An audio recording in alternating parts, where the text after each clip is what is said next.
YouTube and trying to upload every week. In this video, we'll be talking about the chakras.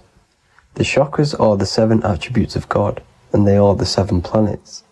These are literally vortex portals within us that connect us to these vices and characteristics of God. Each one of these energy centers are a spinning wheel of energy which controls the cells and organs in that particular area of the body. For example, it's literally a mini brain for that area of the body. Each chakra has a vice which you need to turn to a virtue in order to climb up through the system. They work like a stairway system. You have to go through each chakra in order to unlock the one above. This process is turning matter into spirit as you descended from spirit to matter. Saturn is Satan, that's why it's the lowest chakra, and that's why the devil is red, because red is the lowest vibrational color. When you are in these lower states of consciousness, you are in your animal nature. This is your physical side of your nature, and you are mainly being driven by your animal instincts or your ego. Moving back to your higher self or your spirit self is not an easy process. It takes a while. However, with discipline, consistency, and motivation, you can achieve this, and this is what the ancients called Christ consciousness. Once you have achieved this, it is basically a state of mastery of the mind. You no longer lust for the lower animal nature things. Now, let's start with the root chakra. This is located at the base of your spine, and you can feel this chakra by tensing your anus. This energy center is in control of your survival needs, your vitality, your stability, and security. Now, if this chakra is unbalanced, you will feel insecure, fear, anxiety, unstable, low self-esteem, anemia, over or underweight, and constipation. In order to balance this chakra, you need to feel grounded, embodied, stable, calm, centered, a sense of safety, and trust in yourself and the world around you. The next chakra is the sacral chakra, which is located around the belly button area. You can feel this chakra just by sucking in your belly. This chakra is to do with relationships, self-worth, creativity, empathy, and most importantly, sexuality. This is the most important one in order to start to raise your vibration overall, is giving up the over-sexualized nature. In order to balance this chakra, you need to come into harmony with all the toxic relationships that you have. Get rid of the fear, the anxiety, the isolation, and 100% get rid of the over-sexualized nature. Lust is one of the most lowest vibrations you could possibly feel.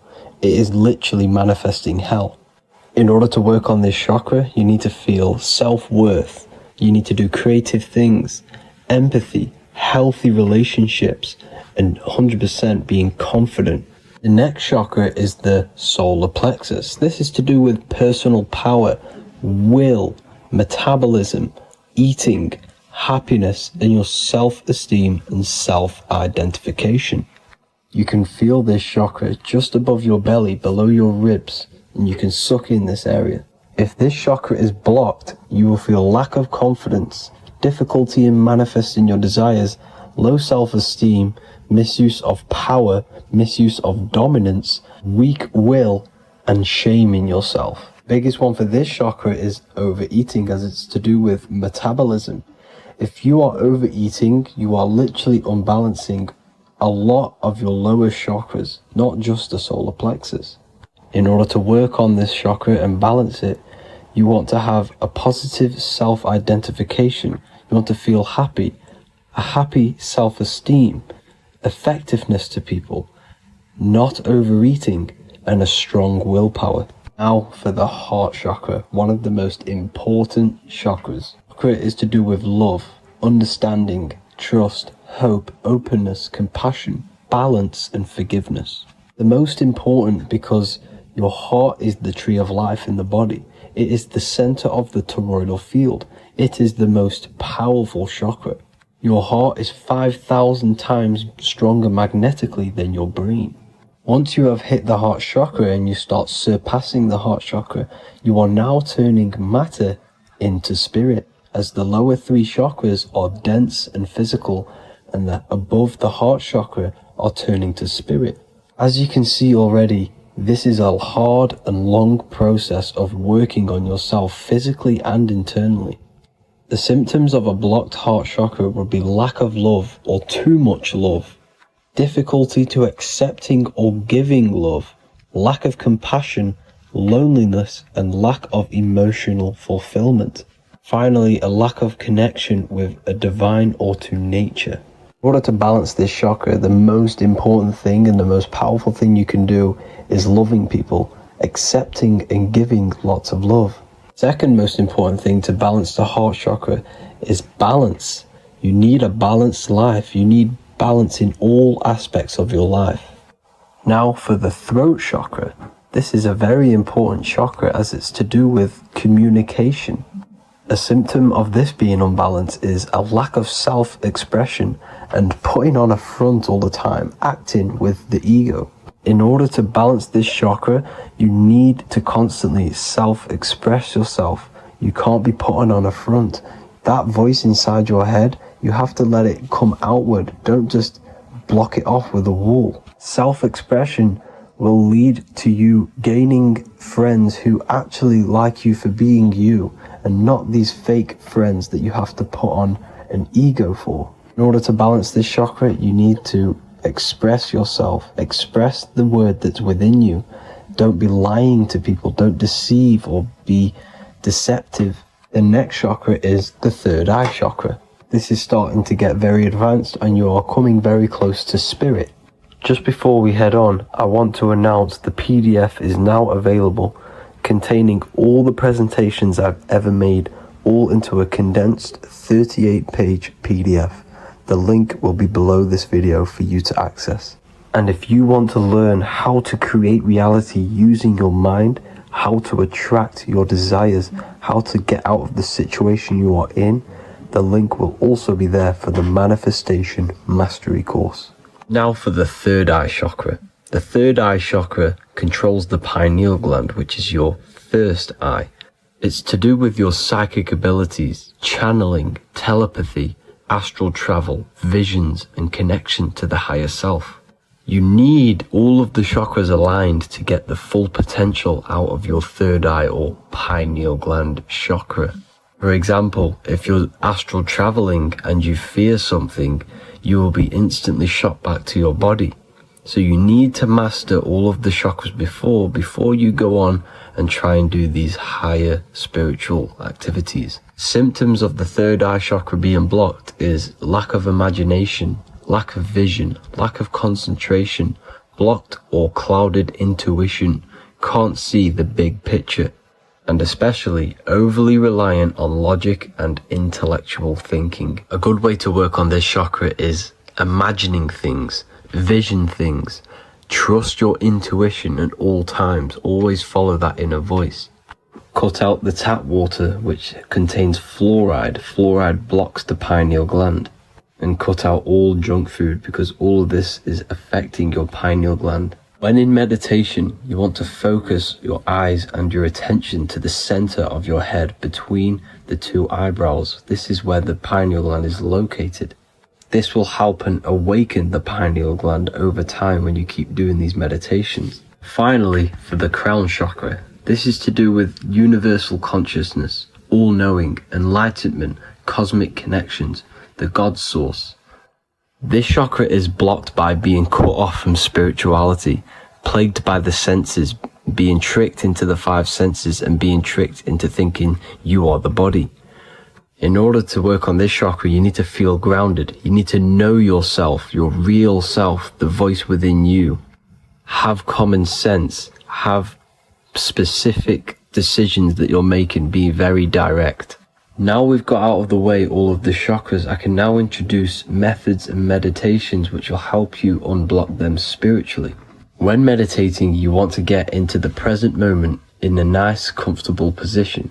Bring yourself to the present moment by saying, I am here right now, nothing else matters. Keep repeating this over and over with your eyes open or closed. After a couple minutes of bringing your attention to the present moment, you can now start to breathe in through the nose deeply and breathe out through the mouth slower than you breathed in. place your attention on the chakra that you want to balance. Think of a high vibrational emotion like love, and think of this while placing your attention on that chakra. You can do this exercise every day for 10 to 20 to 30 minutes. The longer the better. Another practice you can do is by chanting the Bijis for each chakra. They are here starting from the root chakra all the way to the crown chakra. Or you can chant the 7 vowels. There are not 5, there are actually 7. A, I, A, O, U, M. A,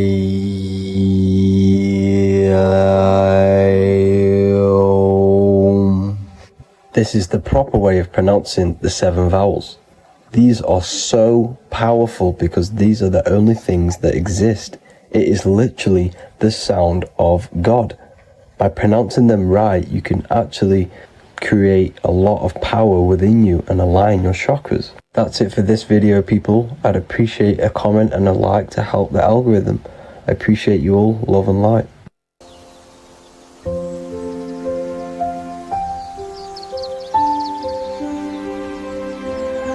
bookofwisdom.com. Visit today.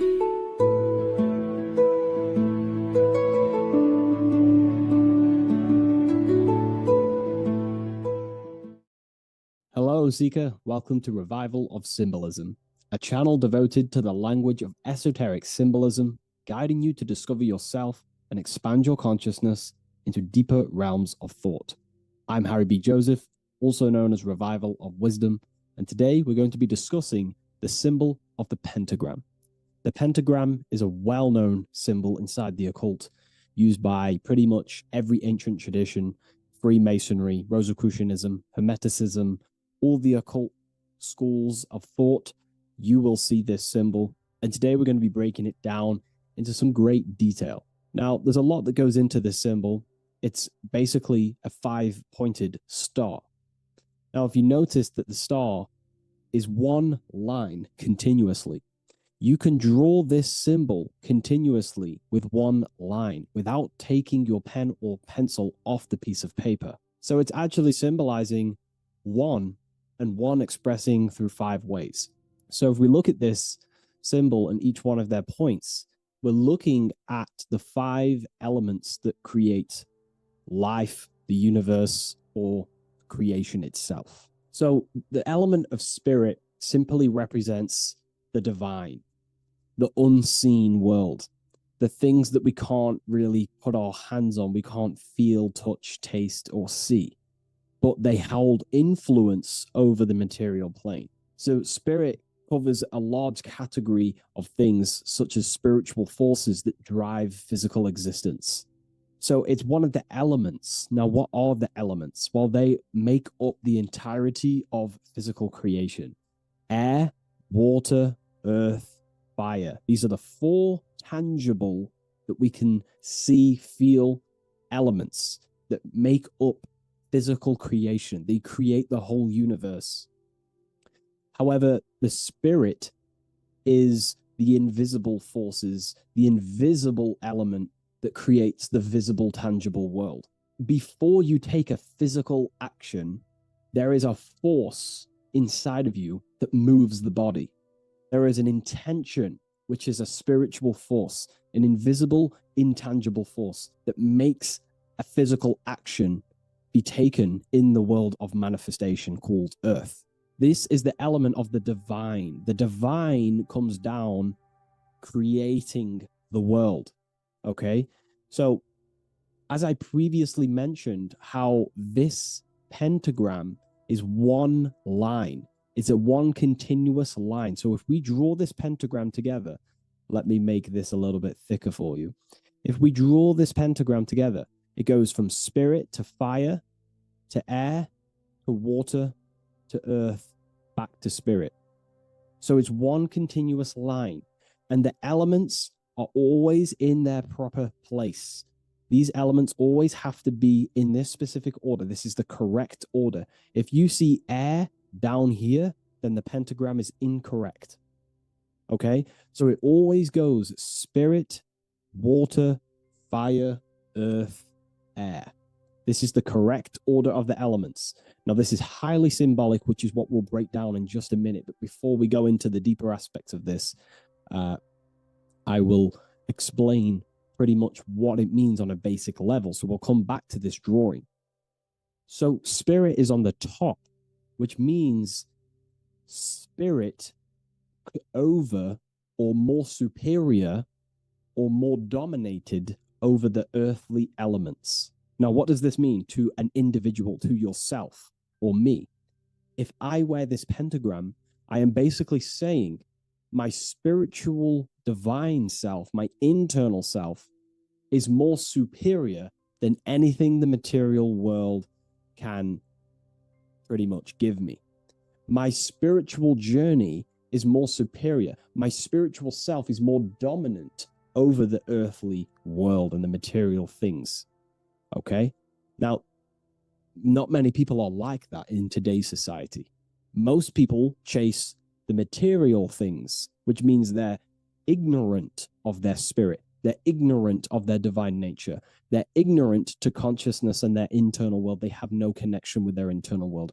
All of their thought, emotion, and action, their three creative powers, is totally expressed only on material gain and external things.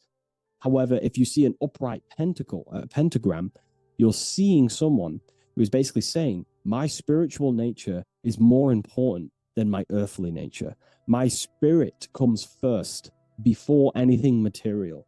And ultimately, this is how you become more happy and fulfilled in life, by chasing, well, not chasing, but putting your spirit first, putting your internal world first. You know, seeking the things that are untangible. For example, knowledge. I'm addicted to knowledge. You know, I would rather chase knowledge because knowledge is power. Knowledge of self is so important. When we die, it is the only thing that matters in the end. When you die, you are immortal. And if you have no knowledge of yourself, then you're going to struggle in the afterlife. If you have no self-control over your thoughts and emotions and desires, then you will suffer in the afterlife because you have no control of your thoughts, and your thoughts will be creating your reality in the realm of imagination or the astral plane. But that's a whole other lecture. But this symbol is pretty much saying placing the invisible over the visible.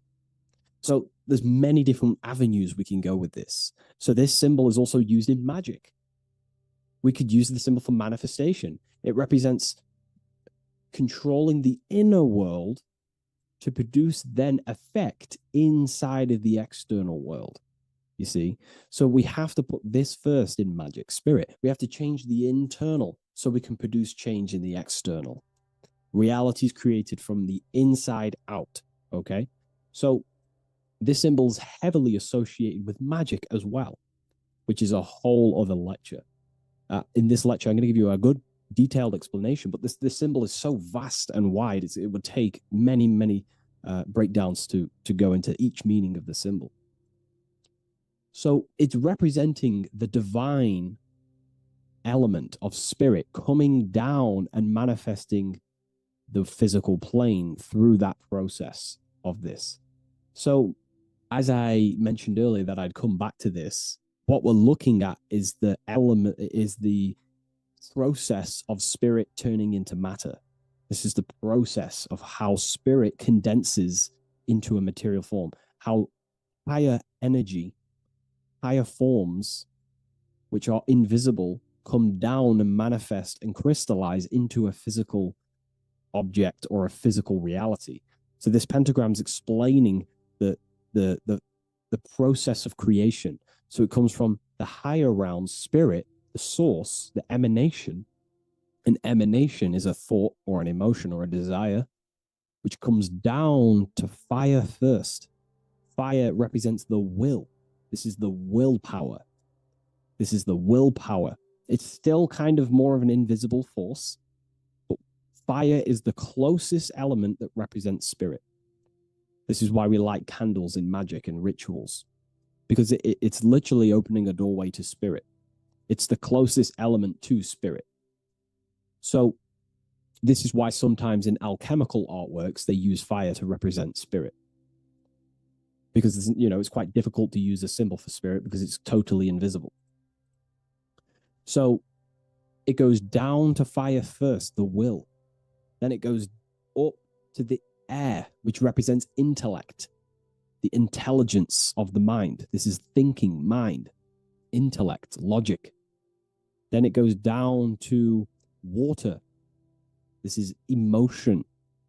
This is intuition. And then it goes into the earth, which is physical body action. Okay? So spirit represents an emanation. So an emanation is something descending out of the void, out of the nothingness. And the first thing that descends is will, then intellect, then emotion, then a physical action. Then everything returns back to spirit from earth. So it's showing you how spirit manifests into matter. It's also showing you the macrocosm, how the world is created. So ultimately, it's a symbol of the microcosm also. It's a symbol of you. If you put your body outwards, you would see your body in this 5-pointed star shape. So it's a symbol of the microcosm, because you yourself are a microcosm. You contain all of the elements: spirit, fire, earth, water, and air. You breathe air, you drink water, fire in your nervous system, which is electricity, and earth is your physical body. So you are a microcosm of the universe. And this is what the circle, when we see the circle around, this is representing the macrocosm, the circle.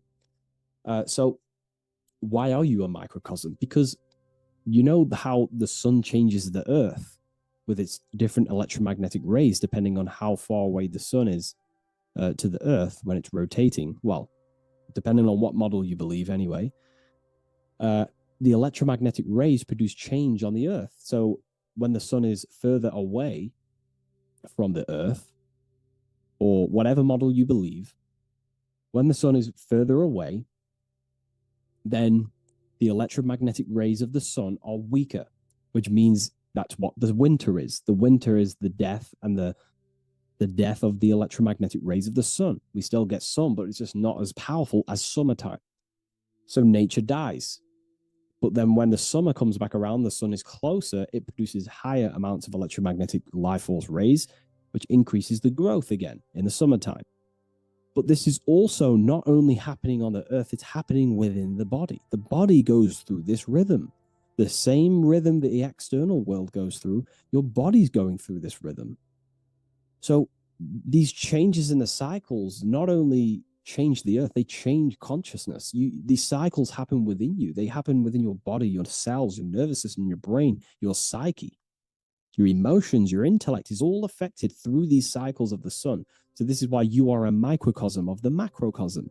Your mind is cut out of the same fabric of God's intelligence, of God's mind. The same power of thought God used to manifest the world, to think it into existence, the same power you use to think your world into existence.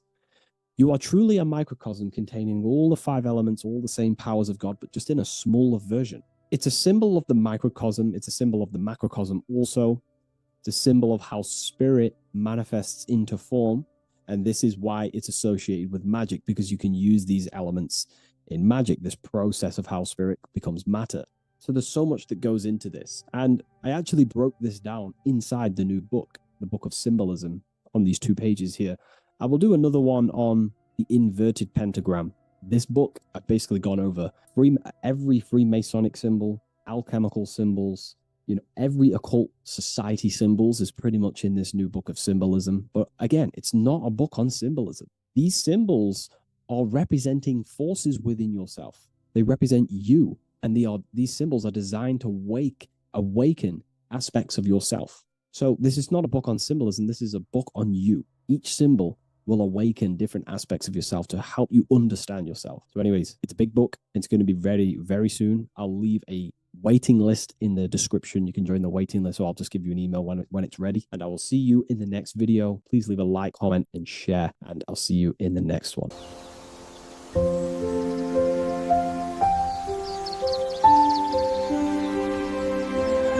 bookofwisdom.com.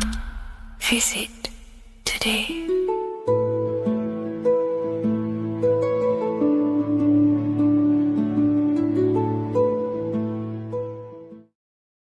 How we all doing, people? It's Revival of Wisdom from the Wisdom Academy.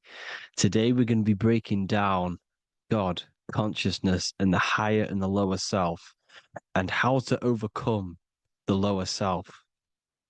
Now, the first thing you need to understand is that you are the invisible intelligence within the brain, within the body.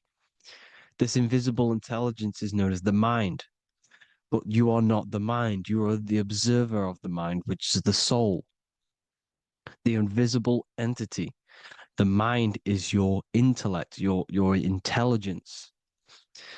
Now, the mind is, it's hard to put this in words, but the mind is something that gives you the ability to explore the universe.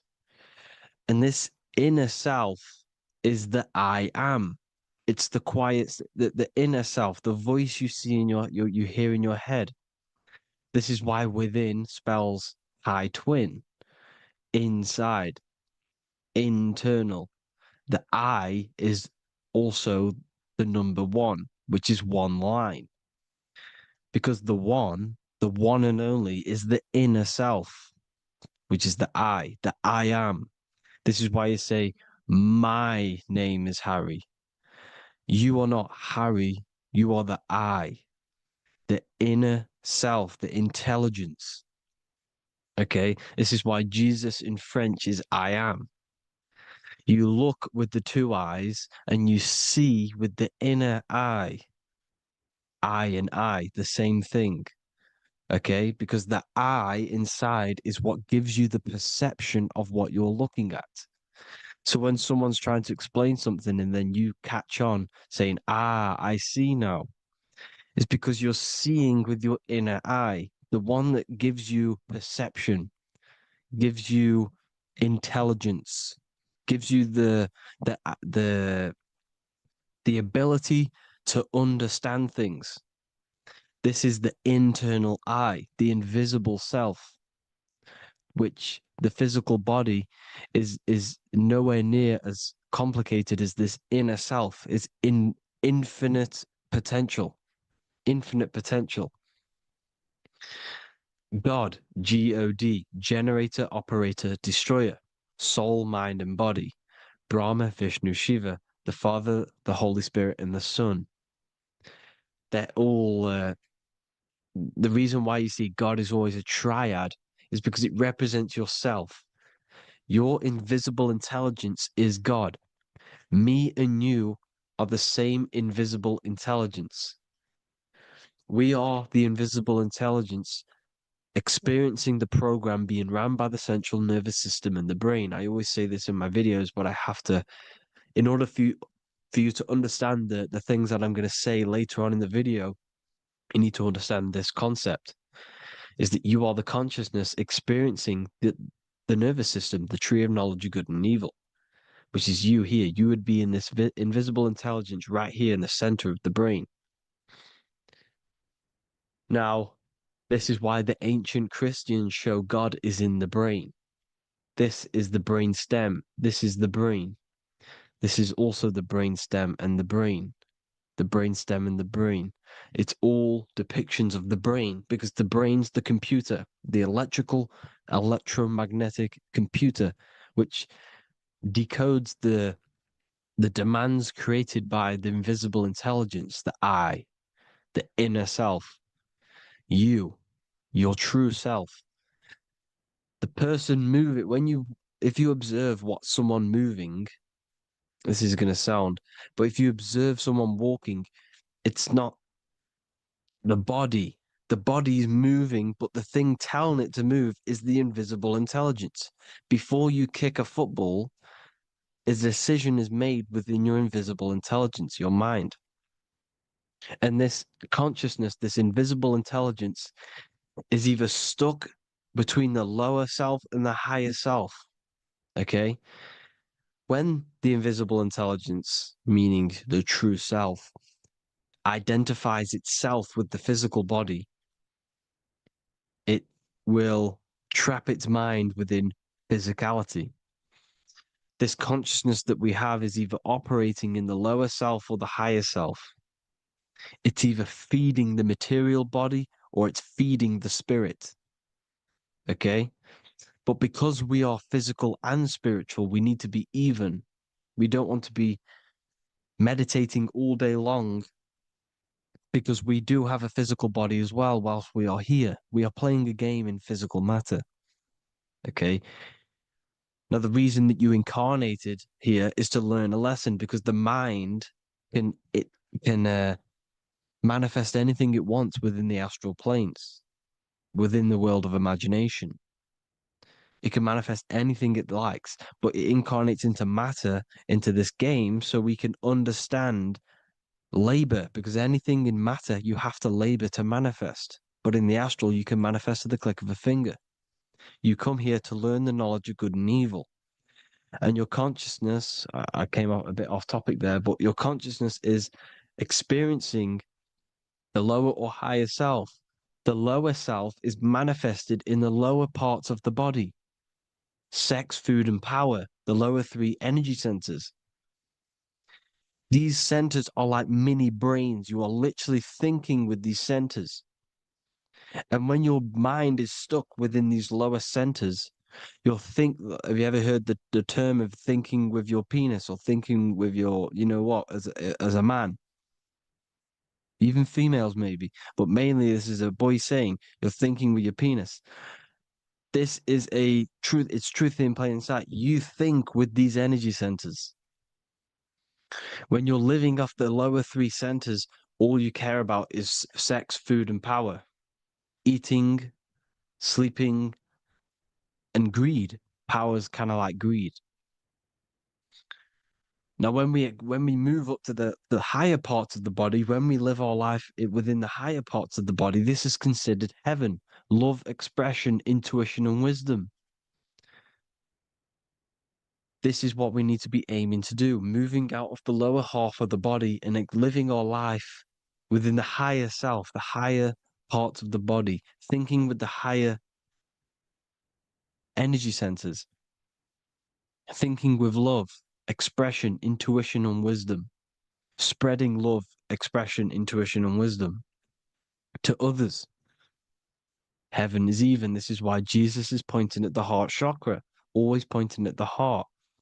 Earth rearranged his heart, because in earth you're manifested as a physical being. You're in the heart, good and bad. You need to be balanced between the good and bad. Because love can be a demon too. That's a whole nother video, but love can be a demon. Now, the seven chakras are known as the seven seals in the Bible. When the Lamb opened the seventh seal, there was silence in the heaven for about half an hour. This is a verse from the Bible. The Lamb is Aries, which is the higher brain, the cerebrum, Ram, Aries. Because when the Ram opens the seven seals, you enter the kingdom of heaven. Because these chakras seal your invisible intelligence. They seal your true self. You are behind these seven seals, your true invisible self, your true consciousness. Because behind these seven seals, you do not think about anything materialistic. Your intelligence is not material. It's not physical. It's not from the physical world. It does not desire the physical world. The body is the beast. The body's the animal, the lower self, which can corrupt our intelligence.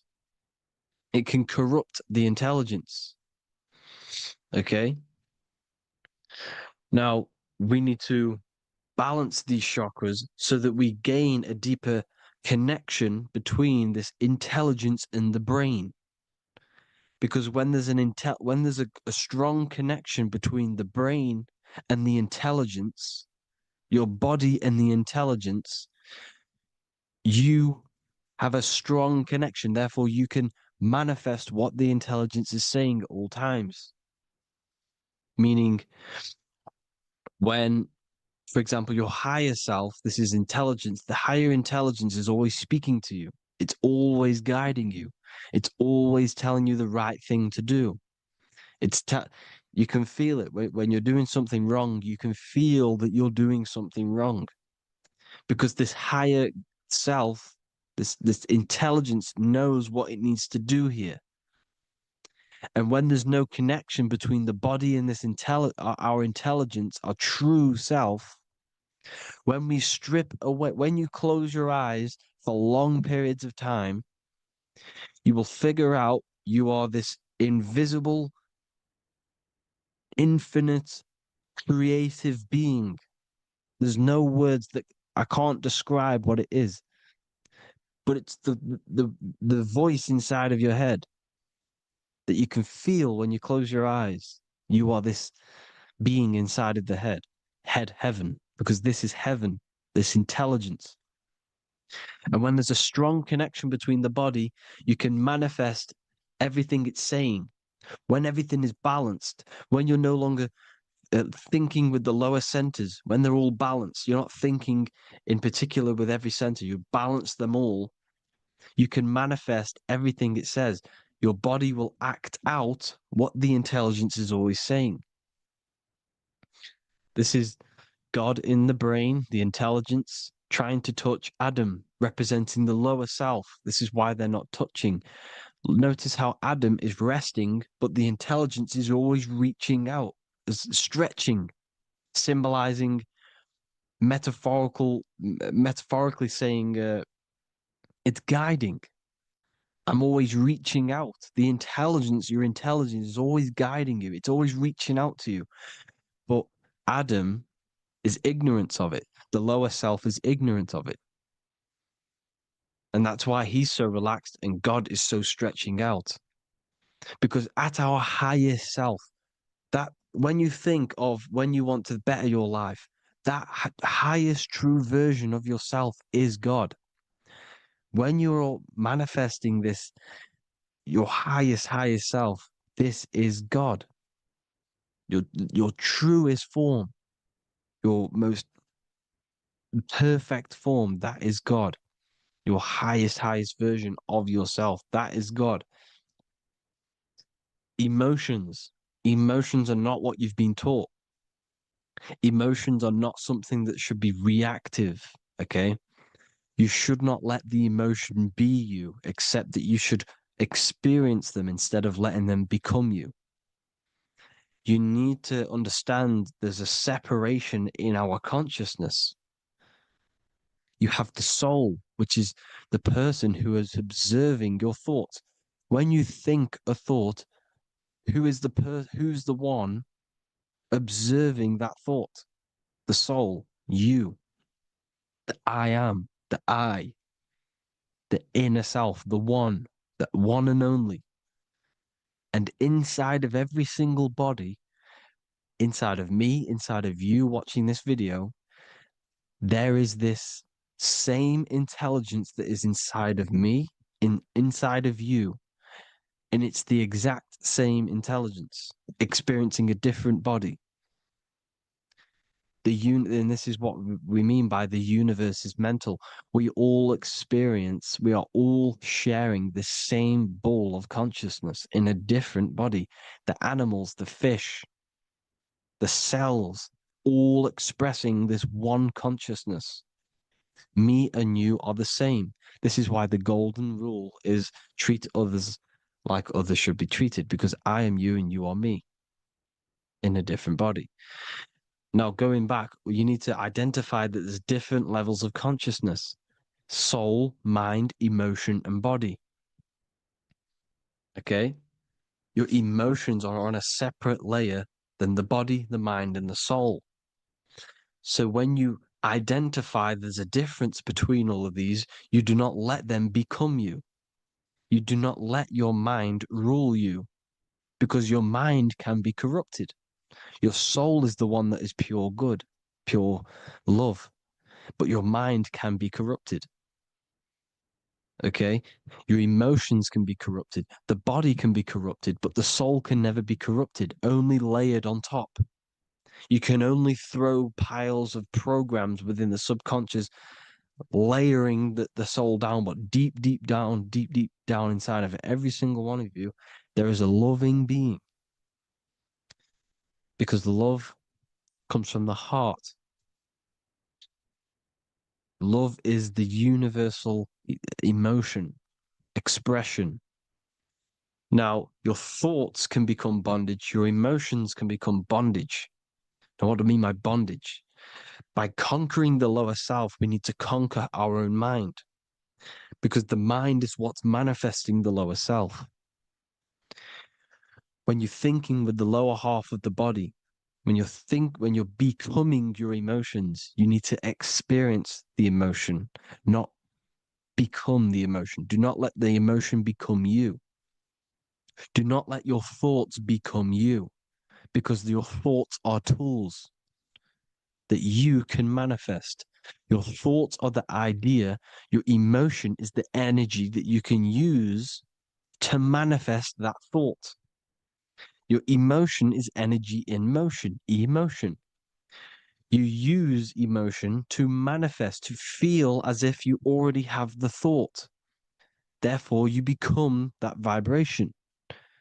Therefore, your emotions are actually a creational force that is given to you to manifest things, because you're a human, a manifester. You're here to manifest things. You're a creator. You are a god.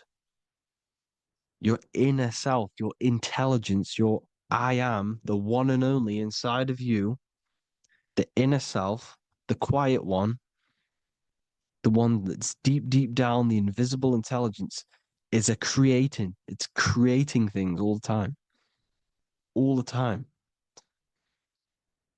Speak no evil, see no evil, hear no evil. This is the astronauts, they're Freemasons, but they understand this, because thinking, seeing, and hearing can corrupt your mind. And when you have a corrupted mind, you'll have a corrupted subconscious. The subconscious will manifest into the body, because 90% of your behavior comes from the subconscious mind. So you got to speak, see, and hear no evil.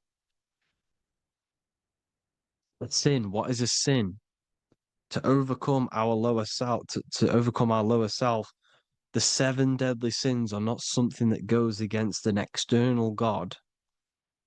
A sin is something that goes against your inner guide, your inner conscience, the inner self that is always speaking to you.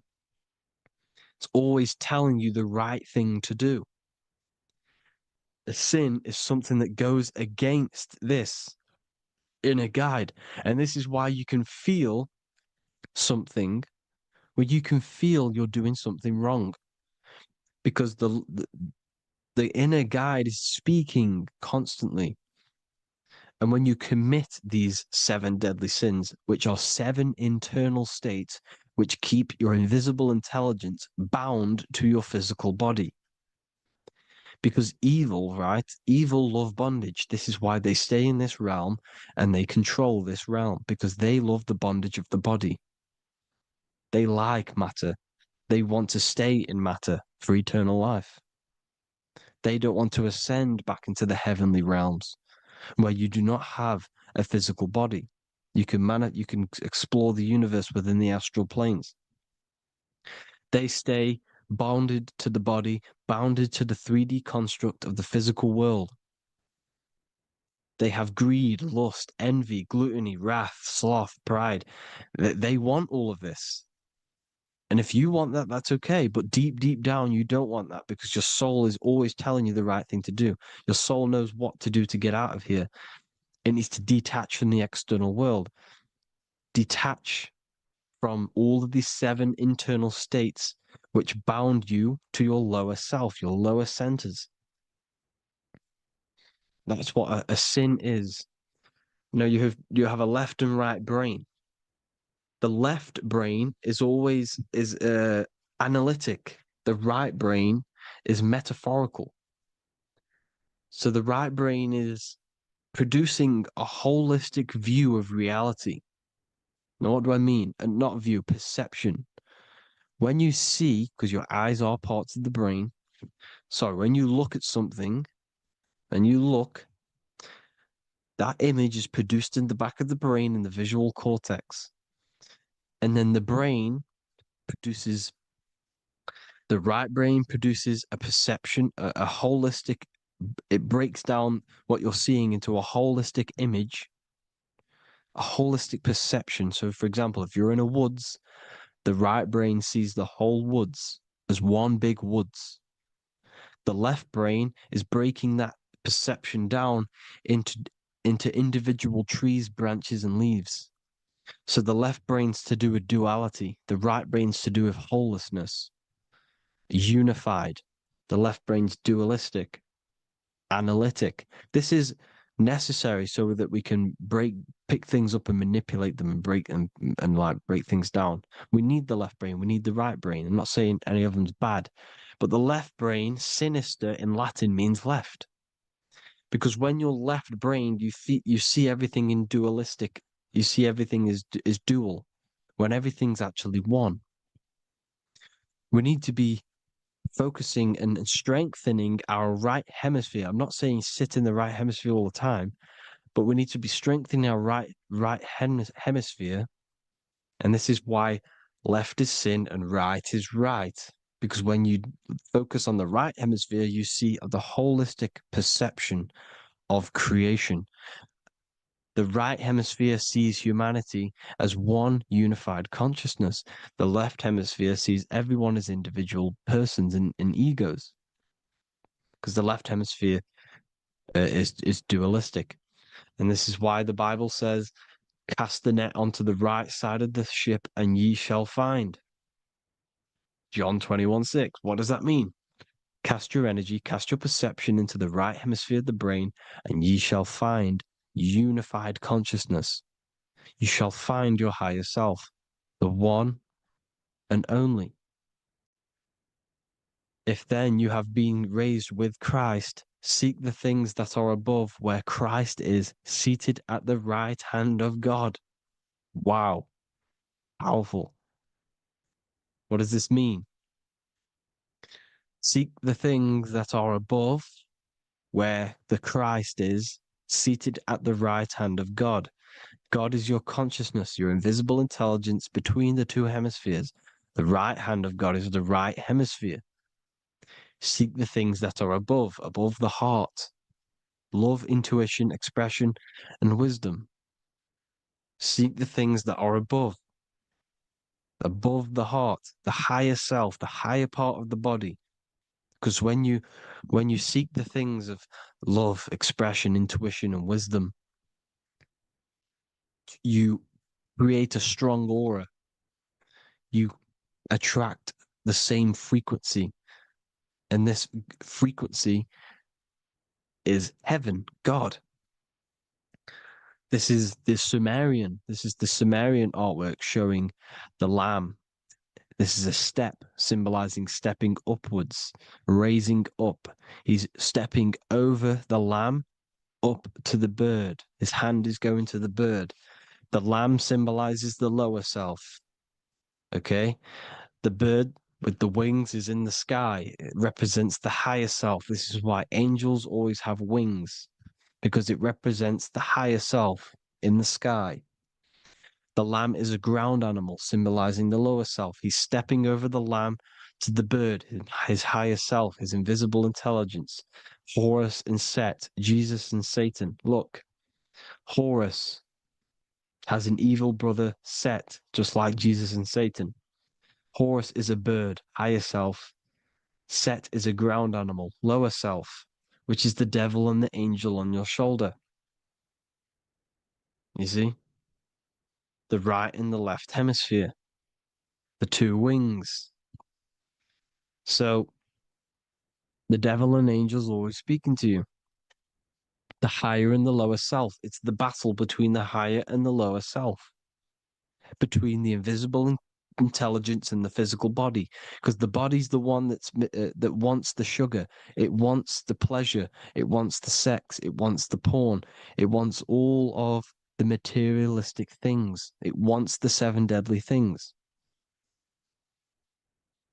Okay, it wants this. There's a battle between the higher and the lower self, your intelligence and the body. This is why you need to become balanced, so that there's a deep connection between the body and the invisible intelligence that I am. You need to master your mind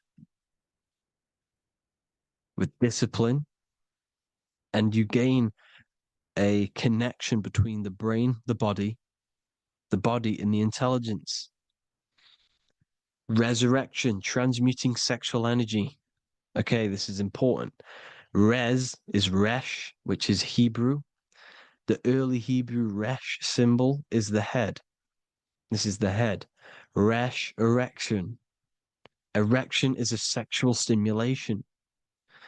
Resurrection is rise erection. You got to raise your sexual energy up the base from the spine to the head. This is the Christ, the Christos. There's a psychophysical psychophysical oil produced in the brain every month. Go and watch my other video on raising the chrism. Okay? And every month there's this fluid produced in the brain, which takes 2 trips, because one's produced by the pituitary, one's produced by the pineal, magnetic female, magnetic and electric charge. And it takes 2 trips down the spine to the solar plexus, the bread of life in the Bible, or Bethlehem in the Bible, because the River Jordan's your spine. Goes down to Bethlehem. It gets born in Bethlehem, just like Jesus. Because when this oil travels to the solar plexus, it creates the seed, the seed of life, and it feeds the body, all the central nervous system, all the cells. It regulates the blood, does all sorts of good things for the body, this oil. Now, when you save your sexual energy and you raise your resurrection, you awake the Christ, you raise it from the solar plexus or the sacrum bone up to the brain, you activate 100% of the brain, and this is the true resurrection of Christ. Instead of wasting the energy and giving away your sexual fluids, because behind the fluids is the energy. So when you release that fluid, the energy is out there. You've released the energy. Your sexual energy is the most potent emotional force a human could possibly feel. Same with any animal or anything. The sexual urge, the sexual emotion is the most powerful, potent emotion that you can feel. It takes over the whole body. When you feel sexually aroused, it takes over everything because it's so potent. And when you fight the serpent, when you fight the sexual energy, which is shown here in the Egyptians, the cat cutting off the head of the serpent, or Hercules fighting the serpent, or in the Greek mythology fighting the 7-headed dragon, the 7 chakras. The serpent is your sexual energy because it symbolizes your kundalini. When you fight it and you transmute this energy, instead of releasing it, instead of acting sexually on it, you can transmute the energy, transfer it from the solar plexus up to the brain. You can also do this with other tasks. Instead of releasing it, instead of raising it from the solar plexus to the brain, you can use it for other things. So, for example, you want to think critically. You can use it for critical thinking. You can use it for going to do exercise. You can transmute sexual energy into anything. But you can do this. You can raise the sexual energy, and you can use this energy to push the cerebrospinal fluid from the solar plexus up through the spine, up the 33 vertebrae to the brain, and it'll activate 100% of the brain. And this is the resurrection of Christ. Jesus was never dead. Jesus was never rose from the dead. It symbolizes the Christ, Jesus Christ. Christ is Christos, which means oil in Greek. The resurrection of the Christ, the Christos, the oil. When it activates 100% of the brain when it's raised, and it can regulate all the systems, it can regulate all the blood, it can regenerate the body. And this is the true Antichrist. They don't want us doing this process. The Antichrist is not against Jesus, it's against the fluid in our body that makes us live hundreds and hundreds of years. and makes us live as gods. This is the true resurrection. And when you fight the serpent, you fight your sexual urges, your sexual emotion, the most strong emotion that you could ever feel. You can do this process. And this is the true secret of transmuting sexual energy. Because when you transmute the sexual energy, you can become a god. And this is why Hercules is fighting the serpent. Notice how the serpent is low. He's reaching down to it. It represents the lower self. Because the lower self wants the lust. It desires sex. The body desires sex. There's a fight between the higher and the lower self. But when there's balance, there's even. Heaven is even. When there's evenness between these, this is the kingdom of heaven. This is when heaven is on earth. So at our highest levels of ourselves, the highest level of our intelligence, this is God. God is something that we manifest. We need to achieve Christ consciousness by battling the body. There is no battle outside of the physical body. It's an internal battle. Jesus and Satan have been externalized. Nothing exists outside of you, because I explained in the beginning how you are the consciousness experiencing the central nervous system. Therefore, there is nothing outside of you. It's all internal. Jesus and Satan have been externalized. Why? Because it's business. The church is a business. It's all a business. They've created these figures to be historical when they're not historical. The Bible's not historical. It's all externalized. It's called exoteric, when the truth is esoteric, internal teachings. So anyways, people, balance the chakras, balance the two hemispheres of the brain, balance the conscious and the subconscious. Balance is perfect, the yin and yang. You are spiritual and physical. You live in day and night. You need to be balanced. Oneness. Seek oneness. And this is the true kingdom of heaven. And when we all realize that we are all the same intelligence, the same consciousness expressed in different bodies, when we all realize this, we all realize we're all one. Doesn't matter what race you are. It doesn't matter what race you are, where you're from, your nationality, because none of you are actually from here. None of you are from the physical world. You're manipulating the physical world through the physical body. You are the I am. We all have a soul. Every single one of you has a soul. We all have souls. The reason why they say some people don't have souls is because they're trying to suppress your mind. They don't want you to know that you have a mind. That sounds crazy, I know. But a lot of people haven't realized that they have an infinite intelligence called a mind. And behind that mind, if you can observe your thoughts, the person who is observing the thoughts, you have a soul. Everyone has a soul. Don't listen to all these people saying some people don't have a soul, some people do. We all have a soul. Every single one of us. So anyway, you need to break the lower nature of yourself. At our highest levels, we are gods.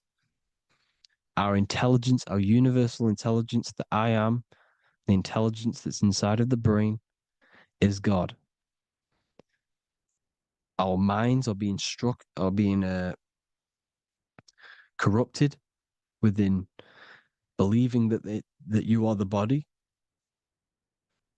and the result of this is a society like today, because everyone thinks they're the body, and everyone's living in the lower nature of self, where everyone only cares about themselves. But when we realize we're all one big consciousness ball, we're all the same consciousness expressed in different bodies, there will be peace. So thank you all, people. If you do want to learn more, if you do want to read my book, it's called The Book of Wisdom. I'll put it in the description. It's an amazing book, people. It's going to give you the best understanding possible about creation, yourself, and the world. It's amazing. The Bible, everything. I have just launched a new cymatic library. A friend of mine has just added this to the website. He creates beats and he creates the purest beats. So they are actually the frequency that it tells you. Most of the stuff on YouTube and Spotify and Apple Music is all, it says it's a certain frequency, but we know these major platforms are all playing with the frequencies of the app. So if you want a real binaural beats, solfeggio scale frequencies to meditate on or listen to throughout the day, join the Occult Library. You can get a 2-day free trial. I'll put the link in the description. Thank you all, people. Hope you all enjoyed this video. God bless you all.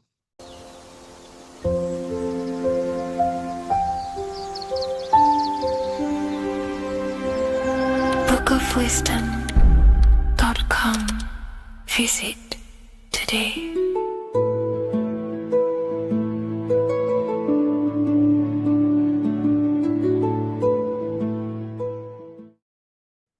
Left and right hemisphere, and what are they doing? How does it contribute towards your perception in this world? And this is what we're going to be talking about in today's video. We're going to be breaking down the two hemispheres of the brain and how they function in your life. So first, we have the left hemisphere. This is the logical hemisphere. This is the analytical, divided, scientific, or verbal hemisphere. The right hemisphere is creative, wholeness, artistic, symbolic, and metaphorical.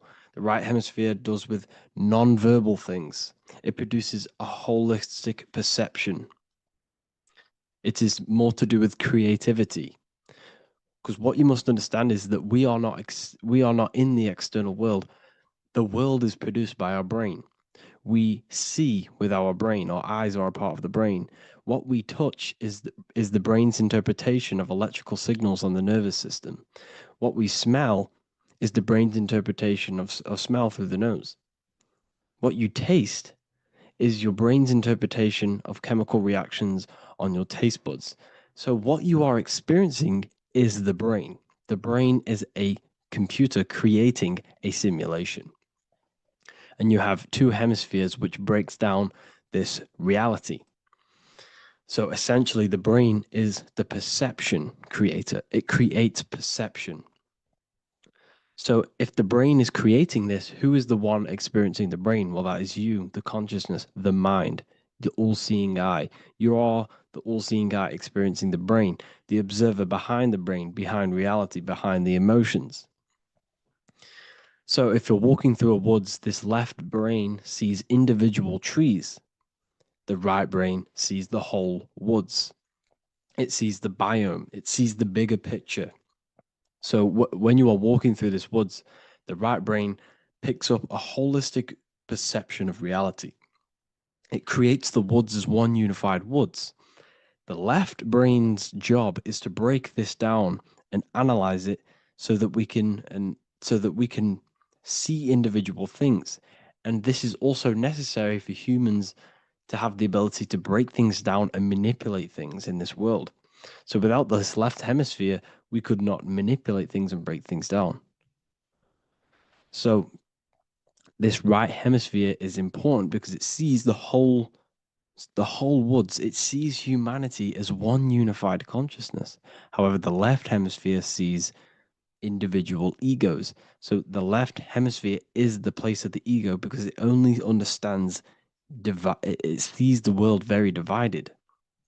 Okay, so for example, here's another example of the left and right hemisphere. If someone pulls out in front of you in traffic, your left brain's going to start going crazy and analyzing them, calling them names. The right hemisphere, however, sees the bigger picture. Maybe he didn't see you. Maybe it's just a mistake. Maybe he's in a rush.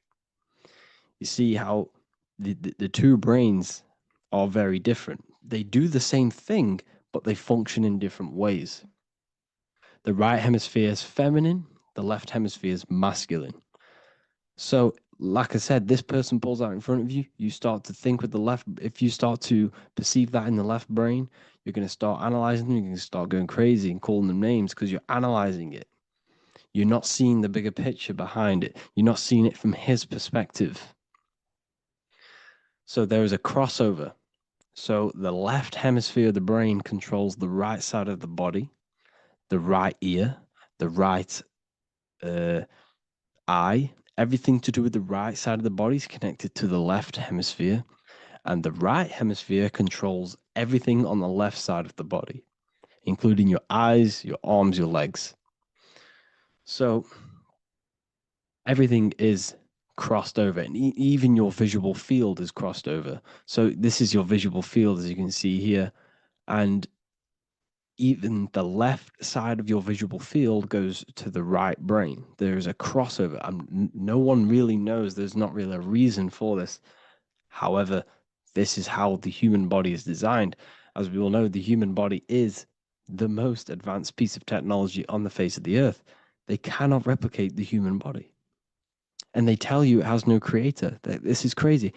People are that brainwashed, they can't even understand that their body is the most advanced piece of technology. Your body is so advanced, the computers that you use are mimicked of the body. Everything they create is mimicking nature, but they don't show you how intelligent nature is because they don't want you to understand you're in an intelligent design. So anyways, let's get back on track. There is a crossover in the brain, and this is why they teach you to write with your right hand. And I was speaking to someone who's in a nunnery, or whatever you want to call it. They were a nun, or they knew someone who was who was a nun, and they forced these people, these nuns, to write with their right hand. You had to write with your right hand. This is why, I'd say at least 70% of the world, or 80%, is right-handed and right-legged, because they taught us this to activate the left hemisphere more because of this crossover that happens in the body. So when we are using this right side more, we are using that left hemisphere more. Why? Why are they doing this? Well, they also called it writing. Writing is a spell, to cast a spell on you to use that right side of the body so that you use this left hemisphere, because they want you to see the world as a divided perception. They don't want you using the right hemisphere, using that left side of the body to activate the right hemisphere to see the bigger picture and see how everything is all one and everything is created.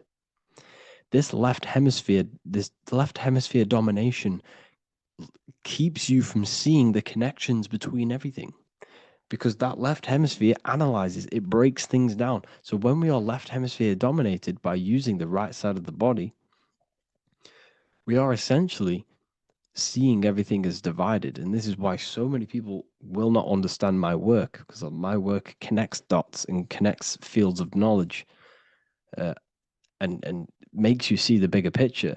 So people who are left hemisphere dominated will see my work and think this guy's crazy. But everything, it's all about activating that right hemisphere. So they call it writing because every word you say is molding your mind in some sort of way. The things you see is molding your mind. Everything you take in through the five senses is molding your mind. And language is a massive spell, especially the English language. They call it writing so that you use that right side. It's a spell because your subconscious mind picks up everything you say. And 90% of your daily basis behavior and thought patterns is produced by these subconscious programs within the subconscious mind. Essentially, your conscious mind is only the 10% of you. The conscious mind is just what you're aware of, what you're wearing, how you're feeling, what you're thinking. That's your conscious mind. The subconscious mind is controlling every system in your body. It's telling your heart to beat without you being conscious of it. So essentially, this is what they're programming. They're programming this system in the back of the mind, which is controlling everything through the words.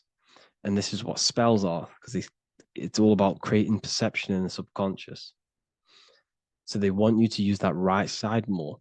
I truly believe the ancients, they were balanced. They used the left and the right side of the body. They didn't have a stronger side because they understood this science of the body and how the body works. So this is actually called phonetics. It's not etymology. Etymology is the study of root words. Phonetics is the study of how words sound similar. The way words are spoken. So phonetics, phone, is why we call them a phone, because you speak into a phone. So this is write and writing to use that right side to activate the left hemisphere more. So your hands are a manifestation of your brain. The left hand is the right brain, the right hand is the left brain. And as a child, we were always taught that when you place your hands together like this is the size of your brain, which is true because your hands are a part of your brain. They're an extension of your brain. Everything, every part of your body other than your brain is an extension of the brain. Everything's working and feeding back information to the brain because you're experiencing the brain. So another trick that you can do or another exercise is looking in the mirror and closing one eye at a time. If you close your right eye, if you take your top off, for example, you'll analyze your body if you close your right eye because you're using that left hemisphere. Sorry, other way around. If you look at yourself through your right eye, you'll use that left hemisphere, which will analyze yourself. You'll see individual body parts. If you close the right eye and use the left eye, you'll see your body as a whole. And you won't really analyze it. This is how you can analyze yourself using these two hemispheres. So this whole system is created to keep you thinking logically and to restrict you from creating and restrict you from understanding symbolism, allegories, metaphors, and teamwork. They want you stuck in a logical way of thinking and a logical way of seeing the world. This is why when you go to school, you are told exactly what to do. You're told to think this way and no other way. You're told to do orders, do this. It's a very left-brained system because if we all started to open up this right hemisphere, we'd all see, wow, everything is all one, everything's all connected. And this is what my work is doing. I'm showing you everything is one. The physical world is an illusion of duality, but everything comes from the one source, the one mind. The universe is a giant mind. I am mind, you express mind. We all possess mind. Behind the physical body is the same mind consciousness. And we are all expressions and fractals of this infinite consciousness called mind. And this is what they don't want us to figure out, is that we are all just one consciousness expressed. It's an infinite consciousness. It's even in the squirrel, it's in the dog. All of these different animals, they're just different bodies, but behind the bodies is the same consciousness, which is mind. That's what the pineal gland is. The pineal gland is not the mind and it's not the third eye. The third eye is your mind. If you have a closed third eye, it just means you have a closed mind. If you have an open third eye, it just means your mind has expanded from beyond physical things through astral projection and mystical experiences. This is how you gain an open third eye. It's just an open mind. A mind that has astral traveled, that has explored the realities within the mind. So everything they do is to keep us in a divided state. Divide and conquer, right? That's their motto. All to keep you thinking how everything is divided. Everything they've done is division. Postcodes, countries, everything is divided. Like football teams and all this stuff. It's also a natural process when you grow up, because as you grow up, your brain is constantly analyzing the world. So this is sort of a natural process of how you become more left hemisphere dominated, because your brain is always analyzing. And unless something awakens you, you can awaken that right hemisphere where you can start to see the bigger picture. Even the music, it's all tuned to 440 hertz, shuts down the right hemisphere of the brain. 440 hertz, Spotify, Apple Music, the radio. Every time you turn on the radio, it's tuned to 440 hertz. This was specifically tuned. It never used to be tuned to this. It was in the 1950s. It was changed. The standard music tuning was changed to 440 hertz because it shuts down that right hemisphere of the brain. They don't want you thinking, seeing the world in this way and perceiving things as one. And I'm going to show you. It tells you this in the Bible. Cast the net onto the right-hand side of the boat and you will find the fish. What was Jesus saying? You see, people read the Bible and they don't understand it. If the Bible is not talking about you, then it has no meaning. The Bible, everything you read in the Bible is about you and how it can better your life. It occurs to you. So if Jesus says, cast the net onto the right hand side of the boat, this is an allegory. The boat is your body. Cast the net. It's the awareness, the perception onto the right hemisphere of the brain, and you will find the fish. What's fish? What do fish do? They swim deep in the ocean. It represents the knowledge, deep knowledge. Cast the net onto the right hand side of the boat, and you will find fish. You will find the wisdom. You'll gain understanding when you cast that your awareness into that right hemisphere. You will see that I am you and you are me. We are all one consciousness. You will see everything. You'll see that the trees are the same patterns as the nerves in your body. You'll see everything is connected. Everything is a fractal of the one infinite consciousness. And how many fish did they catch? 153. That adds up to 9. This is now numerology. The Bible's filled with numerology. Adds up to 9. What's 9? Human consciousness. It represents consciousness. You're in the womb for 9 months. Feminine. It's all about consciousness. And in Revelation 14, and I looked, and behold, the Lamb standing on Mount Zion. That's the spines, the mountain. With him, 144,000. 144 adds up to 9. It represents consciousness on top of the spine. You see? And he had his name the name of his Father written on the forehead. What's the Father? The higher mind, the higher consciousness within you. Where is that? In the forehead, the pineal gland. The pineal gland is the radio receiver for the higher consciousness. Because every body part of the body has consciousness. Your heart has consciousness. Your gut has consciousness. You are thinking with these different consciousnesses. You think with the gut. You think with your penis. You are thinking with all these consciousness. And it's about raising your consciousness to the higher consciousness, which is the Father, the mind, in the head. Don't think with the lower parts of the body, because that is your animal nature. Think with the higher parts of the body. It's all representing consciousness.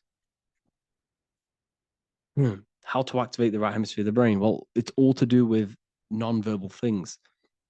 So music will activate the right hemisphere. Make sure it's tuned to the right frequency, though. 432 hertz, 528 hertz. Any frequency that adds up to 3, 6, or 9 is good for you.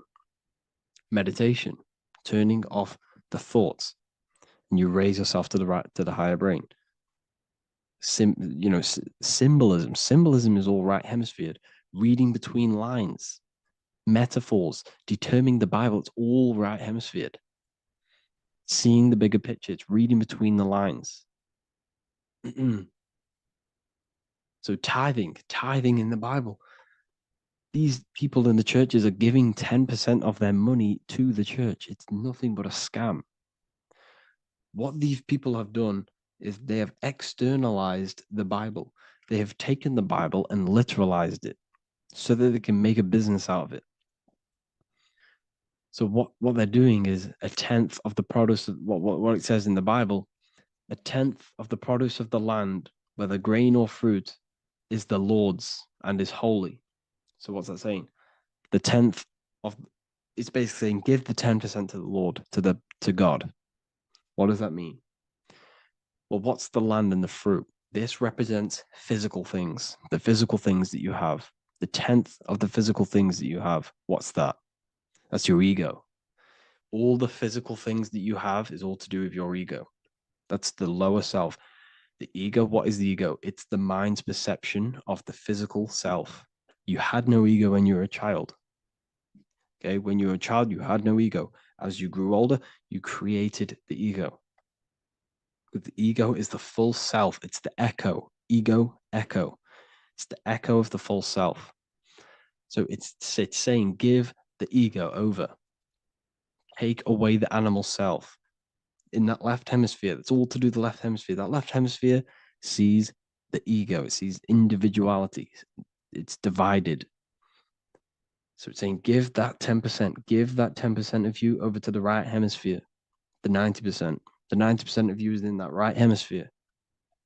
The higher self. Now, I'm not saying the left hemisphere is bad. Okay, I'm not saying that at all. But it sees it sees things divided. It's like I said, the left, the hands are manifestations of the brain. So when these Christians are praying, they're putting their hands together. What are they doing? That they're syncing the brain hemispheres. What you're doing, because everything's an extension of your brain. So if you put your hands together, you're putting the two hemispheres together. And what's happening when you place the hands together? All the electricity in the body is now running in a circuit. So once you connect these two hands, the electrical energy is now running in a circuit, and energy can move around the body quicker and more efficiently. So when you pray, when these people are praying, they don't realize that they're engaging in ancient forms of meditation, of balancing the two hemispheres. So now we're talking about balancing the hemispheres, not the right hemisphere. This is what Israel is. Look at the symbol for Israel, the up triangle and the downward triangle. What's that? The up triangle represents male. The downward triangle represents female. Okay? This is talking about the brains. Israel is Ra. Isis, which is female, the Egyptian god. Ra, El. El means God. El, electricity. That's the force of the physical world. It's the force that runs this world, electricity. It's the force of God. El, consciousness. It means God. Is Ra, El. Isis, Ra, and El. It's the two hemispheres of the brain, the holy land of Israel. It's the holy land, it's the brain. Once these two hemispheres are synced, this is how you unlock your consciousness. This is the easiest way of astral projecting. Hemisphering, I forgot the word for it. Hemisphere syncretization, something like that. It's about syncing the hemispheres. This is how you unlock your consciousness. Once the brain is running as one electrical system, this is how you balance the two masculine and male opposing energies. Once these opposing energies are no longer in war with each other, the brain, they come together to work as one. You unlock your consciousness. You are born again. What happens when a male and female have sex? It creates a new child. It becomes one. You are born again. Once the two hemispheres of the brain, you are born again. You can then have an out-of-body experiences. So this is why the symbol of the Holy Land, Israel, is the up and down triangle back combined together, because it represents unification of the male and female, unification of the hemispheres. You're born again. You unlock consciousness. And you can get this for free. It's called the Gateway Tapes on my website. Basically, it's a audio track from the government, and they did this in the Gateway Experience. It's a CIA document, and what they do is there are different forms of meditations you go through. I think there's about 5 waves of meditations you do, half an hour each one, and it will teach you. It will sync your hemisphere, because what does it do? They understood that playing one frequency into one ear and another frequency into the other, they understood that the right ear is connected to the left hemisphere, the left ear is connected to the right hemisphere. So when you play 2 different frequencies into both ears, what happens? The brain picks this up, the 2 hemispheres of the brain picks this up, and it syncs it. It syncs these 2 hemispheres, these 2 frequencies together. So now the brain is working as one to sync this frequency. So this is how you can sync your hemispheres, through listening to these frequencies. Okay, you can get them for free and do the meditations yourself. This will definitely help you. This is an easy way to astral project. So it's all about syncing the hemisphere and seeing reality from a unified perception.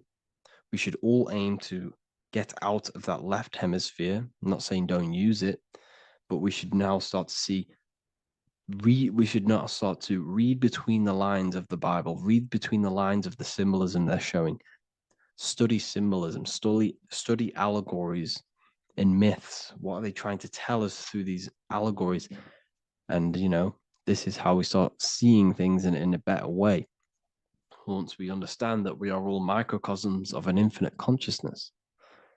we can all come to one, because love is the unifying force of this infinite consciousness. We are all divided. We are all disconnected from our hearts. Once we all connect with our hearts and see that everything is one, we can all start to love and come together as one, because love is the unifying force of consciousness. So if you haven't already seen, I now have launched the Ethereal University. I will be doing lectures like this one, but even better, deeper, and even releasing knowledge that I can't talk about online as they are censored. I'll be doing lectures every single week. I'll be doing live calls every single week. You also gain access to my library, which is filled with over 45 occult books, filled with knowledge. Okay, I'll show you now. Plus, you get my book, The Book of Wisdom, PDF form, and the Human Health Guide, PDF form. You also get all of this stuff, the health section, Q&As, Ethereal meditations. We've got some celestial studies, cosmology, and numerology coming soon. You also get the brand new Manifestation Mastery course, plus the library. And there'll be new books, new lectures, new live calls every single week. Or you can get the Book of Wisdom, use the code WISDOM in all capital letters to gain 40% off. This sale will be ending very, very soon. So if you're watching this, be very quick to get yourself a physical version or a PDF of my book. You can get it in all these languages. Hope you enjoyed this video, people. I'll see you inside the Ethereal University, the real university. Have an amazing day.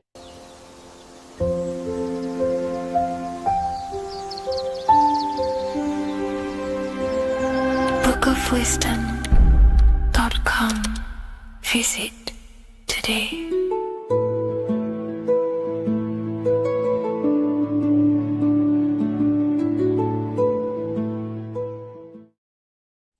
Today's topic is the binary code behind the universe. You will learn the fundamentals of the binary code, deeper understanding of reality, which will give you more of a connection to the universe, evidence supporting the existence of this code, and how to use the binary code to shape your reality. This is an important one. We have 0 and 1.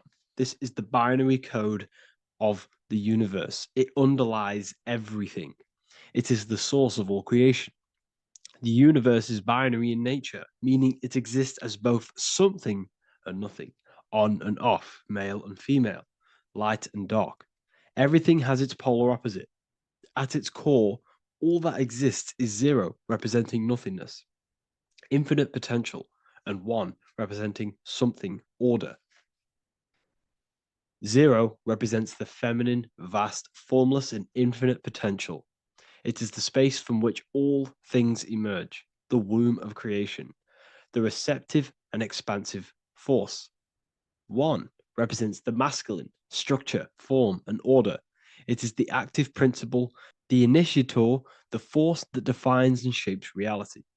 Together, they create the fundamental duality that underlines existence, the balance between chaos and order, the void and creation, yin and yang. We see this in the masculine and feminine bodies. This is deeply encoded into the fabric of reality. And once you see this, you will never unsee this. So please leave a like on this video if you love my content and you love the wisdom that I share with the world. So we see this with the masculine genital areas. Remember, this is the genital area. This is all to do with creation. These are the generative principles, the generative organs in the body that allow creation to continually outfold into new life. The genital areas are all to do with the code. The male is the 1, the action. He's the initiator. The feminine is the 0, which is the infinite potential, the womb of creation. 0 and 1. This is why we have 10 numbers. 0 and 1. Masculine and feminine. We even see this in the bodies. The feminine body is made out of curves, which is 0, curves. And the masculine body is made out of lines. So please leave a like and comment if you love this. And if you have any lecture ideas, feel free, and I can make a lecture on any suggestions that you have. So look at the word masculine. Masculine, line. Line is just one line, which represents order. 1. Feminine. 9. 1 and 9 equals 10, 0 and 1, the binary code of all creation. Why is feminine? Why the number 9 for feminine? Because the moon has to go around 9 times to create a human in the feminine's womb. And look at this image of nature. All nature is zeros and ones. Now you can tell the stick is a one. It's a line, and here we have curves. It's curves and lines. Curves and lines create reality, creates matter. Everything is 0 and 1. We even see this with the sky. The sky represents zeros. They represent curves, the heavens, the heavenly bodies, the sun. These are circles, the moon, circles, the planets, circles. Down here is matter, representing the square.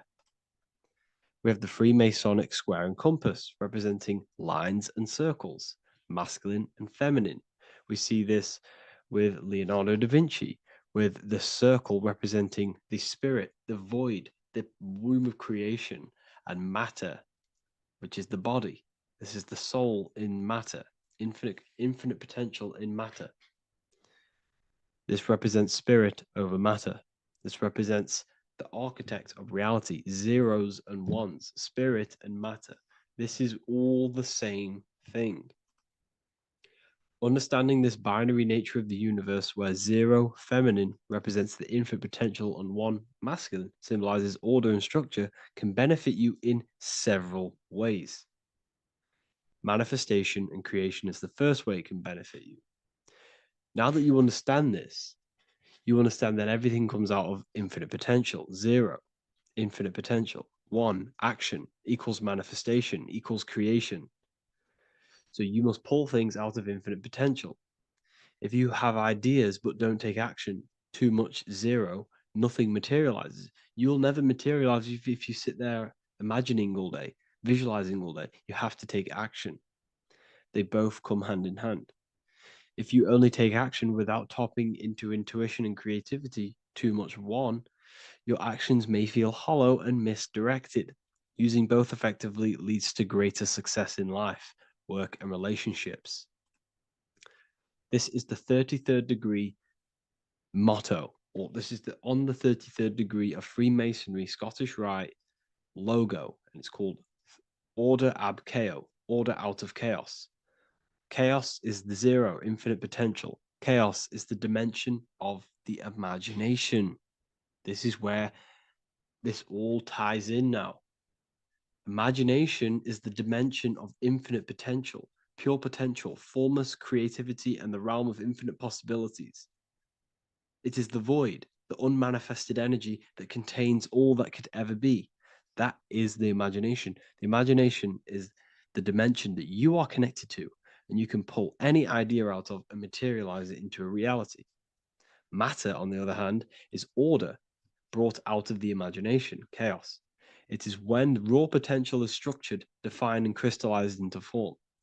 This is the fundamental principle of order out of chaos, the process of turning the unseen into the seen, the abstract into the concrete, the dream into reality. That's why we say dreams into reality. Dreams are in the imagination, infinite potential, and the human mind is connected to higher dimensions of consciousness, which we can pull ideas, things out of and materialize it into our lives. Whether that's good or bad, that's completely up to you. But we have access to higher dimensions beyond the physical plane. And this is the secret that the human mind is connected to, and that you are not just a physical body. Okay? The universe itself was born from chaos. Before form, there was only energy and potential. Our minds function the same way. The mind is a microcosm of the universe. Our thoughts exist in an infinite field of possibility, but they only become real when we take action and give them form.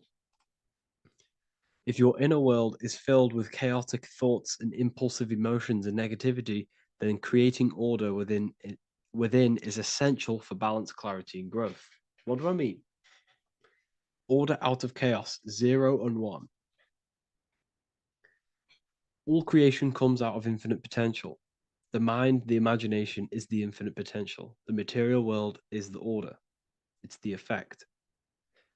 Therefore, if your material world has chaos, if your room is messy, if your body is out of shape, if you do not look after yourself, everything in the physical world is just a reflection of what's going on inside of you, what's going on inside of you. So if you have a messy room in a messy house, this reflects as a messy mind, a chaotic mind, and we must create order in our mind. So this applies to all realms of your life. This applies with your mind, it applies with your emotions, it applies with your manifestation, it applies with the physical world, with the masculine, feminine. Zero and one is heaven and earth. It's everything. It's duality. It's on and off. It's everything. So it applies to all realms of your life. Okay. So in order for this to benefit our lives, we must, one, have awareness and observe the chaos. Step back and observe your thoughts and emotions without reacting to them. Recognize that you are not your thoughts. You are the observer of them. You are the soul. You are in between them. You are the midpoint between the left and the right, the zero and the one. You are the soul. Journaling or meditation can help you identify patterns and negativity and impulsivity. So it's important that we recognize these patterns, we recognize the chaos within us, and we transmute it. 2, implement structure, mental discipline, mindful practices, meditation, breath work, and slowing down your reactions. Cognitive reframing, replace destructive thoughts with constructive ones. This is so important. For every negative thought that you place attention to, place your attention onto 5 more positive. Never think about something that you don't want to manifest, because whatever you're placing attention on inside that mental field of consciousness, you're giving attention to which then can manifest into your action, and that will materialize into your world. Routine and ritual. Create daily habits that anchor you. Morning routines, exercise, or creative outlets bring stability. We must master the inner world of thought and emotion. We must bring chaos into order. In order to create anything in your life, you're turning chaos into order. Order out of chaos. You're turning 0 into 1. This is the binary code. All things underlie it. 0 and 1. So it's so important that we master our minds, we master our emotions, we master our inner world so we can produce effect in the outer world. We cannot create consciously and effectively if we have chaotic thoughts and impulsive emotions. So I hope this has made more clarity to you so you can implement this into your life. I know I haven't given you much strategic things to implement into your life, but now that you have a better understanding of how this world is pulled out of infinite potential, you can use that. Everything in your life is pulled out of your imagination. Every text you send, everything you think of, oh, I'm going to do this later, that is your imagination thinking about the future. So you just have to do this on a mass scale to create something big in your reality. So I hope this gives you a better understanding of how the universe works and has benefited your life. If you have any comments or any suggestions or how this video made you feel, let me know in the comment section. I would really appreciate it. And I'll see you all inside of the Symbolism Masterclass on March the 8th.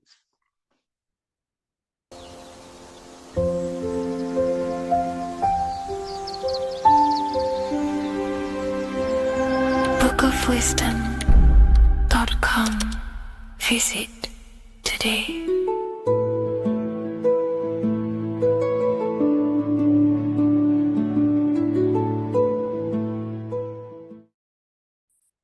The Pope is supposedly opening 5 portals on Christmas Day. Now, I know this video is a bit late, but I'm going to be commenting on what I think this symbolism and this ritual truly means and what they are trying to do to society with this symbolic ritual. So the first thing we must understand is that everything these people do on a mass scale, all of these major events that they take place on, are all symbolic. They're all ritual. They all have purpose. Okay? So when we look at the locations of these 5 doors that are in Rome, we actually see the sigil of Lucifer when we connect the dots of all of the 5 door locations. This is the sigil of Lucifer. Lucifer is not what you think. Lucifer, sigil of Lucifer, represents the outline of the human brain and our visual perception field. Now, the human perception field is how our brain interacts with the external reality. Our external reality is not physical. The only thing that exists outside of you is pure energy, formless, vibrational energy and light. Your brain is an energy decelerator. Your brain decelerates this light, this energy, into a material reality or perception that you can interact with. You don't look into the external world. The energy, the light enters the eye retinas, goes through the optic nerve, and travels to the back of the brain called the visual cortex. And the visual cortex is what shapes your visual screen. Now, if you are seeing the screen, this means that you are not the body, you are not the brain, you are the perception observing the screen that you are seeing. You are the eye behind that, you are the person behind that. So, what this is actually symbolizing is perception. This is a symbol of perception, of perceiving the material plane, of how spirit interacts with matter. Now, what's Lucifer? Now, the word Lucifer means the light bearer. He's known as the light bearer. The word Lucifer originates in Latin. Luci means light, and fer means to bring. It's the light bringer. The eyes, the visual perception are the light bringer to your reality. You see, everything outside of you is light. You are made of light. The word hue, man, means light. Hue means color, which is a form of light. And man means manifest. We're light manifested into material form. Every single one of us is Lucifer. When we fall for the material world, the external world, is an illusion. It is the false world. It can elude you. It can make you fall in love with the material things, material pleasures, lust, money, fame. These things make you fall. This is the fall of Lucifer. This is the mythological story. This is the symbolism behind Lucifer. It's you. Are you falling for material pleasure because you are a divine spiritual being from the higher planes, not from this plane? Now, if you let your divine being fall for this material plane and fall for the evil that can take place in this plane, then you are Lucifer. It represents the false light, the false reality. This symbol, the sigil of Lucifer, it symbolizes the interplay between light, consciousness, and the perceptual experience of the physical reality. The external world is truly internal. What we visually perceive is essentially light waves carrying information, which then gets processed by our brain, the central computer of our nervous system.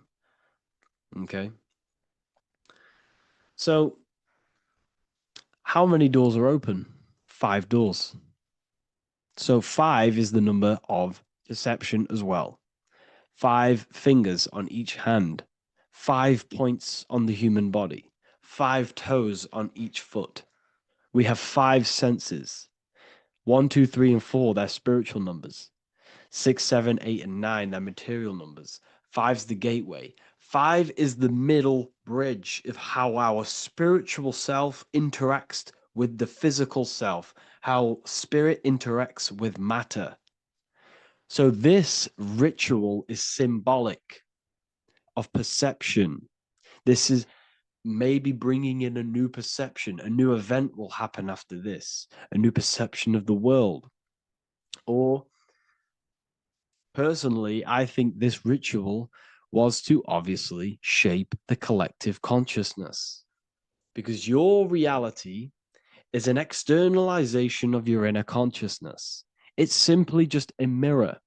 Your material life, your material world outside of you is simply a mirror reflecting with mathematical and geometric precision of your internal consciousness.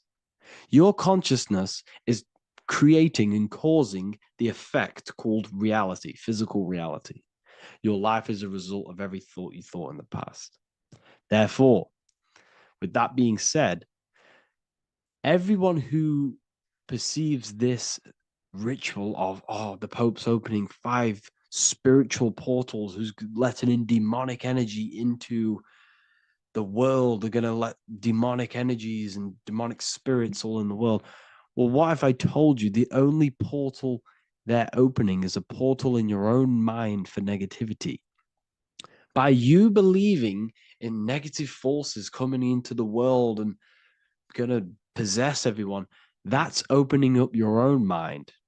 The collective spiritual community has been brainwashed in thinking there's going to be demonic energy. Therefore, what will happen? There will be demonic energy. Not because the Pope opened up a portal to the demonic energy, it's because everyone opened up their own minds to the demonic energy. Therefore, we as a collective consciousness shape the external world on a macrocosm scale. For example, the microcosm is your personal life. Your personal life. You have created it through consciousness. Your belief system is just externalized in your world. But on a collective scale, we all believe in money, for example.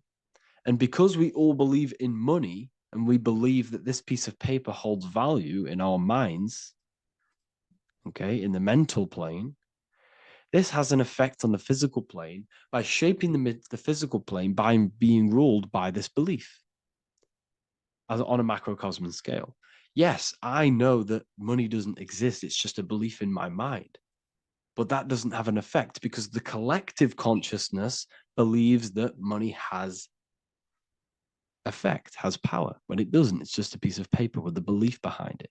If the collective consciousness stopped stopped believing in money, then the collective consciousness would have broke the spell and we would have no longer had a material plane ruled by money. You see, our beliefs is ruling and shaping our physical plane. This physical world outside of you is truly just an effect of the mind, an effect of our consciousness, our inner world. So I believe this ritual was done to change our perception, to make us think the Pope is bringing this spiritual energy and negative forces into the world. And it's just simply us creating the negativity in the world by believing in this, by thinking this. Remember, they have the power to send messages into millions of people's minds through media. And then messages are then believed, and that belief is shaping our world. What have I told you? That the New World Order is not manifested by the elite, it's manifested by you and us. We're all manifesting the New World Order. They can't manifest it. We can, because we are the ones believing it. We believe it. It is reality. It shapes our own prison. We're all shaping our own prison by believing in the prison, by believing in money. So this ritual was all to do with perception, creating a new perception, creating fear in our minds to, of course, distract us from what's really going on. This is all a ritual to implant messages in your own mind. So I hope you all understand this video, and I hope you all gain some insight, and I'll see you inside the university.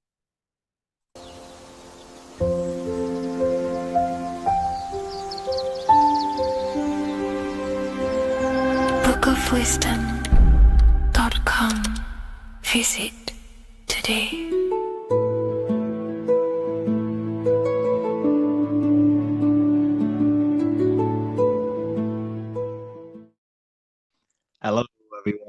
welcome to another lecture inside Ethereal University.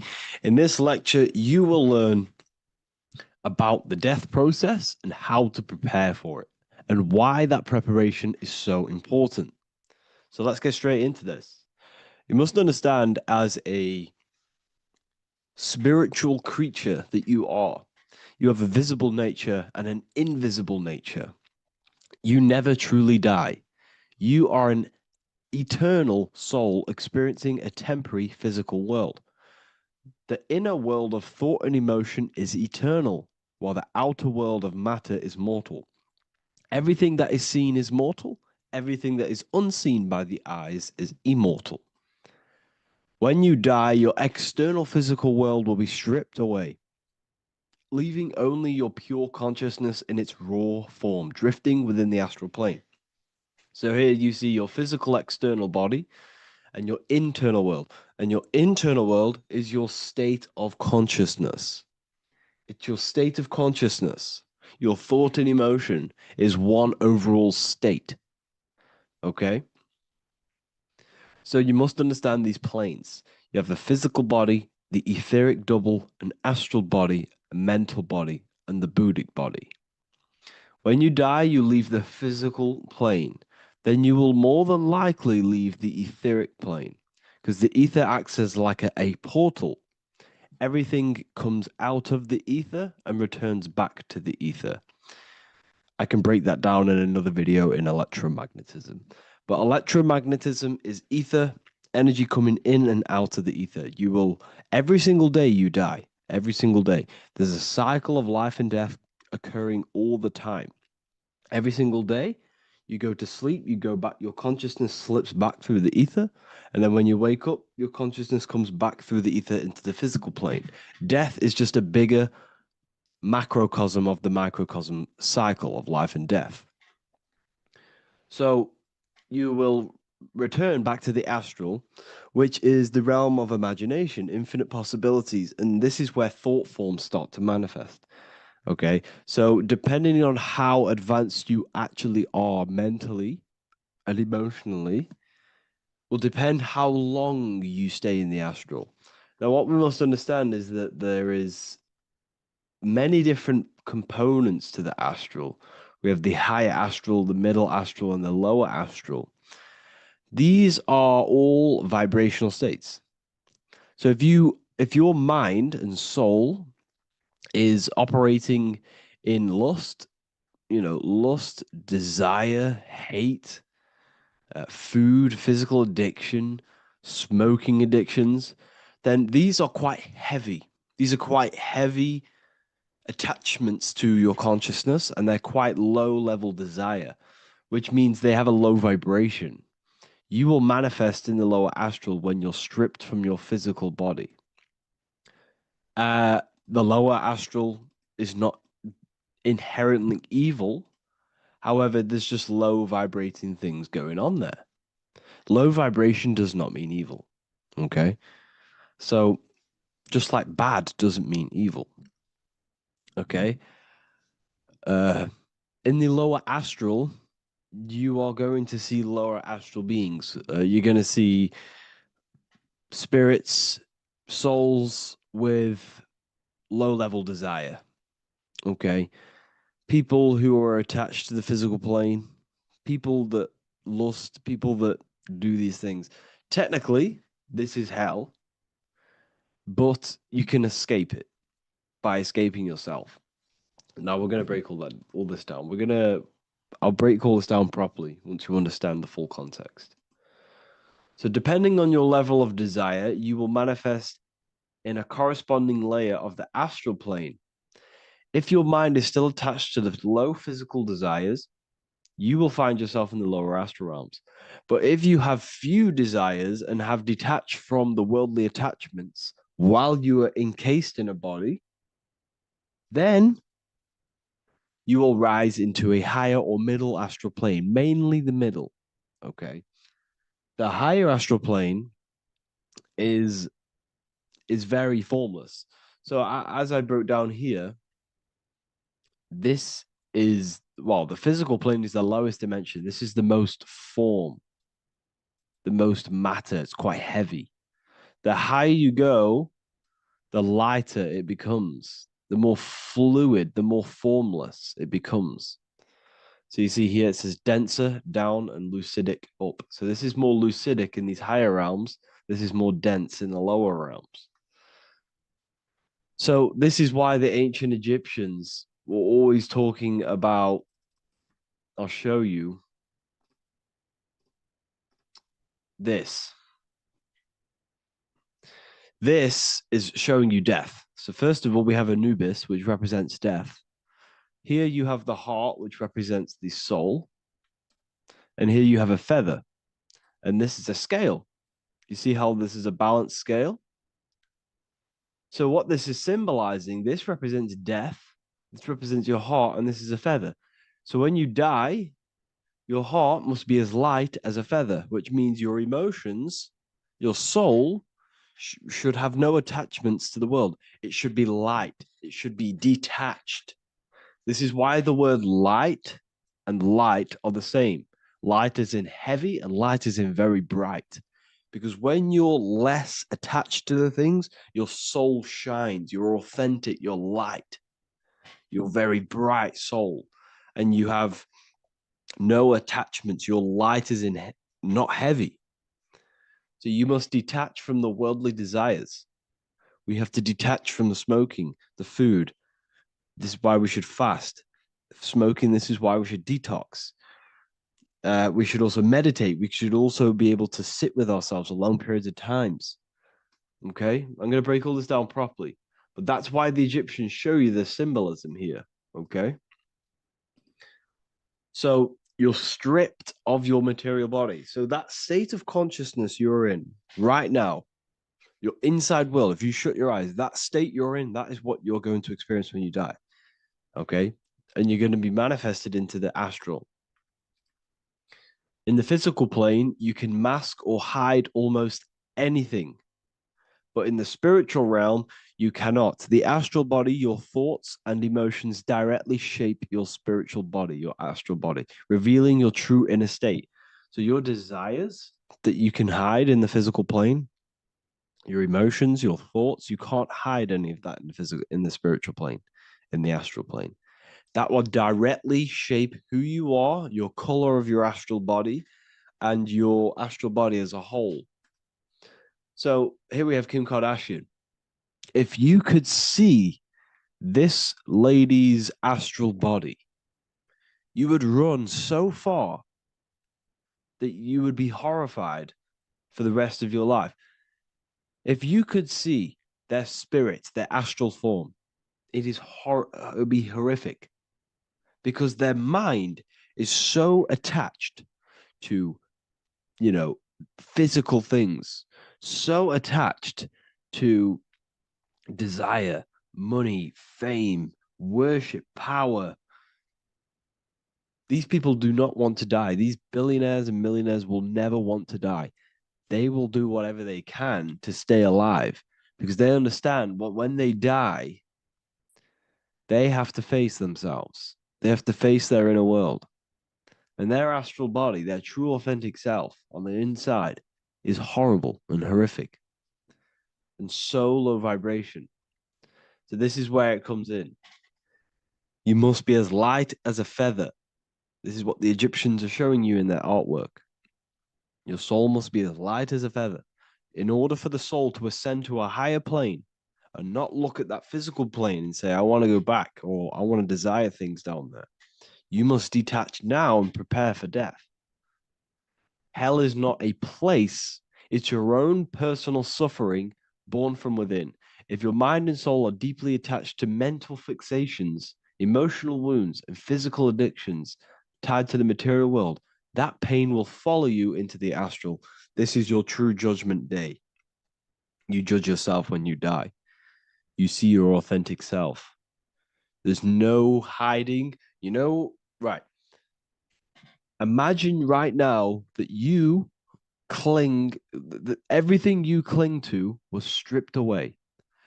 No matrix, no electricity, no food, no TikTok, no phone, No possessions, no distractions, no one else. Could you sit alone with yourself for just 1 hour? Could you sit alone with your thought and emotion? That moment of truth is what you must begin to prepare for. Could you sit alone with yourself? Can you sit alone for long periods of time and just think? And if you cannot, then you're running from your internal world. You're running from your thoughts. You're distracting yourself from your thoughts. This is what we must address. Now, don't feel bad if this is you. We've all have problems. We all have internal problems. But this is what we have to face directly in order to prepare for life after death. We must meditate for long periods of time. Not even meditation. We should be able to sit with ourselves with no distractions and just think. This is what the people of the past used to do when we had no technology. People would sit and think for hours. This is what we need. Because if you cannot sit with yourself, imagine sitting with yourself with no physical body. That's the level that's going to happen. And we need to prepare for that. The soul and mind must become as light, as weightless, as radiant as a feather to ascend to a higher plane and move beyond the physical life. To rise, they must release heaviness, attachments, burdens, fears, and desires. The lighter and brighter your inner being becomes, the more freely it can rise into a higher state of existence. Ascension is not about going somewhere, it's about becoming something pure, clear, and luminous. Okay, this is very important. Very, very important. We must detach from the worldly things. So enough of that. How do we do it? How do we attach? How do we prepare? Number one, you must detach from the material things. Start loosening your grip on things, possessions, titles, even identities. They are temporary. Appreciate them, but don't let them define you. Let nothing outside of you define you. Nothing. Your name is not you. Your job is not you. Your reputation is not you. Your bad past is not you. Your good past is not you. Your business is not you. Everything outside of you is not you. Now, what I'm saying is, I'm not saying go full right-hand path and never care about anything physical, never care about your family, don't love your family. I'm not saying that. What I am saying, love these things, love these outside things, but do not become attached and do not let them define you. You must be okay with losing anything that is outside of you. You must be okay with that, because you must understand the physical plane it's promised that everything is temporary. Everything is temporary in this plane. So don't ever think it's going to be there forever, because it's not. And you must remind yourself, not remind yourself, but I think about this sometimes when I start becoming a bit attached to work and stressed. I just remind myself that I'm going to, this is temporary. I'm going to leave this world one day and I'm not going to care. So you must have the balance. Okay. The balance is key. You can go down that right hand path and just fully cut off from the world like a monk and shave off your hair, and disconnect from the physical world. You can do that. That's not wrong. There's different paths in life. You have the left hand path, purely physical. You have the middle path, which is balance between the physical and spiritual. Then you have the right hand path, which is monk mode, where you fully disconnect from the world. They shave their hair off to disconnect from the physicality. They meditate for long periods of time. This is what they're doing. They're preparing for death. Monks prepare for death. They understand this. They understand that you don't die. Your inner world is the true world. The inner world is the only world that exists. Everything outside of you is an extension of you. Number two, cleanse the mind. Watch your thoughts. Are they rooted in fear, anger, regret, or craving? Meditation, mindfulness, and inner reflection help purify the mind. The cleaner your thoughts, the lighter your spirit. So your astral body is formed by your thoughts. It's formed by your emotions. If you sit around thinking about eating all day, you're going to have a very heavy astral body. It's going to manifest in the lower planes. But if your mind is thinking about good things with good intentions, love, knowledge, expansion, you're going to manifest even the middle or the higher. And there are ways to even ascend out of your astral body. Yes, you can ascend out of your astral body and out of the mental body, but that's all very advanced, and I'm not going to teach that yet. I'll make another video on that, but you can ascend from them bodies. The astral plane is not the end. You can keep ascending as a soul until you're left with just the pure essence of the soul. But we're going to, anyways, cleanse the mind, reprogram the limiting belief systems, let go of mental attachments. And the way you do this is by getting a piece of paper and writing down every single attachment that you have. And you're going to realize, dude, there's more than you think. Okay. We have to detach from these. We have to. 4, practice presence. Can you sit in silence with yourself? The more at ease you are with your own inner being, the less you'll feel death. The afterlife is just an extension of your inner world. It's so important. This is so, so important. Can you sit with yourself? If you cannot sit with yourself, you have some inner work to do. You have some thoughts to address, some beliefs to address, and some feelings to address. Okay, so practice sitting in the present, meditation, or just literally sit there and try and be okay with yourself. And if you can't be okay with yourself, then there's something you need to address, whether it's a belief system, whether it's an emotional trauma, or something. This is what we must reshape, refine, and let go of. Live truthfully, speak and act from your soul, not from fear or ego. The more authentic you are, the more aligned you become with your true self, which carries beyond this life.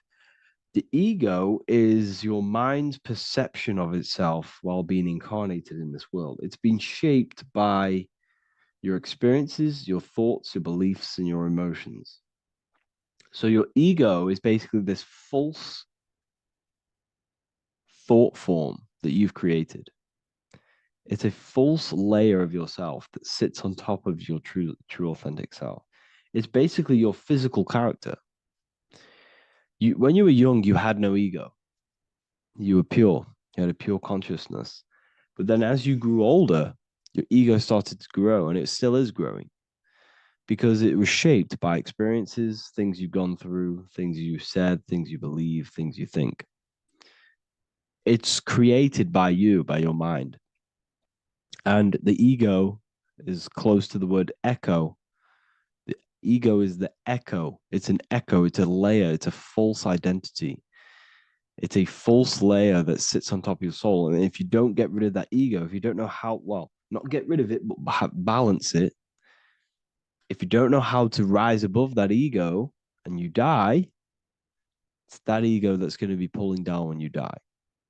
It's that ego that's going to be your suffering. Okay. 7, connect with the divine, whether through prayer, meditation, tune into something greater than yourself. The connection is the soul's compass beyond this world.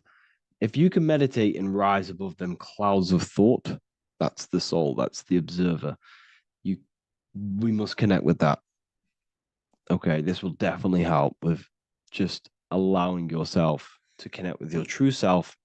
Meditation's great because you can just fully detach from the world. And the more you meditate, the more you can prepare for death. A powerful way to cultivate detachment is through daily detachment meditation, done either at night or in the morning or the first breath upon waking. Or do this as many times as possible per day. Start by physically grounding yourself in the present moment. Say out loud, I am here right now, nothing else matters.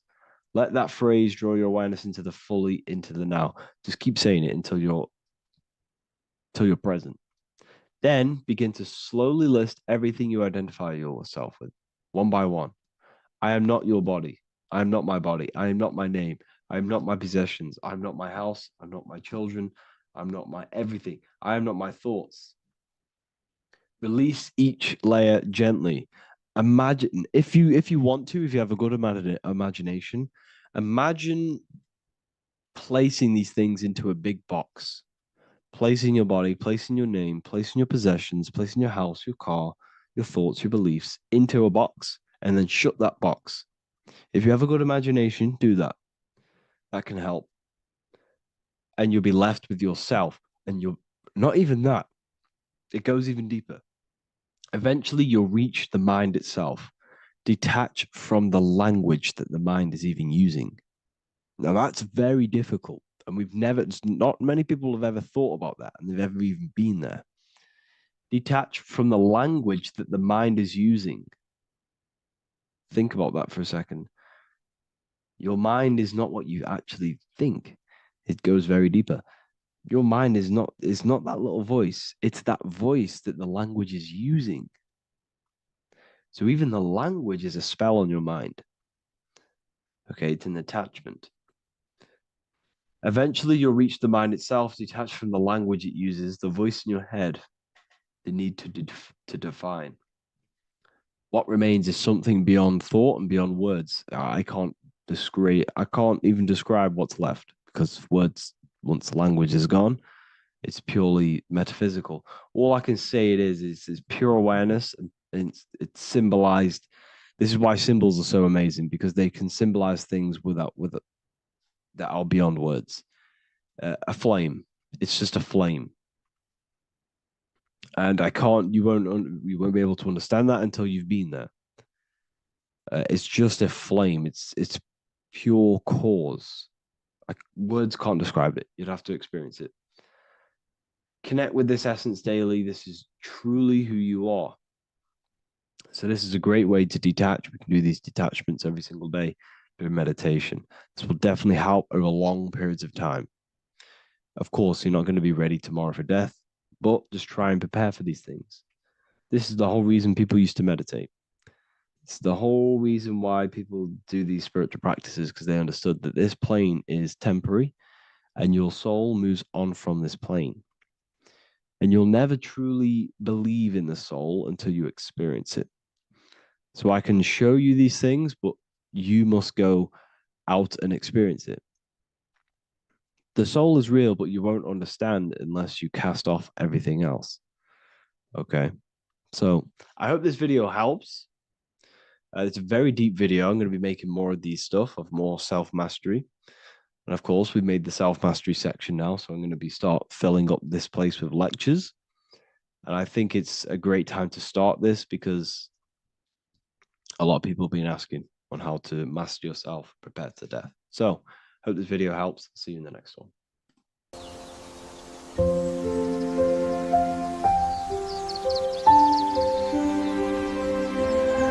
bookofwisdom.com. Visit today.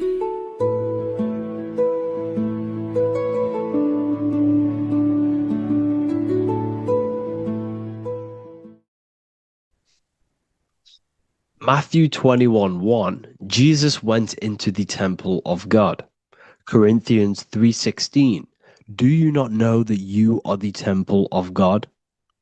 Now, what is this telling you? That God is within you. Hence why in Luke 21:12 it tells you the kingdom of God is within you.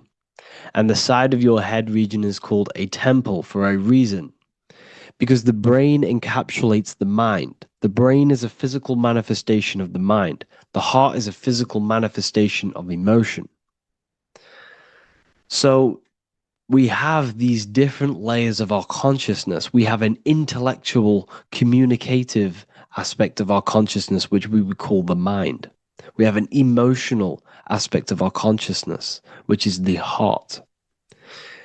And to communicate with the divine, it's all to do with the mind. Hence why the ancients always symbolize the mind being God. This is why Michelangelo always placed God inside of the brain on top of Sistine Chapel in the middle of the Vatican. He understood that God is in the brain. God is within you, not outside of you. The church tells you that God is in the sky because they are creating a externalization of the truth to create a business and a distraction. so that you don't find the divinity within you, so that you don't find your power. Now you have Adam, the physical man, the physical body, the ego, the lower self.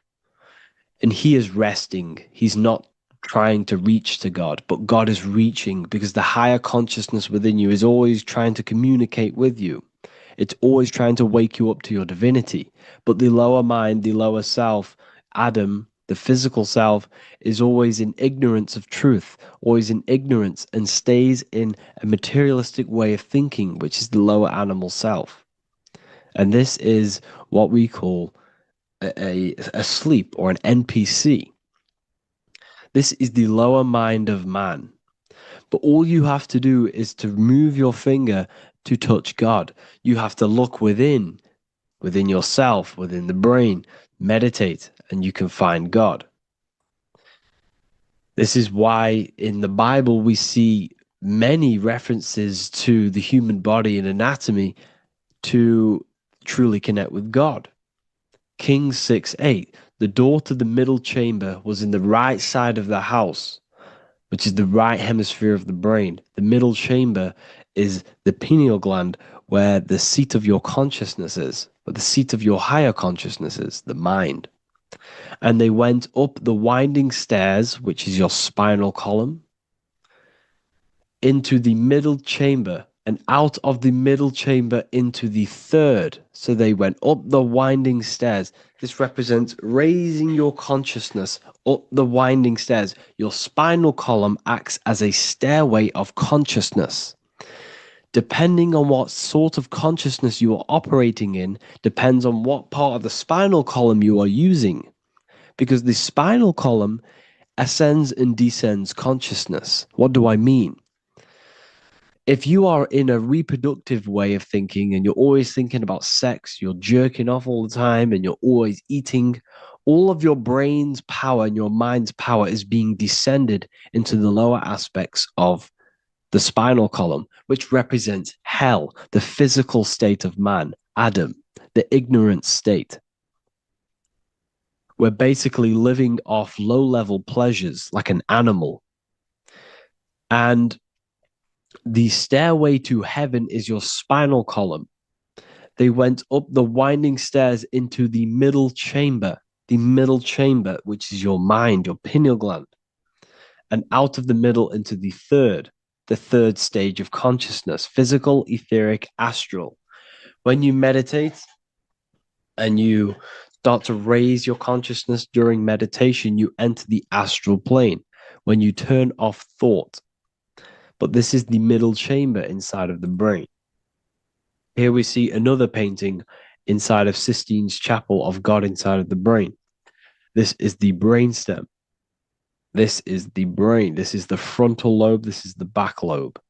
This is the back lobe. This is the cerebellum. Here's the reptilian brainstem. Here's the claustrum. This is what we are seeing here. Anatomy. Here is another one in Sistine's chapel in the middle of the Vatican. This is depicting the brainstem. God's neck looks exactly like the brainstem. Here we see a real brain compared to God's neck, because the neck is just below the brainstem. And this is what they are symbolizing, because they knew that God is within you. God is a part of the human body. God is inside of the body, because the body is a vessel for consciousness, for universal consciousness. Inside of you, inside of me, is the same spark of consciousness. And this same consciousness is spread out into every living essence, because everything comes from the one source, the one God, the one consciousness. Matthew 6:22-23. The light of the body is the eye. If therefore thine eye be single, thy whole body shall be full of light. Practicing the single eye. What is this? This is meditation. This is entering within yourself. So the Bible's telling you to practice the single eye. But if thine eye be evil, thy whole body shall be full of darkness. What does this mean? If your consciousness is in an evil way of thinking, if your mind is filled with an evil, negative mind space, then your body shall be filled with darkness. with evil, with negativity, because negative thoughts destruct the body. Positive thoughts heal and regenerate the body. So he tells you to be, the light of the body is the eye, your consciousness, the inner eye of consciousness, the eye that lets you see. And what do I mean? You look with your two physical eyes, but you see with the inner eye. What you see is perception. You look with the two eyes, and what you see is perception. You are seeing, you are understanding, and that's what consciousness, the mind, gives you. Consciousness, or the mind, is the force that allows you to be a human being, that allows you to understand things and interact with things and make decisions. It's an infinite intelligence. See, the mind is not the brain. This is a big confusion with people. Hence why the eye on top of the pyramid is separate from the bottom half of the pyramid, because the consciousness is separate from the body, the eye, the all-seeing eye. It represents the observer, the eye that sees into this body, into this world, into this. You are the perceiver. You are the invisible spirit within the body. Theologians 4:17. After that, we are still alive, and our left will be caught up together with them in the clouds to meet the Lord in the air. You don't meet the Lord in the physical air. Okay? This symbolism of the ancient Christian artwork is showing you this is symbolic. These things never happened. There's no man in the sky. Moses didn't go on a mountain to meet with God. The air represents the mind. This is why you say you're an airhead when someone's very stupid. Earth is your body. Water is your emotions. Fire is your spirit. Air is your mind, the invisible mind. So Anton Mengs, an ancient Christian art worker, is showing you anatomy of God in the clouds.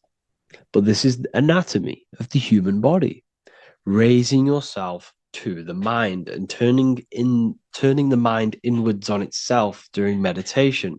And that's how you meet the Lord in the air. You meet the Lord in an elevated state of consciousness. The air represents an elevated state of consciousness because the air is up. You have to raise your consciousness to meet the Lord in the air. This is why Moses went on a mountain to meet with God.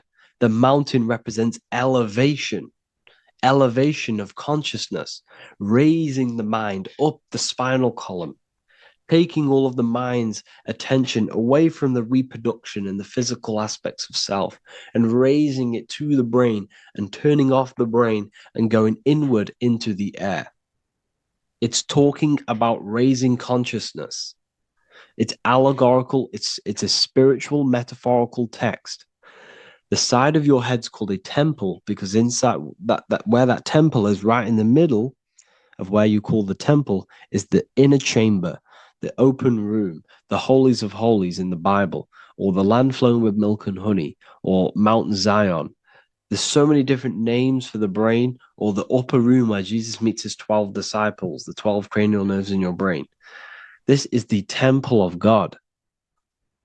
Your body is a temple of consciousness. It encapsulates the consciousness. It encapsulates the mind and soul.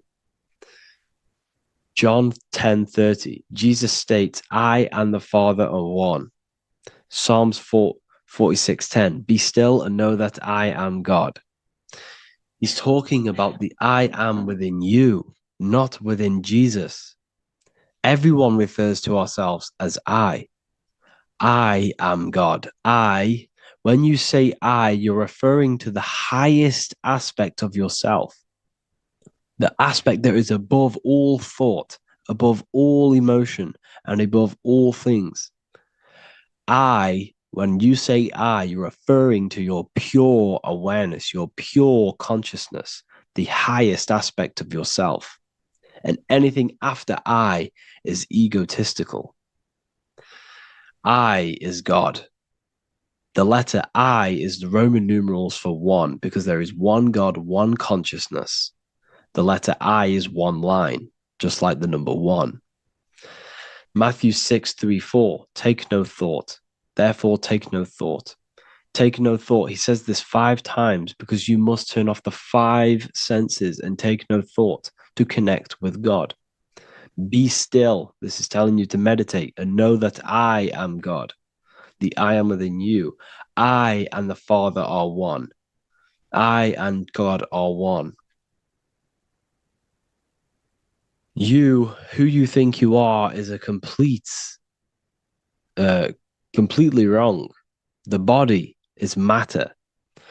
Your name isn't you. Your job isn't you. Your reputation, your trauma, your memories, your friends, family, worries, bills, interests, dislikes, goals, passions, anything to do with the thinking mind is not you.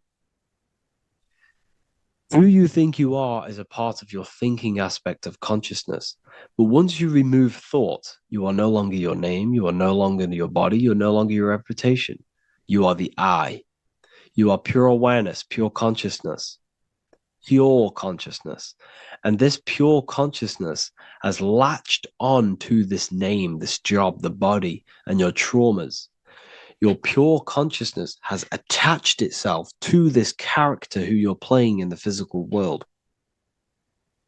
And this is essentially who you think you are, but you are not. You are the I, you are the self, you are pure awareness. So, in order for you to detach from these things, you must learn how to detach from your name, your job, your reputation. And you do this through meditation by turning off the thinking mind. Turning off the thinking mind allows other aspects of your consciousness to open up. What do I mean? Your whole life you've been thinking, and all of these thoughts has attached you to this physical body. You haven't allowed your consciousness to open up. And you can only do this by taking no thought. That's why Jesus tells you, take no thought. When you turn off the thinking mind, other aspects of your consciousness starts to open up. Other aspects of your being can open up. And this is how you astral project. This is how you do all these mystical things and things to do with consciousness. It's taking no thought.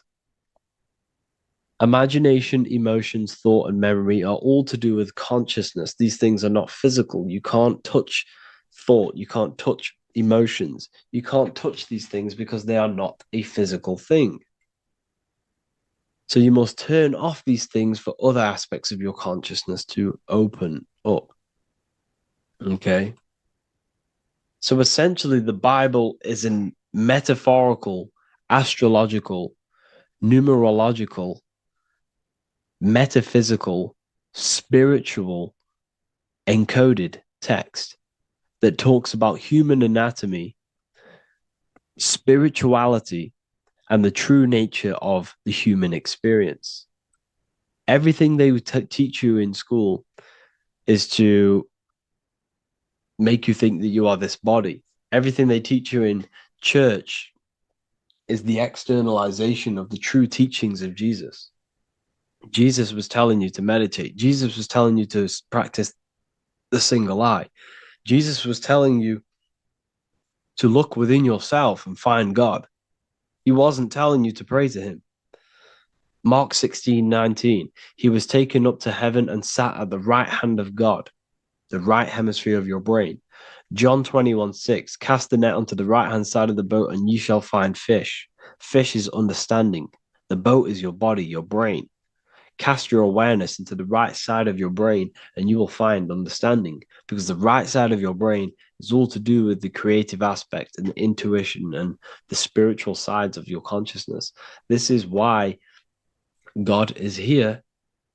This is why Michelangelo depicted God in the right hemisphere of your brain, because this is all human anatomy. And I speak about all of this in the brand new Book of Wisdom, Volume 2, which is now available. The start of the revolution has begun. This book is truly going to change the way people see the world. It's got so many more topics than the last one. It's truly a revolution. It's written in so much detail. It's very practical. I cannot wait to share this one with you. I just want to say thank you for the opportunity for me to create this book, because without you, I couldn't have created this. And I just love sharing my work with you. And I thank every single one of you for the support, the watch, like the views and the likes, everything, especially the people who have joined the university and stuff like that. And for people who have joined the university, you do get a free Book of Wisdom paperback if you just go to the general chat and follow the description, follow what the instructions that I gave you in the chat, and you'll be able to order a free Book of Wisdom if you are inside of the university. Plus, you get all of my other books, 2 books, and over 45 occult books on occult and esoteric things. You get lectures, live calls, a community, a manifestation mastery course, and a whole library and reoccurring updates every month, every week. So yeah, I hope you all enjoyed this video. Thank you all. Please leave a comment to help the algorithm, and leave a comment on what videos I should make.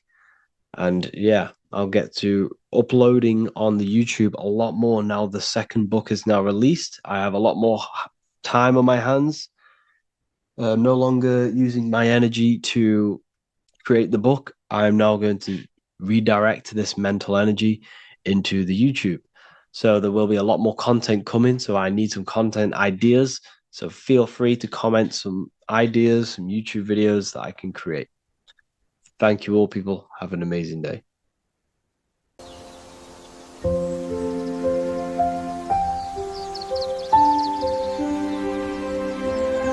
bookofwisdom.com. Visit today.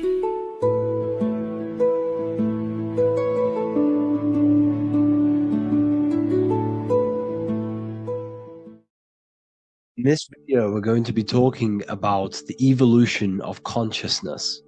You are born human, however, you possess consciousness, which is the awareness behind your being, the awareness behind your thoughts, the experiencer behind your 5 senses, the experiencer, the observer behind your thought, emotions, and senses.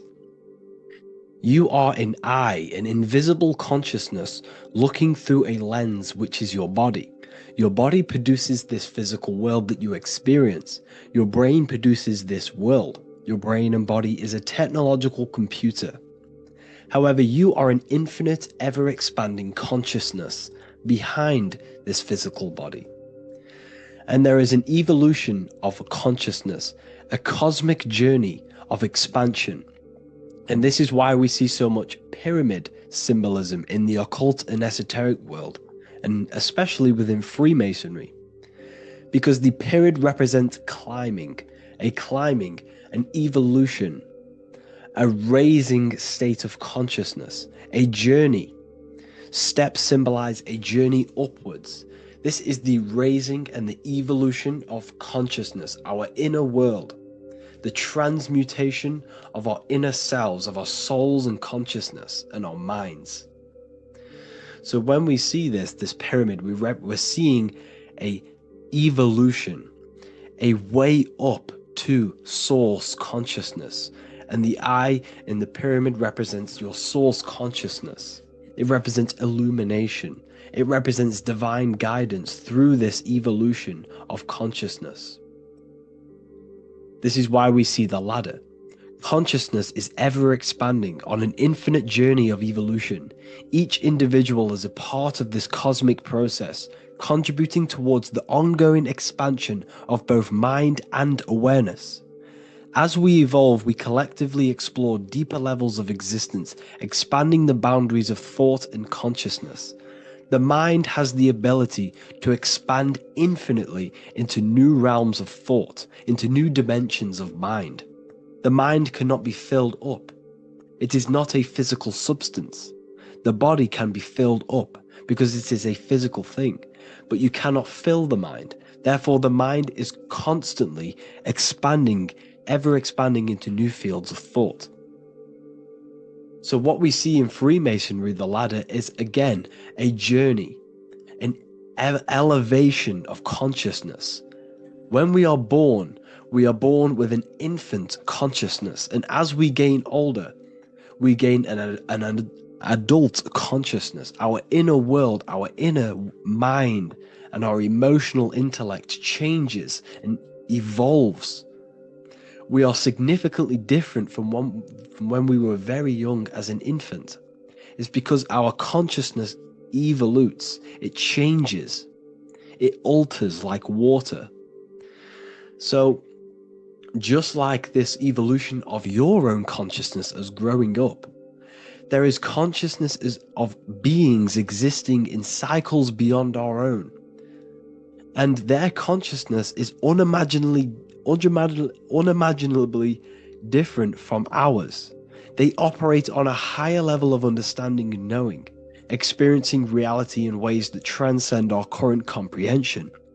Our minds right now cannot comprehend the highest states of consciousness.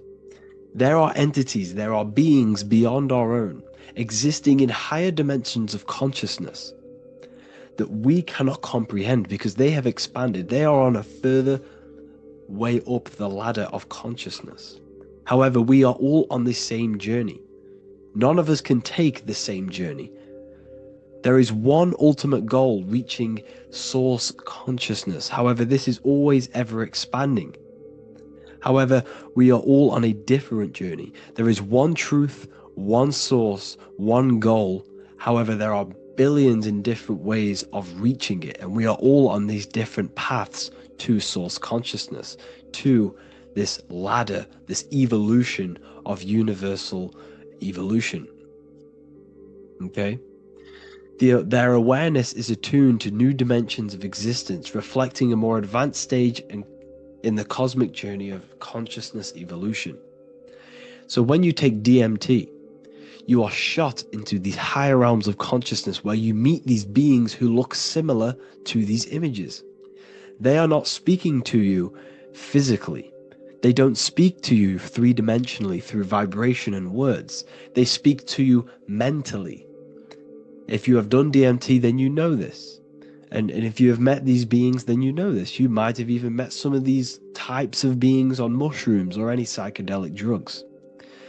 Because ultimately, when you take these mind-altering substances, it's altering your consciousness. It's merging your consciousness with the spirit of that substance. And you are essentially attuning your mind to higher dimensions of consciousness. That's why we say we're getting high when we take these substances. Therefore, when you meet these beings on DMT, you are essentially meeting beings who are attuned to higher dimensions of consciousness, and they speak to you mentally. They speak to you telepathically through thought, because the universe is mental. Everything exists within the mind. The way you are now, your physical existence, is a state of mind. Mind, thought creates matter. Spirit and matter are two opposing ways of thinking. If we have a very spiritual mind, we have an expanded mind, we are a spiritual person through the mind. However, if we have a very low state of consciousness where we think about food, sex, lust, and all physical things, then we have a physical consciousness. Matter and spirit are two opposing forces, two ways of thinking. The mind attunes itself to different levels of understanding in different dimensions. So, essentially, this is what we're looking at.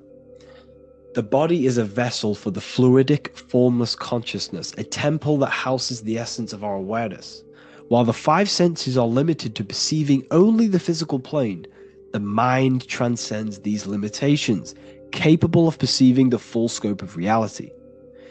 It is through the mind that we access deeper truths beyond the material, tapping into boundless nature of existence. Physical existence is a thin band, a thin layer of reality. It's like 0.001% of reality. And your five senses are only tuned into this layer of reality. But the five senses are, by design, only allowed to perceive physicality. But the mind has the power to expand beyond this physical five sense state. The mind has the power to expand and evolute. It is a conscious decision whether you want to take this path or not. You can stay in a three-dimensional way of thinking, or you can expand your consciousness from within. It's not an external journey. There is no God going to save you. You must save yourself. Therefore, behind every single one of these eyes is the same source consciousness. However, we are all different cells in a different journey. The organs in your body, the cells in your body are all alive. They all possess same consciousness, universal consciousness. However, we are all on a different journey of evolution. As above, so below. As the baby is in the mother's womb, when the baby becomes conscious, there is a world outside of its mother. What does it do? It presses and seeks a way out to be born in the other world outside of its mother. It is the same with your consciousness, your mind. When your mind becomes aware that there is realities beyond the immediate surroundings, it seeks a way out. And this is exactly what I'm doing to you now. I am now expanding your mind and telling you there is other ways of reality. There is other dimensions of consciousness which you can access through inner transmutation, through different ways of thinking, spiritualism, and meditating and connecting with yourself and detaching from external things. We can upgrade our consciousness. Your body is a womb. Why Jesus says you must be born again to see the kingdom of God, because you are born physically and then you must be born again spiritually, awakening your inner consciousness. So like I said, as the baby is in the womb, it's the same principle. As above, so below. You were a baby, you were in your mother's womb, and you figured out there is a world outside of your mother, so you seek to way out your mother to be born in another world. It's the same now. You must do this now. This is your spiritual evolution. This is the evolution of consciousness. It's ever expanding. When you die, this is a transition. You must learn to not fear death. This is another part of your spiritual journey. You must master death. Therefore, like I said before, the mind has limitless capacity to expand into new realms of thought, continuously exploring uncharted ideas and concepts without boundaries. The mind can ever expand. It can never be filled. It can never ever know everything. There is infinite fields of knowledge, infinite fields of thought. Your current state is just one stage on an infinite pathway. You won't remain human forever. The human experience is a crucial phase where we learn to balance polarities, master the fundamental laws of the cosmos. It is a period of growth and transformation, preparing us for the next stages in our cosmic evolution. The goal is to strive for perfection, yet the true perfection is unattainable. It's like a tunnel, and there is a light at the end of the tunnel. And as you walk through this tunnel, the light is ever moving backwards. You should forever seek to meet that light, but you will never meet that light because consciousness is ever expanding. You should strive for perfection, yet knowing that perfection is forever unattainable. The journey is endless, with each step revealing deeper layers of understanding and experience. The pursuit of growth and expansion is itself the essence of our evolution. You can find all of this knowledge in the amazing book that I have read for years. I have read this book, The Emerald Tablets of Thoth, the Atlantean, by M. Dorial, translated by M. Dorial. I'm telling you now, this book, now that I've told you this, you have some context on the book. The whole book is about evolution of consciousness. He's talking about higher dimensions beings. He's talking about how you can transcend this physical plane. It is truly the most amazing book you will probably read. One of the best spiritual texts you'll see. It's hard to understand, so you must read it over and over again. And the more your mind progresses, like for me, I read this every couple months, and the more I learn about consciousness, the more I expand my own consciousness. And every time I read this book, I pick out something new that just completely blows my mind, because you can only understand this book to your level of consciousness, to your level of understanding. So now that I've told you all this information, go and read this book and it will absolutely blow your mind. And so will the Book of Wisdom Volume 2, which is now available. I released it the other day. I'm just going to read a page out now. This page is called Spirit and Matter. The Earth is not merely a dense, lifeless rock drifting through space. It possesses spirit, a living essence that animates its form. But what do we mean by spirit? Spirit in esoteric terms refers to the energy, the life force, animating the principles infused in matter. So essentially, what this page is talking about is how everything has spirit, consciousness within it. You are the middle, you are spirit and matter. You have the ability to expand your mind to the God self and raise above our animal instinct, our material self, and know the divine and expand. Animals cannot do this. Animals are not self-aware. Humans possess self-awareness. We can observe our consciousness. We can say, why do I exist? We can look in the mirror and know that we need growth. And this is what Anunnaki means. Anu means above. Anu was the supreme god of the sky, which is a metaphor. He represents spirit above, heaven. Anu came down to earth and married Ki, the goddess of the earth, which represents matter. It's a myth, it's an allegory. Anu married Ki and gave birth to the Anunnaki. Spirit came down and infused with matter and gave birth to the human, which is you. You are spirit infused in matter, Anu and Ki, Anunnaki. You are the Anunnaki. And this is just one of the teachings in my book. Honestly, this book is absolutely amazing. If you truly, truly want to expand your consciousness, give this book a read.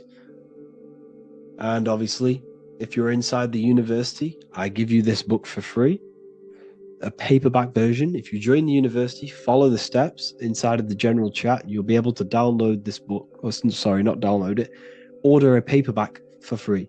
All you have to do is pay for the shipping.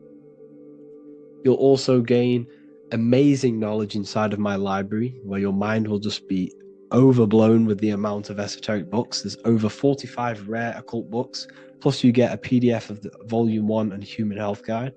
You get reoccurring updates where I expand on symbolism, occultism, where you will just feel absolutely amazing once you understand esotericism in yourself. You'll also learn how to create the dream reality that you want with the Manifestation Mastery course, where I teach you how your consciousness creates reality. You'll have a real lectures where I post lectures on symbolism, occultism, esotericism. There's a conscious community and live calls and Q&A where you can ask me questions and I'll answer your questions. I just want to say thank you to everyone who has joined the university. Thank you for even liking and watching this video. Any support I just appreciate every single one of you. Please, if you can, leave a comment and a like on this video and let me know any videos you want me to make in the future.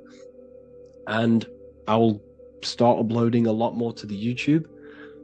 So yeah, thank you all for tuning in today. Have an amazing day.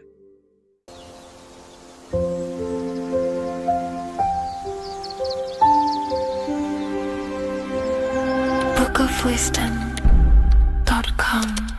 Visit today.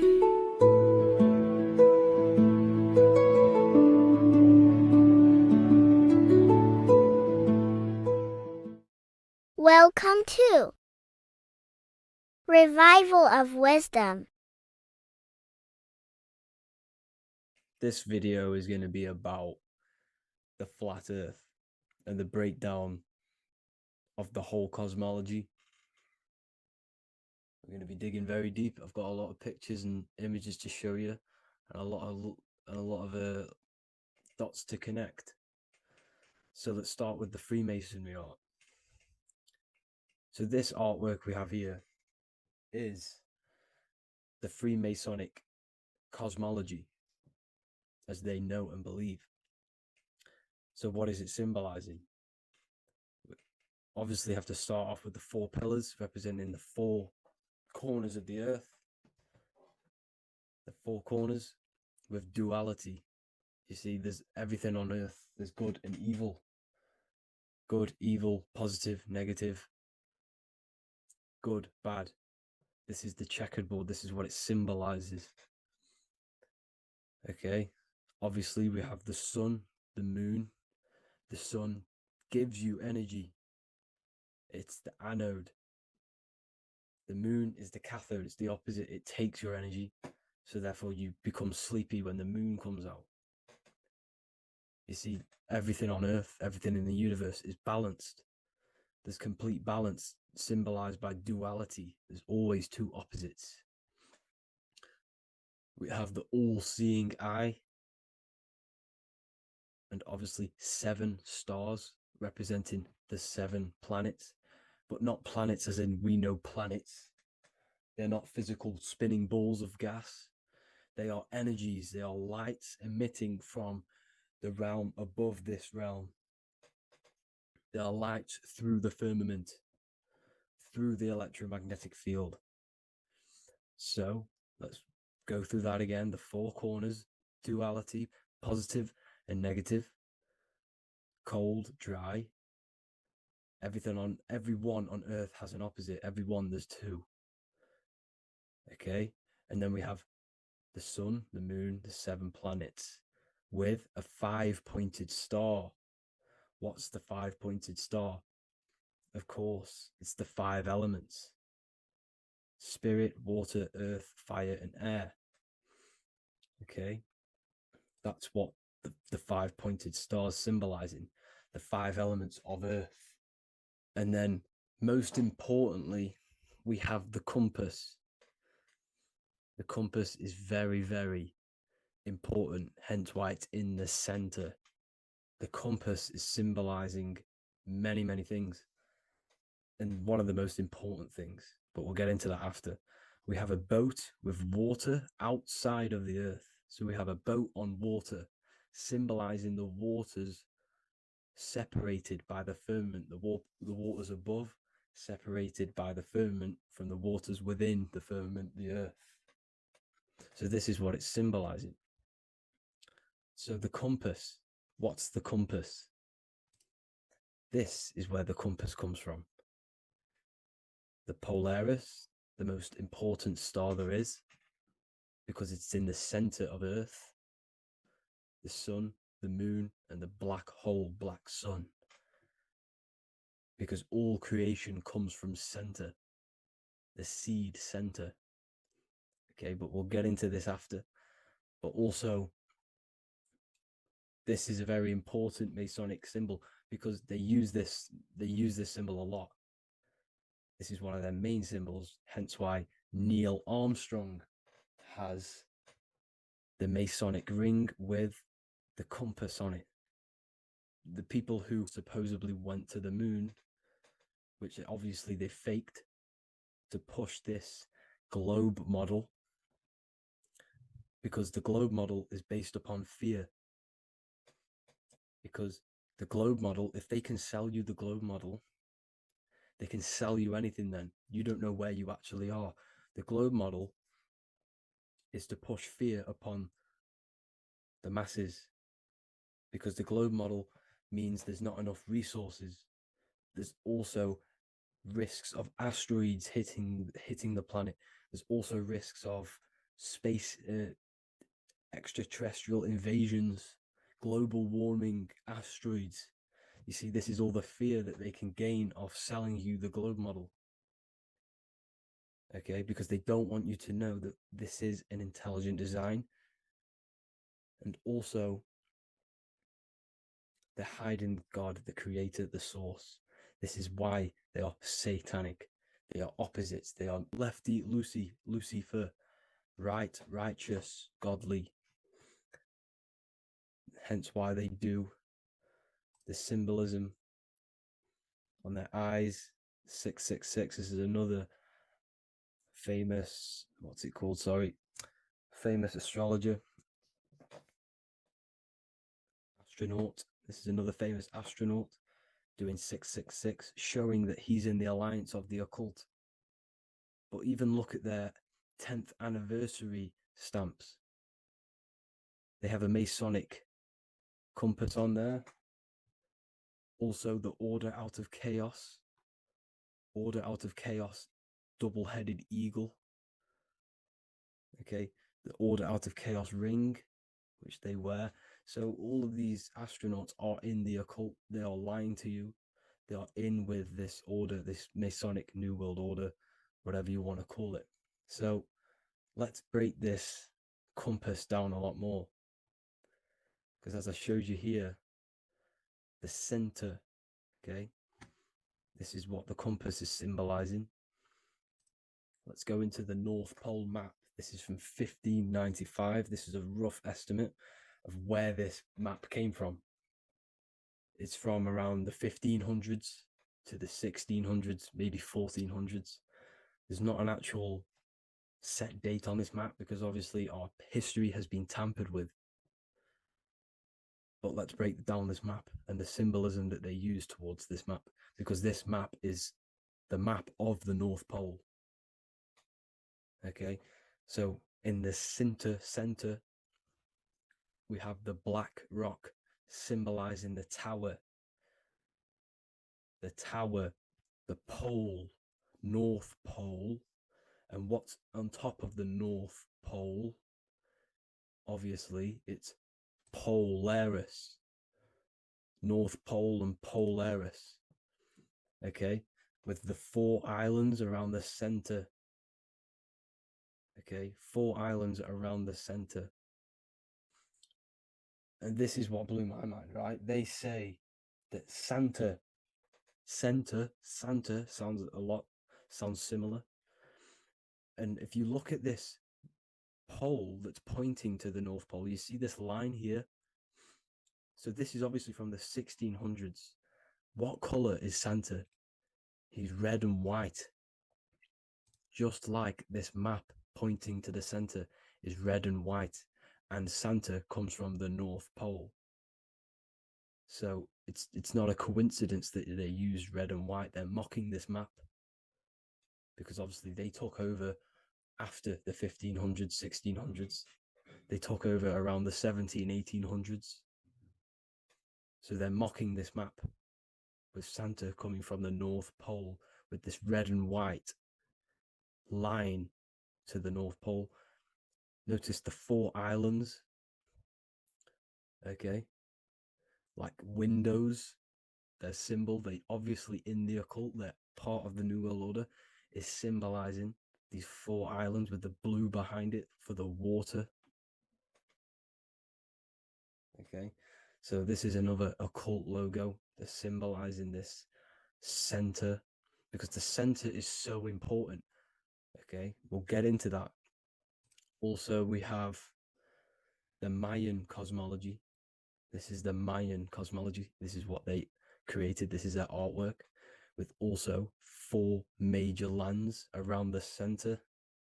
You see this 4 with green in between them all. 4 major lands with the underworld. You see this underworld is also symbolized by the Masons with the coffin of the skull and bones, the deceased, the dead. Okay, so this is also mentioned in the Book of Enoch. Okay, and it's called Sheol. Sheol, the underworld. Okay, and in the Book of Enoch, it says all spirits of the dead go to these hollow places, that they are wait until their appointed time of judgment. And it also says in the Book of Enoch, there are 4 hollow places underneath. 4 as above, so below, representing the 4 islands. As above, so below. That's where that could link in. Okay. The Book of Enoch is very important because it was found in a cave thousands of years ago. And has a lot of truths about this realm and about this world we live in. So let's go back to the Mayan cosmology. So the ancient cosmology, they all must have had some sort of communication. They must all be at peace with each other, because all of their cosmologies linked together. See, the Greek, Babylonian, Indian, Celtic, okay, they're all linked in together. They all knew that they were in an enclosed system with an underworld and obviously a firmament. Okay, so this is what they all knew. They all must have had some sort of communication. They were a lot more advanced than us. They knew the center of the realm. Okay, and obviously the United Nations flag also symbolizes their center. You see how it has like a grid with a circle around the center. It's symbolizing that center of the realm, because that center of Earth is so important. The United Nations flag, all have it. See, some different ones will have that circle around the center, because the center is the seed. All things come from a center. So the torus field is so important because it is the spark of life. It's the building blocks of the universe, this creation, because all things have a torus field. Just like an apple with what's in the center of an apple, a seed, because the center is where the energies hold, is where the energies meet, and it creates that spark of life. Just like your heart is the center of your body, and it has an electromagnetic field, because the center, all things come from the center. So this is why the North Pole is so important, because this is why it's so important, because this is where the creation sparked from, the center. This is where the most electromagnetic energy is stored. So this is why the northern lights come from the center. It's electromagnetic energy. This is what the northern lights are. It's being emitted from this black hole in the center. Okay, and obviously what else is on the center? Polaris. Polaris is the center star. Okay, so the center star is what sits on top of this North Pole, Polaris, because it's a pole of electromagnetic energy, symbolized as a black rock, a black hole, pole. You see, because all creation comes from void. Light is born from darkness. Without light, darkness can't be born from light. You see, but light can be born from darkness. This is why darkness is so important. And this is why there's a black hole in the center of our realm, like the black sun. The black sun, the Polaris star, the North Star. You see, so this is this North Pole, Polaris. This is what they're talking about. And this is why compasses are an 8-pointed star, because Polaris is symbolized as an 8-pointed star. This is where a compass will point you to. It will point you to that center.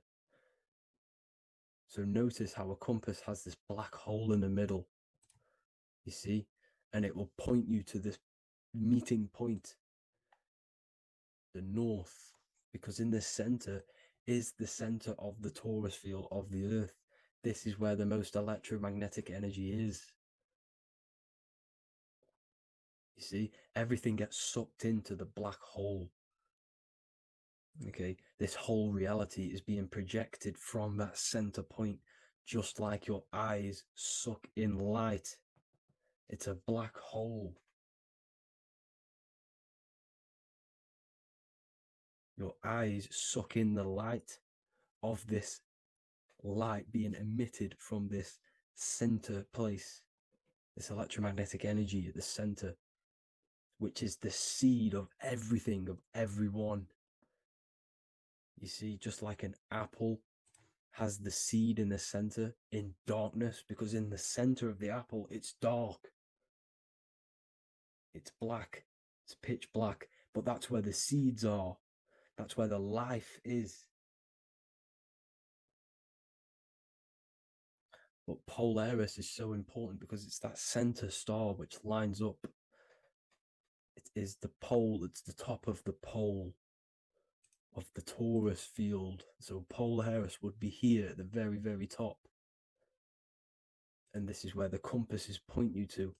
And this is why the star of Ishtar, the 8-pointed star of the Sumerians, also talked about this 8-pointed star, and it's called the Star of Ishtar. Okay, and who is Ishtar? Ishtar is the goddess. Okay, so she's not a male, she's a female, because every creation is brought through a female, a womb. Every single human on earth is brought through the womb, the sacred feminine energy.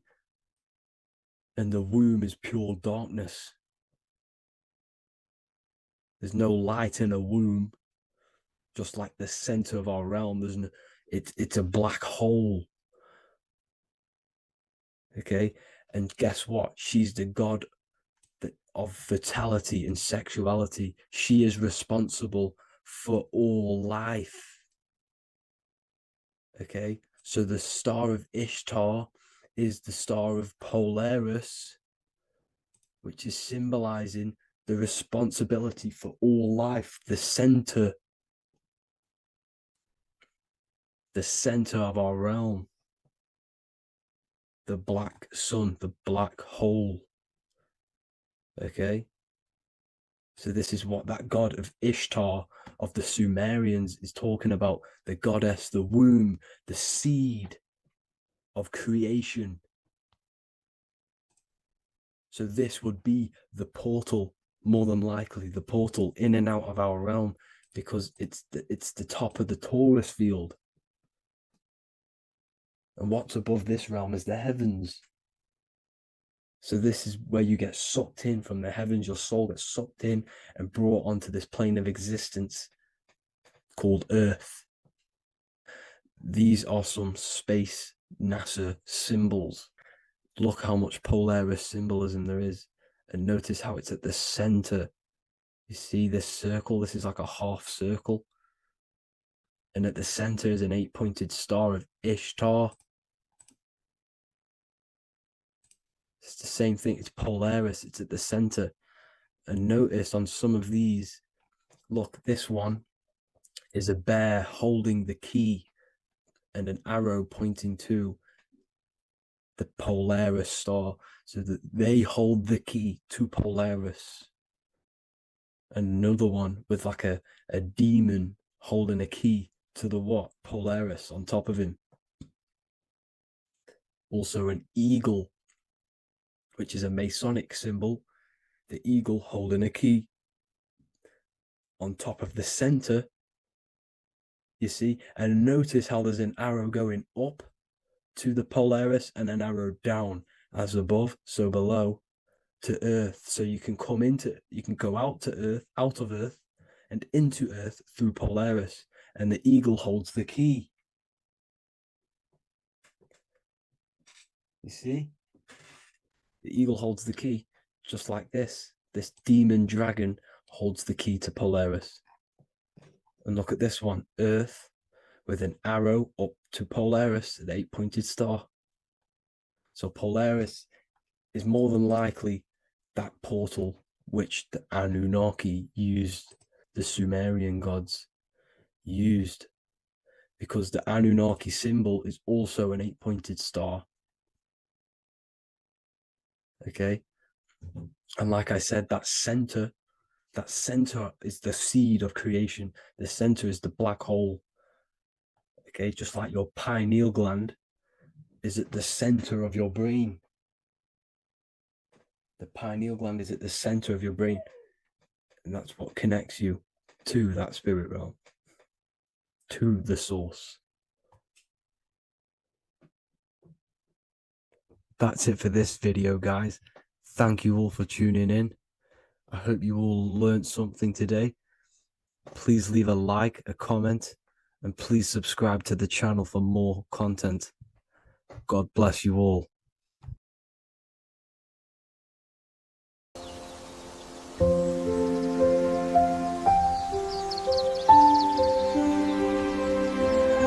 bookofwisdom.com. Visit today.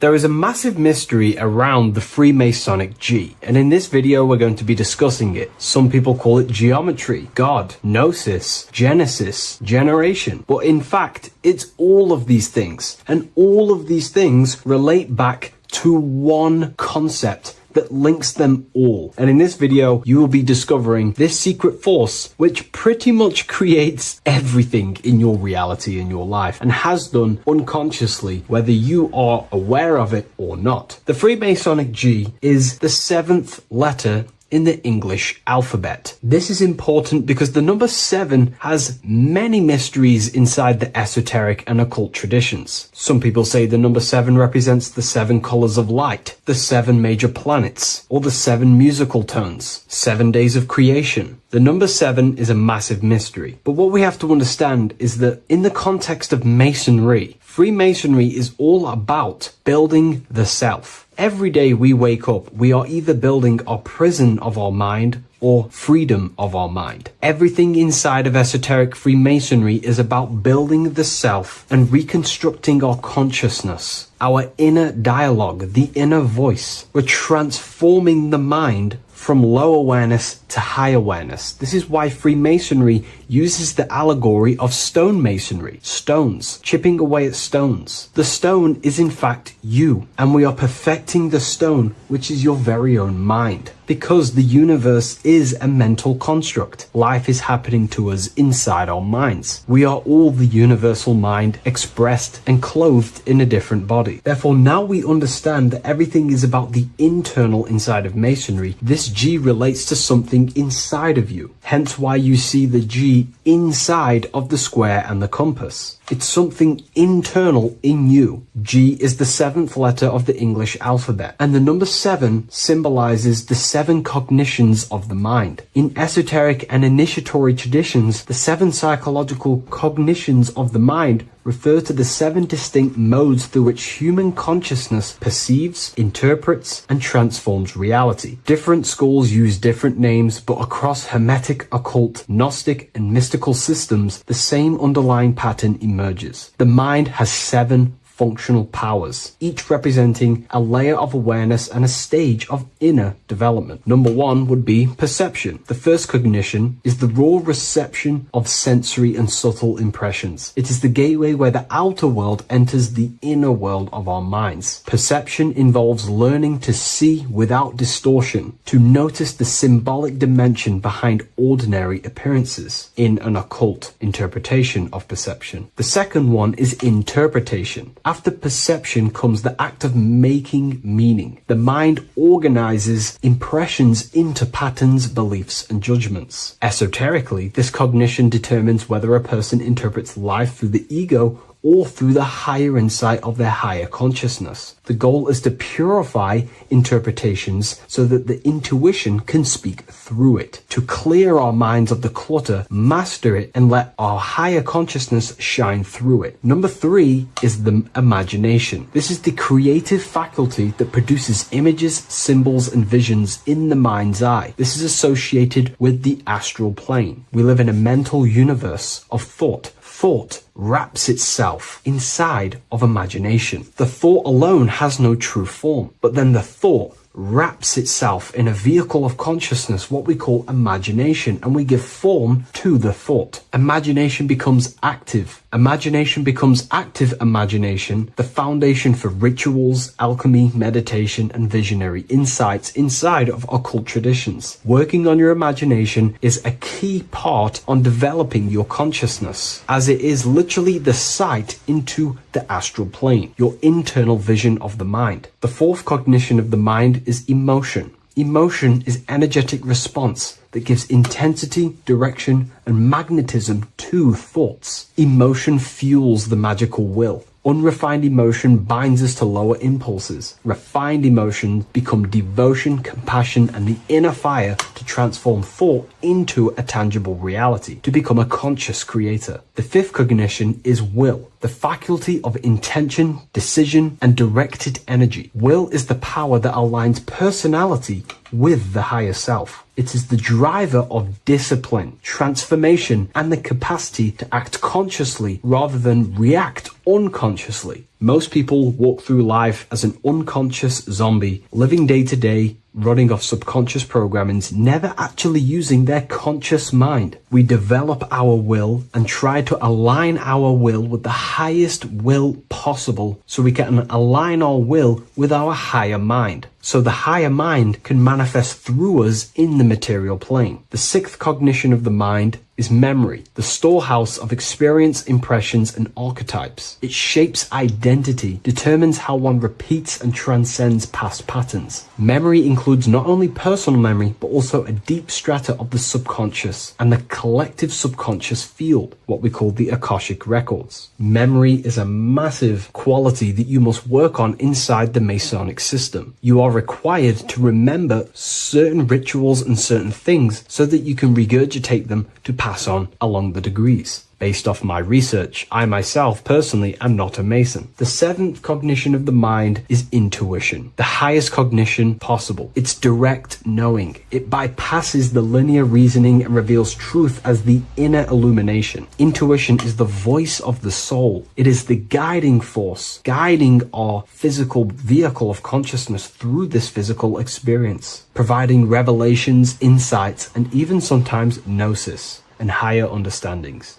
They are the 7 principles and cognitions of the mind that we should work on. Sometimes they're symbolized as 7 luminary planets, because lumen is light. The planets are light. Light is consciousness. Consciousness is light. Now moving on to the true understanding of the G, the higher understanding of the G, as I mentioned previously. This is what we call the generative principle, the care principle, the human heart principle, the female aspect of consciousness within yourself. All creation is built upon a care. All action is built upon a care. You only act on what you care about. You care about paying the bills and staying inside your house and looking after your family, for example. Therefore, you take the action to generate the reality and generate money to pay the bills. Them actions are driven by the force of care. If you care about a plant, you take the action to water the plant and it grows. If you care about your partner or relationship,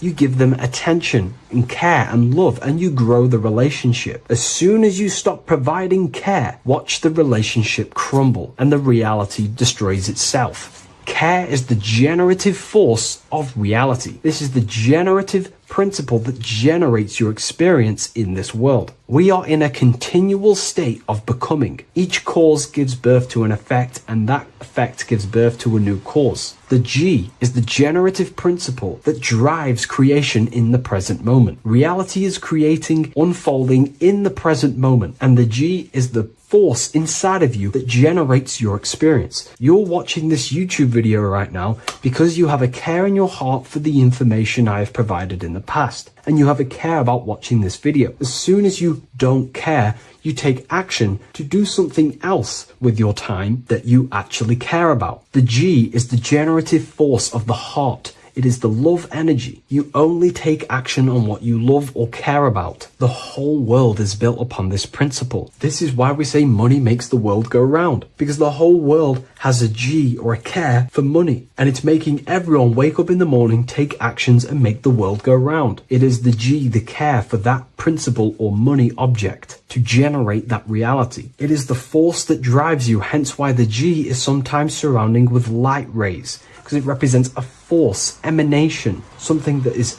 invisible but driving the physical body. The G is the internal force that focuses thought into an action. We can think many thoughts, but the thoughts you don't care about, you don't take action on. But the thought you care about, that you have a G for, intensifies that thought, focuses and directs it into an action to generate that experience and reality. The whole world is built upon this principle. The sun is a perfect example of the generative principle. The sun gives all of its life, light, never asking for anything back, making everything grow and generate on the earth. Everything in your life is built upon this principle, and gaining control over your care gives you control over your actions and your reality and what you generate. Once you see this, it is truly beautiful that the world is actually built upon love. This is why they say love is the force of God. It is. Truly. This is the reason why God begins with a G. It's about Genesis. Genesis means creation. G, generation. Anything that generates and creates is all to do with a care or a love energy. But don't get me wrong, people can love sick and twisted things, and they act upon them sick and twisted things. This is why purification of ourself is important by understanding this principle, as it is a very powerful principle to understand. This is the reason why the word gift begins with a G.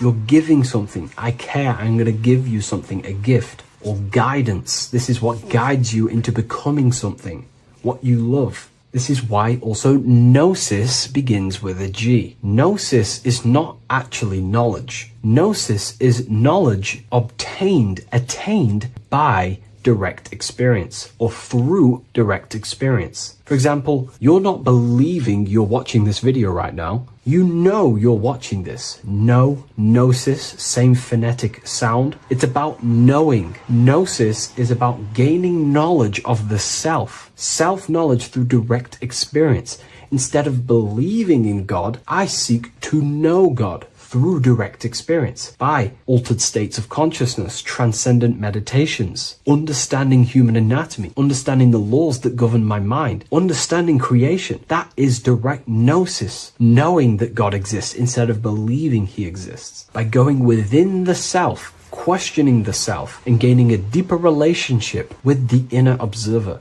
you start to gain gnosis, self-knowledge through direct experience. And in order to gain gnosis, you have to care, because gnosis requires action. It requires you to meditate and go within yourself. It requires you to study yourself. It requires you to go within yourself. And in order to do that, you have to care. If you don't care about knowing yourself, you won't take the action to generate the gnosis. If we take a look at this piece of Freemasonic artwork, we can see a whole lot going on here. But if we focus down here with the temple with the letter G on, and when you walk through the temple, there is a pathway leading up a hill towards the light. The light reveals things. If something is in darkness, you can't see it, but the light reveals something. It's symbolizing truth, the light of gnosis, knowingness. And in order to walk this path, you have to go through the temple, which means entering in yourself. This is symbolic of the path. The Masonic path is about the self, reconstructing and learning about the self. In order to walk up that hill, it takes a lot of effort. It's not easy walking up a hill. You're going to be tired. It's not easy. It's horrible. Who likes walking up a hill? I know I don't, but people like hiking and stuff. I understand that, but it's symbolizing this is hard work, working on yourself, because the labor of working on your mind is the hardest labor you will ever do. It's called the great work or the Masonic work. And in order to climb that mountain, you go through the G. you have to have the care. If you do not have the care,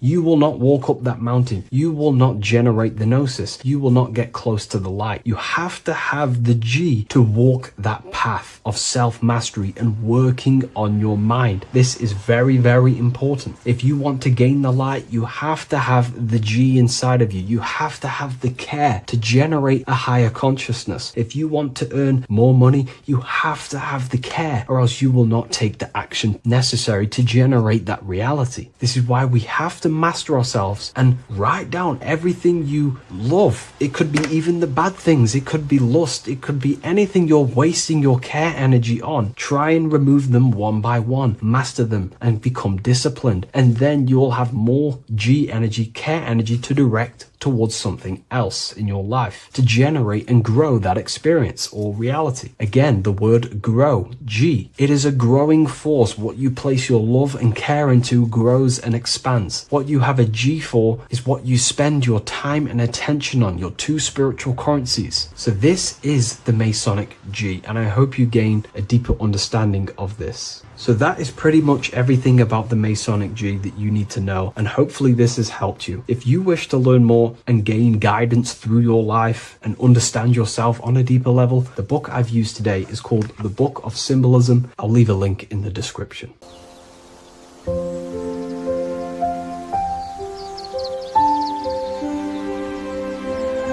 bookofwisdom.com. Visit today.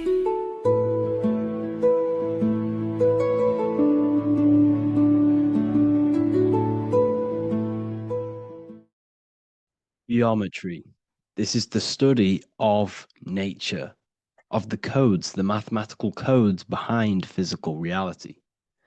So today we're going to be going deep into geometry and the true esoteric internal geometry, the geometry that no one really talks about, and how geometry relates to human consciousness. So essentially, what we must understand when it comes to geometry, the basics of geometry is everything is vibration, and this vibration is vibrating on a certain frequency, and this certain frequency creates a geometric shape, which is why in nature we see all of these different geometric shapes. All matter takes form in shapes.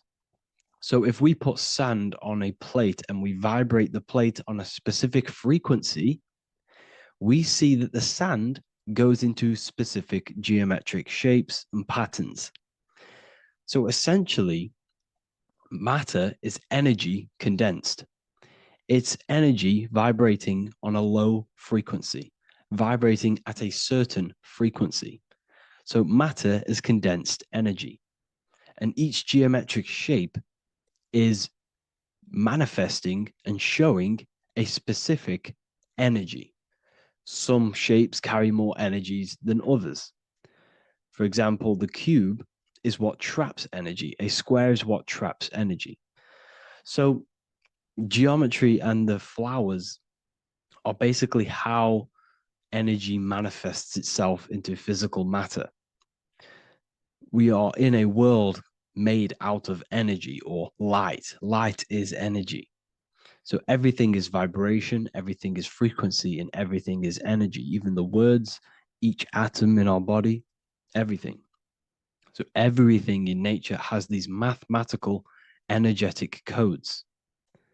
So geometry is basically the study of nature and the shapes that are in nature and their energetic principles. Because like I said, matter is energy. So this is what we call cymatics, when we place water in a petri dish and we shine light on top and we vibrate the water. And we can capture, this creates certain patterns. Each frequency, like you see here, has its own pattern. So what we are seeing here in the physical plane is essentially energy condensed into physical reality. We see it in the turtle. We see it in every single form in nature. Now, external geometry and normal geometry, we normally get taught that This is God's way of creating physical reality, which is essentially true. However, it's far more deeper than that. Far, far, far more deeper. Okay, so what geometry truly is, it's not God's codes to reality. What we must understand is what the brain truly is. And what we must understand is that we are not in the world. We are not in the universe. The universe is us ourselves, and the world is produced by our brain itself. Okay? So the way you must understand how the brain works, so what you visually see, so geometry is to do with what we visually see. And what we visually see is heavily connected with our eyes, which are an extension of the brain. The eyes are the brain. And essentially how we see is energy enters the eyes, and each eye goes to the optic nerve. And this energy is transferred into electricity, which travels to the back of the brain, to the visual cortex of our brain. And this is where the image is produced, what we see. Therefore, the world outside of us is truly inside of us. It's a projection from within the brain. The brain is an energy condenser, a decelerator, an energy decelerator. Everything outside of us is basically formless energy. It is formless energy vibrating at a certain frequency. So what the brain is, it's sucking in this energy, this light, and turning that frequency, that code, that light code, into a physical reality. It's condensing the energy and turning it into a visual image inside of the brain. Therefore, everything outside of you is not what it looks like. Everything outside of you is basically energy, infinite energy. And our brain is condensing this into a physical reality and projecting it outwardly, which you experience your visual field. Okay? And the ancients knew this. So this is basically called the sigil of Lucifer. Lucifer is known as the light bringer.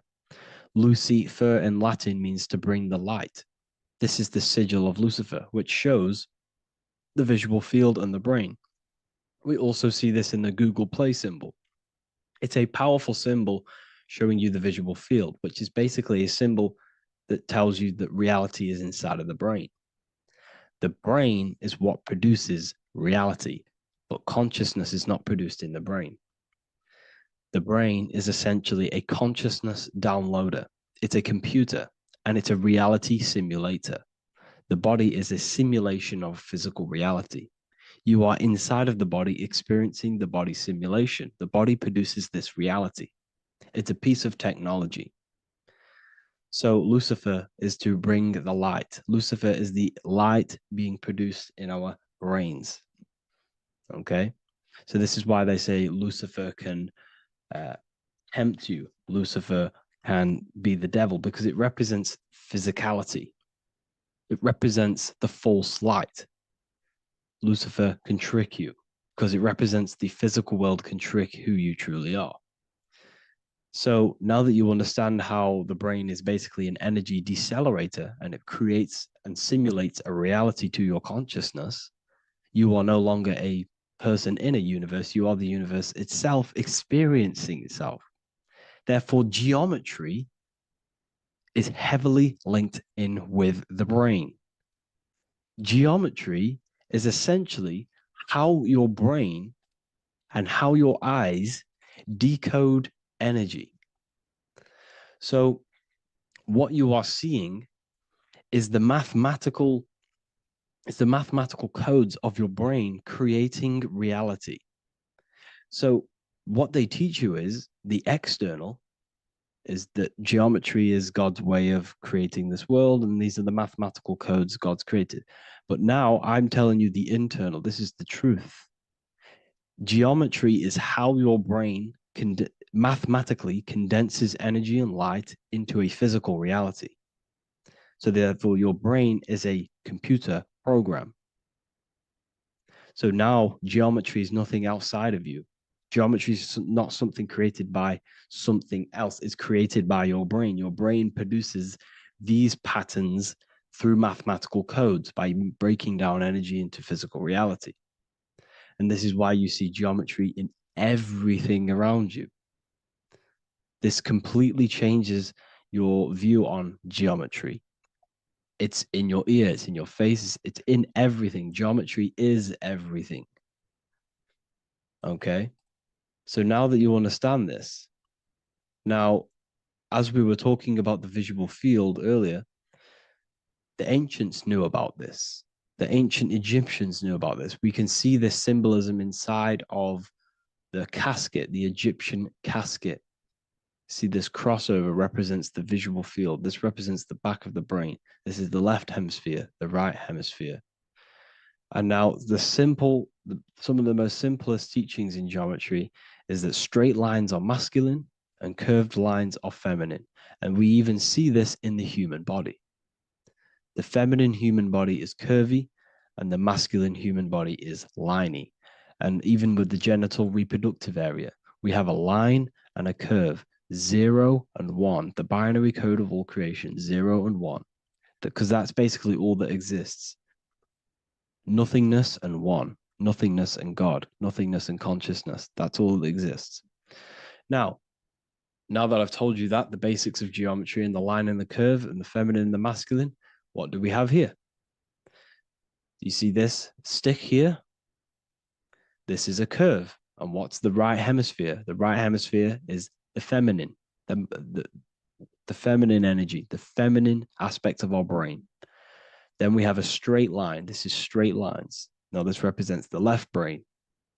So the Egyptians are showing you the left masculine brain and the right feminine brain because of the curve and the straight line. And this is the visual field, the crossover.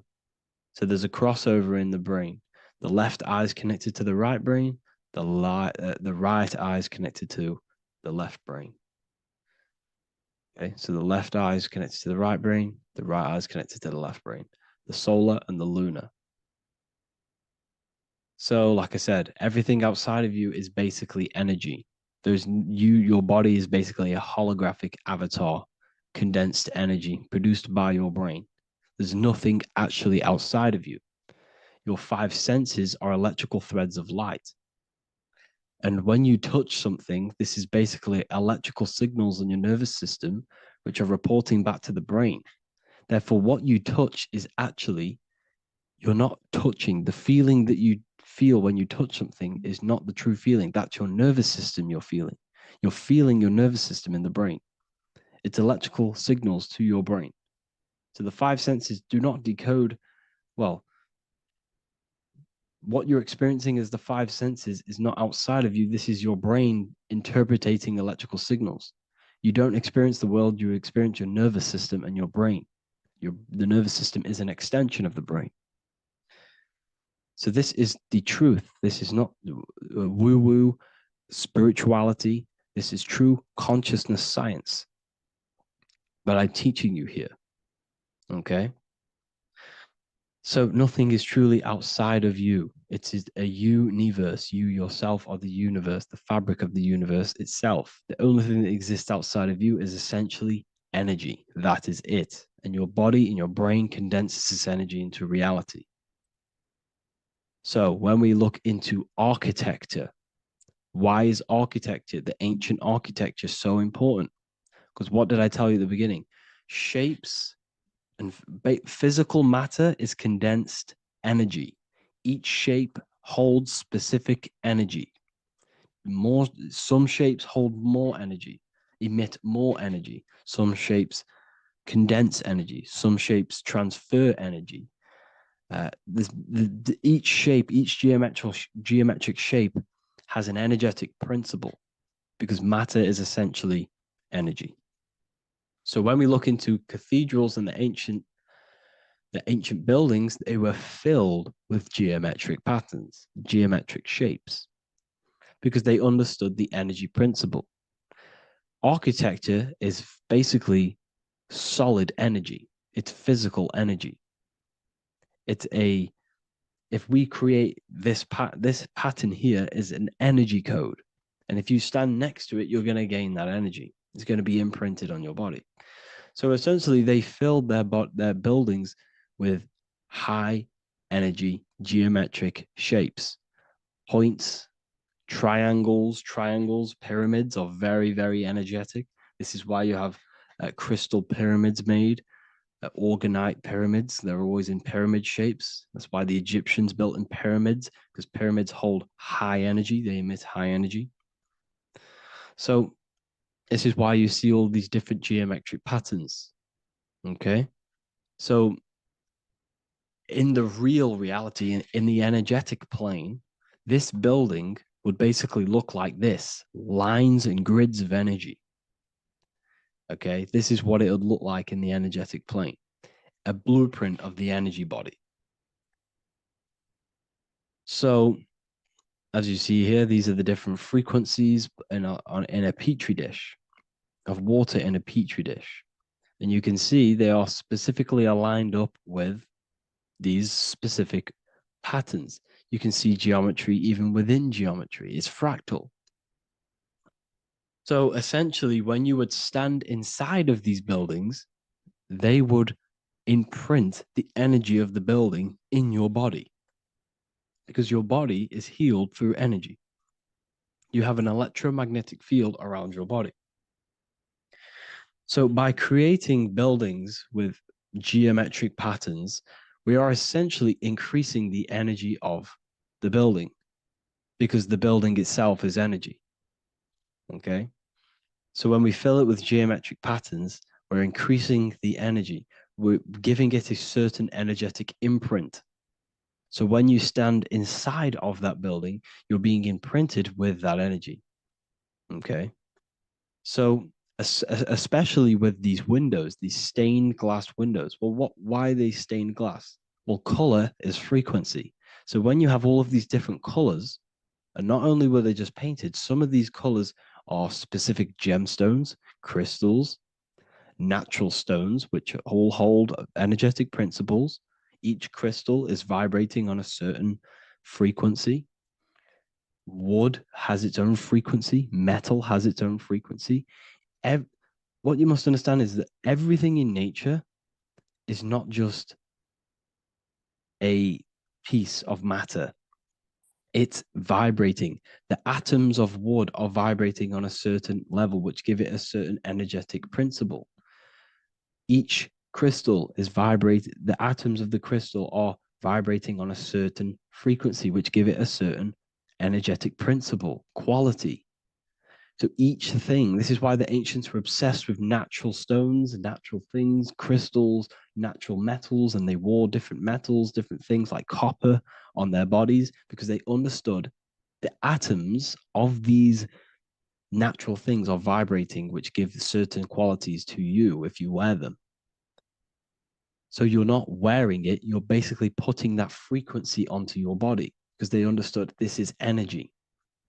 If I put copper on my body, I'm not putting copper on the body. I'm putting the frequency and the energy of the atoms onto my skin.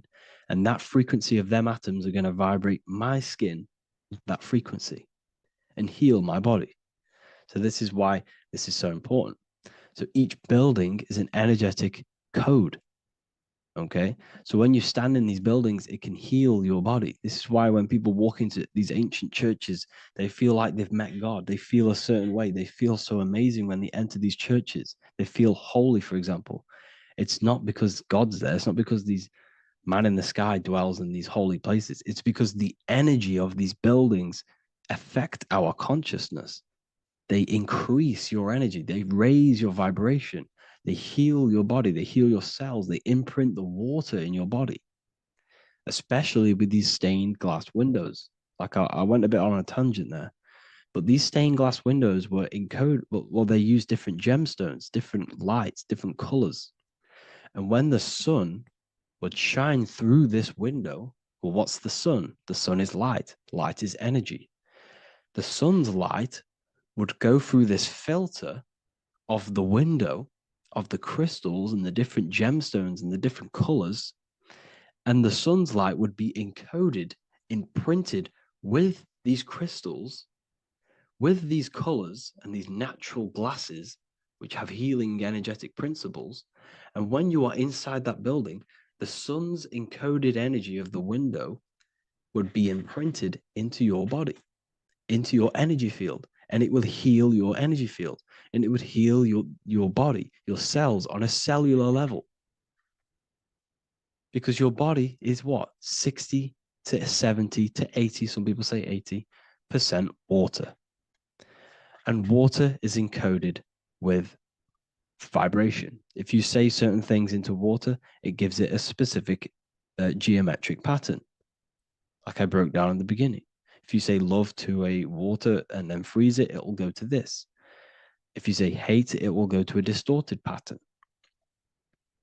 So when you are in these buildings, you're being imprinted by the energetic codes of these buildings, the energetic principles of the windows, of the structure itself.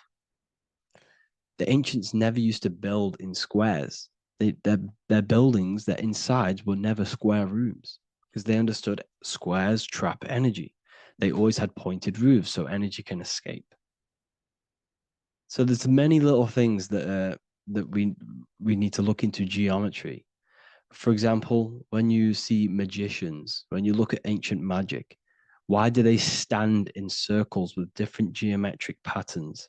They use different geometric shapes. Why? Because shapes are energy. They hold specific energy.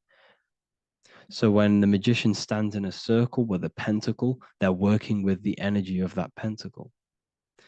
You can work with different energies based upon the different geometric shapes that you draw.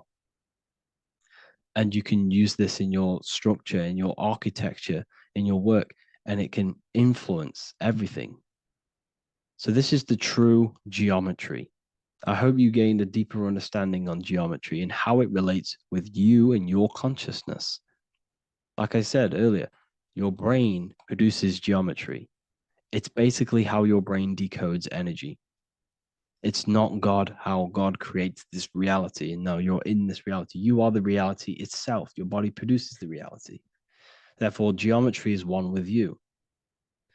So therefore, if I play with the geometry of the buildings, for example, like the government have, everything's in squares. If you look outside, everything's a square, everything's a rectangle. You go to a city, every window is a rectangle, every building is a rectangle. You live in a box room, everything is boxed and squared off in this reality, in this modern society. Why?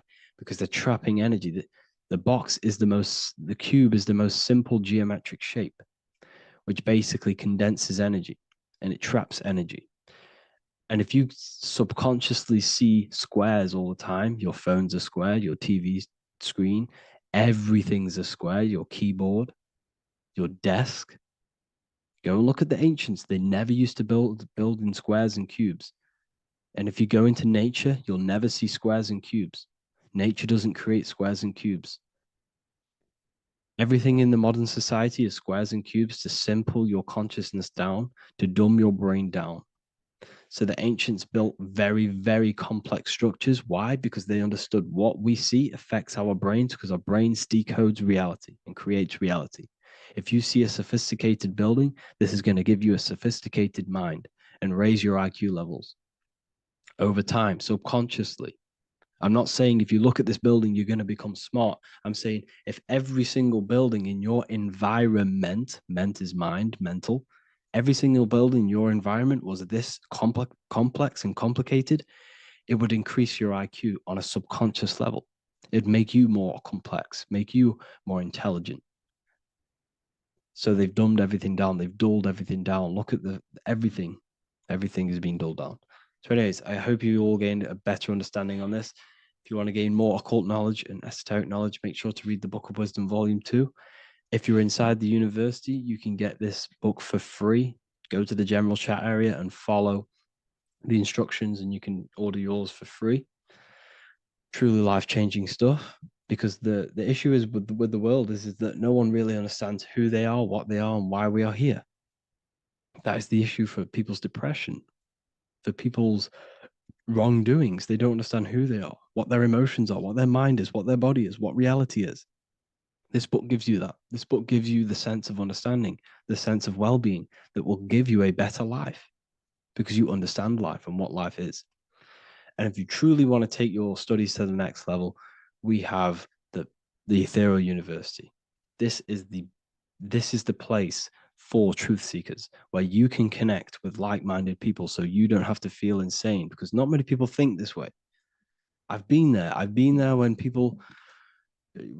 you wake up and not many people around you are thinking the same way, and you start to feel a bit insane and you can't really talk to people about these things.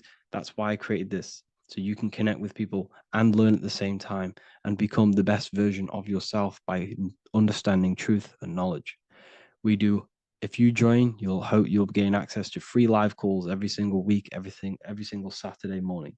We do live calls. You can ask me questions and all sorts. So make sure to leave a like and a comment, and thank you all for tapping in.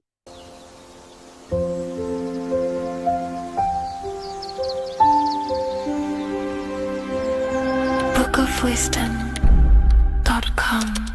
Visit today.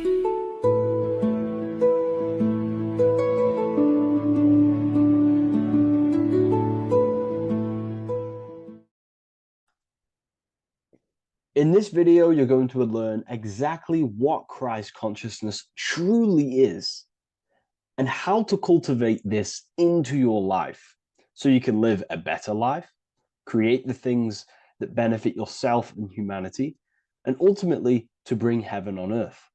This is the true way. If you're familiar with my work, you know that, I'm pretty much obsessed with symbolism. Symbolism is such a massive topic, and it unlocks profound ancient wisdom that is hidden behind these layers of symbolism of the ancient paintings, symbols, and texts. So I was going through some Christian artwork and I came across this painting. It's a well-known painting called The Sacred Heart of Jesus. And it just blew my mind what this is revealing about human consciousness and Christ consciousness, which is what Jesus represents. If you're not familiar with Christ consciousness, you should definitely do a bit of research on that. But I'm going to explain it today in detail.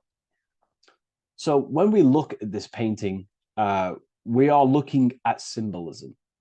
We're looking at consciousness, a state of being, a state of living, a way of thinking, a way of feeling, and a way of acting in the world. As I've said this many times, we're all creators. We all create and generate reality. And you don't just have your personal reality, you have a collective reality. Your reality is affected by the collective consciousness. Depending on the collective consciousness's understanding of reality will also affect your life. We have a collective life and a collective experience. So Jesus in this depiction here is in a way showing us instructions to reach Christ consciousness, whether you see it yet or not. But I'm going to decode this for you. And your mind might be blown after watching this. Okay, so so what is the meaning of Christ consciousness? What's the whole purpose of this? Very simple. Like I mentioned before, we have a collective experience on this world. And Christ consciousness is the natural consciousness that we all need to be functioning on to generate peace, love, and unity on the earth in this experience we call life. That's what Christ consciousness truly is. It's a state of being that we need to cultivate within our own self, within myself, others, and everyone in this life and experience, so that we can all live in peace and heaven on earth, what they like to call it, so that we can generate the best experience possible together on this thing we call earth, on this material world, this material dimension. the material dimension is simply just a physical dimension of thought. It's a physical outcome of thought. But that's a whole other lecture. So please leave a like, leave a comment if you have any topics to talk about that you wish for me to cover, and definitely leave a subscribe if you like my content and channel. So to go deeper into this, right, we've explained what Christ consciousness is and what it actually, will do to the earth and what it will do to reality and our collective experience. And it's also representing a profound understanding of self, a deep understanding of the true nature of self, the true source of self, what the self is, pure consciousness, pure God. We are all Jesus. Jesus is you, a physical manifestation of the divine made manifested physically. A physical manifestation of consciousness, okay, of spirit descended into matter. However, Jesus is a symbol that should not be worshipped, but something that we need to cultivate, maybe look up to, and cultivate within our own mind and hearts and actions. So he is someone that we should embody into our own very own being. We need to reach a level of intellect, the mind, a level of emotional understanding, and ultimately this creates Christ consciousness. Okay, and now I know that was very, very vague what I just said, but I'm going to explain it a bit more. I don't want to give it fully away yet because you need some more information, more keys. So let's observe the top end of this painting. Jesus with this circular light emanating around his head is symbolic of the mind, of the our thinking aspects of consciousness, the way we generate thoughts, ideas. The mind is also good at also ruling communication. It also rules what we give attention to. Okay, so this is symbolizing the mind of every human being. The mind is a very powerful center of consciousness located in the head, of course. This is why Jesus is the head at the top with the circle around it, representing the mind. Now, to reach Christ consciousness, we need to purify our minds. Purification of the subconscious mind.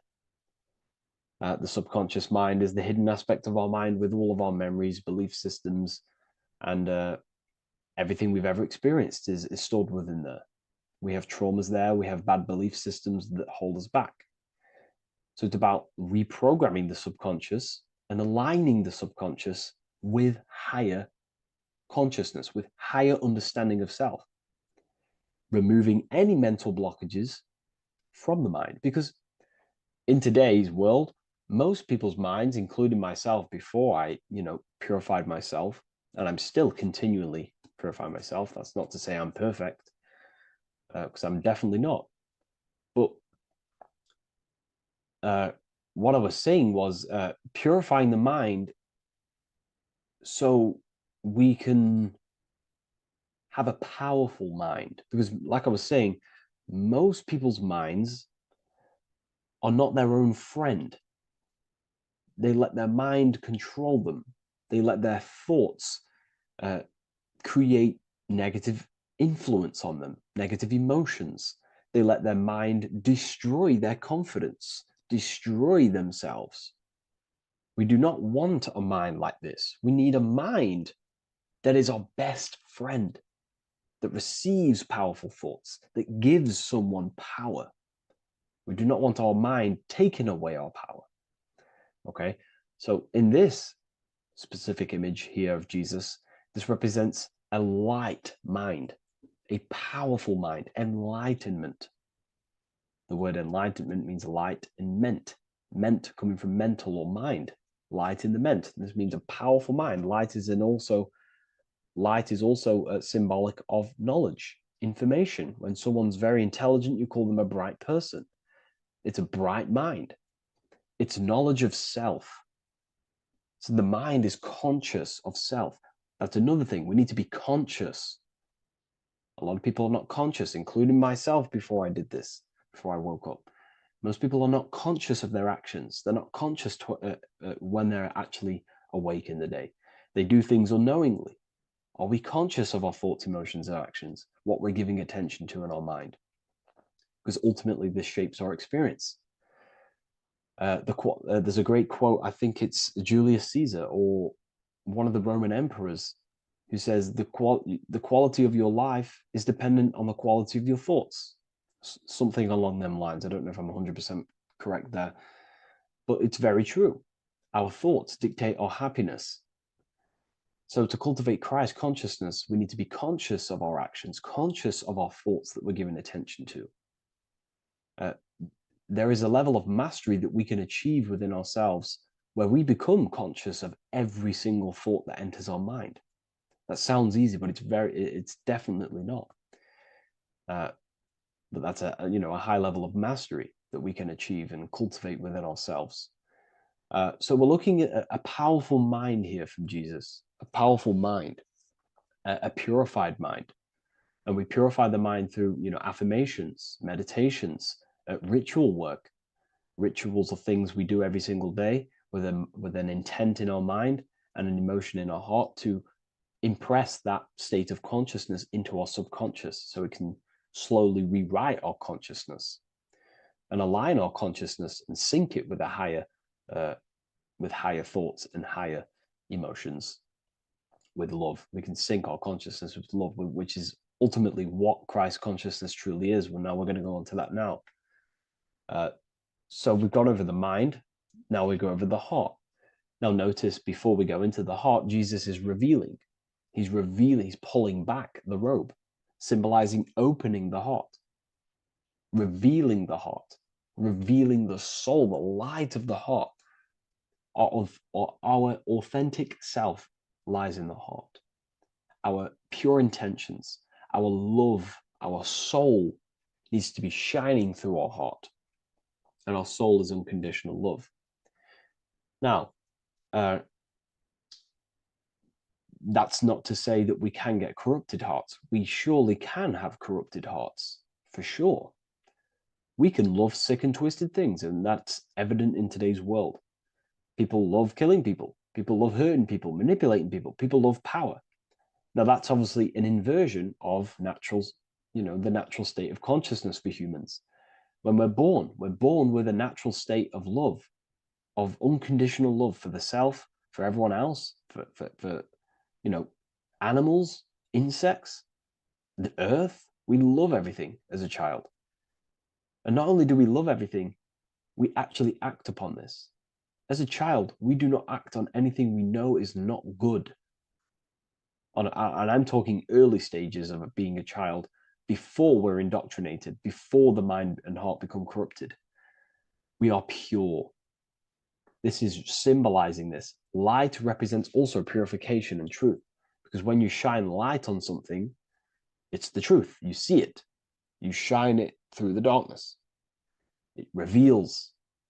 So light, this is symbolizing revealing the light of the soul, of love consciousness, holding love in the heart, true love, not love for sick and twisted things, but true love for the self, the body, and for everyone else and all things. Holding love in the heart. There's a famous saying of keeping the sun in your heart. Keep the sun in your heart. It's a very famous saying. What the sun is a symbol of love. What does the sun do? It gives abundantly. All it does is give light, give energy, power, light to the earth, and everything is feeding off this source. The sun expects nothing back. It just abundantly gives. It's a symbol of love. This is the love principle of creation. Now, the heart is also governing our actions. What we think about, in our mental field of consciousness, is directly corresponded and observed in our hearts. What we think about directly corresponds with what's going on and what we feel in our hearts. Okay. Thoughts produce emotions. So if we give attention to negative thoughts, there's no wonder we're having negative emotions in our hearts. So purification of the mind is also having an effect in purification on the heart. Because when we purify our thoughts and only give attention to powerful thoughts and positive thoughts that uplift yourself and humanity, then we're going to also see this change in the heart, see this emotional change in our consciousness. Okay, so this represents the purification of, a purified heart, the light emanating around the heart. Love for the self, love for one another. And you're revealing this, you're shining the heart on others. This represents, revealing your true self to everyone without suppressing aspects of self. Revealing the light, not holding back the light. Because people in darkness will look at people who are spiritual and say, oh, he's into the woo-woo stuff. It's about revealing that and not caring about others. Because when you shine a light, you're also planting seeds in other people. Now, I'm going to tie this together with the hand gesture. Now, what we're looking at here, we're looking at a hand gesture with two fingers up. We have the middle finger and the index finger upwards. And notice how they're crossed over. They're crossed. They're not separate. They're crossed, representing unification. Unification here. This is a unified two fingers. Two represents division. Crossed over represents oneness. It's the unification of the mind and the heart. A lot of people talk about this, but not many people go into detail about it because, for many reasons. But this is the unification of thought with emotion. This is how we truly reach Christ consciousness. And ultimately, when we do gain the love in our hearts and we do slow, it's a gradual process of cultivating love for the self and everyone else in the world, because we're so programmed to be divided, but it's a slow progress. But when we do cultivate love in our hearts for the self and one another, love is a very, very nurturing and growing force. Like I said, the sun earlier, that is pure love energy. It makes everything grow on the earth. While love in your heart grows connections with people. It grows care. You go out your way to do things to people and do give people things. It's a very nurturing and growing energetic force. And me personally, I think the whole universe is built upon love. The whole thing. Without love, without the love, there is nothing.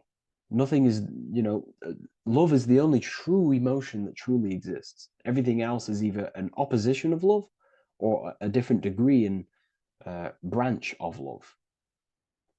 Love is the only true emotion, and everything is built upon that principle.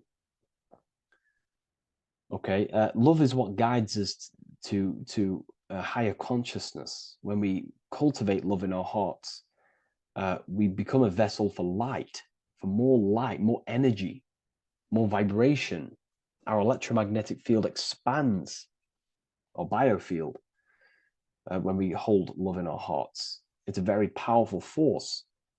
And when we do cultivate a strong spiritual compass within our heart, because that's what our heart truly is, it's a spiritual compass. It tells us, well, it doesn't tell us, it knows what is right at all times. If you think something, your heart tells you whether that is right or that is wrong, whether you should act upon it or whether you should not.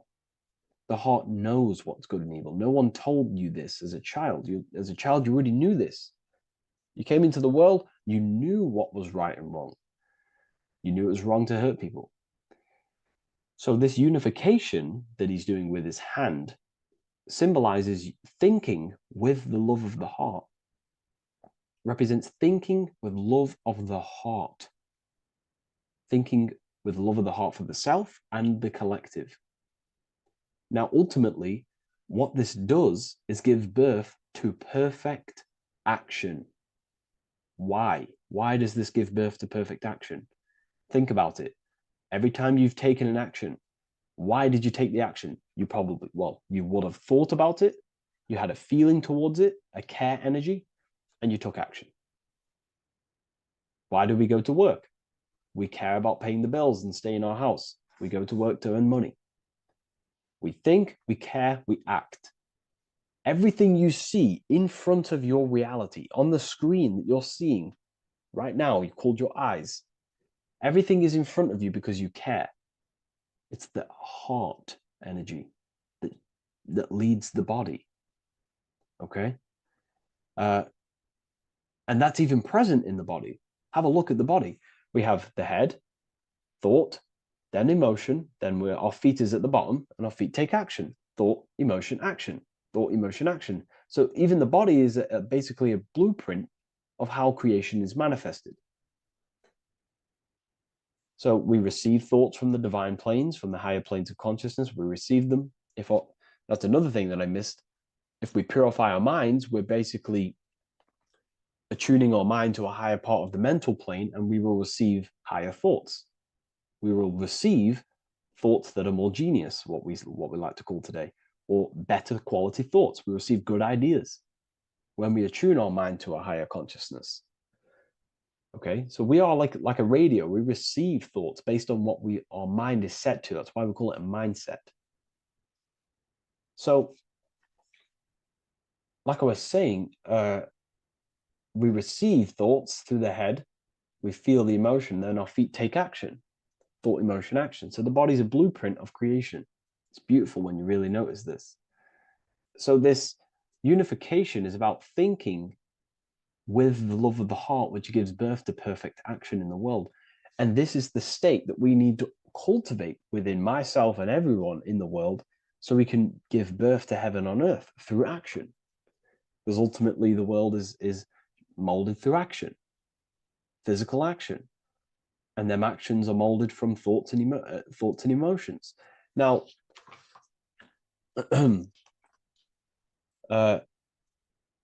just to have a little announcement, I am now opening 10 more spaces inside my symbolism masterclass. With 10 more spaces, you're going to learn about a lot more about symbolism. It's very affordable. I'll leave the link in the description if you wish, if you care about gaining more information and learning the ability to read symbols. So, what is the inversion of this? What is the inversion of this consciousness? Well, that's what we call satanic consciousness. Satanism. Satanism on its true level is the opposite, the opposing the natural state of consciousness that we are born into. It's about thinking with no emotion, thinking and acting. This is what the Skull and Bones represents here. So the Skull and Bones Secret Society, this is their main logo. Again, we have the skull, which represents thought, and the bones, which represent action. The bones take action in the physical body. We're looking at thought and action with no emotion, no empathy, no love for one another, only love for the self, the inverted love. Okay? We're looking at gray. Gray is a symbol of dullness, death. There's no emotion in gray because colors provoke emotion. When we look at a color, it invokes an emotion. Gray has no emotion. So we're looking at dullness of the emotions. I'm not going to go too deep on this subject. I'm going to create a whole new lecture for that. In fact, I think we have a great lecture inside Ethereal University on Satanism. We're going very into depth of what Satanism is and what Satanism consciousness truly is. And again, it's just the cross inverted. Satanism is just it's the invertation of, I don't know if that's a word, but it's the inverse of natural law, natural consciousness, of love consciousness that we are born into. Okay, so ultimately the message in this video was to create love in our minds, love in our hearts, think with the love of the heart, think with the care for one another, and that gives birth to perfect action. And when we align, when we do truly act out what our heart is telling us, and I know this from first-hand experience. This is what happened to me.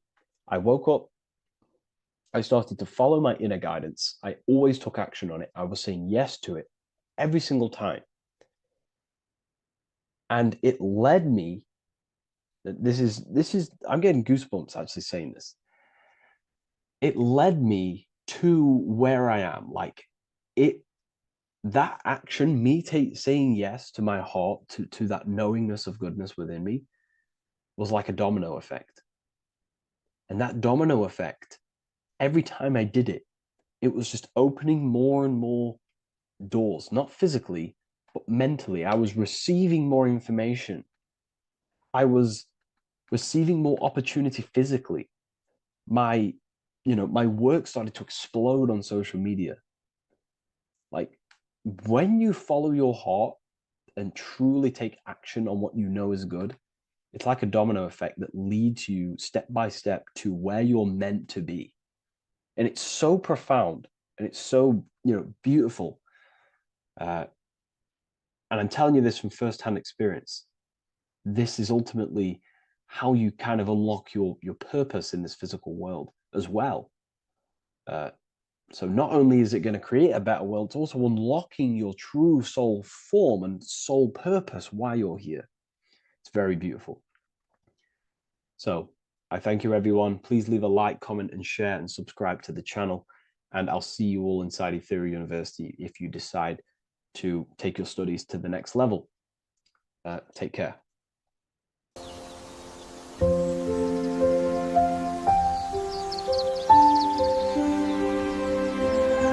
bookofwisdom.com. Visit today.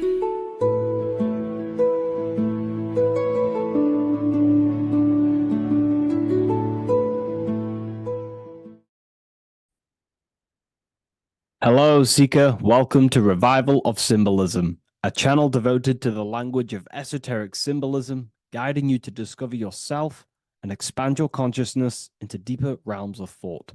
I'm Harry B. Joseph, also known as Revival of Wisdom, and today we're going to be discussing this particular piece of artwork of the eye and the checkerboard together, and the esoteric teachings behind the veils of these symbols. So the first thing we must look at is, of course, the eye. The eye being a symbol of consciousness. The eye is the inner witness inside of ourself. This eye is referring to the internal eye of perception inside of our mind. The mind that gives us the ability to perceive and to understand things internally. This is also the eye we use to vision things through our internal vision, what we like to call imagination. The screen in our mind that allows thoughts to be projected into a particular form. So this eye is talking about the internal eye of perception inside every single individual and form of life. Dogs, cats, squirrels, humans. Every single form of life has this internal dialogue, the inner being that no one else can listen to but themselves. This is a symbol of consciousness. And together, these two symbols reveal a grand teaching and understanding of the world and the universe, of how the universe is one consciousness, one observer. This is symbolizing the observer witness consciousness. Consciousness holds many vehicles and many dimensions that it exists in. As I've talked about previously in my previous lectures, we have a physical vehicle of consciousness, which expresses physical actions through the physical body. We have an emotional vehicle of consciousness, which is our emotional body or the astral plane. We have a mental vehicle of consciousness to express thoughts inside of, the thought body of consciousness. We also have a witness side of our consciousness. This internal witness, like who is the one seeing the screen of your reality right now? Who is the one seeing it? Not looking, who's perceiving the screen of reality through your eyes? Well, that would be the inner witness. And that inner witness is also perceiving your thoughts.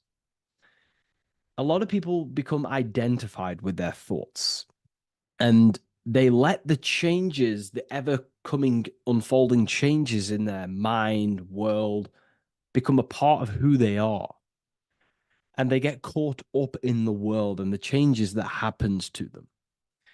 And a great teaching that I've come across this last year is to never identify with the ever-changing circumstances that happen in life. When things are tough, when things are bad, always remind yourself that you are the witness of your thoughts and you are the witness of this reality. You are the one witnessing your thoughts, emotions, and actions. You are the one behind them. So when things get tough, try not to get too indulged in these negative things. The I is the witness. Connect with the witness. And this is the same I that sees the screen of your reality, and it also sees the screen of your dreams. So this witness consciousness is transcending your physical day life and reality, and it's also witnessing your dreams. It's the same observer who's observing your reality now, but also observing your dreams. So this witness consciousness transcends all forms of bodies of consciousness. It is essentially the highest aspect of ourselves, and it is literally the thought voice, the inner thinker, because you are not the external body. You are not the being outside your mind. You are the being inside your mind who is actively thinking. I like to call what you are, what we are as consciousness is consciousness in action. We are the thinking inner thinker, the inner being. And it's about becoming into contact with that inner being again to unveil who we truly are. If we sit back and truly have a thinking session of, closing your eyes and going inside yourself, and you ask yourself, who am I truly? Who am I beyond all of my beliefs, memories, my body? Who am I beyond that? And it will lead you to the inner voice, the inner dialogue. But again, you are not the voice. You are the one hearing the voice. You are the silent, invisible one, the one behind the veil. So this is ultimately what the I is representing. It is representing the inner self shining, looking down upon the earth, upon duality, right? But this also reveals a great teaching as well, is that consciousness is universal. It is not something solely given to you. It is universal. It is a part of a greater whole.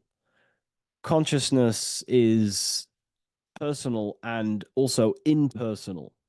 We have our personal sense of self. We have this inner voice. We have this sense of who we are in this world. And that is our personal sense of self. But you can also transcend the personal sense of self by turning off the mind and fading into the collective impersonal consciousness, which is ultimately what you call transcended states of consciousness, altered states of consciousness, or astral projection. When you astral project, you are simply accessing this impersonal aspect of consciousness. And this is ultimately what the symbol is representing with the checkered board floor, because the checkered board floor is duality, division. There is many, many different forms, but the I is singular. This is representing how the universe is one witness being, one consciousness expressing itself in infinite life forms and into division. But ultimately, division is an illusion. Consciousness fades into an impersonal consciousness. So the checkerboard floor and the eye above symbolizes how consciousness fractals itself and crystallizes into many different forms of personalized consciousness. The self, the sense of self, right? And this is why we always say, I am. I. If we look at the word I and the word I, so we have I, which is I am, and you also have the word I, which is like the I you see here in the sky. The I, and if you look at the beginning of some words, you have inside. You also have internal, intelligence. You know, all things to do with the inner self.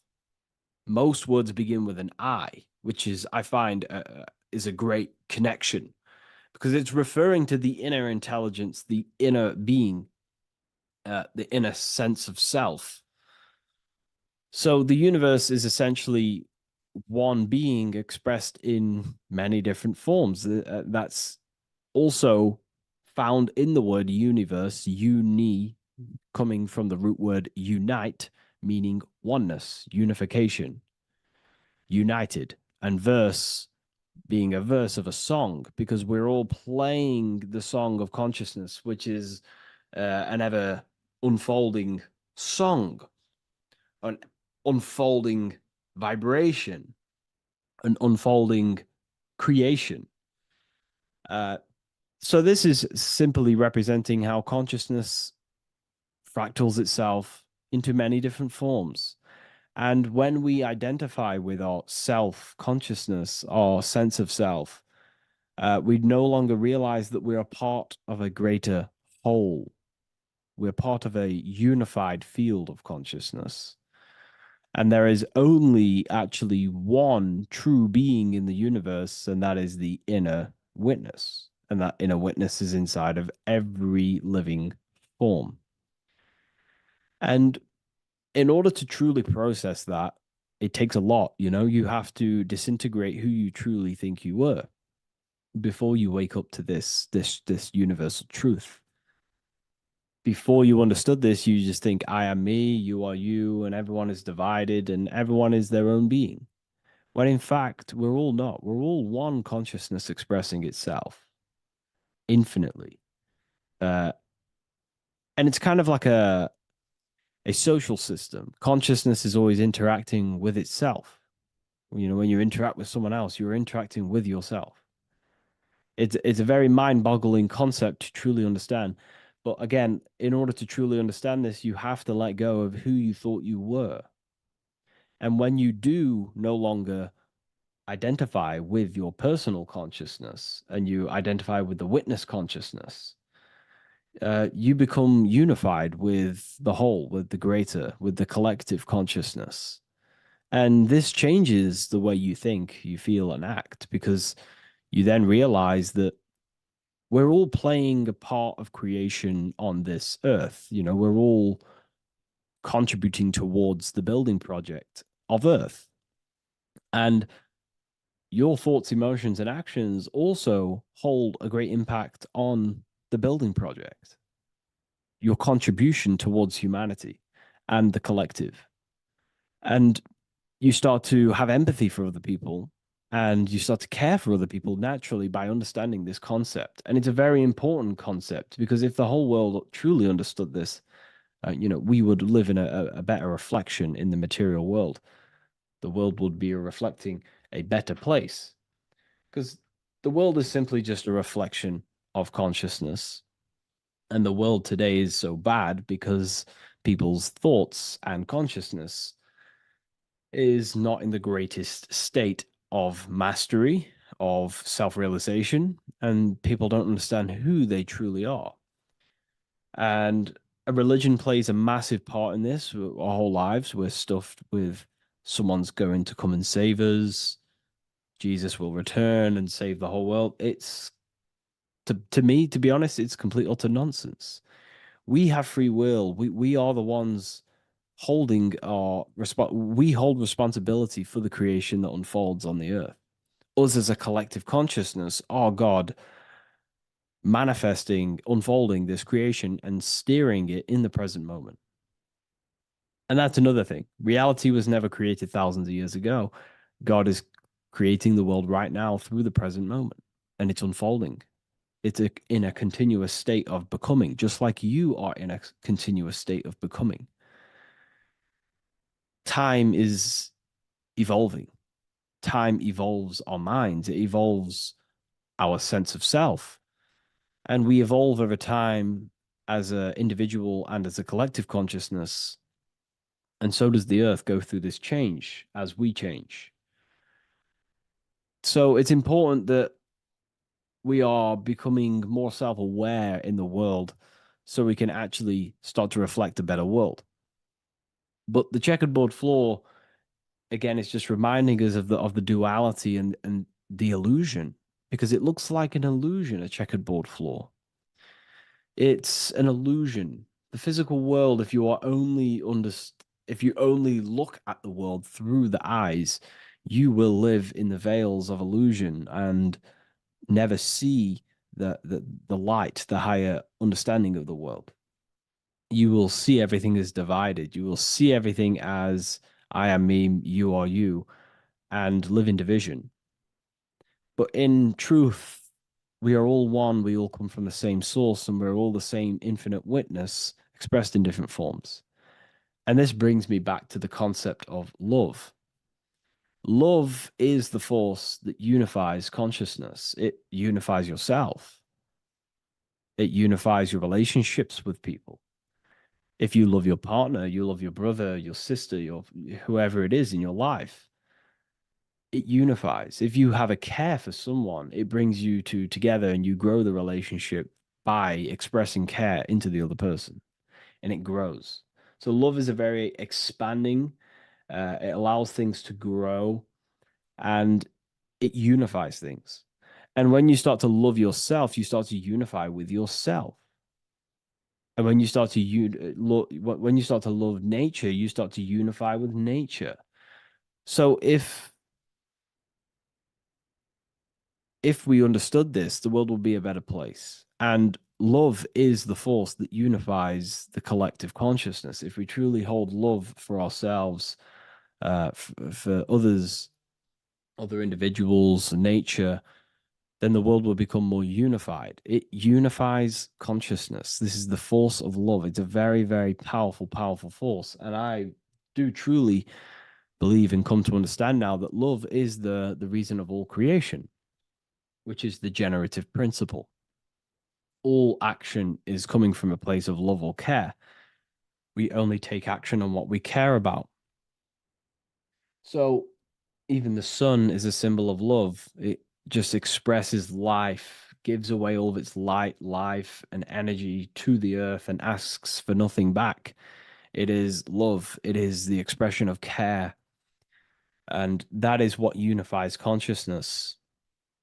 So again, this is just talking about the inner witness and how consciousness expresses itself in many forms. And the checkerboard floor also transcends that idea that I've just described of how it's consciousness divided in many forms. It also represents a state of an individual's mind. The checkerboard floor is symbolic of being divided, you versus me thinking, walking down the street and thinking everyone's a threat. It also represents their thoughts, emotions, and actions not being aligned, not being unified. Their thought, emotion, action are scattered, and they're not creating things consciously. It also represents many, many different personalities in our minds, the divided personas and personalities in our mind that we have.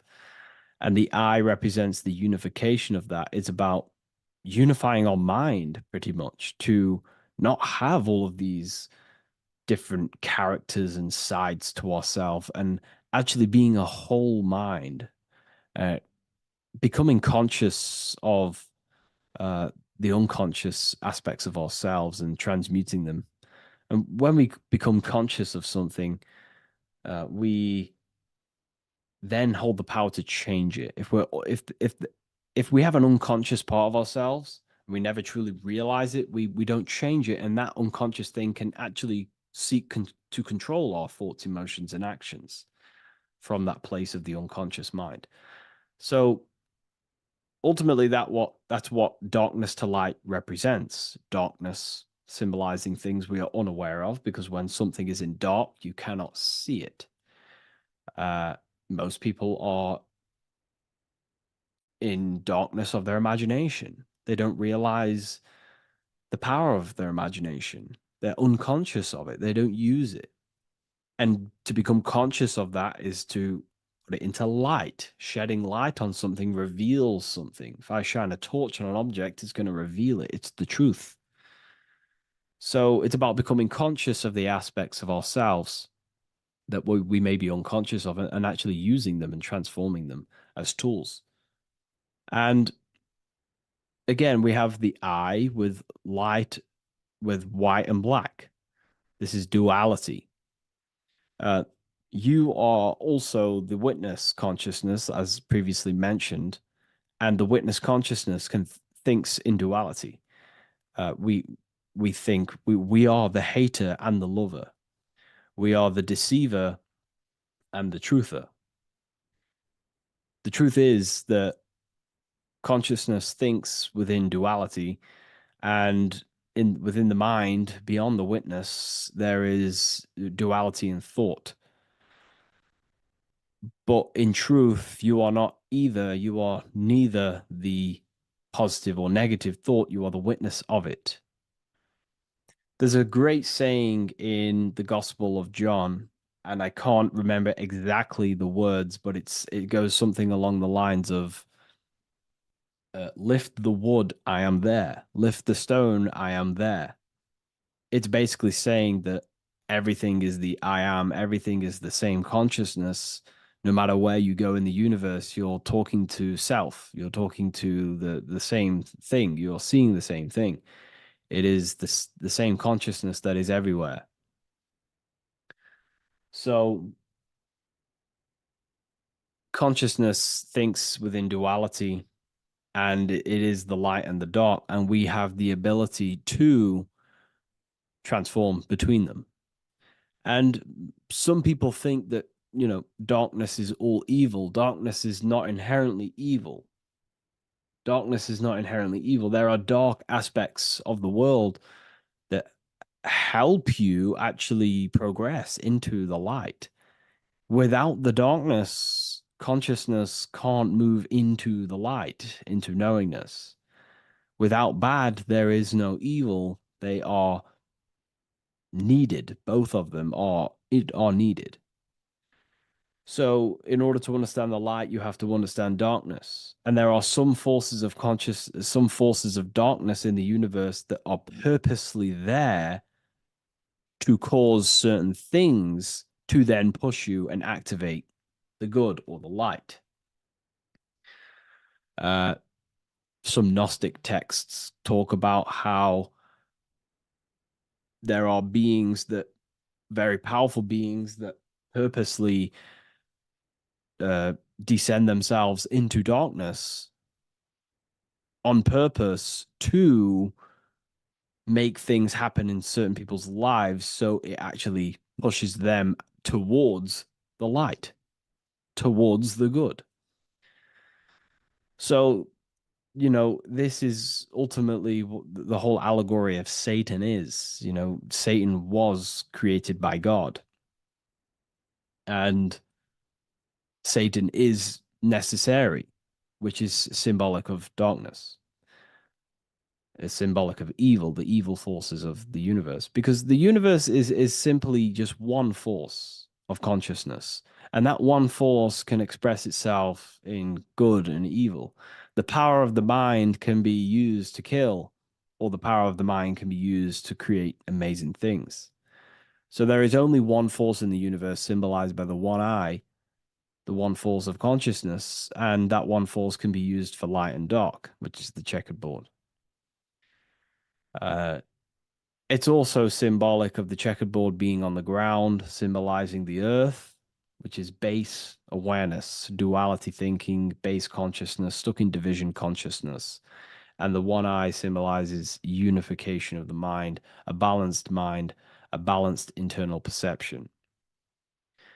We're rising from the ground to the sky, symbolizing from heavy to the light, from darkness to light.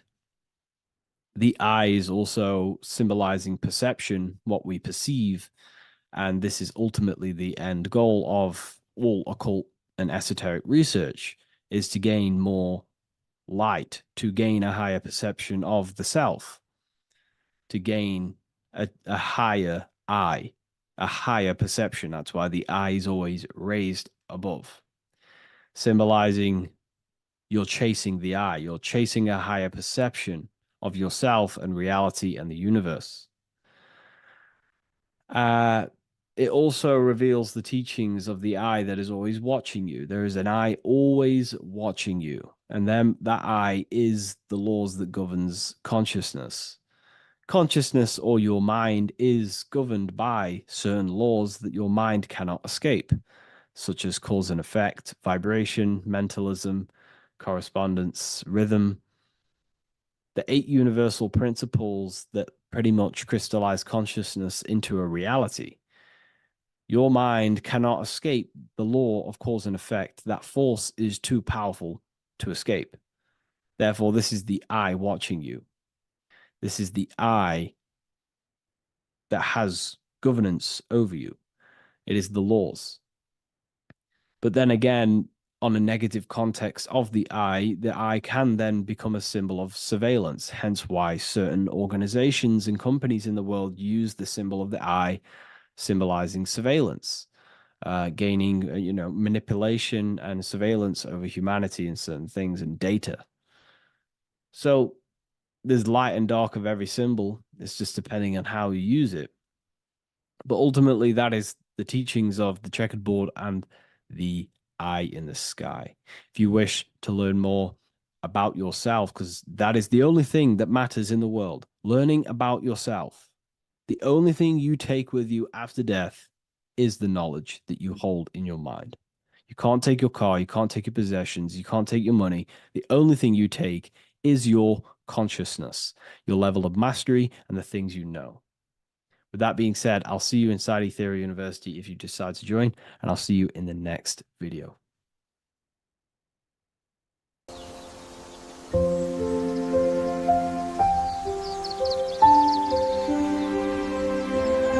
bookofwisdom.com.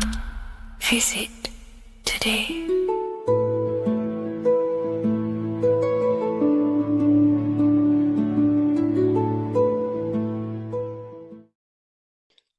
What if I told you you don't have one body? You in fact have 4.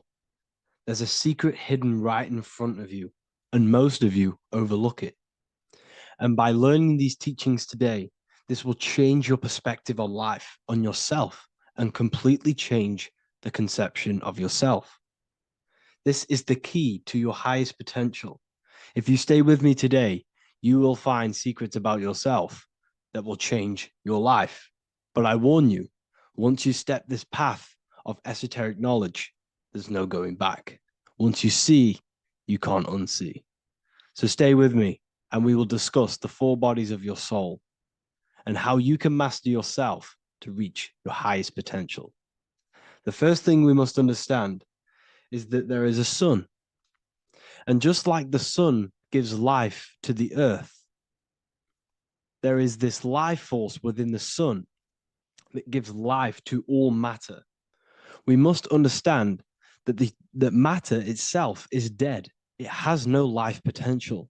It has no ability to create or destruct anything. All of the life comes from above, from the sun, from the life-giving power of this infinite energy source we call the sun. No matter what model you believe, the sun still gives power to this physical realm, giving life to all of the crops, giving life to animals, giving life and growth to all things that the rays come in contact with. This is a macrocosm process. We must understand the teachings of as above, so below. This means that the macrocosm repeats itself in a microcosm form. Now, what do I mean? Humans are made in the image and likeness of God. You are a miniature version of God, a spark of the divine consciousness made in human form, in physical form. Just like the sun gives life to all physical matter and growth to all crops on the earth, your soul is a miniature sun, and your soul is giving life to the body. Your body is a miniature earth, which also goes through the cycles of the 4 seasons of the sun. We feel different in each one of these seasons. It's because our body does not only go through these cycles externally, but these cycles happen within ourselves, within consciousness. Your soul is the sun. The sun you see in the sky is an externalization of your soul. Your soul is the life force. You are the soul, not the body. And like the sun gives power to the earth, the soul gives power to your body. So first, let's look at the etymology of the word sun. The word sun comes from it's a Latin word solis or sol, which means the sun. Sol then became soul, sun, soul. And in fact, S-O-N and S-U-N in the old etymology dictionary mean the exact same thing. They are interchangeable. So when we look at the symbol of the sun, we look at a circle and a cross, which represent the 4 aspects of the sun, the 4 seasons of the sun: summer, winter, spring, and autumn. These are the 4 states of the sun. Like we said, this is why we get this symbol. You have the 4 states of the sun, which represent the 4 bodies of the soul. Now, this is where we get deep. Like I said, the sun you see in the sky is a macrocosm of your soul, an externalization of your soul. Just like your sun has 4 seasons, the 4 seasons within us are the 4 bodies. Our soul is incarnated and split into 4 sections. We have a mind, we have a physical body, emotions, and spirit. These are all interchangeable and they are all linked. In ancient alchemy, we have the exact same symbolism of the 4 stages of alchemy. But in this case, they're symbolized as the 4 elements: earth, water, air, fire. In this ancient alchemical symbol, we have the pentagram, with the top one representing the soul, ether. Our soul then has the 4 bodies, with the human here. We have the man, the eagle, the bull, and the lion. We see this on the tarot card, the Wheel of Fortune. The man, the eagle, the bull, the lion. We see this in Matthew, Mark, Luke, and John. The lion, the bull, the man, and the eagle. We see this with depictions of Jesus. Jesus, the man, the bull, the lion, and the eagle. These represent the 4 fixed signs of the zodiac: Taurus, the bull; Scorpio, the eagle. Scorpio was symbolized as an eagle. It's an ancient symbol. Now it's been changed to a scorpion, of course. Leo, the lion; Aquarius, the man. These represent the 4 fixed signs, which are 4 different elements. Taurus is an earth sign. Scorpio, a water sign. Leo, a fire sign. Aquarius, an air sign. Taurus is the earth.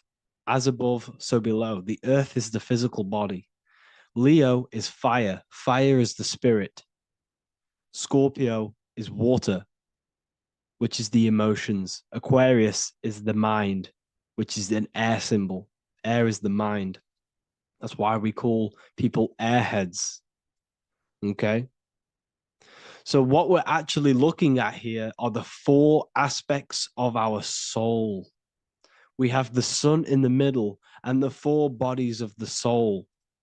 This is what Jesus is symbolizing. Jesus represents you. God made flesh with the four aspects of the soul. The four gospels are all depicting Jesus in four different ways according to the different body of consciousness. The wheel of fortune are representing the four bodies of the soul. This represents the four bodies. Now, how are they four bodies?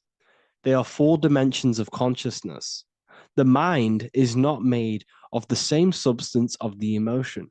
The emotion is not made of the same substance of the physical body. The spirit is not made of the same substance as the physical body also. They exist in four dimensions of consciousness. They are four bodies of our soul. And the most important teaching here is what I'm actually getting to, is the powerful one. This is what gives you power. Most of us live in chaos. Our mind is thinking of doing something. Our emotions are feeling something else. Our body is lusting and wanting to do something else. And our spirit's energy is completely off. Most people live in unbalance. None of these four bodies are working together. This is why we produce chaos in our lives. When these bodies are in balance, are not working together. So in alchemy, they symbolize the four elements, which are the four bodies of consciousness. These are the furnaces with the fire. They represent transmutation of each body. We have to sync these bodies. We have to sync the mind with our emotions, and our emotions with our actions, the physical body, and with our spirit. These four key bodies need to be in line in order for us to create consciously in our life. Because each one of us is a creator, a miniature version of God, creating our own earth, creating our own material reality. And in order for us to create consciously and with effect and power, we must have these bodies unified so that we can create consciously and not create chaos. So this is very, very important. And this is a secret teaching found in all ancient societies. But this is what the hidden symbolism of astrology actually is. The sun is our soul, and the 12 zodiacs are 12 aspects of our soul. And we have the four aspects of the four main bodies. This is what we're looking at. We're not looking at the sky. We're actually looking at aspects of ourselves, aspects of our soul that we must master and transmute in order to become our highest potential. So I hope this makes sense. And it may take a while for you to fully understand this, but the key knowledge in order for you to understand any of these teachings that I've gone through today is the major teaching of as above, so below. What is above is below. What is within is without. Your inner reality projects the outer reality. What is inside of you is outside of you in some form or way. Whatever trees, whatever roots that go down will always shoot up. When you throw a bouncing ball, you shoot it down, it will go up. As above, so below. As within, so without. God did not make a creation separate from himself. We are all extensions of the divine made in physical form. And we are incarnated into four sections. Our soul is separated into four sections. These are the four corners of reality. These are the four pillars of reality that we must control. So in order to access our soul in meditation, we must turn off these four things. Turn off the mind, the emotion, the spirit, and the body. And then we access the soul. So I hope this video helps today. And you can learn all about this in the Book of Wisdom, Volume 2. This book is a revolution in consciousness. I do not recommend everyone reads this book. This book is only for people who are serious and want to transform their lives. This book is a book that will change the scope you see reality. It will change your perspective on yourself because you will resonate with this. This book does not just give you information. It gives you a sense of well-being. It gives you truth, and you will find your power from this information. This information is not just information, it's a key to your path of enlightenment and transformation. So you can find this book in the description of this video. And if you are part of the university, I will see you on the live calls. Thank you, everyone. Please leave a like, subscribe, and a comment, and let me know whatever videos you want me to make next. Anything that you fail to understand or have any confusion with, I can make a video on it. So let me know in the comment section any reviews or anything I should do. Thank you all, people. Have a great day.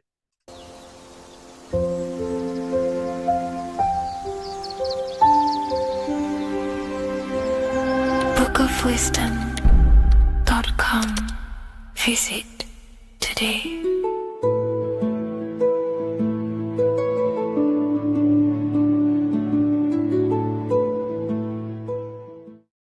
Welcome to Revival of Wisdom. Welcome people, we're back with another video. Please make sure to hit that like button, subscribe, and turn on notifications to never miss a video. The Earth is a giant torus field consisting of a positive and a negative pole. The Sun being the cathode with a positive charge and the Moon being the anode with a negative charge. This is why the Sun rules over the day, giving you lots of energy, and the Moon taking your energy from you, making you go to sleep. Now, the plane that we live on is called the plane of inertia, and at the center of this plane of inertia is the North Pole. This is where the two electromagnetical energies meet. Now, this is where the most electromagnetic energy is stored. This is why all compasses will point north, because it's the most magnetic place in this reality. So the Sun and the Moon is spinning around this center point, which is stirring the ether of this reality and making everything move in circles, meaning this is a cycle. Everything's recycling itself. It's an organic simulation. The ancients also knew about this sacred land at the center of this reality, known as the North Pole. As you can see on this map from the 1500s of the North Pole, you can see 4 islands around this center black rock. Ancient civilizations like the Mayans, the Buddhists, and ancient Chinese also depict these 4 islands. The endless symbology of these sacred lands at the center has been going on for thousands of years. These sort of secrets are now kept by the elites, but as always they have to show the truth in plain sight, and this is what they are doing with the Windows symbol and also the Wizard of Oz. Now in the Wizard of Oz, as you can see, there's something called Munchkin Land. Munchkins are these unusually short people. Then on the ancient 1500s map it says Pygmy, and then the Pygmy people in mythology are also these unusually short people. Just like Santa and his elves, they come from the North Pole, and elves are these unusually short people. These stories that we are told about Santa and Munchkins are putting truth in plain sight about this sacred land. This sacred land at the center of the earth is where the aurora borealis comes from and is being emitted from this black hole in the center, also known as the black sun. The aurora borealis is the earth's aura, hence why it has the word aura inside of it. It is the life-giving essence to all life within this realm. As this dualistic reality we live in consists of both physical and spiritual, the black sun is like our sun for the spirit. It's our spiritual umbilical cord, connecting us to the spirit realm.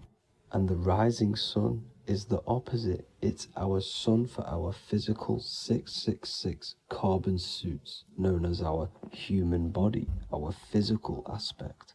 As it states in the 40,000-year-old emerald tablets, deep in Earth's heart lies the flower, the source of the spirit.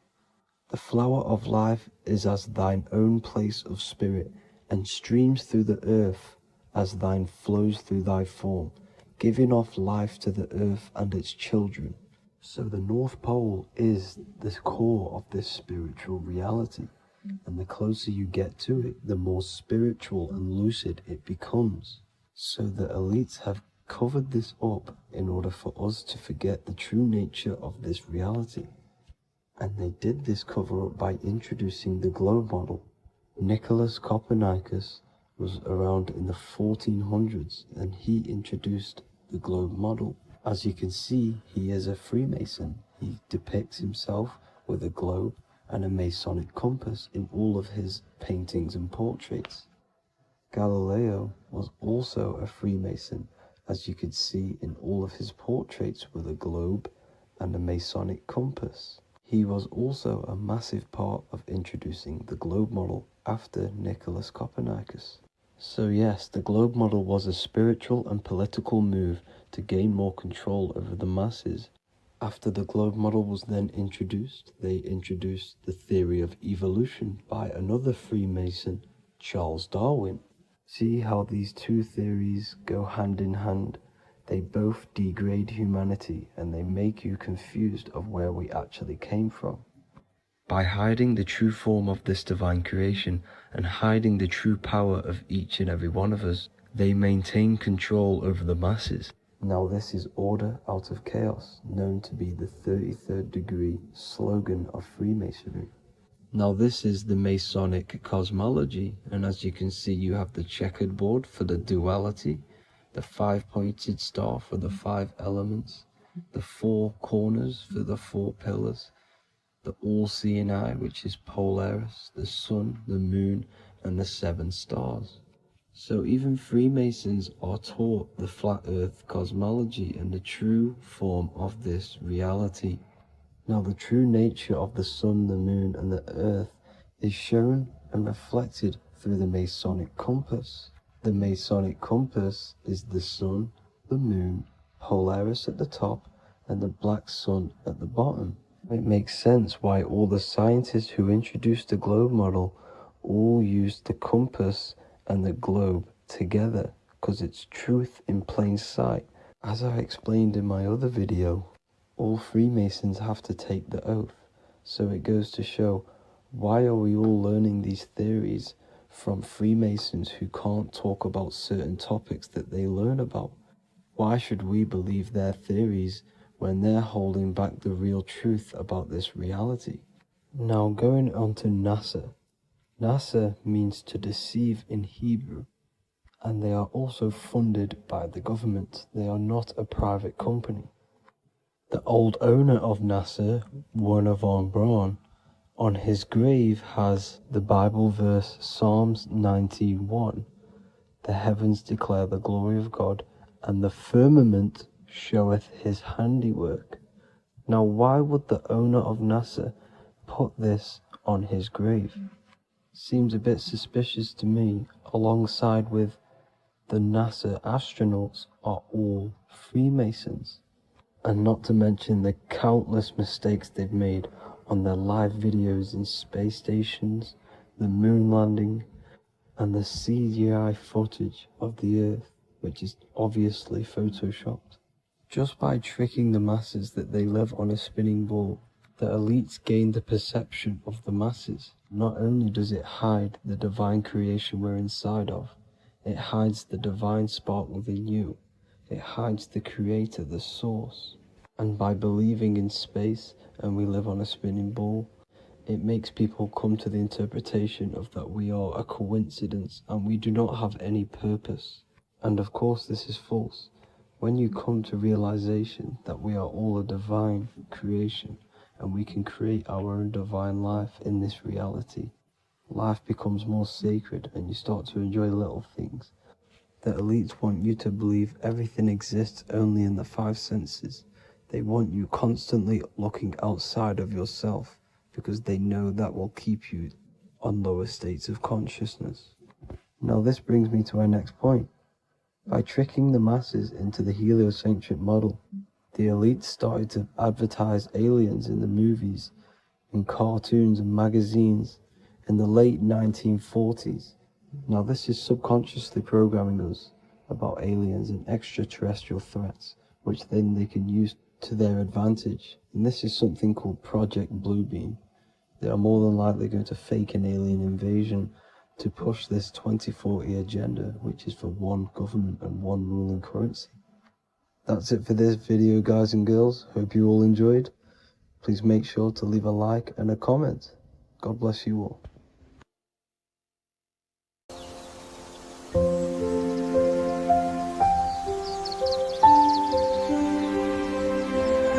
bookofwisdom.com.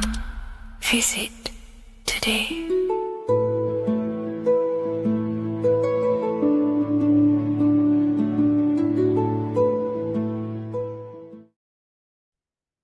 As above, so below. This is one of the most crucial teachings within esotericism, occultism, or what we like to call it today, spirituality. I don't like calling it spirituality because it's not spirituality. I teach human consciousness. I teach the science of you and your consciousness alone and your being. And in order to fully understand you and this world around you, you must understand this number one principle of as above, so below.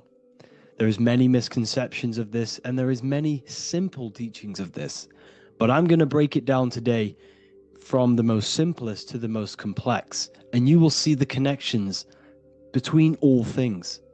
This is the most important lesson you could ever learn, and I'm going to teach it you today.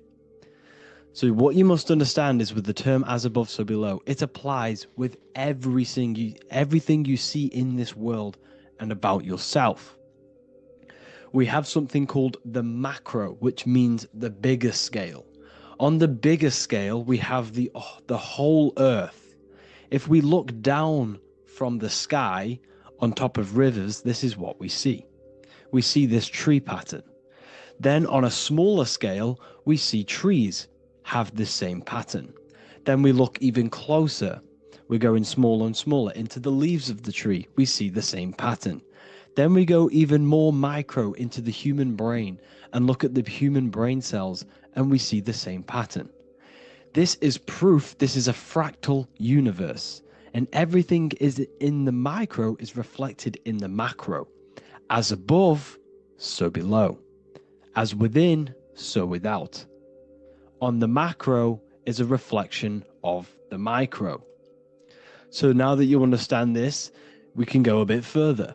A yearly cycle of spring, summer, fall, winter is a macro. A micro is a daily cycle. So a day is a mini year. The summer is the midday. Autumn is the evening. Night is the winter, and spring is the morning. This is a macro, a reflection. We have a miniature cycle of the zodiac every single day. And this cycle is also reflecting the cycle of life and death. We live, we are born, which is the spring. We live, which is the summer. We then age, which is the autumn. And then we die, which is the winter, and then we are reborn again. This is the cycle of life and death, and you do this every single day. You see, death is a macrocosm of sleep. This is why we say sleep is the cousin of death, because you die every single night. You do this process of life and death every single day. As above, so below. What's in the micro is in the macro. So when you go to sleep, you are essentially dying. And then in the morning when you wake up, you are then born again. This is a fractal cycle that we live in. Everything in this whole world is fractal. Everything applies to as above, so below. We have the sun, we have the moon, we have the day, we have the night. We have the life, we have the death. We have the conscious, we have sleep. As above, so below. We have the conscious mind, because now we're diving into as within, so without. As above, so below more refers to the external world. As within, so without is referring to your inner world and the outer world. What you must understand is about yourself. You exist in two realms. You're an individual.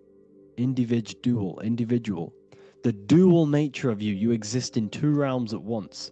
You have an inner world of your thought, emotion. This is the inner world that no one else can see but yourself. And you have an outer world with a physical body which everyone can see.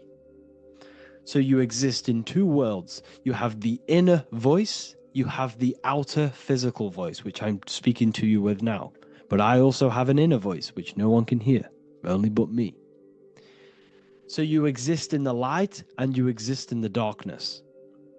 The sun represents your external self, your physical, conscious mind. The moon represents your shadow self, the inner self, the psyche self, the spirit self. There is an as above, so below. The sun is within you. The moon is within you. Everything is within you. Now that you understand as above, so below, what is your body? Your body is a miniature earth. Let me repeat, your body is an earth. Your body is the earth. Okay? Because like I say many times in all of my videos, you are not in the world. The world is you. You are the universe. Your brain is a computer creating this reality. What you see with your eyes is produced in the back of the brain called the visual cortex. You don't look into the world, the brain produces the world. The body produces the world. When you touch something, you're not actually touching something. This is the electrical nervous system. When you touch something, what you feel is actually electrical signals on your nervous system reporting back to your brain. Therefore, when this body dies, you leave the earth because this body is the earth. Okay? As above, so below. You have the mental plane, the astral plane, the etheric plane, and the physical plane. This is essential for understanding reality and the teaching of as above, so below. Everything in this material plane began in the thinking mind. For example, the microphone I'm speaking into, the phone you're watching this video off, or the laptop or iPad. Where did this begin? It didn't begin in the factory. The first ever place this item begun was in the mind of an individual. The invisible realms of mind is where all physical things and physical items begun. Essentially, this physical plane is the effect of the thinking mind. This world is the world of effect. It's the world of outcomes. When you see something, it is already manifest. It is already being manifested. It is an effect. And in the effect of the cause, which is the thinking mind. Therefore, the mind creates thoughts, which is the mental plane. Then after thoughts creates imagination, which is the astral plane. These two are spiritual. They are non-physical. So spirit kind of means non-physical. Then you have the physical planes, the etheric and the physical plane. As above, so below. What happens in the mind is manifest on the physical plane. Like I said, the phone that you are holding, it was a thought, and then it brought down into a physical reality. As above, so below. You change the mind, you change your reality. Your environment, the word environment has ment in it because your environment is mental. So now that you understand this, so what is the world around you? The world around you was created by the mind of God. It was manifested through God's thought. So you are living in the mind of God. You are a thought in the mind of God. God thought you into existence. But like I said, we are all fractals. Everything is fractal. If God exists, this means that you are God, as above, so below. God created you through the thinking mind. and he gave you a thinking mind. So God created the macrocosm. God created the macro, the whole world. He designed the whole world, the sun, the stars, the moving. He designed this. But then he gave you the thinking mind to design your own life and create your own life in his world. You are a microcosm of God's macrocosm. Just like God thought you into existence and the whole world into existence, you are a microcosm thinking your world, your reality into existence. You see this now? Everything is a reflection, everything is a mirror, everything is fractal. So in order for you to change your reality, you must change these higher planes. Your thought and imagination are the two key aspects of creating physical reality. Every object you see around you was begun in these higher planes of the non-physical, and they were brought out of spirit into physical matter through the thinking mind and physical action. So now we're going to get a bit deeper. The brain is not the mind. Now that you understand, we have spirit and matter. As above, so below. You have a non-physical side of reality and a physical side of reality. The mind is the spiritual brain. The brain is a physical manifestation, a physical effect of the mind. The mind uses the brain to operate in the physical world, and it's the same with the heart. The soul manifests itself physically through the heart. The heart is a physical manifestation of the soul, of the emotion, thought and emotion, the mind and the soul, the brain and the heart, heaven and earth. So you have the inner world and the outer world, the spiritual, non-physical, and the physical. So essentially, we are all on this process of awakening, an expansion of our minds into new fields of thought, into new fields of awakening ourselves. Because essentially, we are born into this world. But you are born many, many times. You can be born physically and you can be born spiritually. Like I said, everything is fractal. So just like when the baby finds out that there is a world outside of its mother, what does the baby do?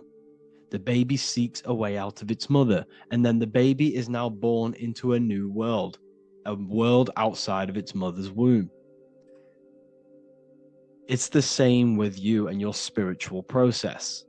As your mind becomes aware that there are other realities beyond your physical body, it then seeks a way out. And this is why you are probably watching my YouTube, because you are now on the path. Something within you has guided you to this path of knowledge, truth, enlightenment, and expanding your consciousness. And it is your soul who brought you here. Your soul speaks through emotion, like guidance. Emotion is the language of the soul. When you feel very bad, this is your soul telling you you're not in the right place. You're doing the wrong things. Because the soul is always unfolding its purpose, which is expansion and learning. That is it. The mastery of the self and the learning of the mind is the only thing that counts in the end after this life. So you are on a journey of expansion, of learning, creating, and spiritual rebirth. As above, so below. What does this body tell you?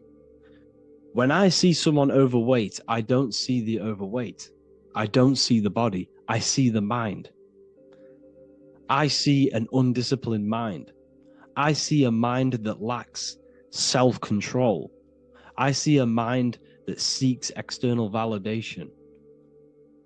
That's what I see when I see an overweight person. I don't see his body. I see the result of his mind. Because what does the Bible tell you? You shall know them by their fruits. It's the same saying as above, so below. You shall know them by their fruit. The fruit is their manifestation. Your body is a direct correlation and manifestation of your mind. Your inner world projects your outer world. As within, so without. As above, so below. Now, what do you see when you see this man's body? I see discipline. I see strength, mental strength, not physical strength. I see mental resilience of pain. Because all of this man's mental energy has been manifested physically within his muscle. This body is a direct manifestation of this man's mind's pain and suffering, and it shows discipline. This is why people instantly respect you if you are in shape. You walk into a room and you are in shape, people will instantly give you respect because they know that you are mentally disciplined. The body is a reflection of your inner world, and it's the same with your friends, your family, your connections with people. If you think about yourself very negatively all the time, and you don't have a good connection with yourself, you don't have a connection with your true self, this will manifest into every single relationship you have in your life. If you don't have a good relationship with your inner self, you don't have a good relationship with the people and the friends around you. Because as within, so without. If you think negative about yourself, you will only pick up the negative in other people. If I think very highly of myself and I think very happy and good things about myself, I will then see the good things in other people. Because it's as above, so below. As the inner world is, so is the outer world. It's the same with your life circumstances. Your life is a direct correlation of every thought you thought in the past. If you possess millions of pounds, millions of dollars, this is because you have thought this into physical reality. You live the life you are deserved. You live the life that you manifest through your thoughts. If you live a very poor life, this is a reflection of your mind. This is a reflection of what you have thought into physical existence. Because like I said, everything begins in the mind. As above, so below. And this is even present within the body. So where is the head? The head is at the very top of the body. And where does all manifestation begin? In the mind. That's where the mind is, in the head.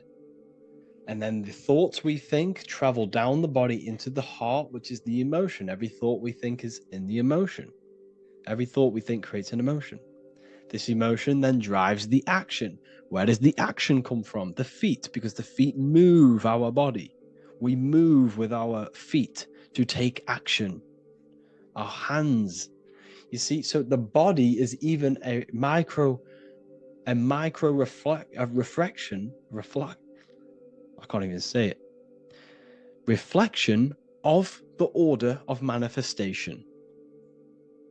This blew my mind when I figured this out.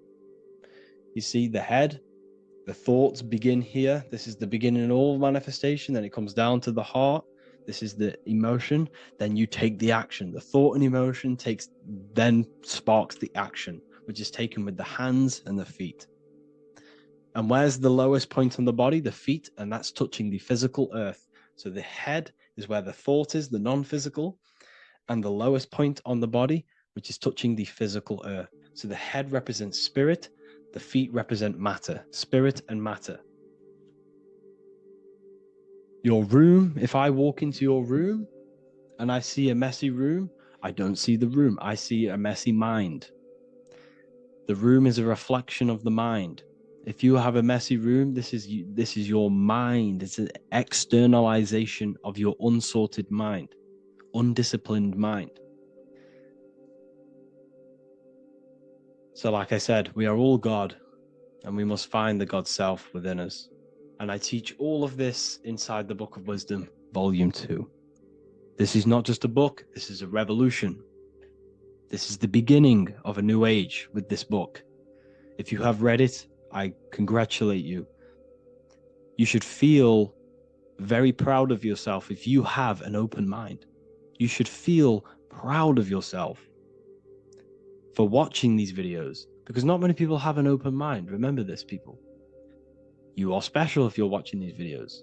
You have the mind. You have the ability to see through the illusion.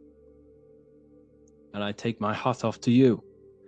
You want to take this to the next step? Read the book. Or if you want to take it to the serious levels, join the university. The university, you gain access to every piece of my material that I've ever done, all of my books, all of my lectures that are hidden from YouTube, that are hidden from everywhere else, the lectures that give you real power. And if you feel alone on this journey, we have a conscious community where you can connect with like-minded individuals, because I've been there. I've been there when you feel lonely, because you feel like no one else is thinking the way you are feeling. You can't talk to people about these things because people just think you're crazy. That's why I put together this, so we can connect, so we can unite, so you can connect with people, so you don't feel crazy about thinking about this stuff, learning about this stuff. And if you truly want to level up your life, people, and take your studies serious, this is for you. We do live calls, we do lectures. There's a whole library filled with books you can read. It's the perfect place for the truth seeker. I thank you all for joining. Please leave a like, a comment, a subscribe. Let me know any future videos you want me to make in the comments. Thank you all. Have an amazing day.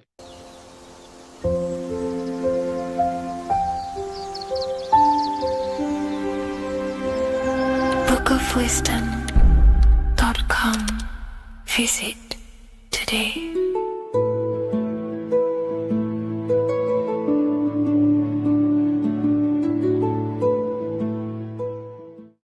What if I told you that the pentagram can unlock the secrets of creation and make you manifest any reality you want? Hence why the pentagram is used heavily in magic and witchcraft. We have to understand that the pentagram has been heavily demonized. Religions, churches claim that this symbol is associated with Satanism and witchcraft. I personally believe this was intentionally done so that people do not gain their personal power over reality and their life. The pentagram reveals so much about you, and it is one of the most important symbols to understand inside the occult studies. It is one of the most common symbols that you will see across all occult esoteric orders and different occult traditions, such as Freemasonry, Kabbalah, Rosicrucianism, alchemy. You will see this symbol everywhere. And in fact, you even see this symbol, the pentagram, on old church buildings, statues of Jesus next to church buildings. You will see this symbol used by Christianity itself, which is very contradicting about the church. But I'm not here to tell you to think anything. You can simply take this information with a pinch of salt and see if it benefits you. The pentagram used by the early Christians was said to symbolize the 5 wounds of Jesus on the cross. But this goes much deeper in an esoteric explanation. The pentagram ultimately represents the 5 elements of creation. All creation falls within these 5 elements. We have spirit on the very top, then you have air, water, earth, fire. This is the correct placement and order of the elements. Air is always on the left, water is always on the top right, earth very bottom left, fire bottom right, and spirit placed on the tip point of the pentagram. It's a 5-pointed star drawn with one continuous line. But this actually reveals much deeper things, and we're going to be going into how to use this symbol for magic and creating your reality towards the end of this video. But now we're going to give you a basic understanding of the pentagram. It's showing you the 4 physical elements symbolized as triangles and spirit symbolized as a circle. The 4 physical elements are made out of the base element, spirit, or what the ancients call ether. Ether is the underlying base of all physical matter. This is the substance that animates physical matter with life force. All physical matter has its origin in the etheric substance, or spirit, what we want to call it. It is simply the life force that animates the physical thing. However, if we go deeper onto this symbol, it also represents something personal to the individual who wears this symbol. If you wear this symbol, you're basically saying You're putting your divine nature over your material nature. Your divine self is in control of your material self. You put your spiritual needs before your physical desires and needs. Hence why the spirit is on top, looking down over the four physical elements. The circle is continuous, one line, eternal, no beginning, no end. The triangle has beginning and end and points. You can see the beginning and the end when you draw it. On a deeper level, this is pretty much showing the process that symbolizes the structure of the macrocosm, the universe itself, showing how the invisible spiritual planes condense and crystallize into the visible physical world, spirit turning into physical reality. But if you wear this symbol, you're basically saying, I put my divine nature over my material nature, showing that your spiritual nature rules over your earthly existence. You put your spiritual needs first. If you see this inverted, it is now the opposite, placing spirit on the bottom, basically saying, I desire the physical things over the spiritual. But what exactly is your spiritual nature? Well, your spiritual nature is simply your internal self.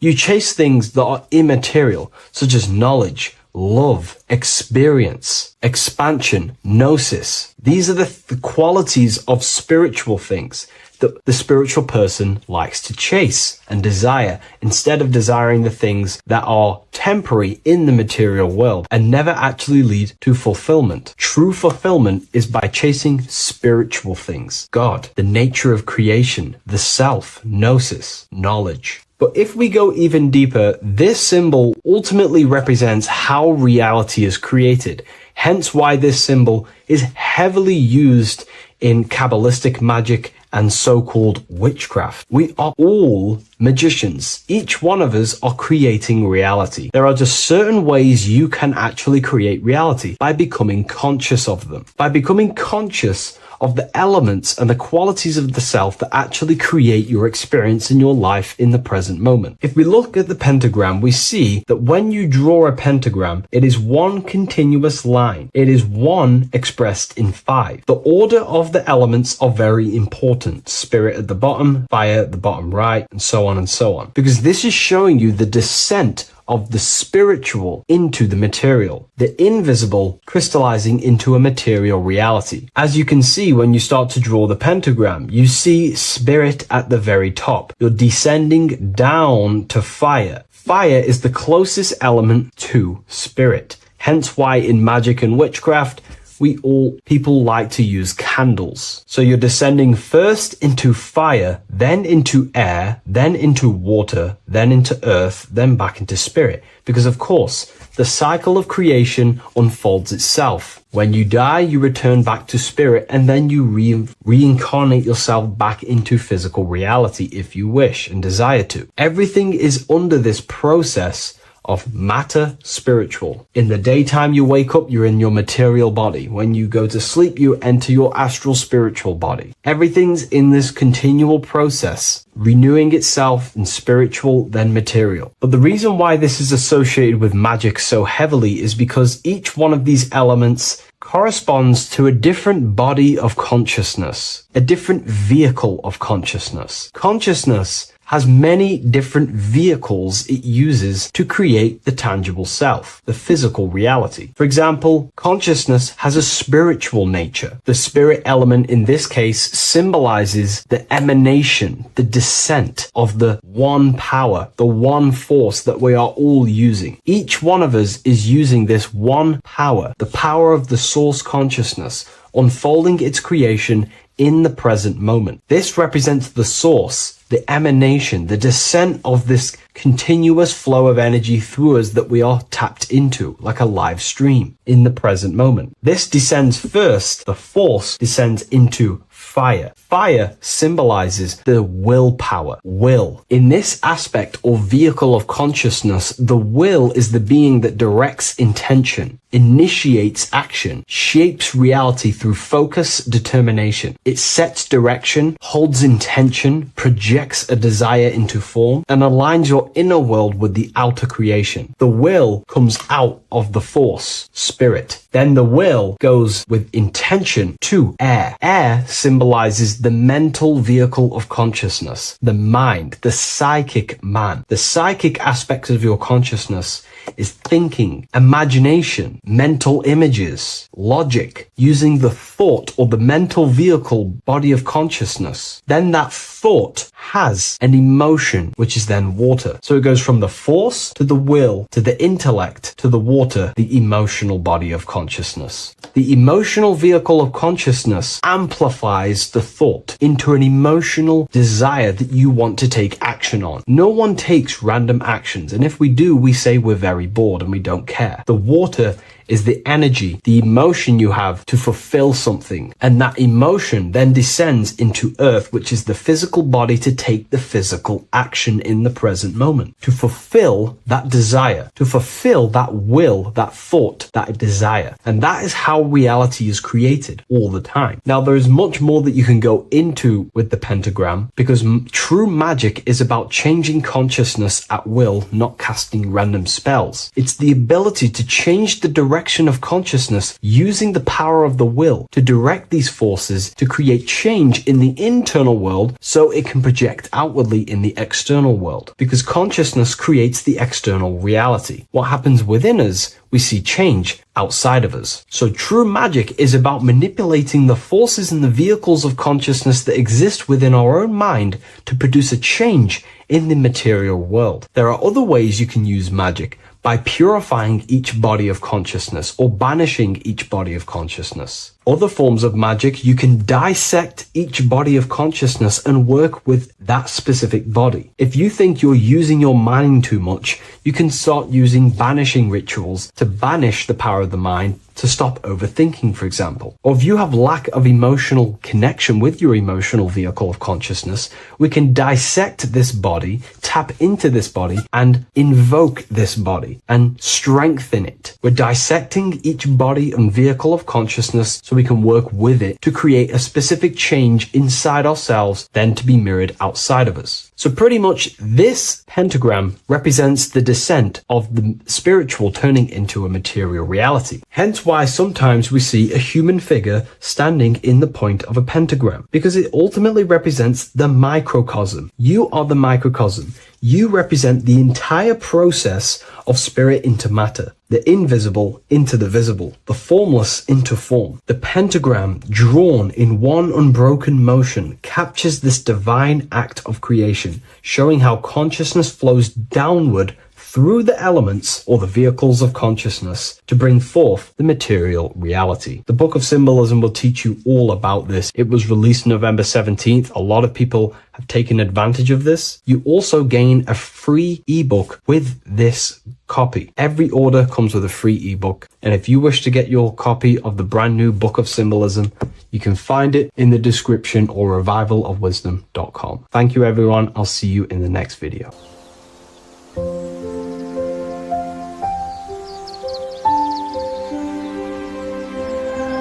bookofwisdom.com. Visit today.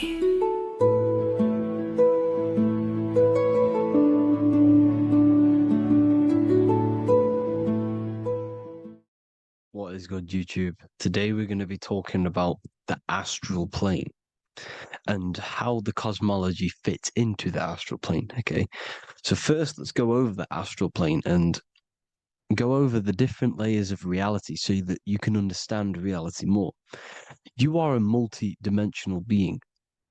You are not in these, you are in all of these realities at the same time. They all interweave into one big reality.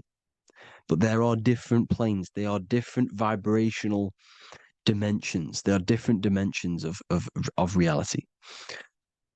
The mind is the root cause of reality. We're living in the mind of God. Everything is being thought into existence from the root cause, from the universal mind.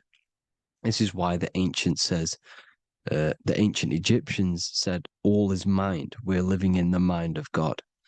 And we are a microcosm of this mind. This is why we all have the same mind. This mind is the world of thoughts.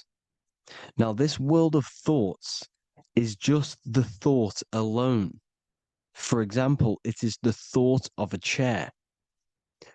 But then when you start to imagine this chair and you start to mentally see the chair, you're now manifesting the thought, the singular thought, into some sort of form.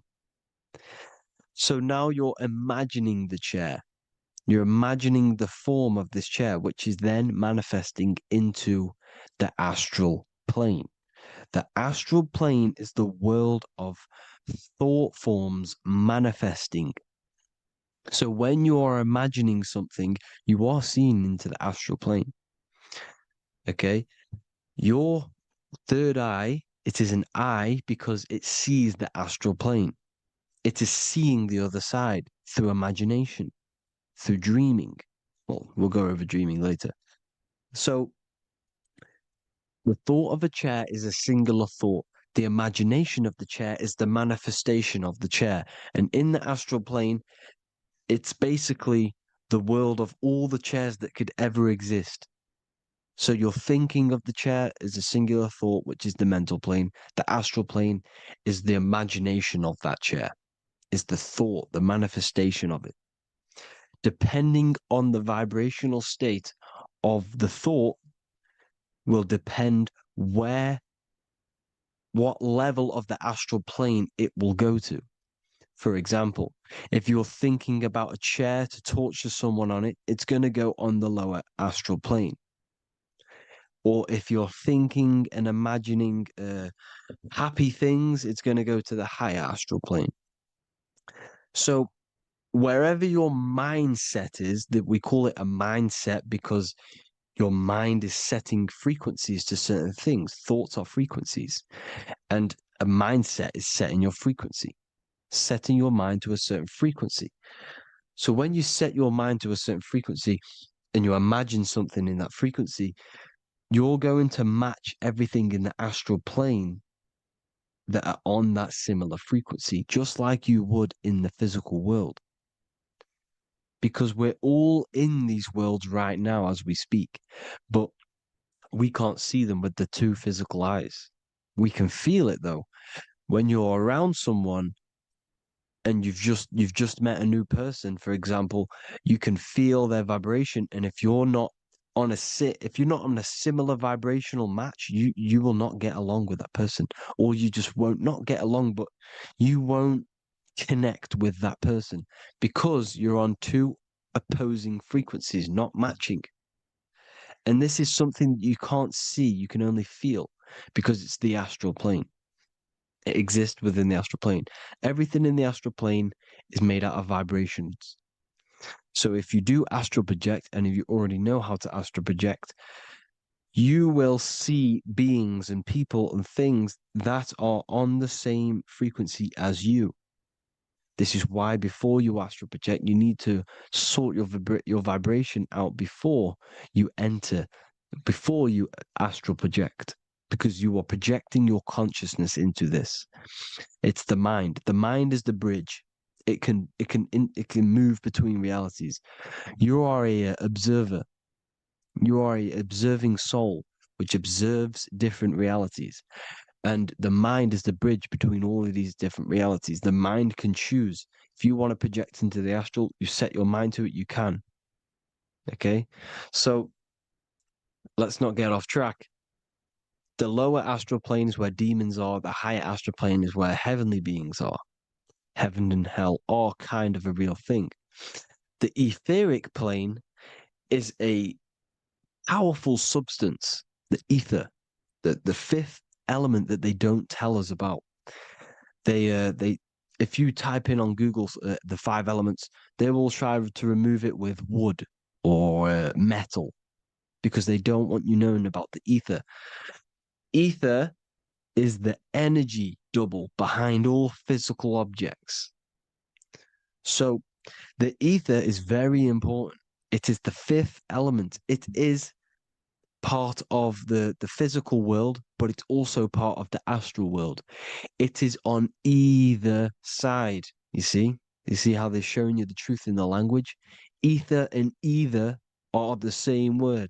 The ether has 1 foot in the astral and 1 foot in the physical world. It's a substance that connects the physical to the astral world.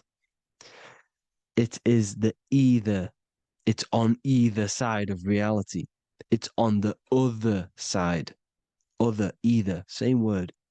Ether is connecting the physical to the astral plane. It's the world of frequency. Frequencies, EMFs, torus fields are in the etheric plane.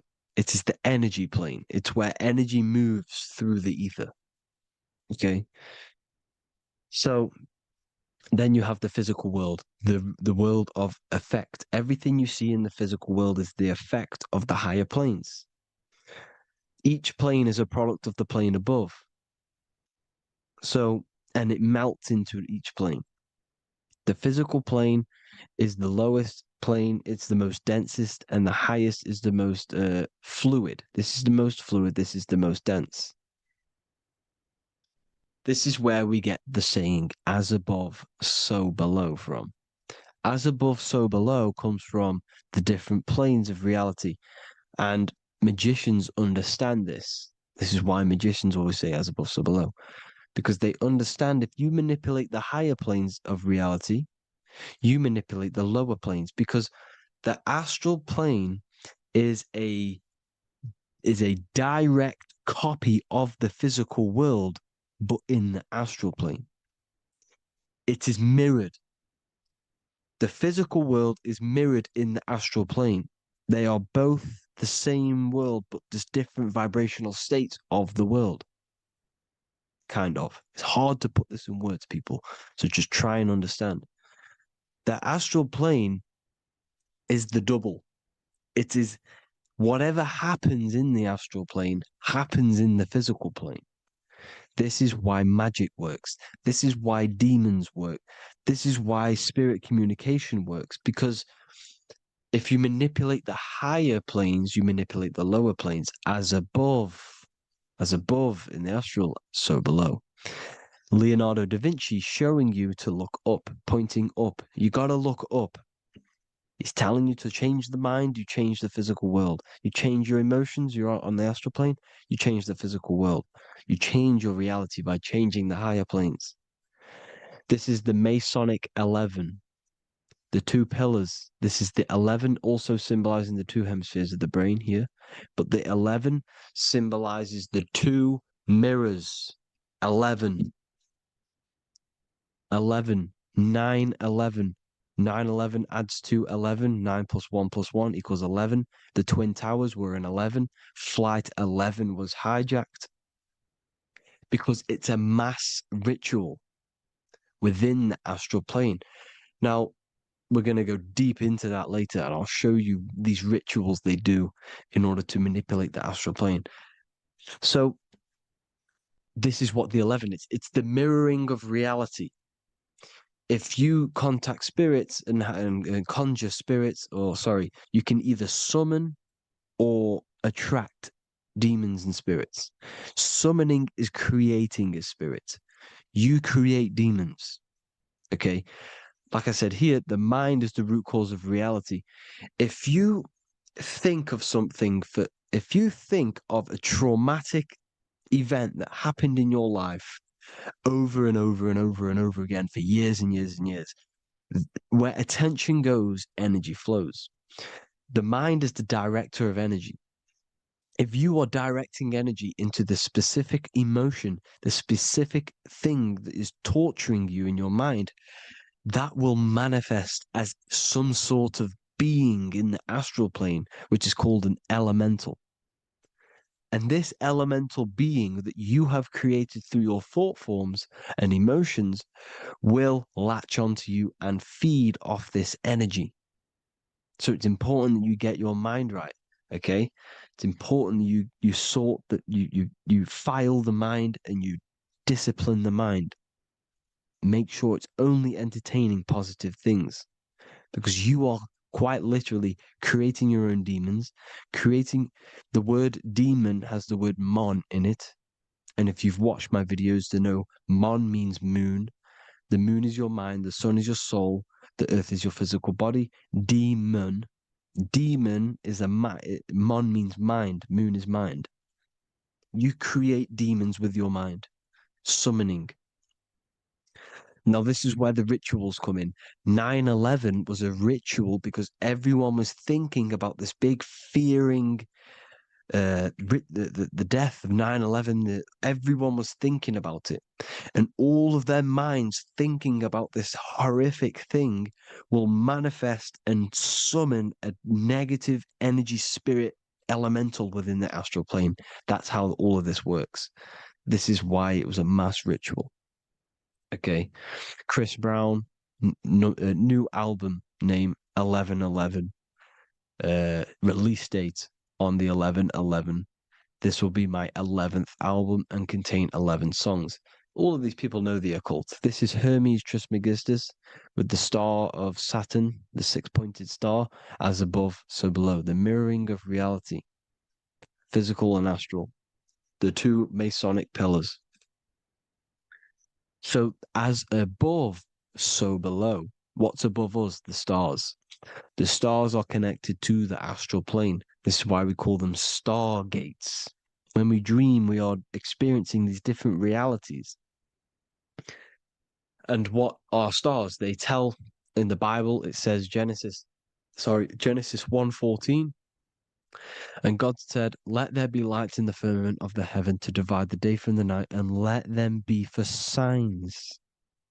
Signs translates to things to come. Why things to come? The stars tell the future.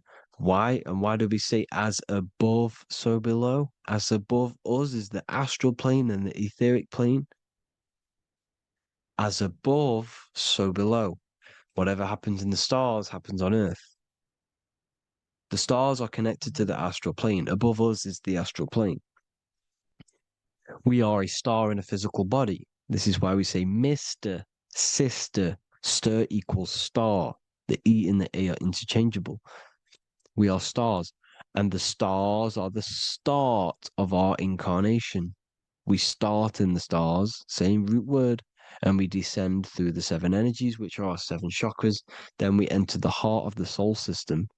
The heart rearranged spells earth. And this is the true cosmology. Here's the Masonic cosmology. This is Masonic now. Here's the firmament.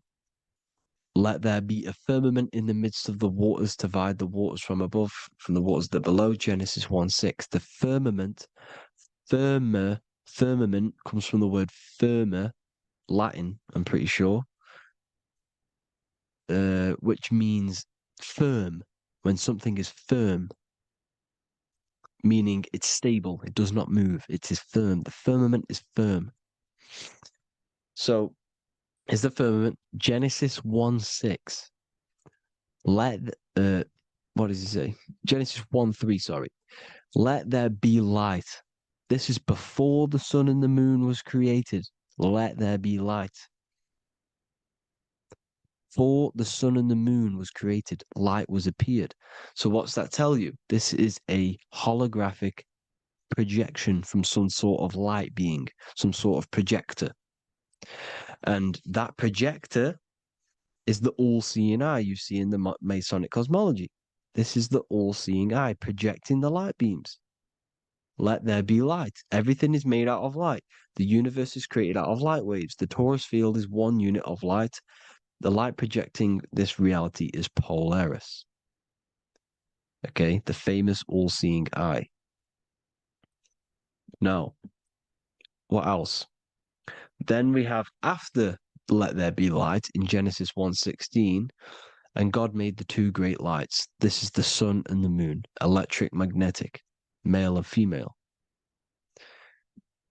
Then we have the Masonic checkerboard, the black and white symbolizing dualities within the dualistic reality we are in, spirit and matter, light and matter, rest and motion, positive and negative, good and evil. Everything's dualistic here. Okay? And it's a dance. The universe is a dance between flickering of white and black light, which is the torus field. We're not going to go over that, but this is all connected to the astral plane. This is the true cosmology. The astral plane cannot work on a spinning monkey ball in the middle of space. Does not work. Cannot work. It's impossible. Okay? Impossible. So even in the Quran, it says, Allah has made the earth for you as a carpet, flat. Quran 15:19. And the earth we have spread out like a carpet, set there on mountains, firm and immovable. It is immovable. In the Quran, it also says 65:12, it is Allah who has created the 7 heavens of the earth. The 7 heavens, meaning the 7 layers of heaven, the 7 planets.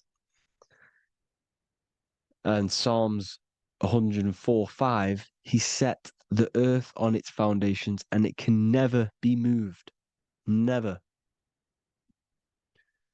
So here you see in Isaiah 40:22, he sits enthroned above the circle of the earth and its people are like grasshoppers. He stretches out the heavens like a canopy and spreads them out like a tent to live in.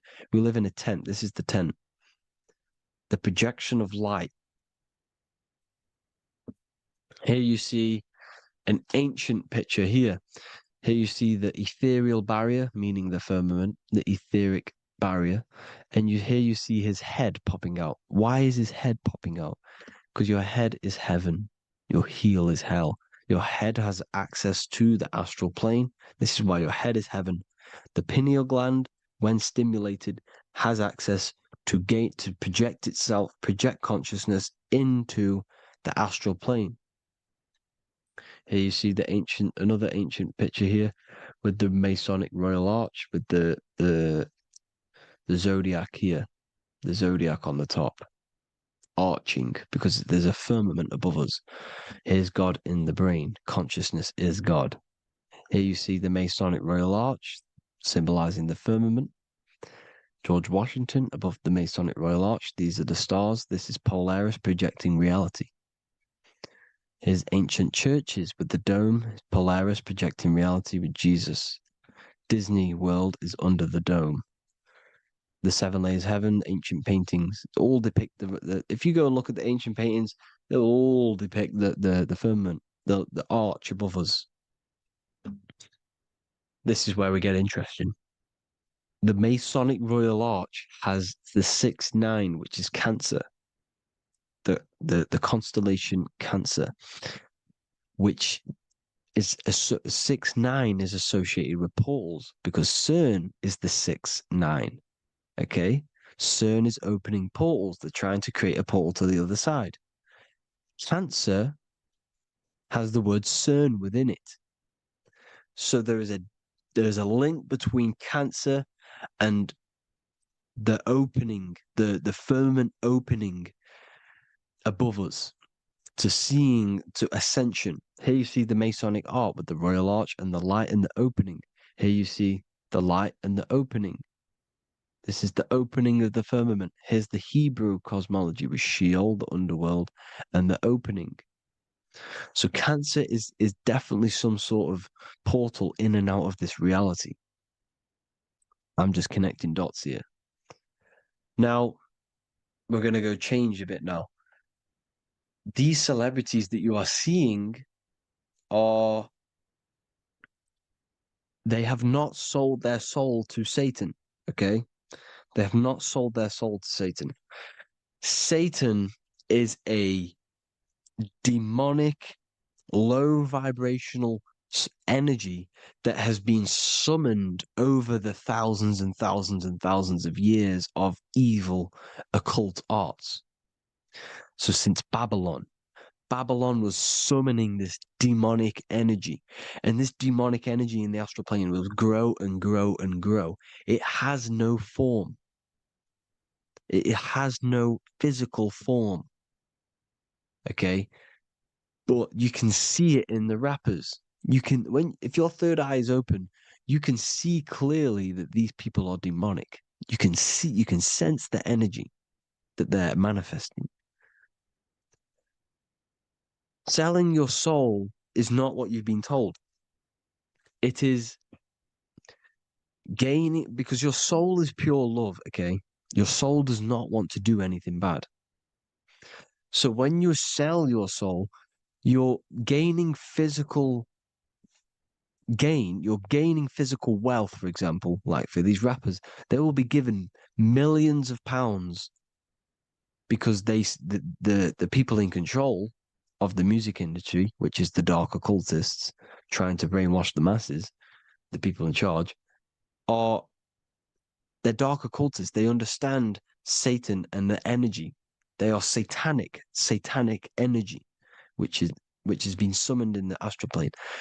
They see that they have influence over the masses, so they will go to them and say, "I will give you this amount of money forever if you manifest this satanic, demonic energy through the music and through social media to blind the masses, to brainwash the masses into this demonic energy." Because when you listen to music, music is frequency. Whatever you listen to, you become that frequency. So if you're listening to these people, they're throwing energy, this demonic, satanic energy that they sold out to. Soul, same word. When you sold something, you've got your soul involved. They have exchanged money, physical gain, so that they manifest this satanic energy within the astral plane and through the music, through the videos, through social media to keep us in this vibrational frequency, in this low state of consciousness. This is what it actually is. It's not, you're not selling your soul to some sort of devil. This satanic energy has no physical form it is formless in the astral plane. It's a summoned energy. Now, the root chakra is red. This is why the devil is red, because it symbolizes the animal nature of man. When you are operating off your root chakra, you will kill, you will fight, you will do anything to survive, because it's all about survival mode in the root chakra. They want you keeping in that fighting mode, that surviving mode, so that you are manifesting this low vibrational frequency, this satanic energy, this demonic red energy. This is why the devil is red.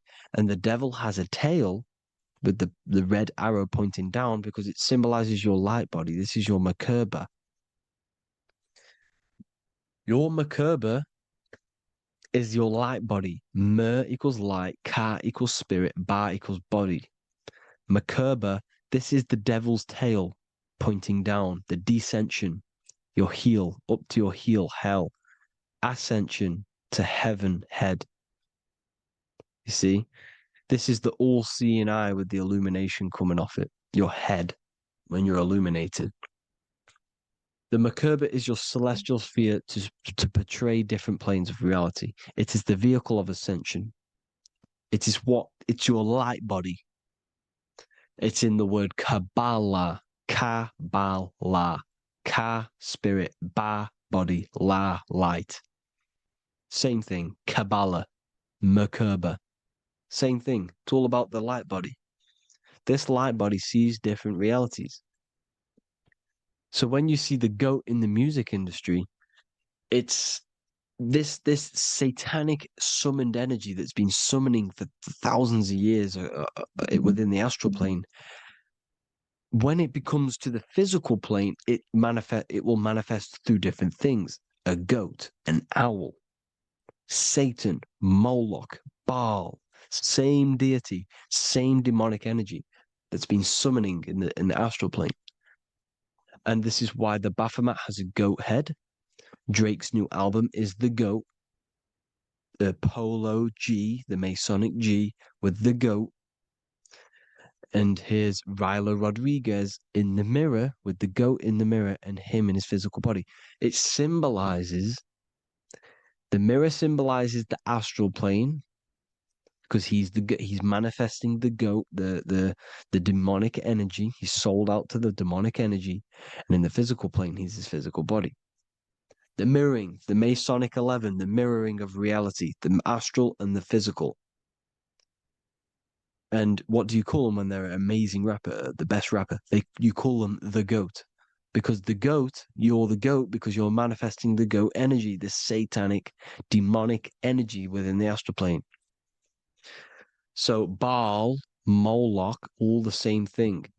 Because in the astral plane, if you want to gain spirits to come to you and communicate you in the physical world, if you want to communicate with spirits, you have to gain their attention. You can either gain their attention or come together and agree to create some sort of being, which is Satan. Okay.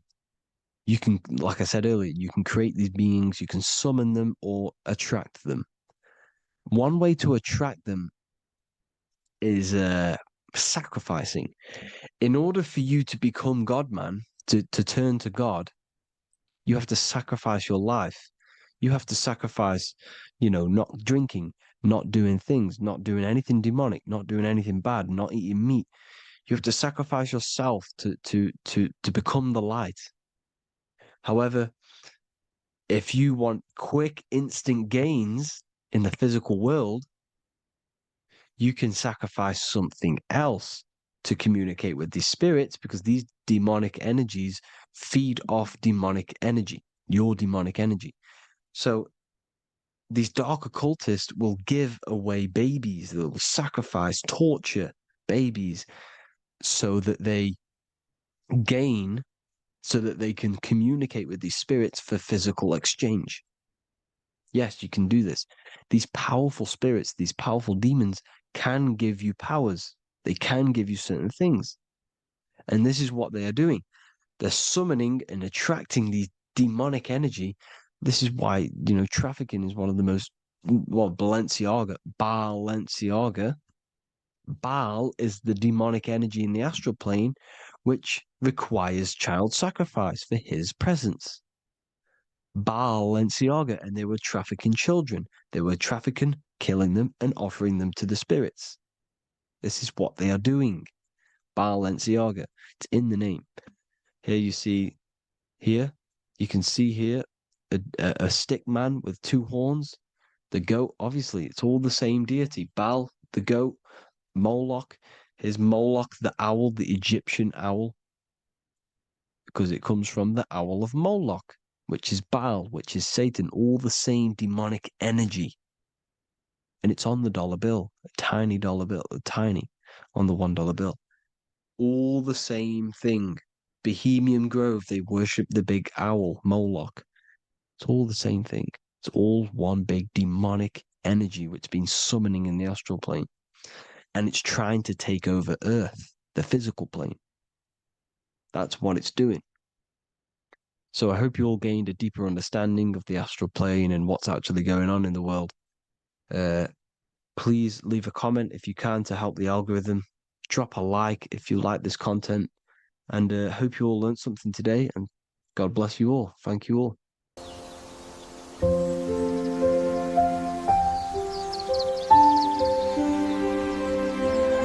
bookofwisdom.com. Visit today.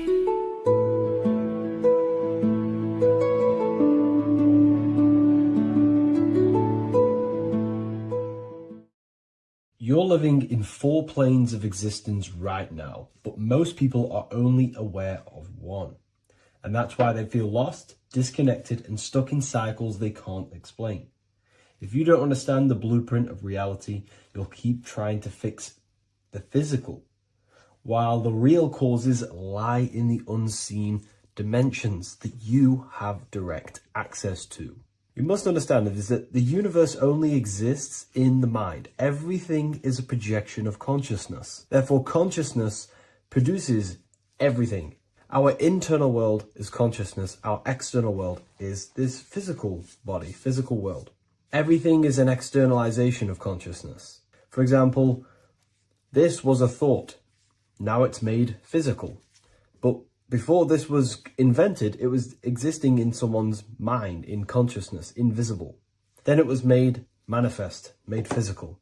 So everything in this physical plane is the effect. The cause is consciousness, mind, the mental plane. So now I'm going to explain these different dimensions of consciousness. You don't just exist in this physical plane. The physical plane, in fact, is the lowest plane there is. It's the illusionary plane. So first of all, we have the Buddhic plane. This is the nothingness. So think of it like this. Absolute nothingness. If you turn off thoughts, there is nothingness. This is the void. And out of the void springs infinite potential, which is the mental plane. Now, your mind has no limitation. It can think anything, be anywhere, anytime, any place. In the whole world, there is no limitation with the mind. This is the realm of infinite possibilities.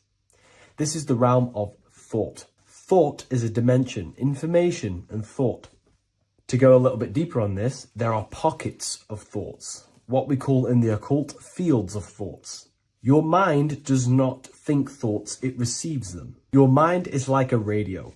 Whatever the mind is tuning into, setting its mindset, setting your frequency or setting your mind, you will receive thoughts based on that set, whatever you set your mind to. So there are pockets of thoughts that we penetrate in the mental plane.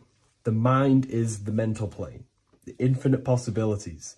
This is the spark of creation. This is where all things begin to manifest as an idea in the mind as a thought. So if you want to gain certain information, you need to meditate or do thought exercises where you are penetrating that dimension of thought, that pocket of thought. For example, if you want to find a way on how to make financial wealth, you would use your mind, set your mind on wealth and money and think, close your eyes and think about that specific topic and see where your mind takes you. And you will expand your mind into different pockets of thought and gain information.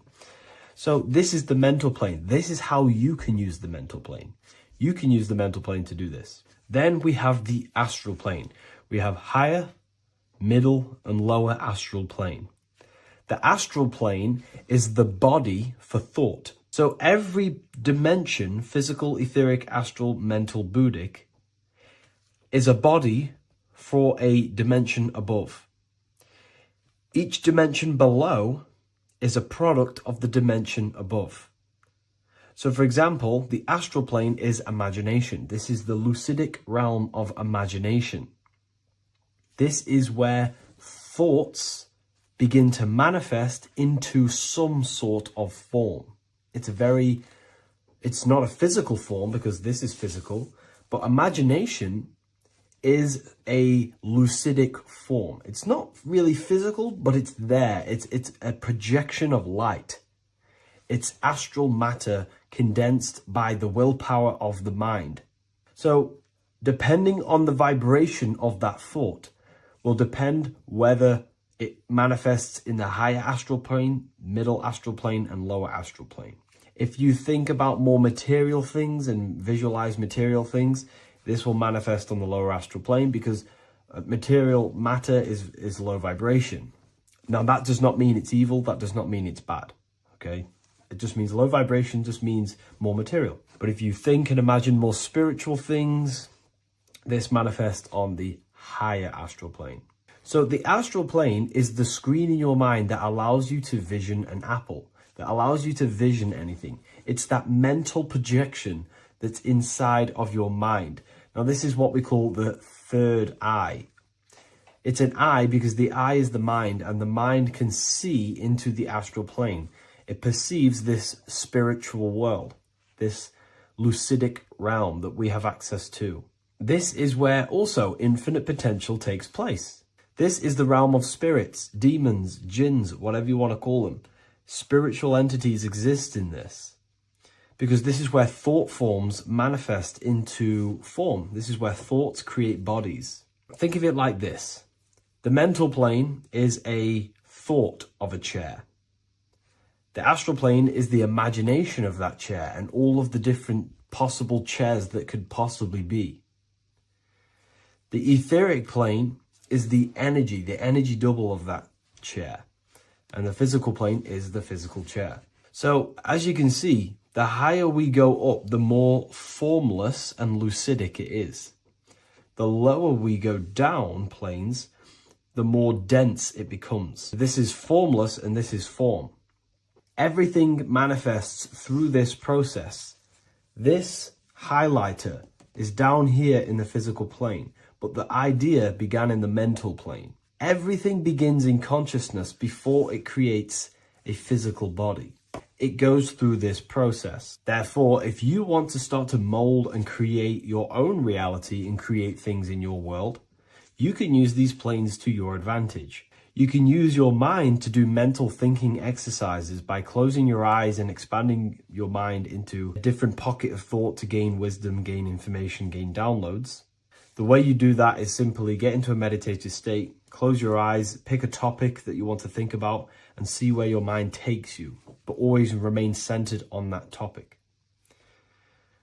And you can do this for maybe an hour or two or half an hour, and your mind will take you places where you will unlock information.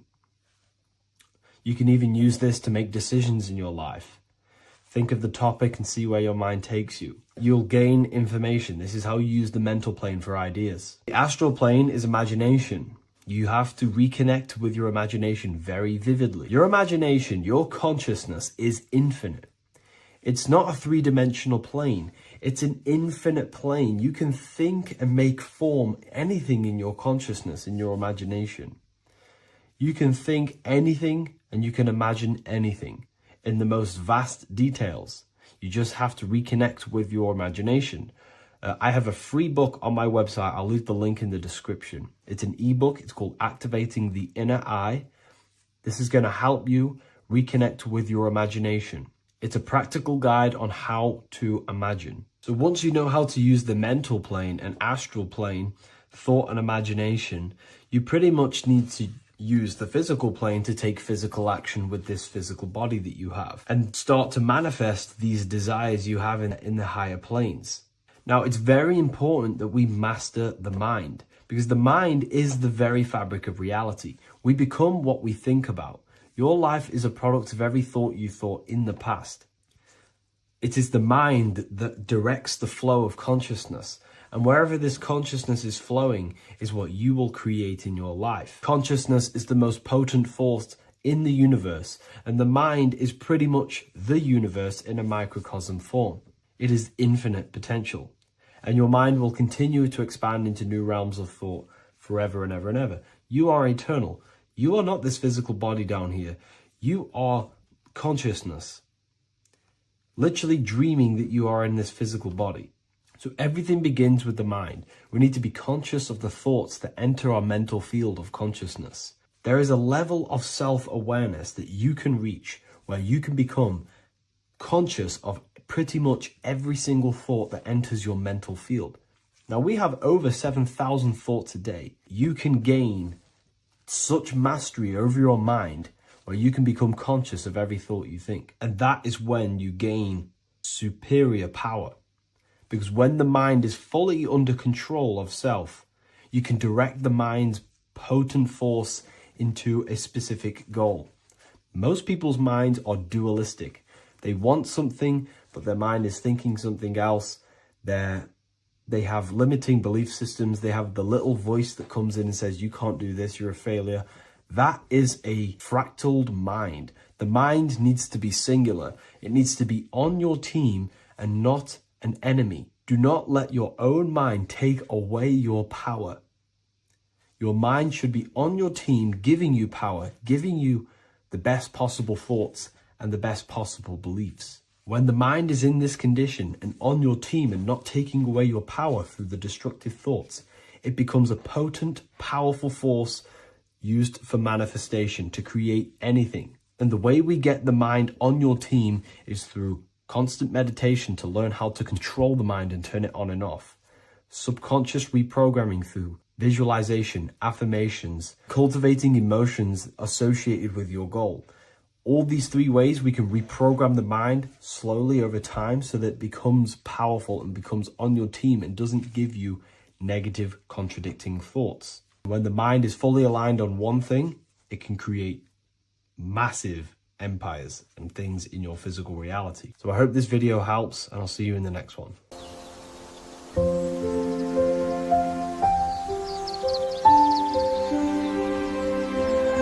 bookofwisdom.com. Visit today.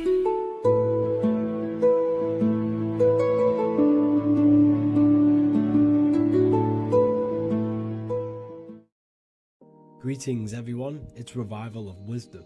I facilitate human enlightenment through occult and esoteric teachings.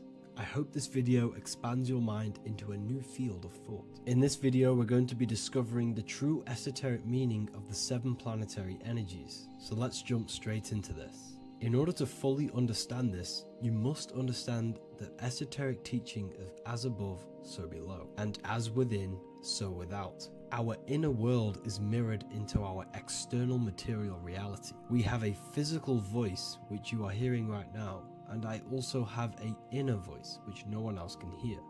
The inner world is invisible, and the external world is visible. In other words, the inner world is the spiritual world, and the outer world is the material world. The inner world of ourselves reflects and projects our outer world, which means everything in our external reality is a somewhat reflection of our internal self. You are made in the image and likeness of God. You yourself are the universe experiencing itself in a 3-dimensional physical form.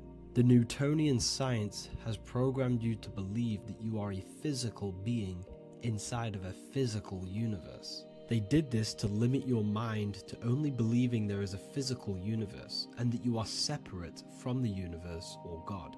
But you yourself are the divine essence of the universe, experiencing itself in a physical plane, which means everything you see is inside of you, including the stars, the planets, and the elements. As above, so below. As within, so without. An example of this is the 4 physical elements: fire, earth, water, and air. In the external world, these are physical elements. In our internal world, they represent the 4 bodies of consciousness. We have 4 different bodies. We have a material body, we have a spiritual body, an emotional body, and a mental body. The mind is not made out of the same substance as the body.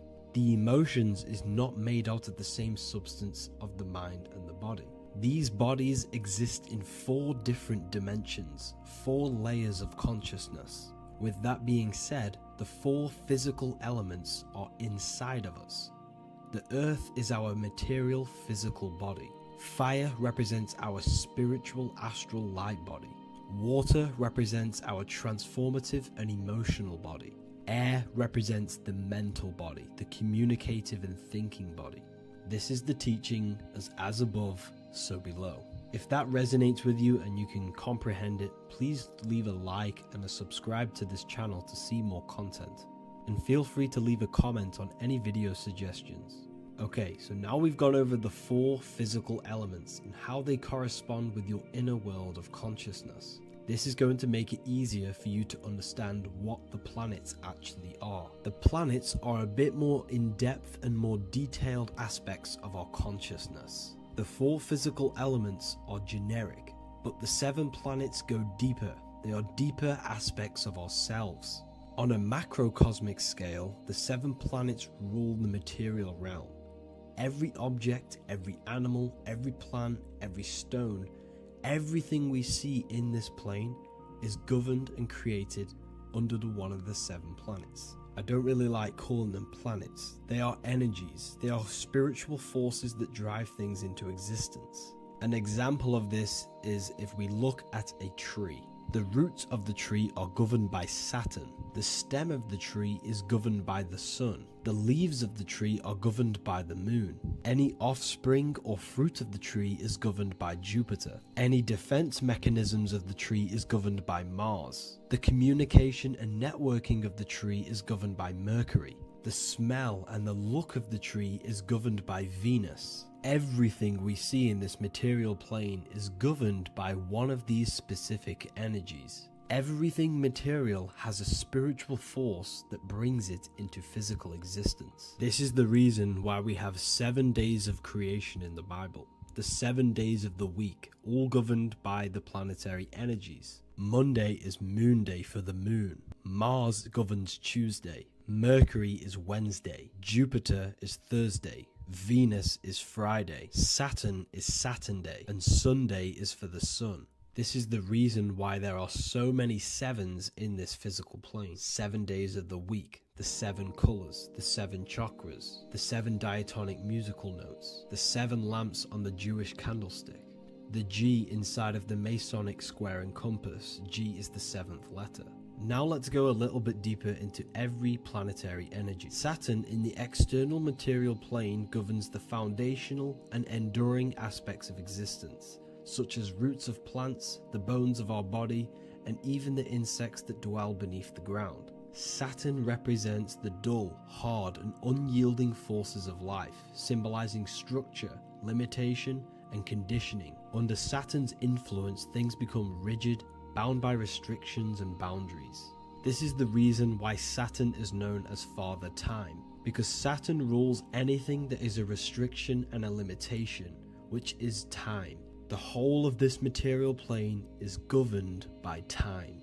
You will be born and you will die. This explains why there is so much Saturn symbology in this material plane. Saturn is one of the most important planetary energies. You are a spiritual being in a physical body. Your light, your consciousness is bound to the physical body until you learn how to escape the physical body. The body is a limitation for our infinite minds and spiritual bodies. Our infinite mind is stuck in this material body, governed by Saturn's limitation of time, matter, and space. Now let's dive into what Saturn means to our consciousness within our internal world. We've gone over what Saturn means in the external world. What does it mean to our consciousness? Internally, Saturn embodies the conditioning within our consciousness. When the Saturnian aspect of our consciousness dominates, we become overly rigid, fixated, and restricted in our thinking and actions. For example, Saturn's influence is strongly felt in today's world, where many people's minds are confined to societal norms and conditioned responses. Saturn is the aspect of our consciousness, our minds, such as limiting belief systems and limiting thoughts and emotions. This is the negative thought that you can't get rid of that's holding you back.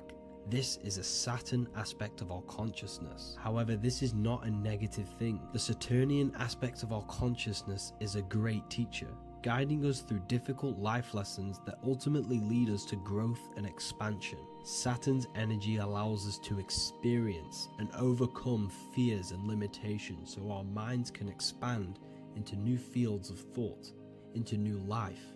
Although Saturn's energy is harsh and often challenging, it helps us develop resilience, discipline, and wisdom.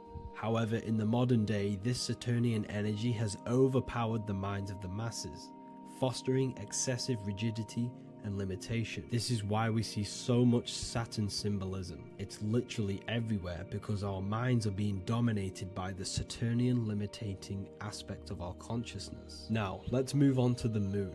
The moon, or lunar energy, in the external material macrocosm plane governs the elements of water, influencing the natural cycles such as the ocean tides, which rise and fall in harmony with the moon's phases. Beyond water, the moon also guides instinctual behaviors such as animal migrations.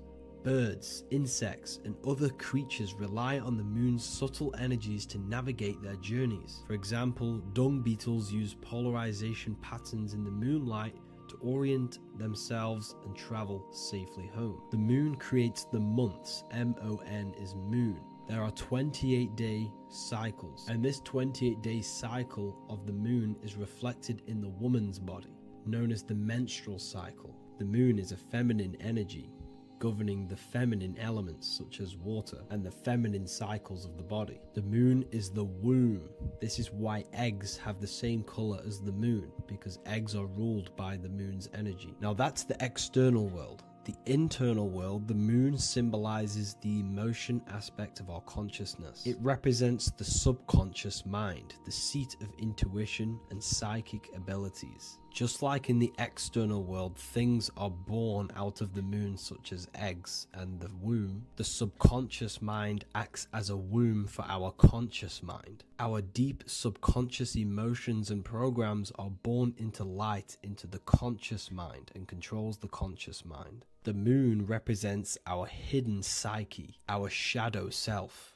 Now let's go on to the sun. The sun represents the life force. In the material external world, the sun is ruling over pretty much all life. The sun gives life to all things. Without the sun, animals could not exist, the human body could not work, and plants would not grow. The sun is the life force. It's the soul of the world. Now, in our internal world of consciousness, the sun represents our passion, our drive, our conscious mind. The aspect of our internal world that wants to drive things and give life to physical manifestation.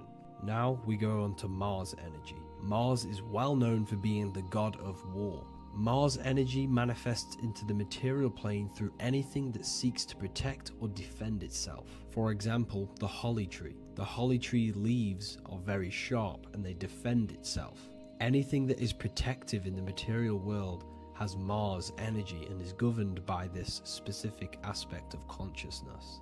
For example, any predators or animals such as hedgehogs with spines on their backs for protection. Mars represents all things that is driven by conflict, aggression and defense. Now internally, inside of our inner world, Mars symbolizes the aspect of our consciousness that is focused on self-preservation and protection. Mars governs our ego, the instinctual urges of anger or maintaining reputation. Mars is not evil, it's necessary. Sometimes it's necessary for us to protect ourselves. Mars is the aspect of our consciousness that is anger, rage, the desire to fight or conquer. When this energy is activated within our consciousness, we become defensive, assertive, and even combative, ready to dominate others and destroy obstacles in our way.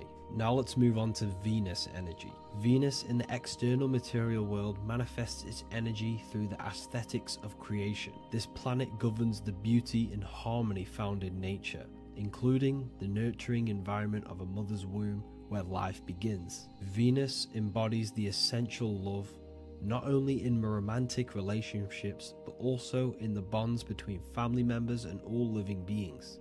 Venus represents relationships. We have relationships between plants, animals. They all depend on each other to give life. Plants provide food and medicine, while living creatures contribute to their own growth and pollination. Internally, Venus represents the aspect of our consciousness that yearns for relationships and connections with others. This is an aspect of our consciousness that encourages to care for our physical appearance and embracing beauty. Aesthetics play a role in our interactions and self-expression. This is why there is a beauty brand called Venus. Now let's move to Jupiter energy. Jupiter in the material plane manifests its energy as forces of fortune, abundance, and wealth. This energy manifests itself as plants, as fruits that we can consume and eat in abundance. Anything that is nourishing and cultivated by the earth for humanity and animals. Jupiter embodies the giving energy that provides for and sustains life, fostering growth and ensuring that resources are available to all. Its influence is seen in the natural cycles of abundance, where fruits must grow and ripen before they are enjoyed, symbolizing the importance of effort and patience.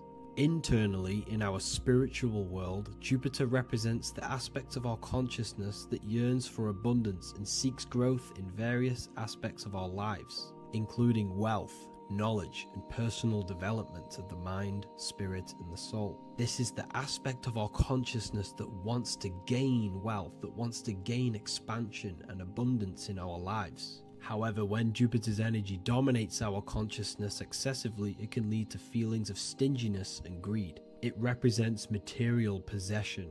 The last planet is Mercury. Mercury in the external world governs the vital elements such as seeds, air, communication, education, and electricity.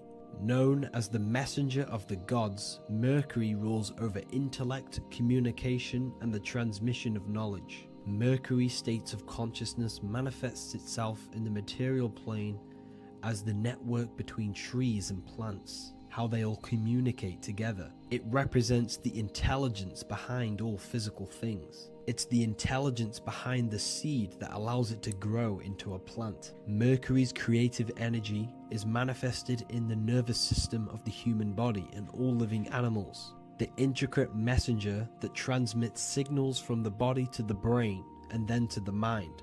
This intelligence within us allows us to facilitate thought and movement. Internally, in our spiritual aspects of consciousness, Mercury is the state of consciousness that seeks knowledge, understanding, and intellectual growth and expansion. This part of us is curious, eager to learn, and driven to communicate ideas and information. It represents our mental body. The Roman god Mercury is often depicting flying because this symbolizes the air. Air represents our mental body. When the Mercury aspect of our consciousness dominates, we become highly intellectual, constantly seeking information, analyzing situation, and communicating our ideas. While this can enhance our understanding and ability to interact with the world, an excess of Mercury's influence can lead to overthinking, excessive analysis, and focus on intellect over emotions or intuition. Okay, so they are the 7 planetary energies in the external world and your internal world of consciousness. These energies are manifested in the Roman mythology as human beings. They are depicted as human beings, but this is nothing but symbolism. These gods never existed physically. They represent aspects of our consciousness and spiritual forces that govern the material plane. Every material object, every intelligence, every piece of life in this universe is governed and brought into existence by one of these spiritual forces. Now, I hope this video has expanded your mind into a new realm of thought. Make sure to leave a like, a comment, and subscribe to the channel for more occult and esoteric information. You can read more about this topic and many more occult and esoteric teachings inside of my books, the Book of Wisdom Volume 1 and the Book of Wisdom Volume 2. I honestly advise that not everyone reads these books. These are books which will completely transform your view on reality. You will feel a lot better reading these books because you will find a connection with yourself and the universe. Understanding truth and knowing thyself gives you a sense of well-being. Like I said, this is not just a book. This is a beginning of your journey of expansion and growth.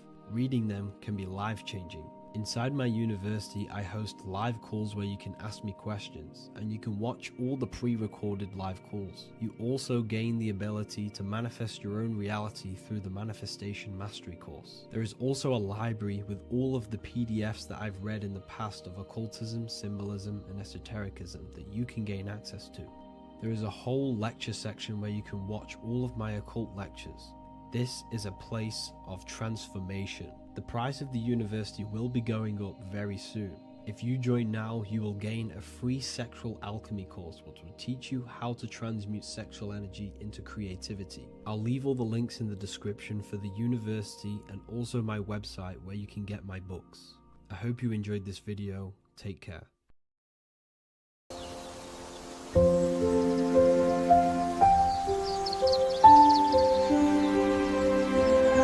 bookofwisdom.com. Visit today.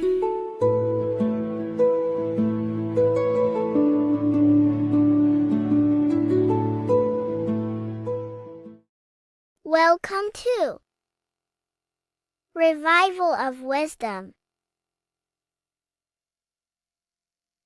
Today we're going to be breaking down Saturn worship and how the occult are linked in with Saturn. Okay, so first of all, let's start with the celebrities. All these celebrities are doing 666.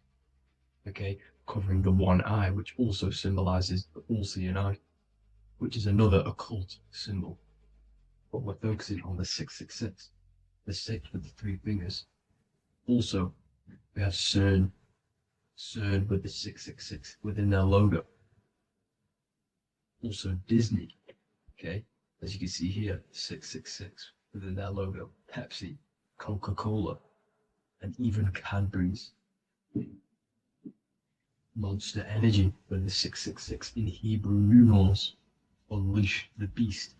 So what is 666 to do with Saturn? Because on Saturn, there is on the north pole of Saturn, there is a six-sided hexagon, okay?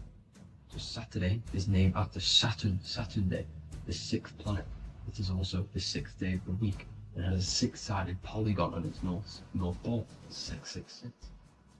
Not only that, when you create a star out of the hexagon, you will create a six-pointed star, okay, with six triangles within the star and a six-sided hexagon, which all adds up to 666. Okay, so this is why all these symbols contain 666. So why do they worship 666? Saturn. Because Saturn is the god of time and death, okay, and order and lessons. Okay, Saturn is a very cold and dry being. That is the sixth planet from the sun. Okay, Saturn represents the winter, which symbolizes death. Okay, because all nature dies within winter because the sun's not there. So it represents darkness and death. It rules the zodiac sign of Capricorn. Okay, so in the celestial cycle, Saturn is always opposite the sun. So it's the opposite of the sun. So they're worshipping this energy which is death-like. Okay, this god which is death and does not bring life. Okay, also is the god of time. Okay, also in the Roman and in Greek it's called Chronos. Okay, which is just a translation for time. It's also known as the Father Time, aka the Grim Reaper. Okay, the Grim Reaper. Keep that in mind. We'll come back to this. Here are some more logos with Saturn. Okay, NAG, Internet, Wi-Fi. Okay, all these occult logos all worship Saturn. They are a satanic occult. They worship this death god, this evil god. Okay, this is where the cube now comes in. Okay, because what color is associated with Saturn? It's black, because it's the absence of light. It's opposite the sun. So black is the color associated with Saturn. Each planet has its own color associated with it. Okay, so when you make the cube, okay, as you can see here, the cube out of the polygon, it creates what? A black cube. Okay, and the Kabbalah, okay, Kabbalah means cube, Allah means the god, the cube god. These religions are secretly worshipping this cube god, the god of death, Saturn, Satan. It's the same entity behind it all. Okay, so also we have these black cubes in Australia, Denmark, all around the world, these black cubes, because this occult is worldwide. It's Saturn, Satan taking over this realm. Okay, also with this black cube, they walk around it like the rings of Saturn. It's around the black cube of Saturn with the rings, they walk around in circles. What are circles? Cycles. What is a cycle? Time. The time god. This is why it has a ring around it, because it represents time, cycles. Okay, and this is another depiction of Saturn, always depicted with this Reaper staff. Okay, keep in mind this staff, just like we associated with aka the Grim Reaper. The Grim Reaper also wears a black robe, representing Saturn with the same staff. Can you see it? This is where it comes in. Okay, the same thing, look, the same staff with the black robe, black representing Saturn, the god of death. Okay, the Grim Reaper, Satan. Okay, Also, when you graduate from university, what do? You wear a cube on your head, a black cube with a black robe. This is Saturn worship. See, this is how Satan has tricked the world into worshipping him, not God, the sun, which represents God. So what is a corona? Because a corona is a crown, a circle, okay? A set of concentric circles of light seen around a luminous body. So Saturn. So this is why they used to worship Saturn by wearing crowns in ancient days, and we still do to this day. The king or queen has a crown, a corona. Also, corona, the drink. Corona adds up to 666, just like Saturn is 666. But like you see in the corona, you see the staff. You see this staff, just like the staff of Saturn, the Saturn god, like the Grim Reaper, with the black robe and the staff, just like the Saturn god. What is the Grim Reaper? It's a killer. It represents death, just like Saturn, the god of death and time. So all these occults and secret societies all worship the 666 god, which is Saturn, Satan. All of our energy is being put into Saturn, okay? And Saturn, Satan, is harnessing all of this energy. So gradually, this is what the mark of the beast is. Like it says in the Bible, the mark of the beast, or the name of the beast. Here is wisdom. Let it know that you have to understand and count the number of the beast, for it is 6. It is the number 6 of a man, and is 600, 6, 666. So this is what the mark of the beast is. They are going to eventually put green chips, just like Neuralink, which is what Elon Musk is pushing. Okay, so this chip is the mark of the beast, and it's going to be implanted to our hands or brains. Okay, and they will manipulate our consciousness, and it will manipulate our DNA, and it will directly connect us to AI, and AI is linked in with Satan, as the demons and the people who rule this world are in love with AI. They want to connect humans to AI, and this will control our consciousness completely and give all of our energy back to Satan, this deity that they all worship. Just like when you get married, you wear a wedding ring, the rings of Saturn, over the finger, which represents the sun. So you're basically seeing Saturn over the sun. The sun is the son of God. It represents the sun, represents God. So you are putting Saturn over the sun. So thank you guys all for tuning in. I'm going to leave you guys here. Please leave a like, comment some topics that you want me to talk about, and please subscribe for more amazing content. God bless.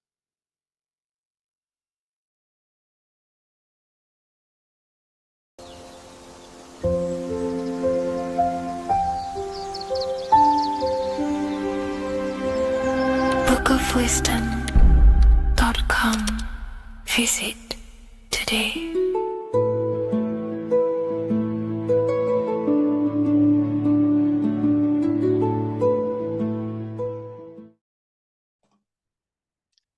So this is known as the bag of the gods. This symbolism is widely known, but no one knows what it truly symbolizes. We see this in ancient Sumerian artwork. We see this in the Mayans' artwork. We always see this bag with the gods. What does this actually represent? Okay, so the bag itself represents carrying. Carrying what? It represents information, represents knowledge. Your mind is the carrier of the information.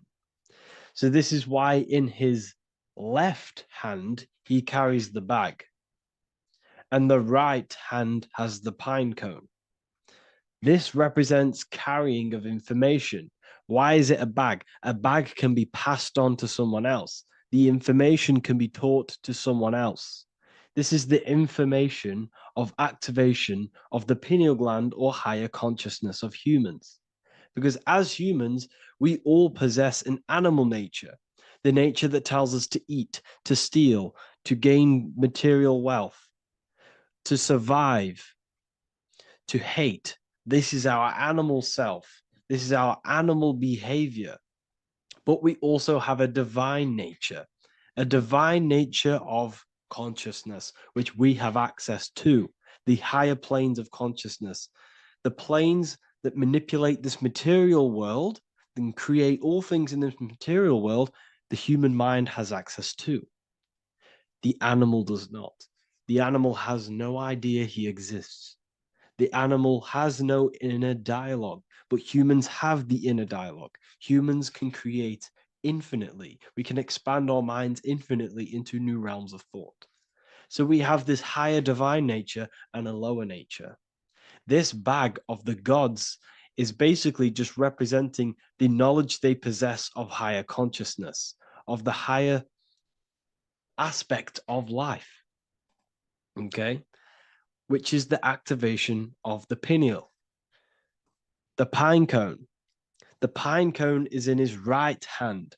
The right represents wisdom. The left represents intellect, knowledge. Knowledge and wisdom are two separate things. Wisdom is applied knowledge. It's a feminine aspect. Knowledge is just gained information that you know, which is masculine. So in his right hand, he holds the pine cone.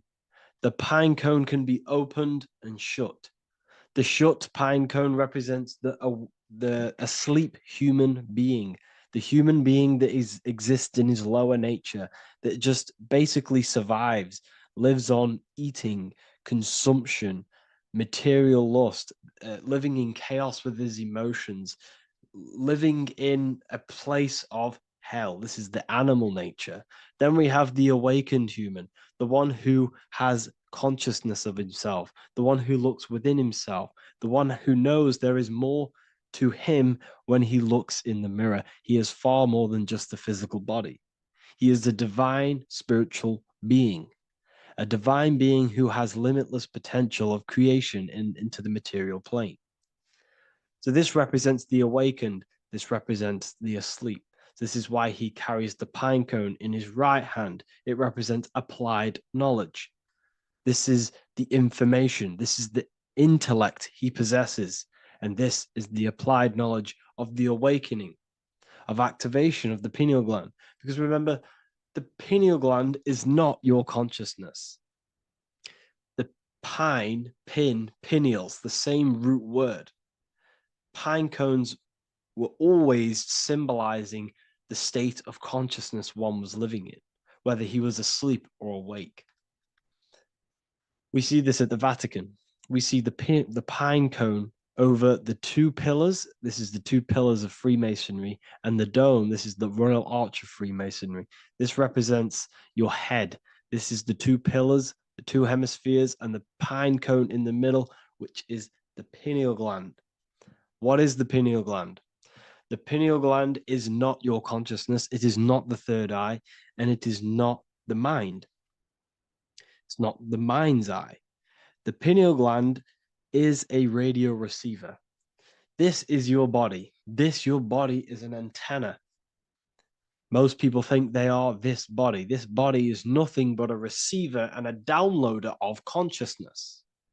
Your brain does not produce consciousness. You are not this brain in your head. This brain is a downloader of consciousness. Consciousness comes from a way higher divine plane, which is what this image is showing here with the clouds. The mind is light. Consciousness is light. And this light is coming down into the material plane, and your body is basically a crystal antenna which is receiving and downloading this consciousness. So you can experience a three-dimensional reality. So God can experience himself in a divided, separate state. This is what this represents. Now, the pineal gland can be activated, okay, and stimulated, because the pineal gland has physioluminescent crystalline jagged shaped cells on it. And obviously these are crystals. Crystals are on your pineal gland. And what do crystals do? Radios use crystals. Your phone uses crystals. They tell you that crystals are woo-woo and pseudoscience because they don't want you to know the power of crystals. Your body is basically a giant crystal. Your pineal gland is a radio receiver for your consciousness. So if they can ruin your pineal gland and damage it, this will damage your connection to the divine, to your true self, to consciousness, to God, whatever you want to call it, the source. There is all one source consciousness, and we're all collectively connected to it. And this is our connection. This is our antenna. So what a radio does, a radio has an antenna, and the frequencies are all around us because all the radios are playing in your ear right now. But what the antenna of a radio does is tune into a specific frequency to pick up that frequency and play that frequency. It's the same with your consciousness. You're all a fraction of God's consciousness.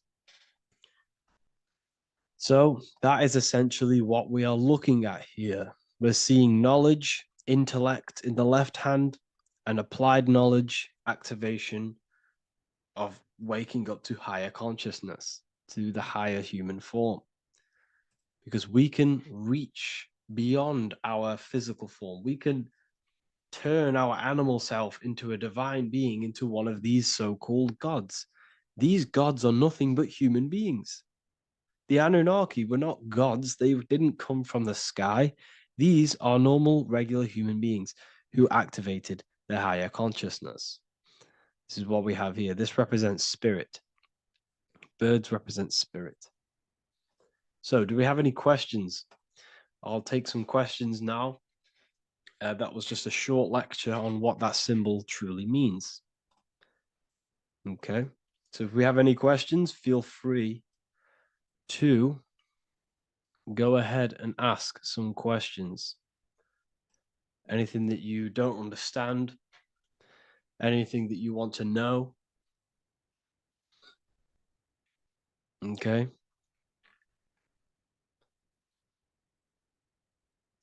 So base reality would be where source resides. Yes, the base reality is your consciousness. Are these lectures available in the university? There's a whole section, basically inside the university, there's a whole section with like over 30 long form lectures like this.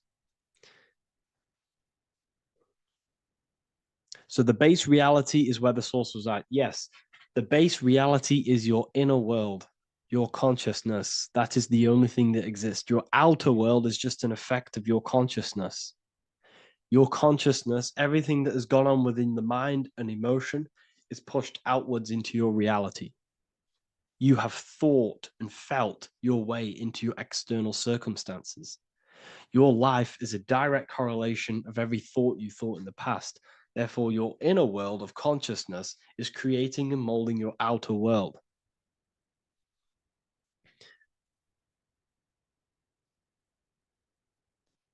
The best way to keep connection consistent, the best way to keep your connection to the divine or the higher planes of consciousness is through meditation and through imagination. Imagination is the fourth dimension. It is the astral plane. That screen that you have in your mind is not a physical screen. That is the divine plane of the astral. And this is essentially where all objects of this material world comes from.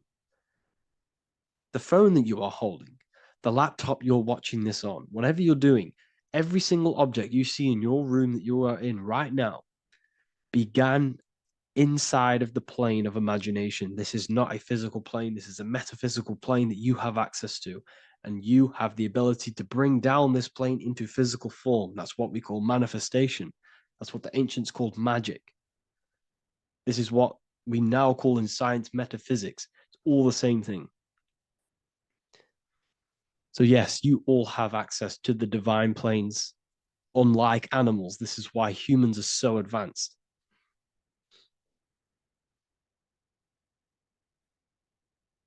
Okay. Is the pineal able to constantly activated, or is it just a temporary experience? I don't fully understand that question, unfortunately. Maybe you could word it in a different way. The real meditations on the university, legit, y'all, yes.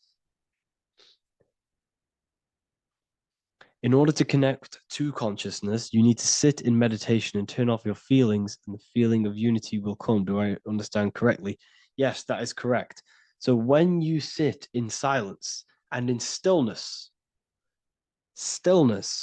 I highlight the word stillness because stillness, when you are still, no information from your nervous system is being decoded by the brain. So when your body is still and does not move, your nervous system starts to relax and comes to a balanced state. Your brain starts to relax, it comes to a balanced state. The left and the right brain stop working, the nervous system stops working. Then, once the body, the material body is shut down, you then have access to consciousness. You can't access consciousness if the body's in such a busy state. If electricity is being fired every 2 seconds, your whole body's electrical. When you move your foot, that's electricity being fired from the brain to the foot instantly through the nervous system. The brain, your whole body is a technological machine. So you must shut down the technological machine to access the divine that exists beyond the technological machine. Do you understand that? Did we create ourselves from the higher plane? When you say yes, you created yourself, you manifested yourself in this material form for a reason in this specific time and place. Wisdom books, are these available inside the university? Yes, they are. So anyone who joins the university, they all gain 50% off the store. So you can get anything off, anything you want inside the store for 50% off. Plus, you get the Book of Wisdom Volume 1 PDF for free. You get the Human Health Guide. Plus, you get all of the library books. There's a load of different books on occultism, symbolism, esotericism. Do you need to place your attention somewhere specific during meditation? You can do. Okay, you can do. So if you struggle, when you first start to meditate and you struggle to turn off the thoughts, think of the back of the brain, the back of your head. Don't think of it, place your attention on it. Okay, so when you place your attention on the back of the brain, this now shuts off thought because the back of the brain doesn't have any activation to do with thought. The front brain does, the neocortex. That's all to do with activation of thinking. So place your attention on either the back of the brain or your breath. What's more important, creating yourself or finding yourself? It's balance of both. So in order for you to create fully, you must have awareness of self and awareness of thought and control over the mental dialogue, the inner voice inside of you. Okay. When you control that inner voice, that is when you gain power. That inner voice is what brings commands into physical reality. Before you kick a football, there is a change in consciousness.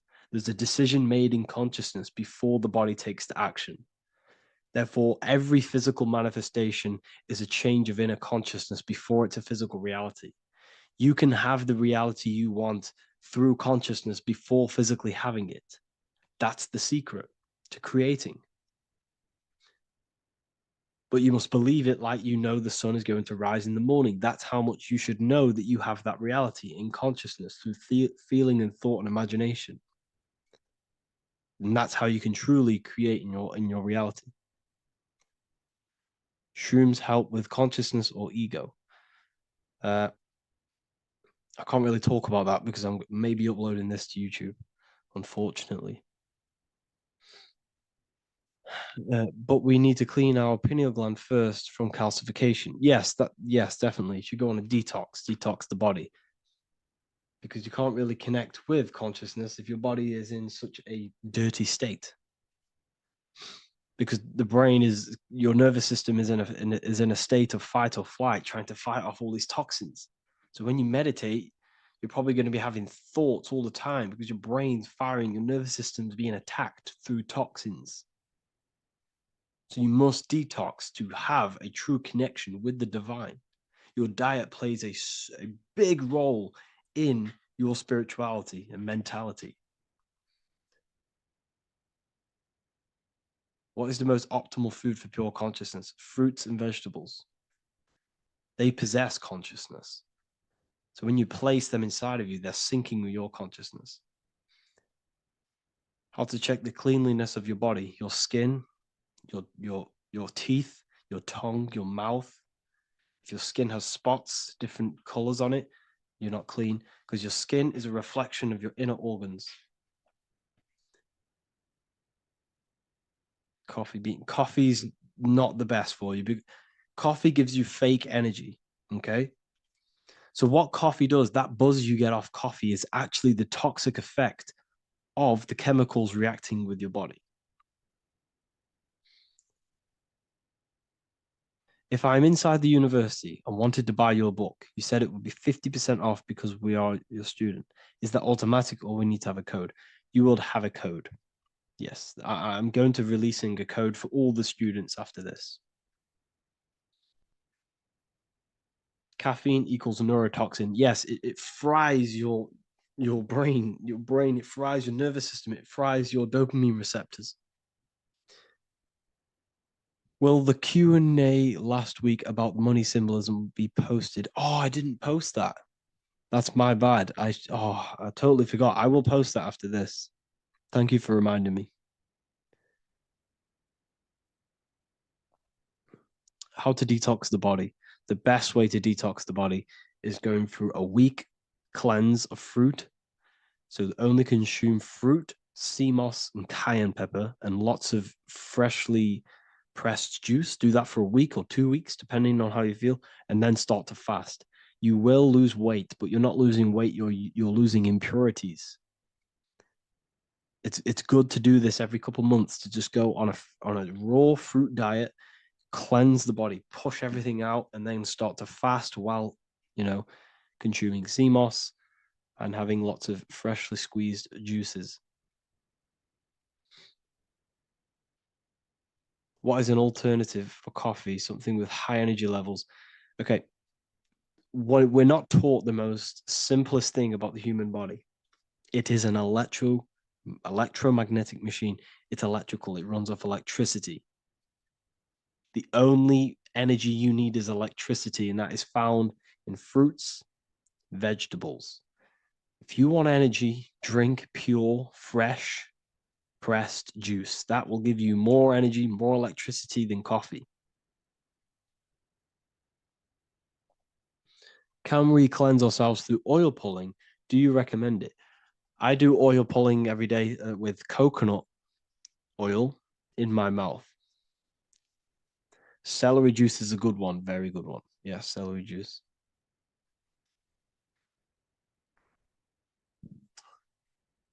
Any more questions? What kind of music do you listen to when lifting? For me, rap, hip hop push me work harder, but I know it's terrible for my subconscious. Yes, very. At least you're aware of it. You should be definitely try and stay away from the hip hop music. Try and stay away from anything that's talking about anything negative, because it's all programming your subconscious. And your belief system is your reality, people. Your belief system is your reality. Okay? So look after your subconscious. That's what's controlling your actions. 90% of your actions on a daily basis are controlled through your subconscious beliefs.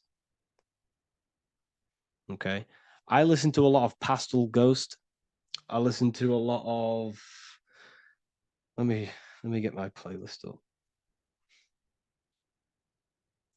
It's all like background music for TikTok. Do you know what I mean? Like Pastel Ghost. That's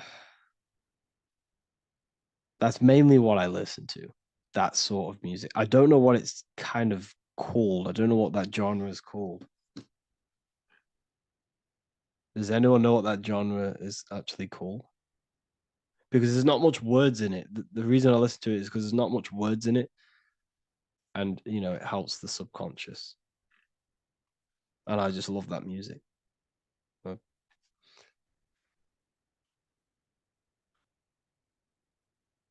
Like Lo-fi, yeah, a bit of Lo-fi.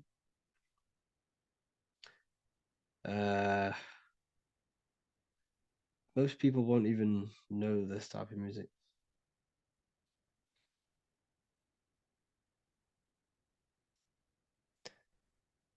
Can you tell us how you use cayenne pepper? So I mix it with freshly squeezed orange juice every morning. So the first thing I have, empty stomach, I have a teaspoon of cayenne pepper, mix it in and just down it every morning. And sometimes at night. The feeling you get in your stomach after putting cayenne pepper on an empty stomach is absolutely amazing. It tingles in your stomach. It kills parasites. It kills all horrible organisms.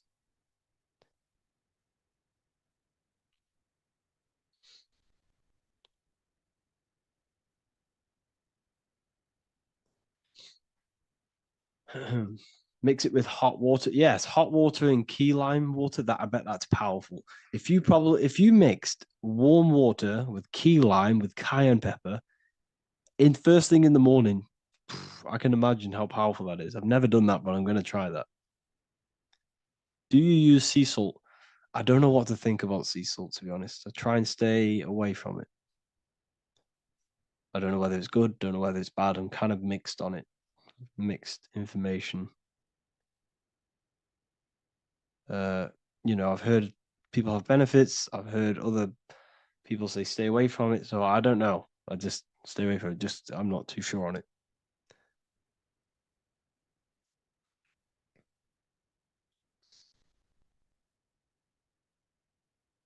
I drink fresh pressed celery juice every morning. Yeah, definitely. Is there any chance we could like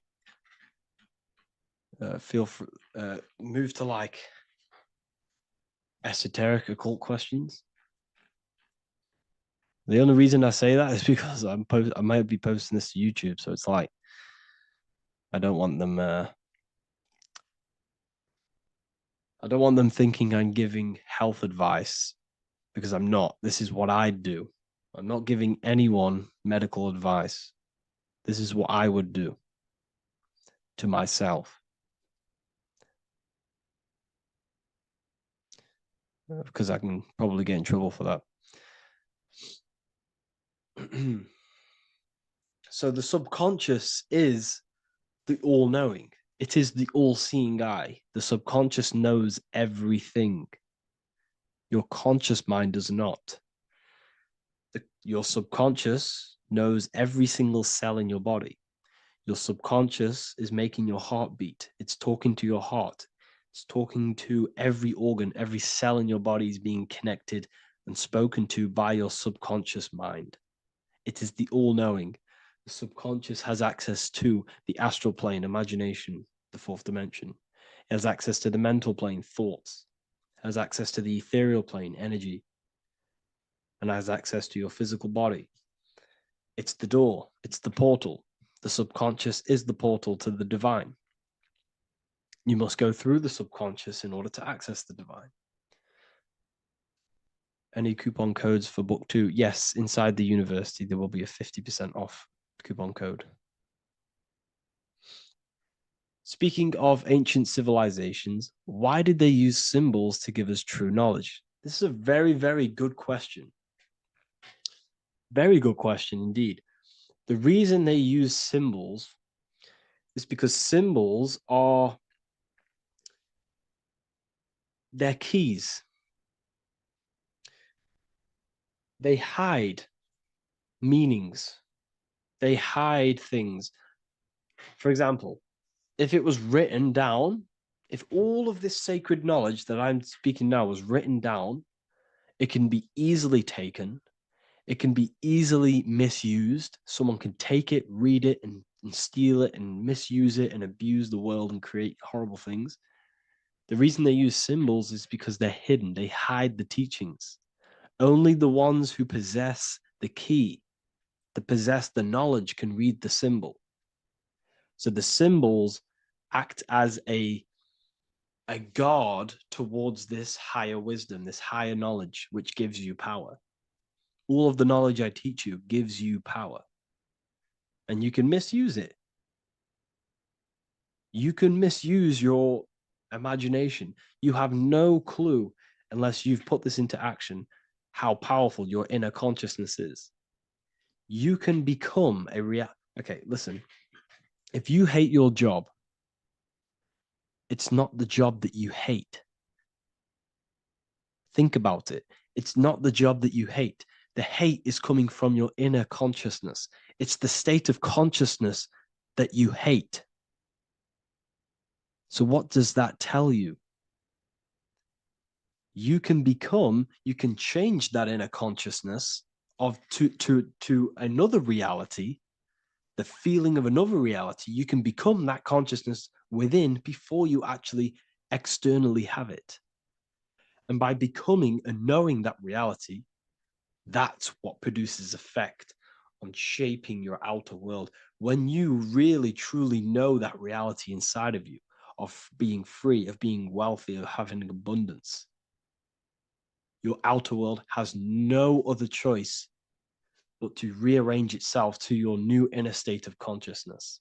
That's what magic is. It's manipulating your inner state of consciousness.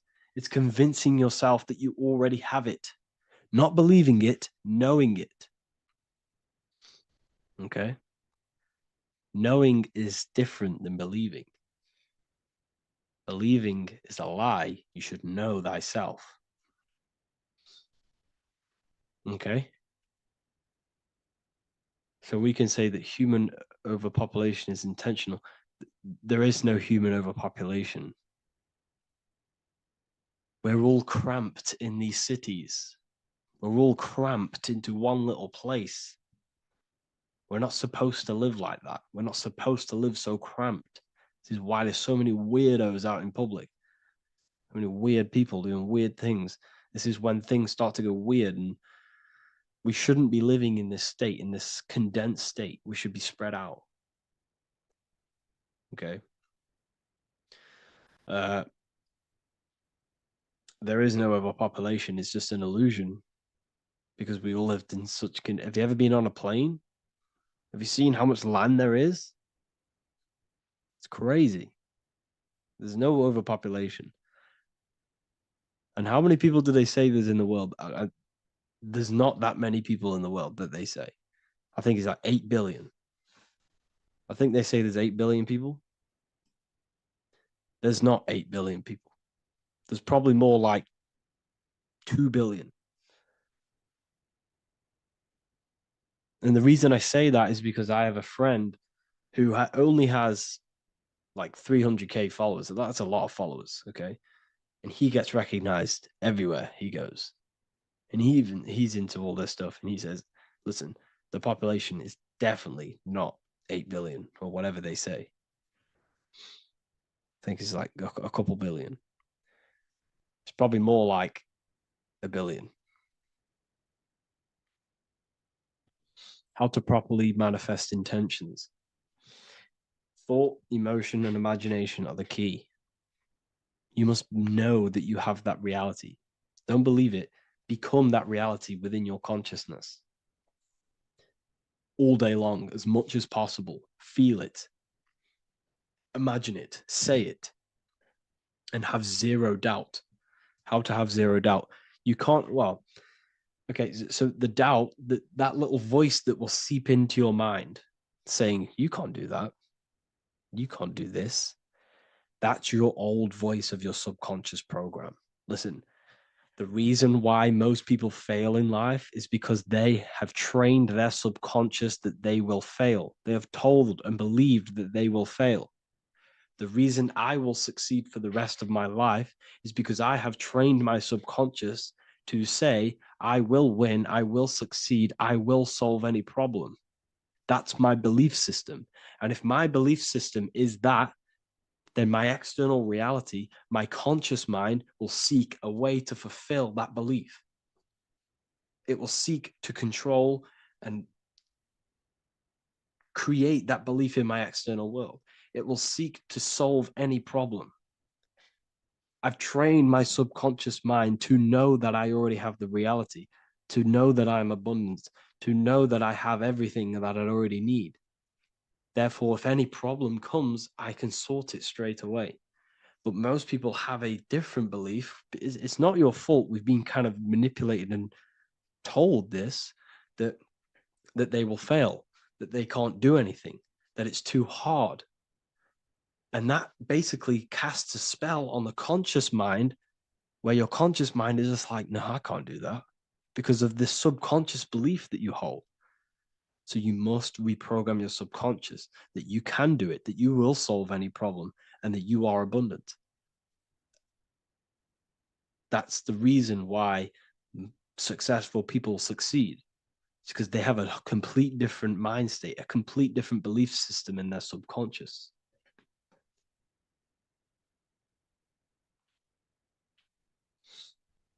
Do you offer mentoring?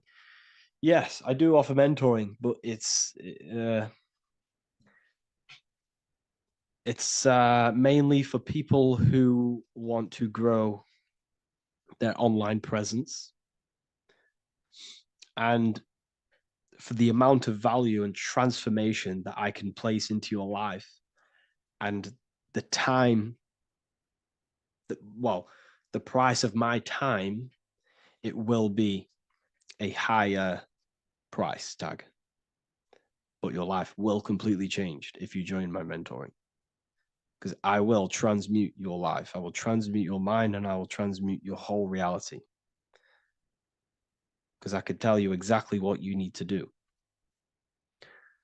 How to have super genius power pulling information from the source. Okay, so you can do this. I talked about this in Book of Wisdom, Volume 2, if you've read it. This is a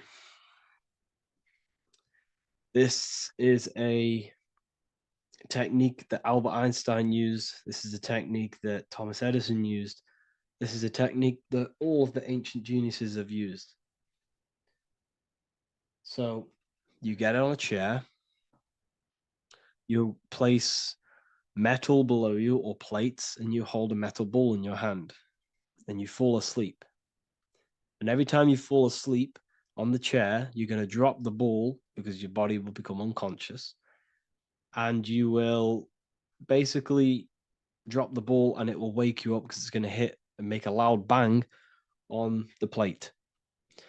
And every time you go to sleep, basically what this is actually doing is shifting your consciousness from conscious into the subconscious. So from physical into the astral. Your consciousness is shifting between these two planes. And as you do this, you can bring down great ideas from these higher planes. So when you fall asleep, have an intention. And when you fall asleep, you'll drop the ball. And when you wake back up, you'll have an idea, and you got to write it down.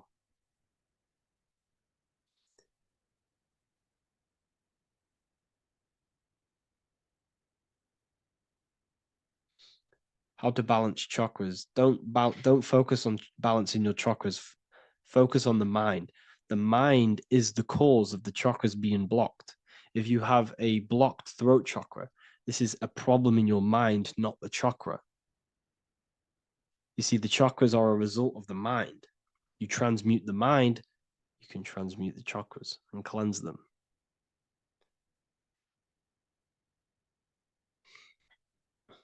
So was Jesus a real man that walked?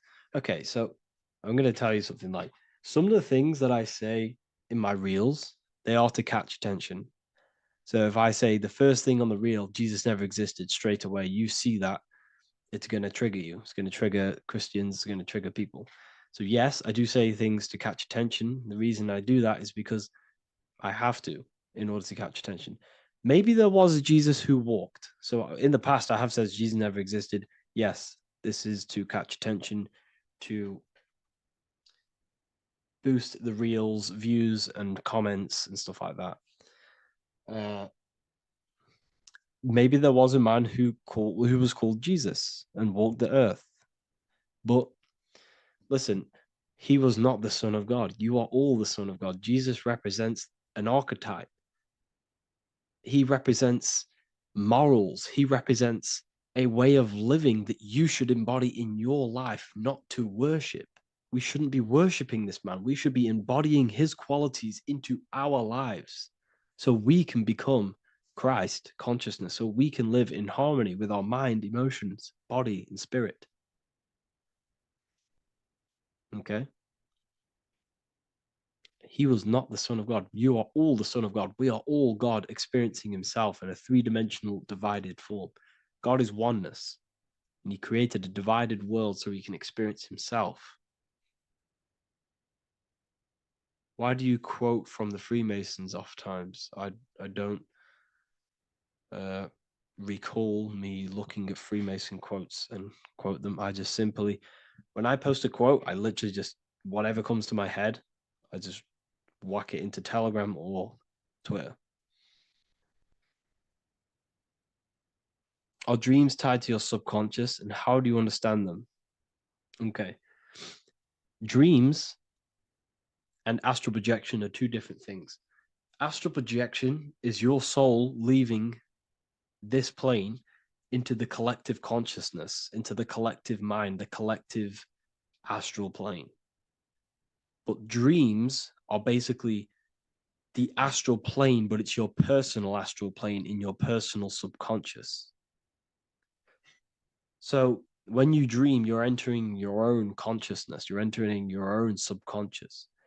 Every character, every event that happens to you, everything that is said to you, everything that happens to you in your dream is yourself pushed outwards, and you're basically experiencing your own mind.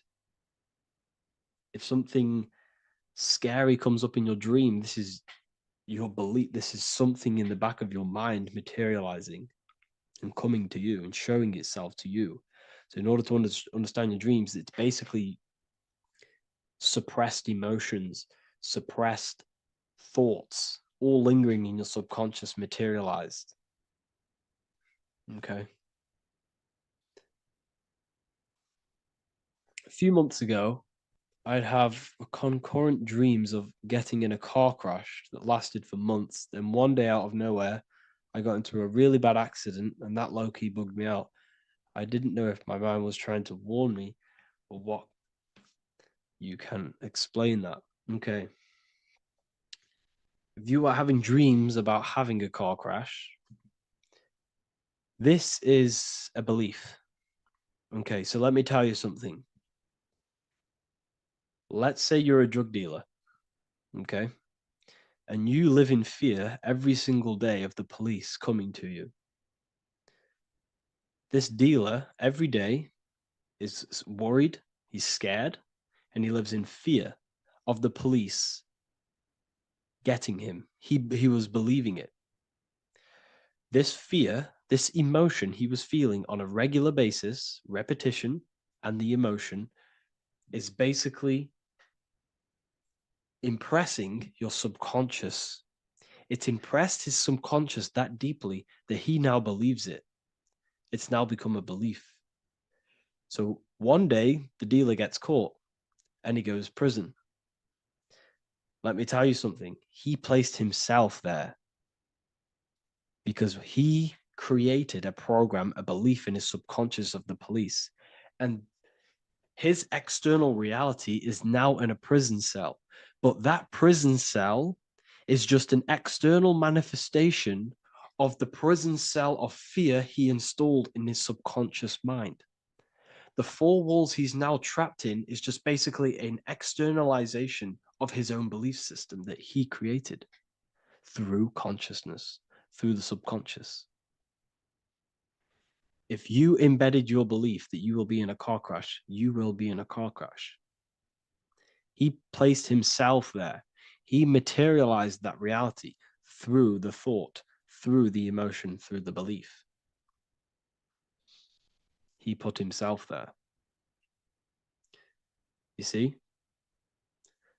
So if you were having dreams, this was maybe, it could have been anything. You could have watched a program when you were a child about a car crash, and that maybe scared you. Or you saw a car crash when you were very young, and that scared you, and that impressed your subconscious. Then you had a dream about it. Then you started to believe it. And then one day, bang, it happens. That's the power of the subconscious mind. It holds control over you. It holds control over every aspect of your reality, of your being. So, I hope you all enjoyed this live. I'll see you all inside Ethereal University. I'll be posting another lecture this week. And yeah, let me hold on.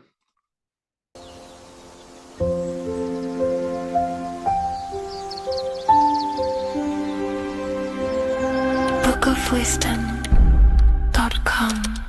Visit today.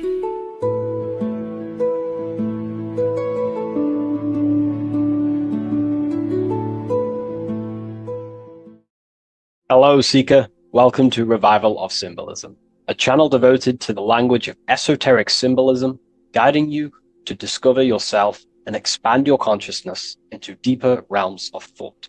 I'm Harry B. Joseph, also known as Revival of Wisdom, and today we're going to be discussing the symbol of an eye inside of a triangle. So the first thing we need to understand about symbolism is that symbolism is a subconscious language. We don't just look at these symbols and get a basic understanding. Like a word, for example, if I wrote the word hello here, you look at this and you have an instant understanding of this word in your mind. It has no deeper meaning, or veil, what we like to call it. There's no deeper meaning of this beyond a veil. It's simply just a very logical thing to do and understand. But symbolism, on the other hand, goes deep within the subconscious mind. It forces the individual to go inward on themselves. This is why symbolism is so powerful. It makes you turn inward. When you look at this eye in a triangle, you're not just looking at a word, you're looking at a picture. And this forces you to go inward so you can start to try and figure out what this symbol means. You start to think critically. You also start to follow the chains of thought. This is very important inside the occult. Symbols have many layers and veils of meaning. They don't just have one layer or meaning. On the surface level, it has a surface level understanding. But then as you follow the deeper chains of thought, you start to unveil and unravel its deeper meaning. As you awaken in your journey, the deeper levels of consciousness you access, the higher levels of understanding you access, the deeper meanings of these symbols start to reveal themselves. So studying yourself and studying symbolism go hand in hand. So when you're studying symbolism, you're actually studying consciousness. This is what we need to understand, is that these symbols represent forces of consciousness and aspects of consciousness. So what we need to do is to follow the chain of thoughts. Now, what do I mean by the chain of thoughts? If I think of a triangle, it instantly in my mind, I get the number 3. Then if that number 3 leads to another thought, for example, father, mother, child, father, mother, and child. Father, mother, and child then leads to another thought, then another thought, then another thought. So this is the chain of thought that we have to follow. This is why symbols must be meditated upon. We meditate upon symbols to unravel the deeper meanings of these, so we can unlock deeper levels of awareness. Okay, so we're diving straight into the subconscious mind with the language of symbolism. That's why it's so powerful, because it forces the individual to go inward and actually use their mind. Symbols train you to think critically.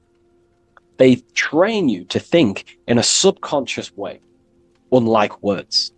So these symbols represent thought vibrations or thought forms within the individual's mind. So let's jump straight into this symbol of the eye in the triangle, and let's go, very surface level, and then towards the end, we'll go deeper into the deeper mysteries of this symbol. On this channel, I don't give spiritual fluff. I give very deep esoteric teachings. Okay, so it would be amazing if you could show some support. Simply just leave a like, comment, and a share on the video. Share this video to a friend. So First of all, let's look at the number 3, because this triangle symbolizes the number 3, okay? 3. We have a father, we have a mother, and together they unify to create a child. So that's a triangle. So what does this actually represent? Father, mother, child. In order for creation, it takes 3 steps. We are born, we grow, we die. So this is how creation unfolds in a 3-step process. In order for you to have a child, you must have 2 people and then give birth to another. Number 3. Then when you are given birth, you give birth, you grow, you die, then you return back to your original state. So the number 3 symbolizes this transformation or creation itself, how creation is a 3-fold. We see this in Brahma, Vishnu, and Shiva. Brahma, the creator, you have the creator god, the preserver god, and the destroyer god. This is symbolizing the number 3. And inside the Christian tradition, we have Father, Son, and Holy Spirit. We're going to dive deep into that as well. But it simply just represents the 3-fold of creation, how creation is a 3-fold process. Okay? So let's go a little bit deeper now. That's more exoteric. That's an external teaching. I've just taught you something that's very external. But what does this represent to the internal, to the esoteric? The number 3 is the 3 forces of the soul. The 3 forces of the soul. The soul thinks. It thinks. We have a mental field. We have a mind. All around us is a field of mind. We don't just have a mind. All around you is a field of thought and a field of mind. Okay, this is what we have to understand. A lot of people just think they have a mind. Your mind is attuned to the mental plane, and the mental plane is surrounding you. There are thought forms surrounding you. There are ideas. There are, all of these things in the mind that exist in an infinite field made of mental matter. Mental matter. So the soul thinks. The soul feels. It has feeling. We have emotion. And the soul takes actions. So the soul has 3 ways it expresses itself. Consciousness expresses itself through mentalism, through emotionalism, and through actions. This is how the soul is creating, through 3 different dimensions. Before you take a physical action, you don't just take the action. You first think, you feel, then you act. You only take action on what you feel, what you have a love towards, what you have a care towards. This is what the Freemasons call the generative principle.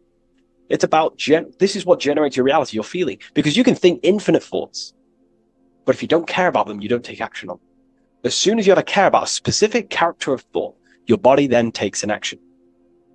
Okay? So this is representing the 3 expressions of the soul. Now, the number 3 is actually the number 1. Because this is all one line, remember. This is all interconnected. And here we have the number 1 in the middle, one eye. We'll go deeper into that. So the number 1 is symbolized by the eye because there is one eye. So pretty much what this symbol is the number 1 and the number 1, 2, and 3. So it's 1 and 3. The 1 is expressed in 3 ways, which is the soul expressing itself and creating reality through 3 ways. Thought, emotion, actions. Okay? These are all actually one force. These are all one force. When we think, we feel, we act. When we act, this gives birth to a new thought and feeling. They're all one. They're all interconnected. So if I take an action, that can lead to a different thought. Or if I think, if I start to feel something, I don't know, hate, that then gives birth to a different thought or a different action. So you can see how each body of consciousness is actually affecting each of them. If we have an unhealthy mind, this will affect having an unhealthy emotional state and an unhealthy body. Because what we think, the mind holds power over the body. Every single thought commands 50 trillion cells in your body. Think of that for a second. You are governing 50 trillion cells, and these cells religiously obey every single command you give. You are governing a whole universe. 50 trillion living conscious cells. Okay? Think of that for a second. 50 trillion cells, and you are commanding them, and they religiously obey you. This is what we mean by you are a microcosm of God. Your body is literally a whole universe. There is living beings in your body that you are commanding and controlling, and they religiously obey you. Very, very powerful. This is how powerful you are. So each thought you command to the body is either destroying the life of the body or uplifting the life of the body, good and evil. So you're either creating more life or destroying your life of the body, of the health, of the body, of the cells. It's a whole civilization inside of your body, and you're governing it. You're the government. You are the master. This is why in the occult they say you are the master. Everyone is a master of their own being, their own microcosmic universe that they govern. You govern a whole reality, don't forget that. But we've lost this knowingness and understanding, and we're now giving our power to the external government, man-made government. Okay? So that's what the word government means. Government, govern mind control. But you are the government. You control your own being. You control your own universe. You control your reality. So, you are the creator of your reality. This is the context behind the symbol here. You are the creator. What is an eye? An eye sees things. What does that symbolize? So an eye on a basic level shows looking at something. But this is referring to the internal eye, the internal observer. You're observing something when you look at something. So the inside eye is the person, the self that is looking over and experiencing our thoughts, emotions, and actions. Who is the one that feels the actions? Who is the one who suffers from the negative thoughts and the negative emotions? Have you ever thought about that? Go deep within yourself. Who is the one suffering from your emotions? It's not your body. It's not your mind. It's this soul. It's the soul observing through these different bodies of consciousness, through the mind, through the emotions, and through the body. This is the observer behind it all. So, this eye is not closed. It's not closed. Very, very important. Every detail in symbolism is very important. It's not closed. It's open. It's looking, and it's conscious. I'm just giving you the key of what the symbol means. It's about remaining conscious. Now, this will go over people's head. They may not even understand this. Most people are unconscious, and it's fine if you are unconscious. We're all on a different level of our journey. We're all on a different level. I'm not trying to offend you. I'm just stating these facts. Most people are unconscious. They only think, feel, and act out of, reaction. They're not even aware they exist because they're so caught up in the external world. They have no idea they exist.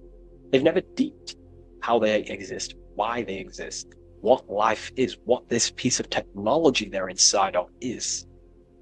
So I'm giving you a bit of an insight of a person with a higher consciousness. A person with a higher consciousness is always looking. This is what the symbol means. Always looking, not with the eyes, but with the internal self, because they understand these three powers, the triangle, is creating their reality. Thought, emotion, action. Person with a higher consciousness who knows mastered themselves is someone who is always looking and observing their thoughts and emotions and the actions they take in the world.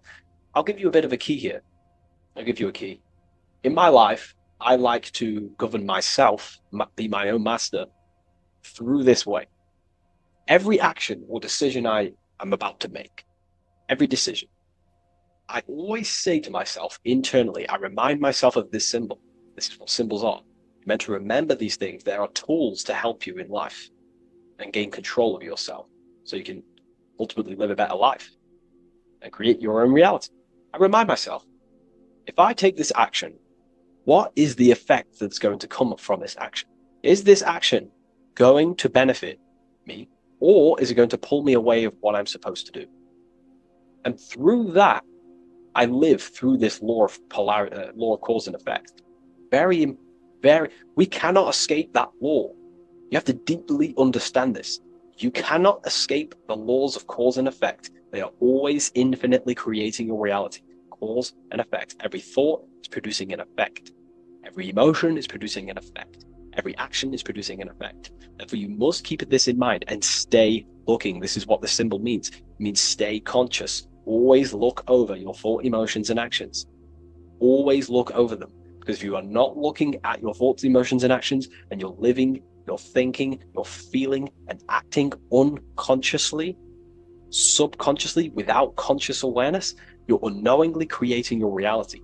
You can reach a level of mastery.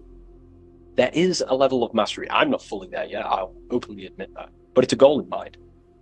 There is a level of mastery that one can achieve where they are conscious of every single thought, every single action, every single emotion they feel throughout their day. Very, very difficult because we think around 7,000 thoughts a day.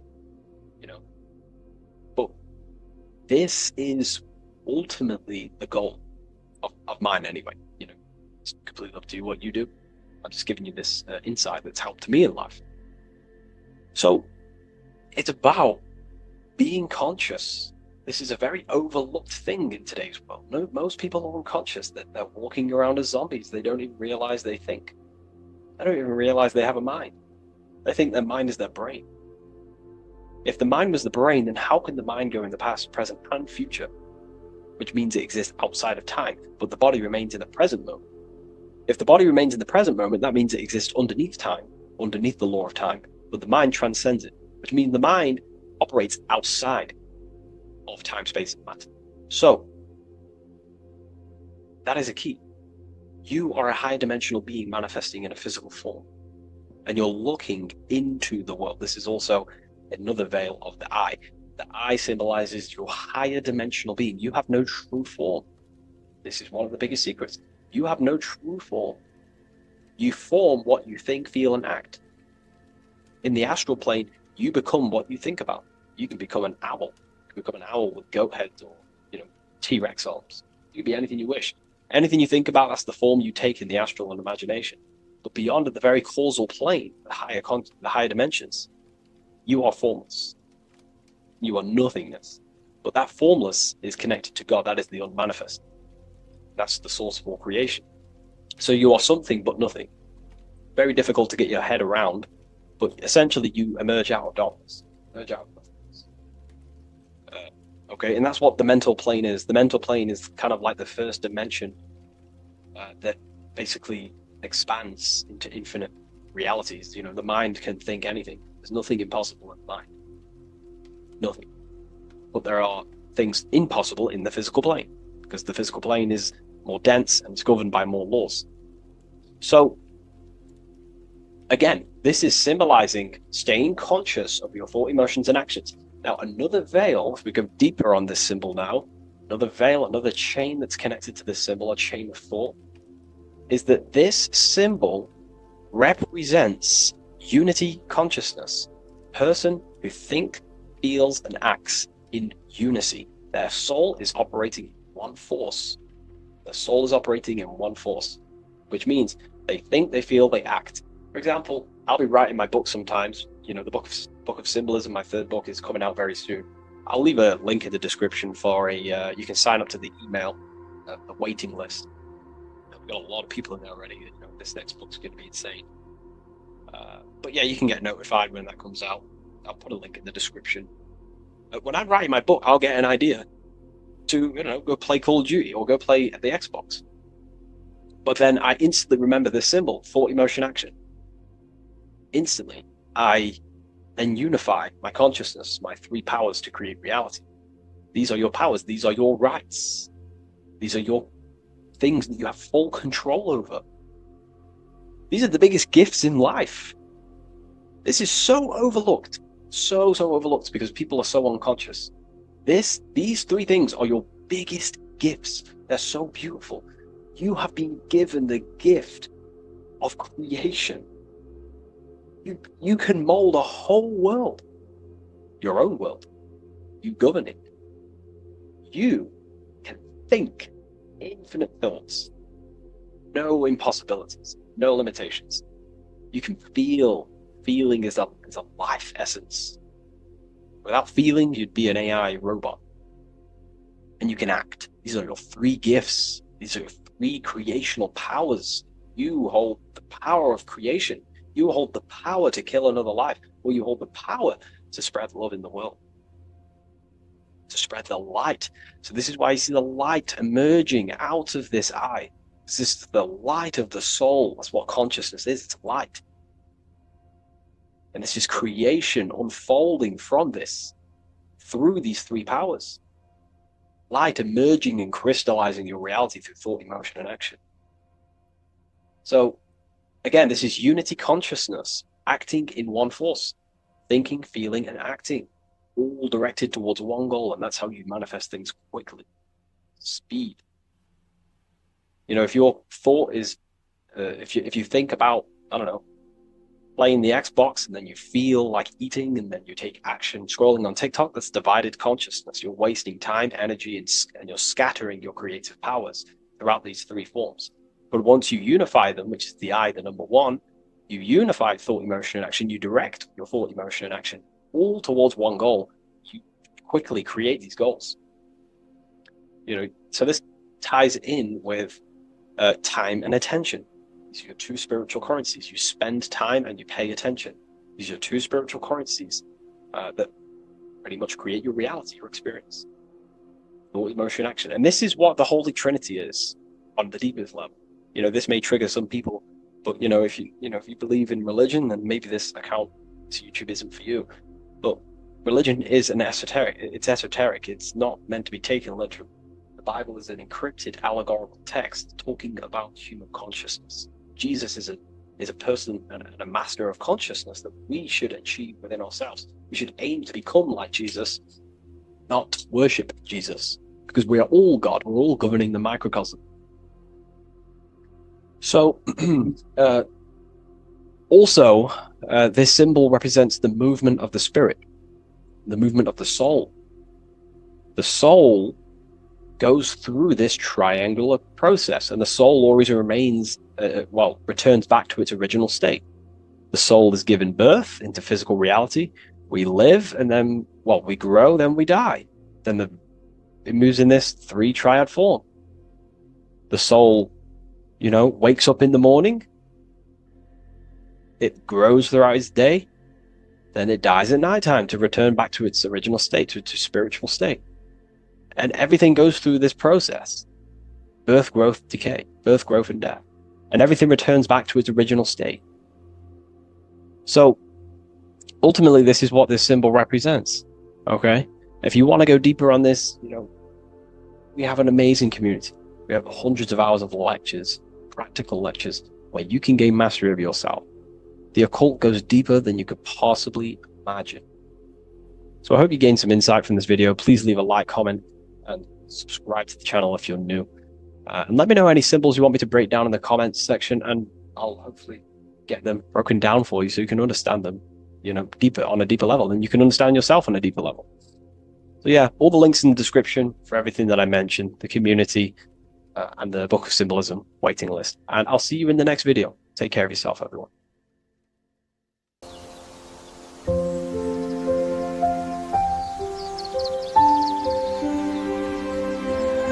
bookofwisdom.com. Visit today.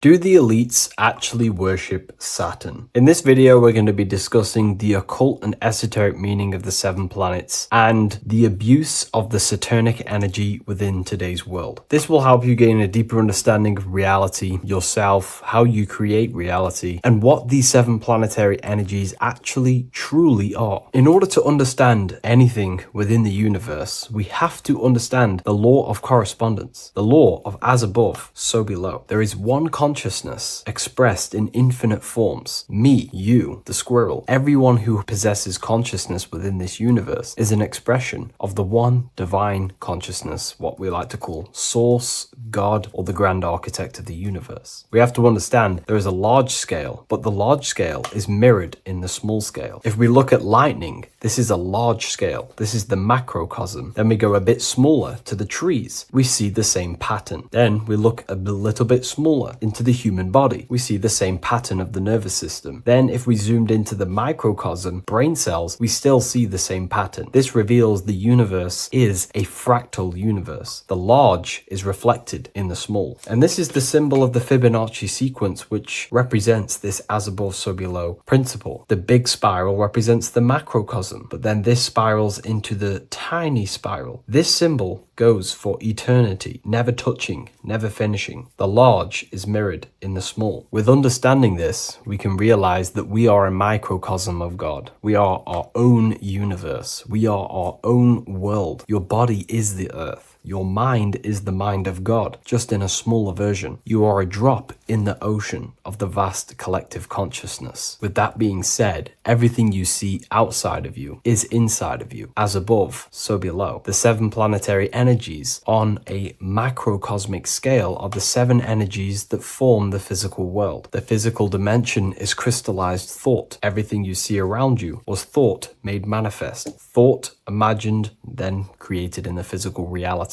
Therefore, these 7 planetary energies are 7 astral forces that create and weave the material existence. For example, if we look at a tree has 7 categories of consciousness, 7 creational forces that create the tree. This is the reason why we have 7 days of creation in the Bible. This is the reason why we have 7 days of the week for the 7 planetary energies. Monday is for the moon, Mars is for Tuesday, Mercury for Wednesday, Jupiter for Thursday, which is Thor. Thor is Jupiter. Venus for Friday, Saturn day for Saturn, Sunday for the sun. This is also the reason why we have 7 major energy centers within the body. The 7 life forces that flow through the body to give physical existence to the physical form. Man is a microcosm of the universe. With that being said, if we look at a tree is nature, and nature is the macrocosm, the creation of God's mind. And if we look at the tree, we can see 7 creational categories that go into create the tree. For example, the stem of the tree, the trunk, represents the sun. The root system, the base of the tree,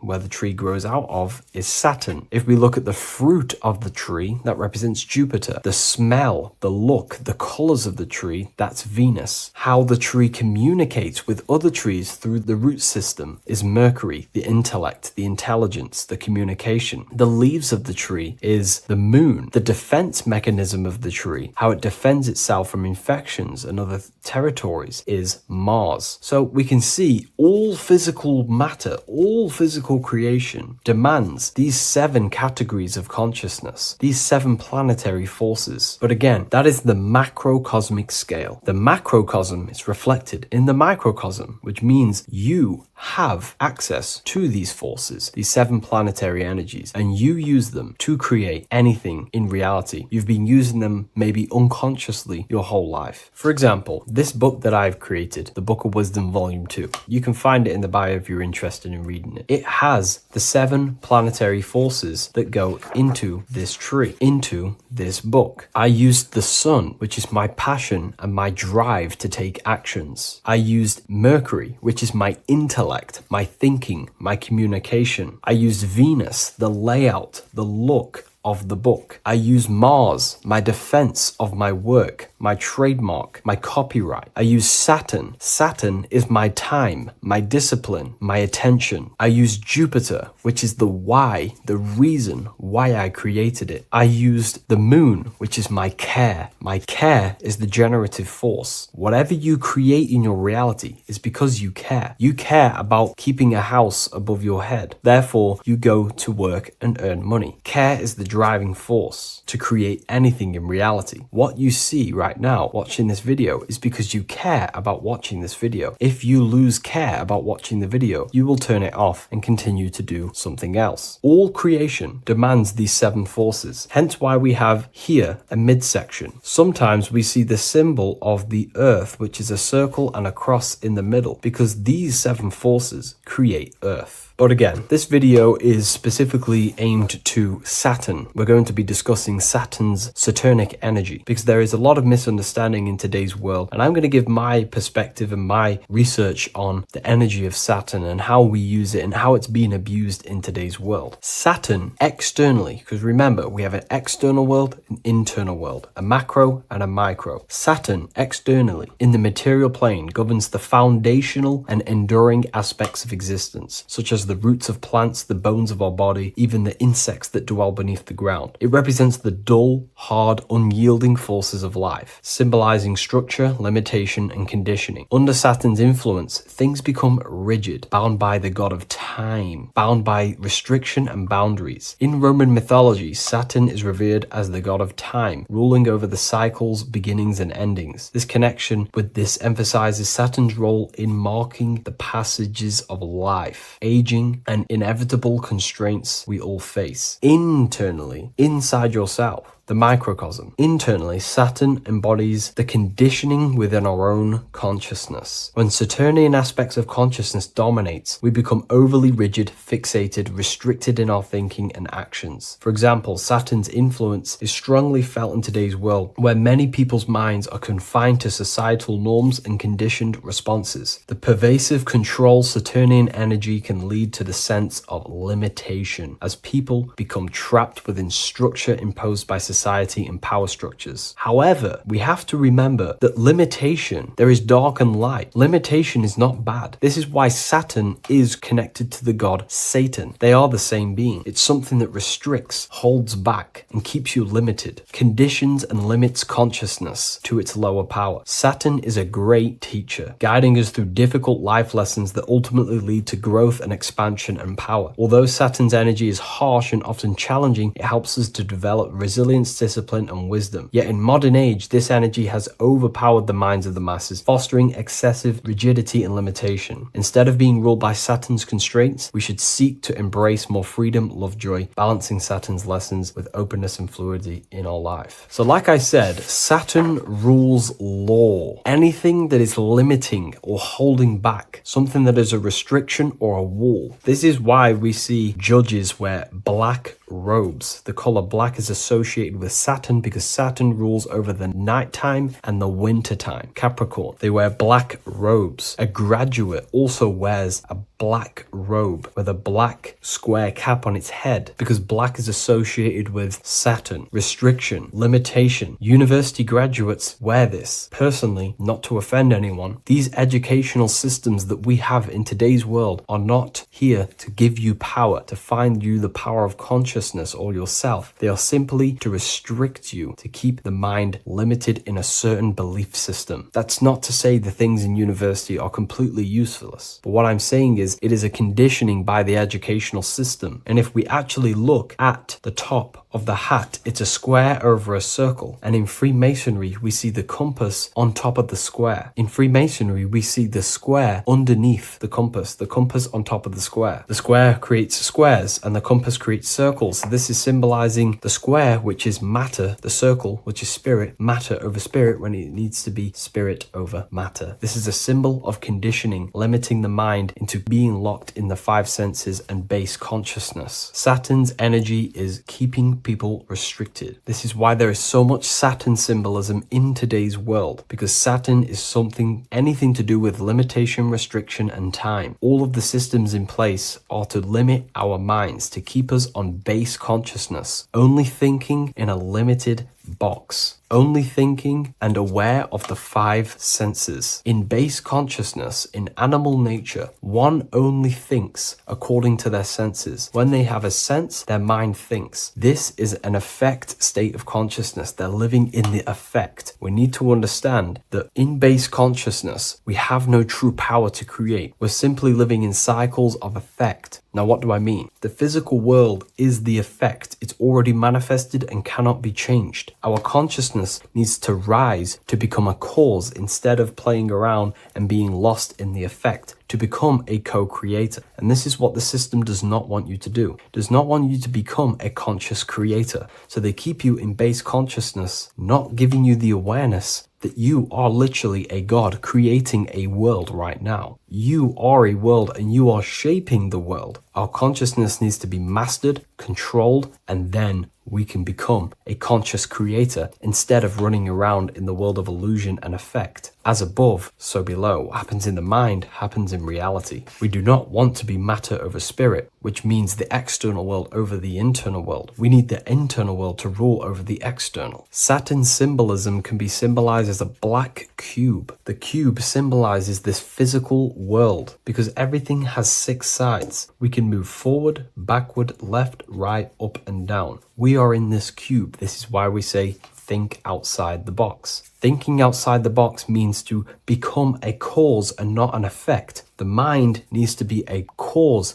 an instruction center, and not just thoughts that are reinforcing the effect and lost in the effects of the material world. Instead of reacting, we need to become a commander. This is a symbol of conditioning and the physical plane. Black is dull, lifeless. The physical world is lifeless. It has no power to create. It has no power to do anything. It is simply a projection and an effect. You, the mind, consciousness, are the cause. You can create the effect. In today's system, Saturn's energy is heavily relied on, which is just simply man-made laws, restrictions, time wasting, and keeping people in base consciousness, only aware of the physical 5 senses. Let's get something straight about the elites. They do not worship Saturn. There is nothing to worship. They simply use the energy of Saturn to keep people limited. They're not using the planet Saturn, but they're limiting people in their belief systems and physically where they can go, restricting boundaries, countries, restricting people's minds through mass media, which is all symbolism of limitation and restriction of Saturn. They're not worshipping it, they're using it and abusing it. Saturn could be anything in your mind that keeps you limited. If you have a limited thought that does not allow you to take action on something, that is a Saturnic energy within your own mind. Anything that is indoctrination, anything that is boundaries on you, that is a Saturnic energy. Some people say that the Saturn and the moon are working together to trap our soul. This is highly symbolic. Saturn and the moon are not forming a matrix to trap your soul and keep you reincarnated. Again, this is symbolic, and in the esoteric version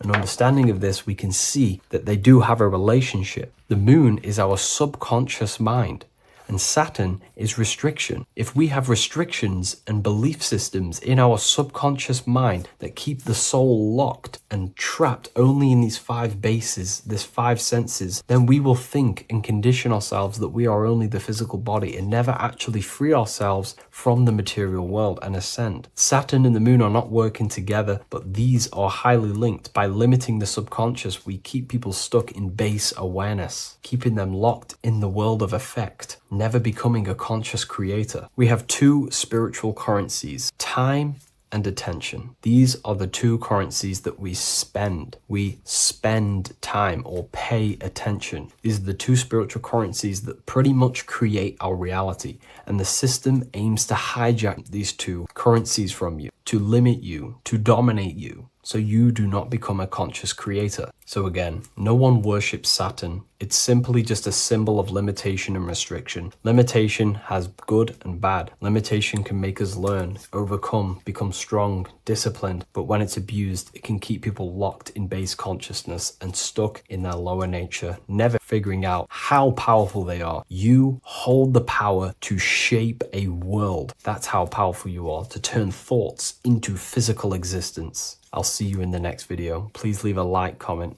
and a subscribe.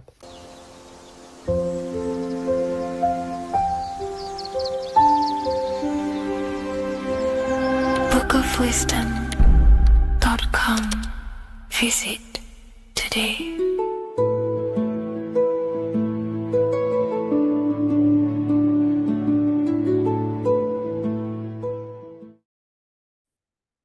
What if I told you that you are under a spell and this spell is controlling you in every aspect of your life and you don't even realize it? Spells are not what you've been taught. They're not fantasy magic wands that are casted over you. No, no, no. Spells are much, much deeper. A spell is a belief system that is installed into your subconscious mind, which holds power over you. Okay? If I install a belief into your mind and that belief holds power over you and controls you, that is you under my spell. A spell is a belief that someone has installed into you. Okay? You have a subconscious mind. The subconscious holds power over 90% of your daily basis behavior, thought patterns, and overall emotional state. Because the subconscious is the back end of our mind, the mind that we don't really have access to. It's the shadow self where all of our programs, all of our memories, all of our traumas, all of our everything that we've ever experienced is recorded and kept in this vast database called the subconscious. Now, the subconscious is the 90% of our mind. We are only aware of 10% of our mind, which is the conscious mind, which is what you're using now, what you're consciously aware of. But there is a subconscious mind that holds power over your conscious decisions, and you don't even realize it. For example, as a child, you had a very, very traumatic event happen. Let's say as a child, you were not loved enough by your parents. And this feeling of you not being enough for your parents and feeling alone as a child implanted this seed. And this seed was planted by your emotions, a strong emotion. And over time, as you grew older into an adult, this seed grew and grew and grew. And what this seed grew into is you being very needy, you always seeking validation from others. Okay.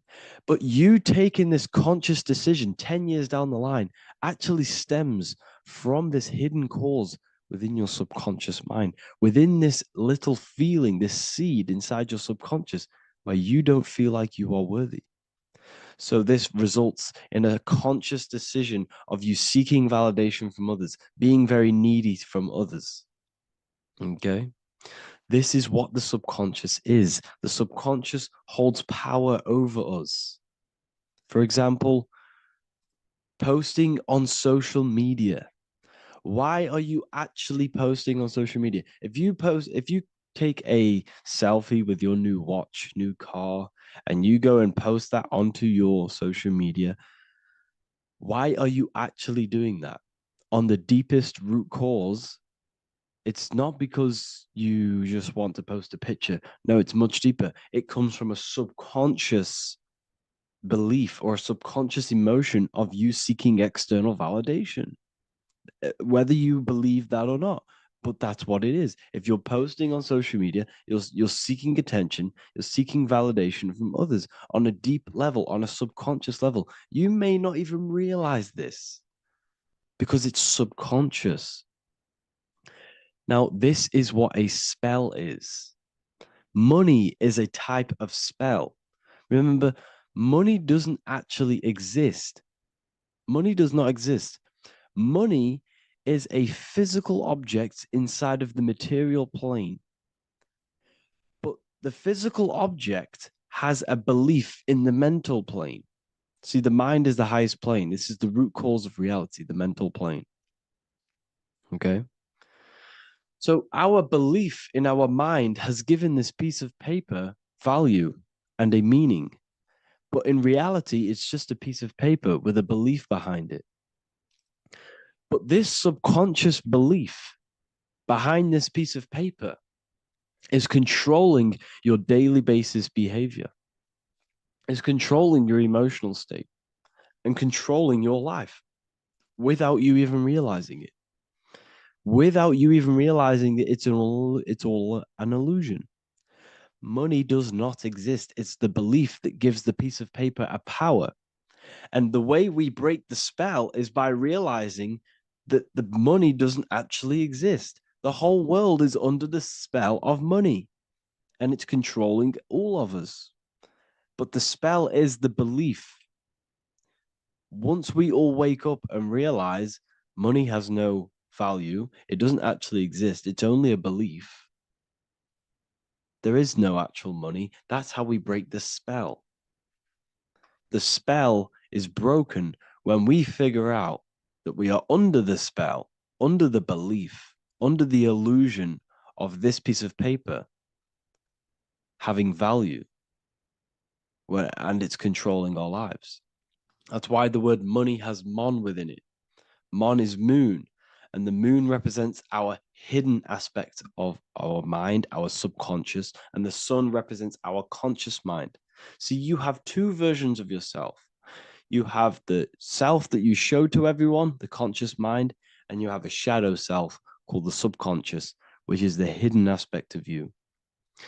For example, do you really love your partner who you're with, or are you just with them for, is there a subconscious fear of being alone? Do you really want to be with this person, or is it stemming from, are you staying with them because it's stemming from this fear of being alone, of being lonely? Or are you just with them because you have a subconscious sexual addiction? And all of your conscious decisions are actually coming from this little seed of wanting sex or not being alone.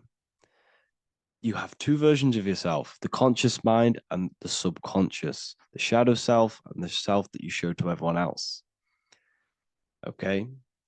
And the subconscious is what's holding power over you. When you drive your car, you don't consciously have to think about changing gear. You've done it that many times. It's on autopilot. That's the subconscious doing it. You can be walking down the street. Your conscious mind can be thinking about what you're going to cook for tea later, but your subconscious mind is controlling your body and walking your body. You don't have to think about moving the body. You just do it because you've done it that many times. It's a program. It's a belief in the subconscious that's giving this movement power. You see, the subconscious holds a lot of power over you. Our beliefs hold power over our daily basis behaviors and actions. Okay, like I said, posting on social media, this is seeking external validation. There's a subconscious stem, there's a subconscious urge bringing this desire into conscious reality. So we must break the spell of our emotions controlling us, our traumas from a child controlling us. For example, another example of this, let's say you were in a car crash years ago, and this car crash led you to having a very traumatic event, very traumatic emotion you felt in that car crash. You felt a lot of pain. That was impressed into your subconscious. And even to this day, you're probably scared of going into trains, going onto cars, going inside of vehicles. And you might not even be aware that it's actually stemming from this event that happened 10 years ago. That's the spell. That's the spell that's holding power over you. And you don't even realize it. You realize the spell when you realize you're being controlled by this old belief, this old trauma. That's what a spell is. A spell is not something I cast over you with a wand like Harry Potter. Spell's much deeper. It's the hidden aspects of our mind that hold power over us, that control us. Okay? So how do we get rid of the spell? How do we break the spell? By installing new belief systems, by installing new programs into our subconscious. The subconscious is impressed by repetition and emotion. Everything you do on repeat, for example, tying your shoelaces, you can be looking up into the sky, closing your eyes, thinking about what you're going to create for tea while doing your shoelaces. You've done it that many times, you don't have to think about it. That's the subconscious taking over. Okay? That's the repetition aspect of the subconscious. For example, you could probably run down your stairs. You know exactly how to run down the stairs. If I tried to run down your stairs, every staircase is different. I'd probably fall over. But you've done it that many times, you know exactly how to do it.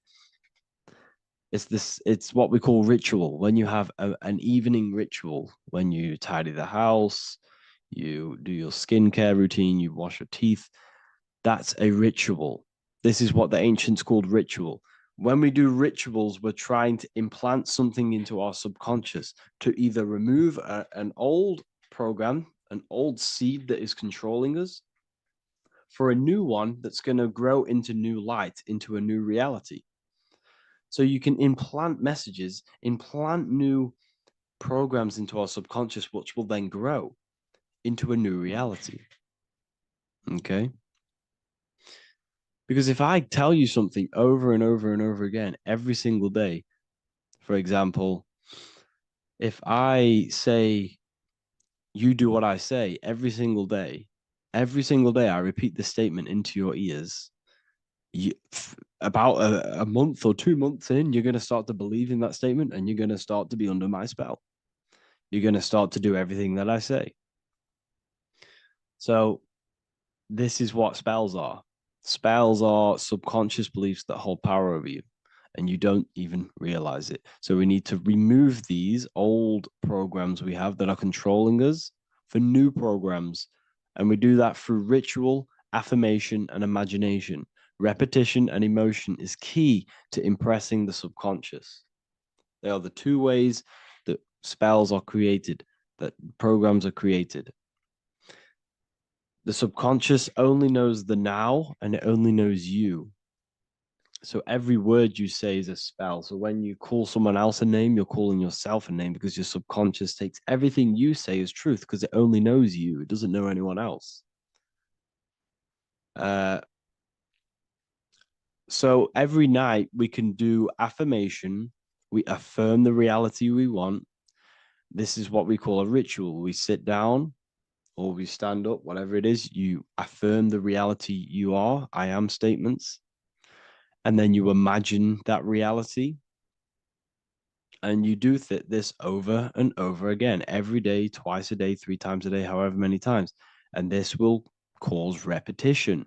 This will install a new belief system into your subconscious, which will then start to show in your external reality. It will start to put you under a spell of the new program. For example, if I install into my subconscious that I believe that I am rich, every single night I affirmate that I am rich, I am wealthy, I am free.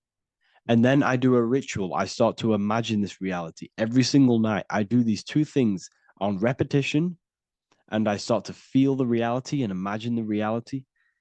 Over time, I'm going to start to believe that I am rich, that I am free, and I am wealthy without having the physical reality. And what this will do is that it'll implant a message deep within your subconscious mind. It will plant the seed of this belief. And this belief over time will grow into 90% of my thoughts, 90% of my actions, 90% of my words. My words, my thinking will change due to this new belief. I may not even realize it, but I'm looking for more opportunities to make money. I'm speaking to more people because of this belief that I've installed. This belief has triggered new ways of thinking.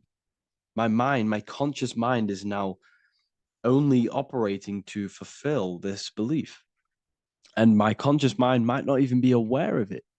You won't even realize that you're manifesting this belief of being rich. And that's how it happens. You implant the belief within your subconscious. You implant the spell into your subconscious, which will then gain control over you. So we need to make sure we're removing the negative spells, the negative programs that are controlling us, for new regenerated ones, for new ones that are going to create new realities, a better life. Okay? You don't want negative traumas, negative seeds controlling you and growing into your life. If you don't cut them off, they will continue to grow and grow and grow. Your anxiety will get bigger and bigger and bigger. Your depression will get bigger and bigger and bigger. But it's all actually stemming from one belief system or one trauma. Okay? So this is important. everything in this physical plane is an effect of the higher planes. It's a shadow of the mind. Everything we think, all physical objects began as a thought, then an imagination, then energy, then a physical reality. So we must change the mental plane. We must plant seeds into our mind to change down into our physical material life. It's about manipulating this higher plane so we can create change and effect in the physical external material plane. That's what magic is. This is what spellcasting is. This is all what it is. It's not fantasy. This is the manipulation of the higher planes of consciousness, which your mind has access to. You have access to these higher planes. Okay? This is exactly what I teach in my university. I teach different rituals. I teach specific rituals to get rid of certain things, certain belief systems. I teach all different rituals, all different ways for you to create your own reality and live the best reality you want. We also have all of these different courses. We have activating the inner eye. This will teach you exactly how to lucid dream and activate your inner vision of imagination. We have the sexual alchemy course. This will give you the power of transmuting your sexual energy into creativity. We have electromagnetism studies. We have esoteric exchange, an exclusive live call that we do every single week, and I connect with all of the students. They can ask me questions, can speak with me one-on-one inside of these live calls. We have the real numerology section. We have the health section. We have a lecture section. Look at all of these lectures we have on occultism, symbolism. All of these lectures are designed to gain you power, to give your personal power back to you, to make you realize things about you. We have a meditation section. We have a library section where you can download all of our library, all of our books, different books on occultism, symbolism, Freemasonry, astral projection. And of course, we have the Manifestation Mastery course, which teaches you exactly how to create reality so you can live that desired reality that you want. This is the last chance to lock in the price of $55 a month. This is less than $2 a day. You can really level up your life because the price is going to increase as the value of the university increases, because there's a new symbolism course coming out. And if you join now, you'll get this course for free, because obviously when this course releases, the price will go up. The symbolism course will teach you the language of esoteric and occult symbolism. I'll leave the links in the description. Make sure to leave a like, comment, subscribe to the channel if you want to see more content. Thank you all, people. Have an amazing day.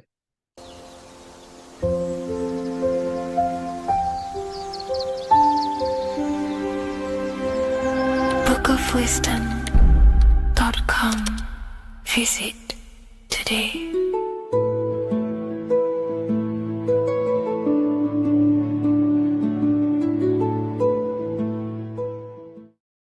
Hello, Seeker. Welcome to Revival of Symbolism, a channel devoted to the language of esoteric symbolism, helping you discover yourself and expand your consciousness into new realms of thought.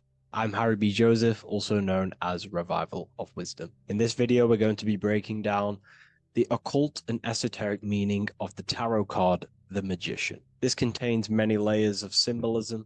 Let's get straight into this. So if we look at the card of the Magician, the first thing we notice is this gesture, his hands. We have one hand up, one hand down. This corresponds to the teaching and the principle of the universe called the law of correspondence, also known as above, so below. As above, so below pretty much corresponds with everything in the whole world and life. Everything functions underneath this law.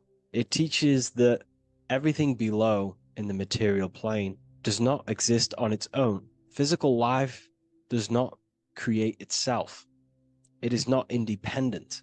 It cannot sustain itself. Everything below in the material plane has its spiritual counterpart within the heavenly realms of higher consciousness dimensions. Everything above manifests that which is below. It's simply representing how reality is dual and you are dual. You have a self outside the mind, which is the physical body, and a self inside the mind, the spiritual self. While most people are fixated on the external self, the physical body, They never give attention to their internal self, the self inside the mind. The self inside the mind is limitless, has infinite potential, and is not bound to any true form or identity.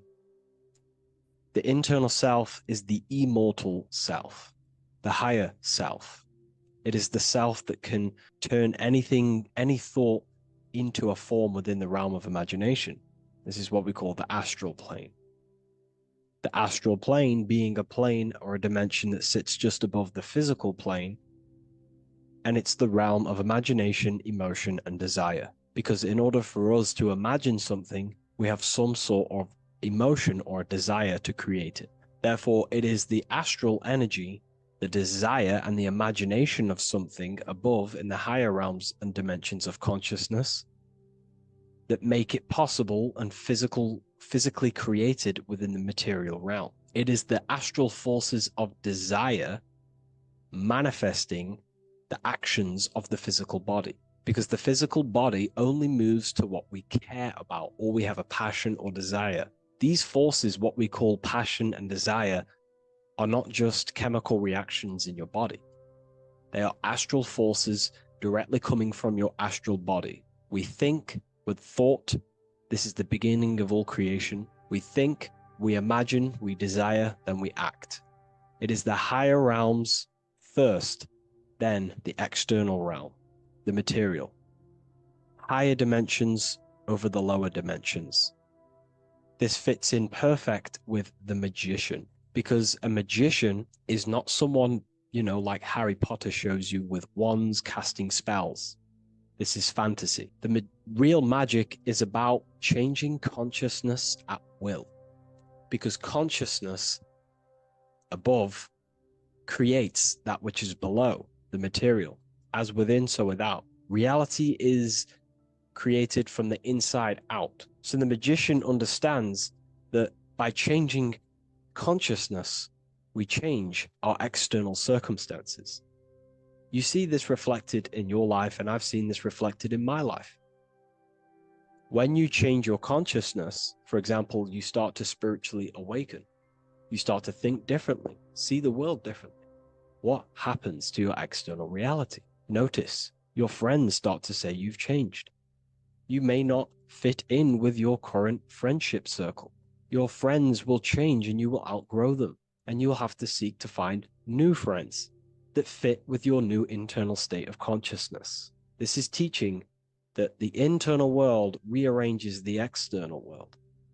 While most people stay in a cycle of trying to change the external world, not realizing that they must first change the internal. This is what magic is about. Magic is about changing consciousness at will. Because when a magician holds the ability to direct all forces of their consciousness to a specific reality within them, to create that form and reality within the internal self, they can actually start to produce change in the external reality. We have masculine forces of consciousness, feminine forces of consciousness. The feminine forces of consciousness are imagination, intuition, emotion. The active masculine forces of consciousness are willpower, actions, and intellect, thinking. When we combine the imagination, seeing the reality within our mind, forming the reality within our spiritual vision, the internal vision of the soul, because imagination is the expression of the soul. It is creating with astral light, astral vision. Freemasons, occultists call imagination spirit vision. When we see that reality with our spiritual vision, this is why we have to increase our ability to vividly see within our imagination or the astral plane. If we do not develop these faculties of consciousness, we will struggle. This is what the esoteric is about. We have to increase and develop every part of our consciousness to develop spiritually, to try and reconnect with the internal world, while our whole past life we've been focusing on the external. When we combine the soul's vision of imagination with a feeling and a desire of creating that reality, that's then the internal world pretty much sorted. Then we have to combine that with willpower and actions. The masculine and feminine come together to give birth to a child. The masculine and feminine come together in your consciousness to give birth to a reality. It's about changing what's inside the self to produce change below. This is what true magic is.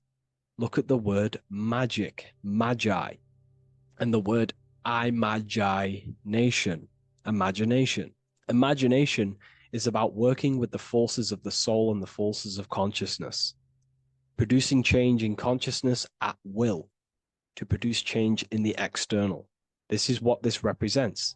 Changing above so we can change below. No point trying to change the external world because the external world is already formed.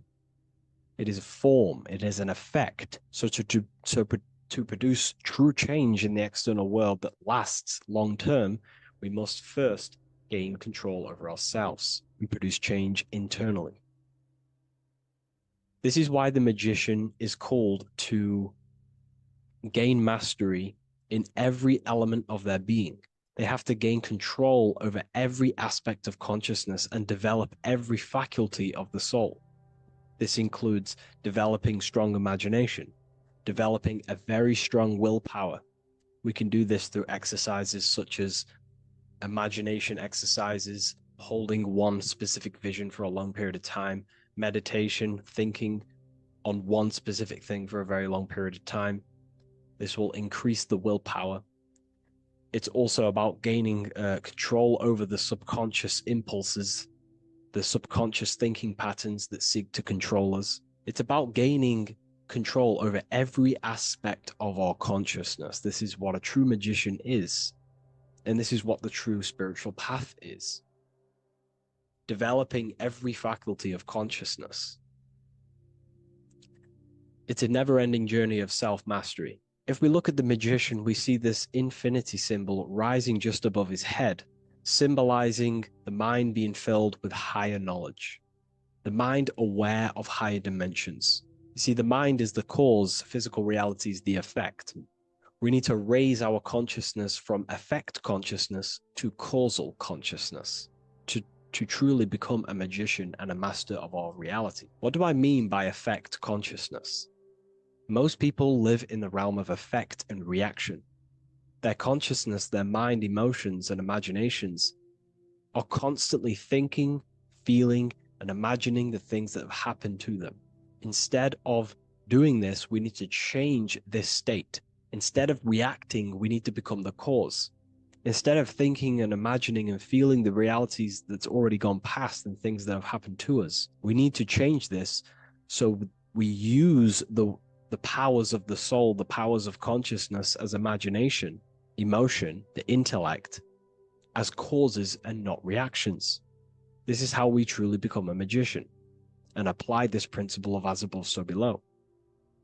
We need to think, feel, act, imagine, and use all the faculties of consciousness and the creative powers of the soul to cause things, to create a better future, to imagine a better outcome, instead of dwelling in reactivity, because reactivity will create a constant cycle of negative manifestations.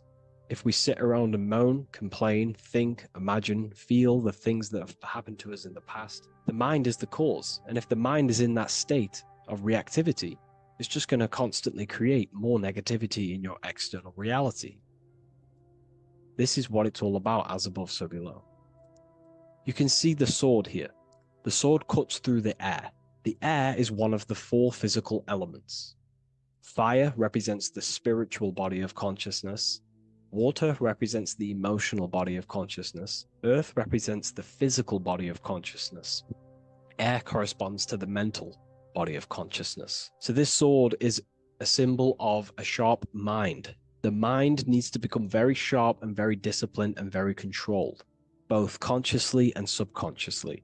What does this mean? We have to gain control over the mind. We have to become more conscious of the thoughts that are happening inside our mental field, because the mental field of consciousness is pretty much the birth of all creation. We think, imagine, feel, then act. So we must gain a sharp intellect, a sharp mind, a sharp, powerful mind.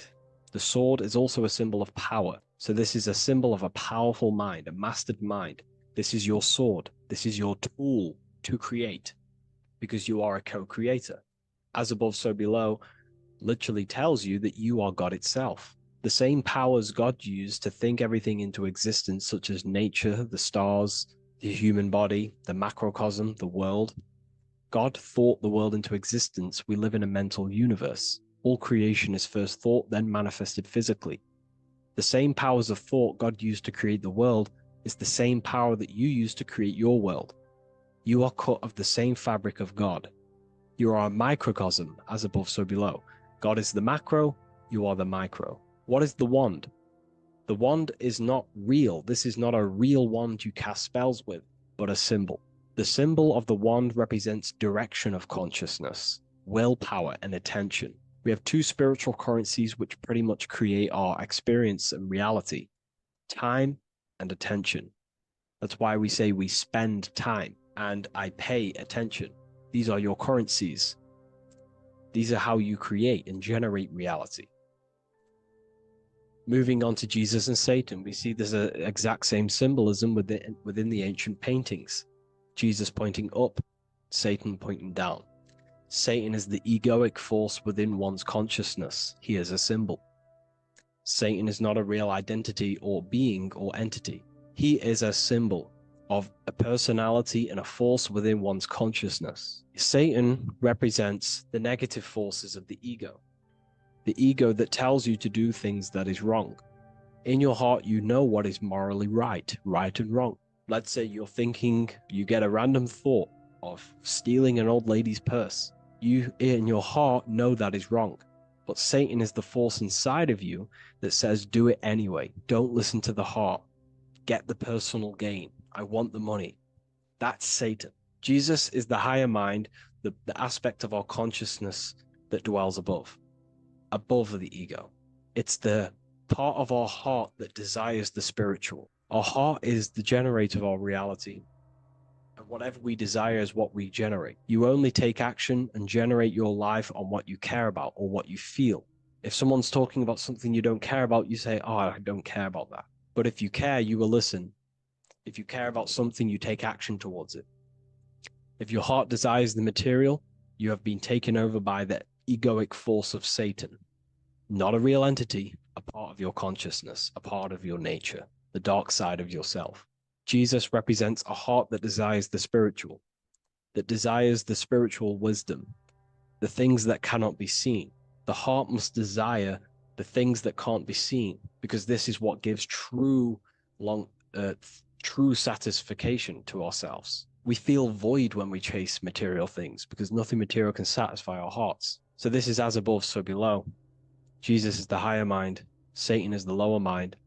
We must place our hearts on the higher things and give our hearts and desires to knowledge, the things that we cannot see, because this is what gives us true fulfillment. We also see this symbolism in the Baphomet. As above, so below. The material realm below and the fire up here. The fire symbolizes spirit. The spiritual made manifest in the physical. This is all the same symbolism. It corresponds to everything. You can use as above, so below to determine truth. If someone tells you something, tries to make you believe it, and it does not correspond with the law of correspondence, then you know it's a lie. You can use as above, so below to manifest things. You can use as above, so below to see the world as a reflection of God. We are in God's kingdom. This is God's world, and you are creating in the world through the same powers of God, thought. You are a small version of God, co-creating a world and reality in earth. You yourself are an earth. Your body's the earth. Your consciousness is God and heaven. So I hope this video helps. The occult goes deeper than you could possibly imagine. If you wish to go even deeper, join our community, Ethereal University. Please leave a like, share, comment on this video for more.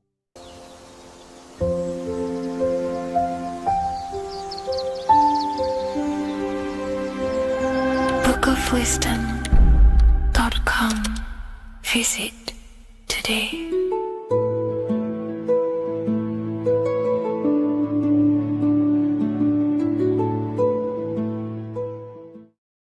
Welcome back, people, to another occult lecture by Revival of Wisdom.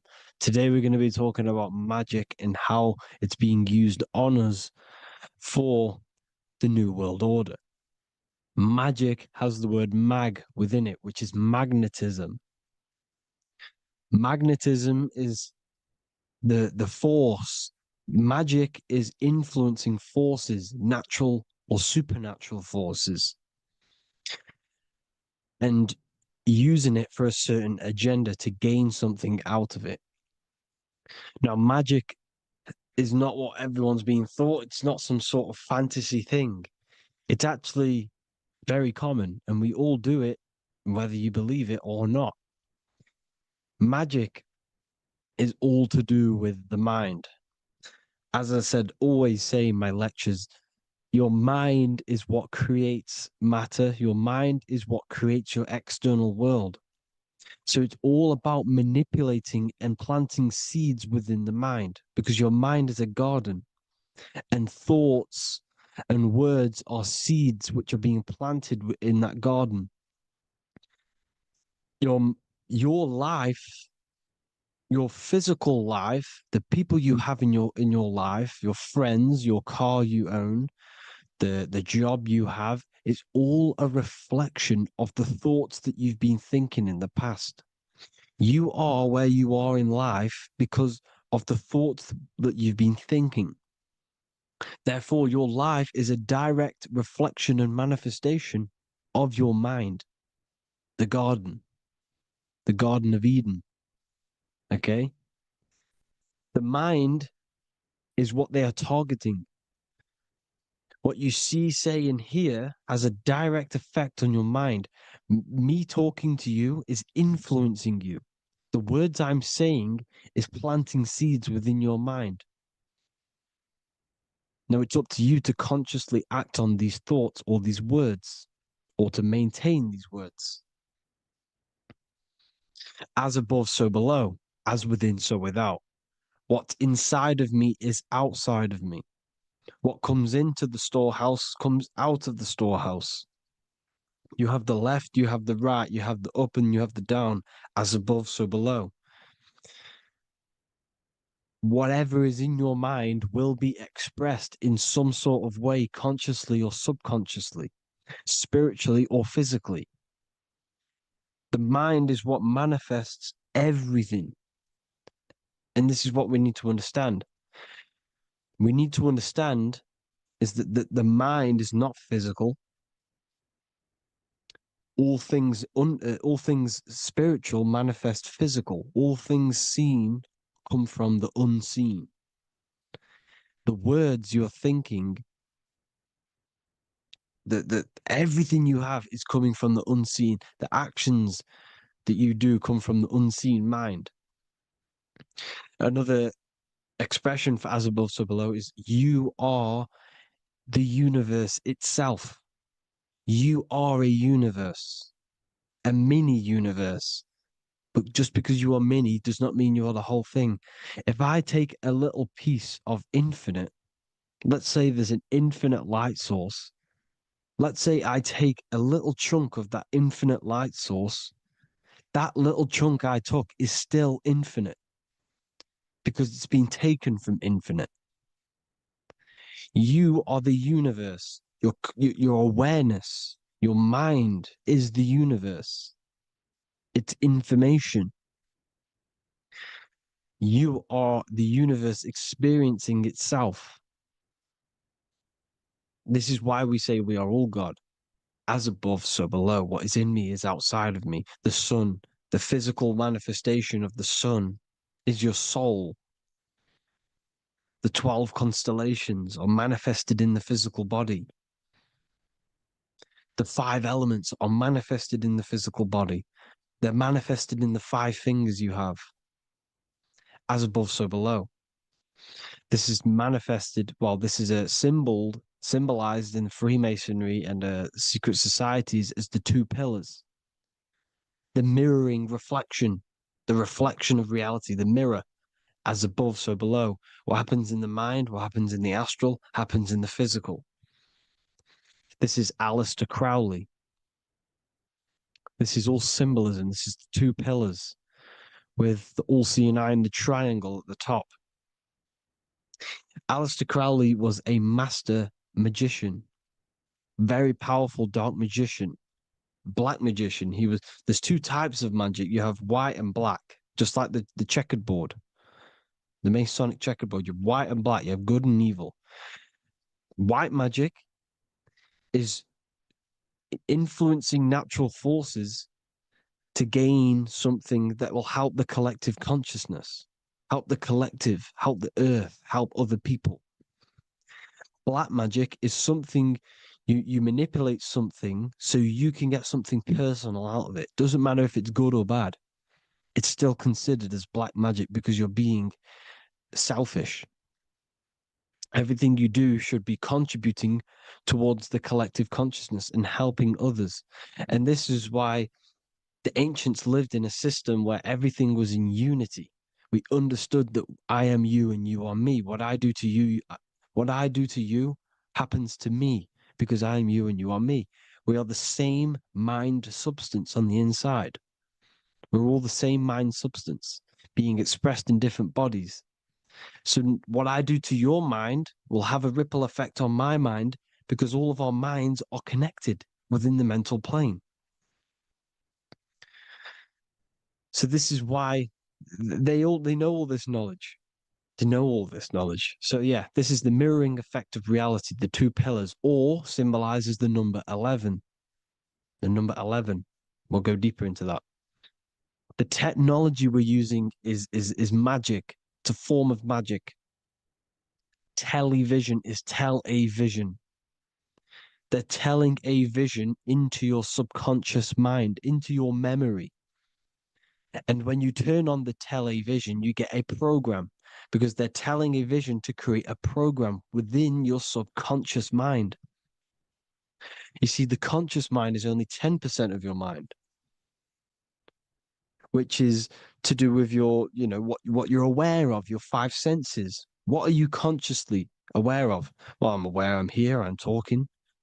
I'm aware of what I'm wearing, the five senses, what I can hear, taste, smell, hear. What I'm wearing, I'm aware of what I think of. But the subconscious mind is the 90% of your mind. It's the hidden part of the mind, which is telling your heart to beat, telling your body to breathe. It's storing all of your emotions. It's storing everything you see, storing all the belief systems that you have. It has everything. It stores all of the habits you have, the values. It stores everyone's name that you know. All the words that I'm speaking right now is all coming out of the subconscious. Everything is subconscious. And it literally manipulates 90% of your daily basis behavior. Most people don't know this.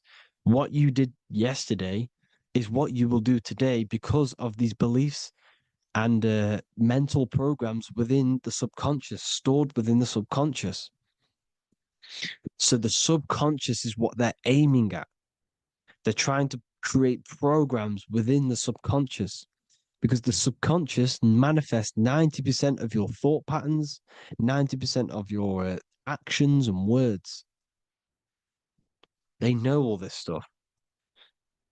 So the subconscious mind is the most powerful part of the mind.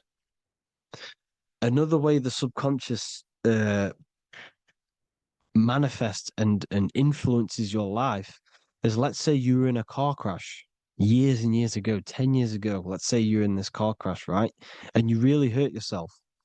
The emotion you felt in that time when you were injured in that car crash had a great impression on your subconscious mind. You see, the stronger you feel something emotionally, the stronger impact it has on the subconscious. You can remember and recall that moment and very vividly because of the impact it had on the subconscious. For example, you become that terrified of cars that it manifests into your life today, that you are wary to go in certain cars. You don't want to go in cars at all, maybe, because of that moment that stored within the subconscious. And it will manifest into anxiety. It will manifest into not going into cars. It will manifest into depression, maybe. these things, these emotional, very emotional, traumatic events have a great impression on our subconscious, and they control your life.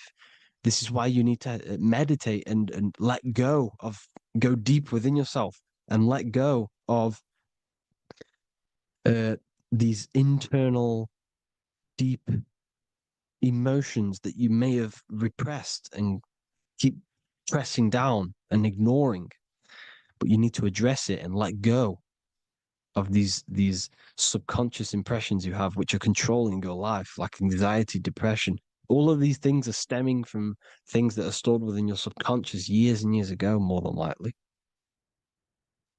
Broadcasting. They're casting spells to a broad audience, to news, north, east, west, and south.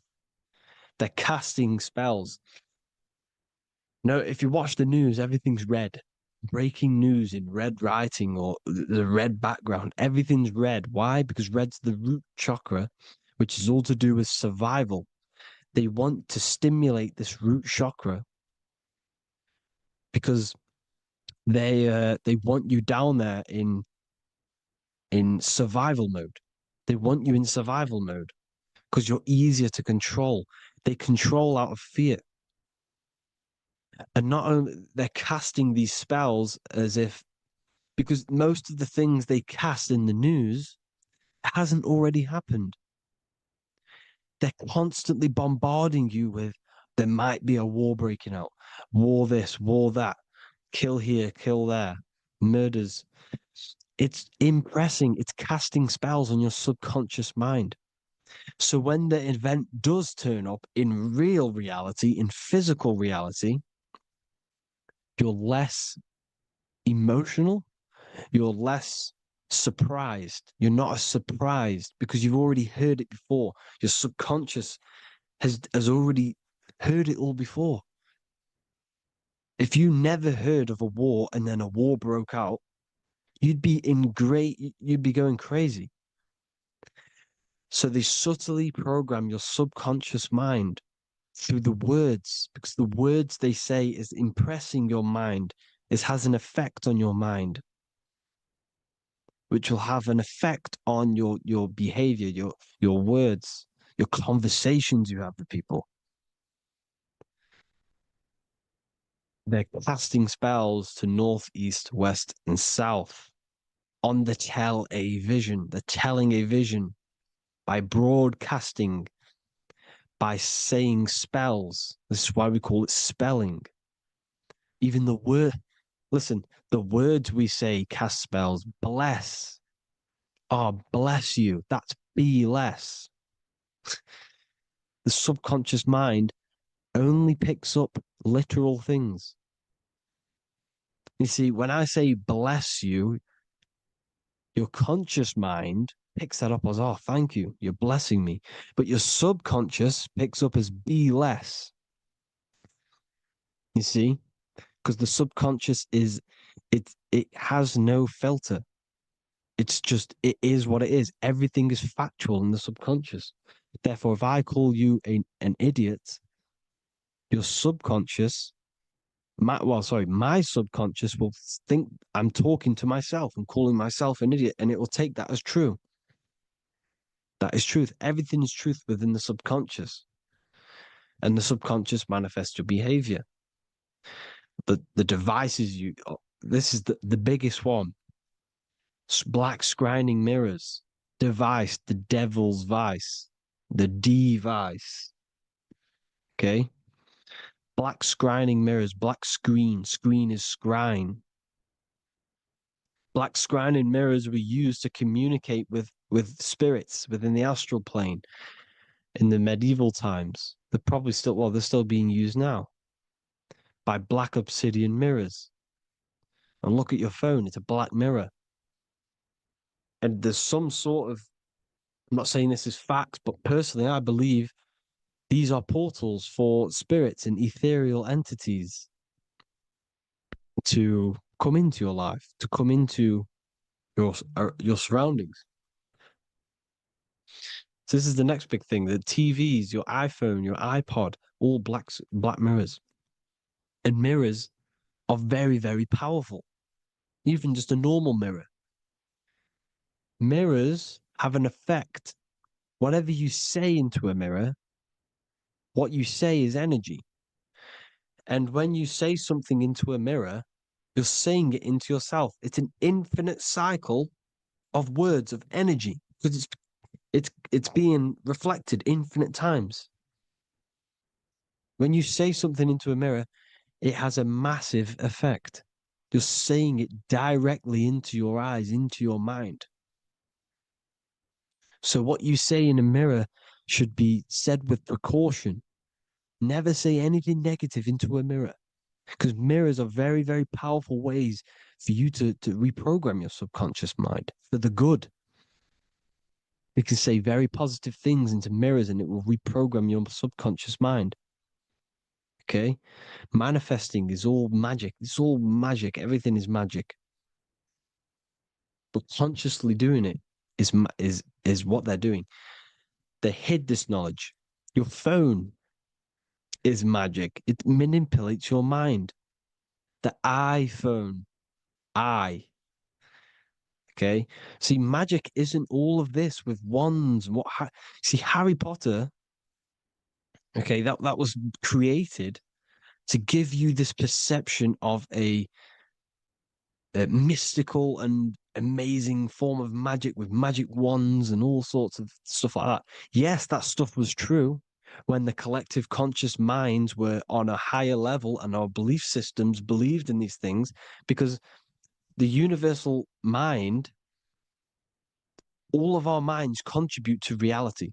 If the masses don't believe in magic, if the masses don't believe in a certain thing, it's going to have an effect on physical reality.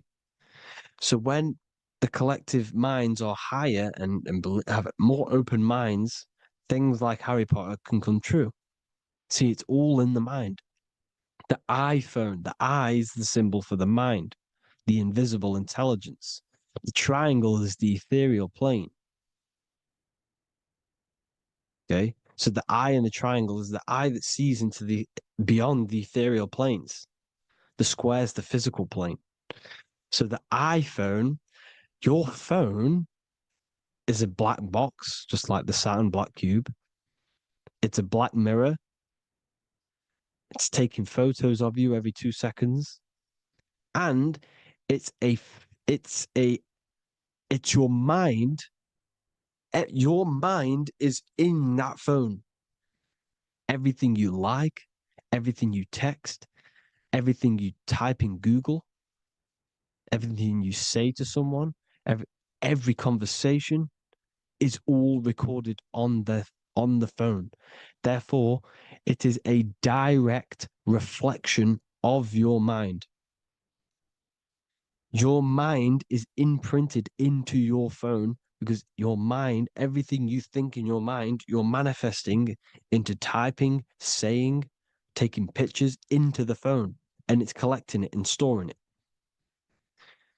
And what they're doing, and this is for all forms of magic, it's manipulating the mind. It's all manipulating the mind. Reels, Instagram, TikTok, this is all dopamine. It's all controlling the mind. Every like you get, every follow you get, every share that you get is dopamine within your brain. They're literally targeting your brain and mind. It's all manipulating because what they're pushing through the phones, through the media, through the news, through the televisions is visions and programs. You are the one manifesting the New World Order. They're not manifesting the New World Order. They're giving you the information so you can manifest the New World Order. Everything they say is contributing to your mind. For example, digital money and all the information they put out for you to see is contributing to your enslavement. Your mind is manifesting the New World Order. They know this. They don't manifest it. There's billions of us. We could easily run over them. physically. But on a mental level, these people have the knowledge and they hide it from us and they let us manifest reality because we are the collective. They give us the information which manifests their agenda. It's all magic through the phones, the media, the television. So your phone is a manifestation of your mind. It's a record of your mind. Hollywood, holly tree, holy tree. They used to make wands out of holy trees, because it was the most holiest wood, the best for casting and transmitting energy. So they used holly trees to cast spells. That's what Hollywood is. And in Hollywood, they have the red tear, the blood drop next to the Hollywood sign, because it's all satanic. They're all black magicians. They use Hollywood to cast the spells through the music, through the films. You see, music is a form of magic. All of this is magic. Everything they do is a form of magic because they want an agenda behind it.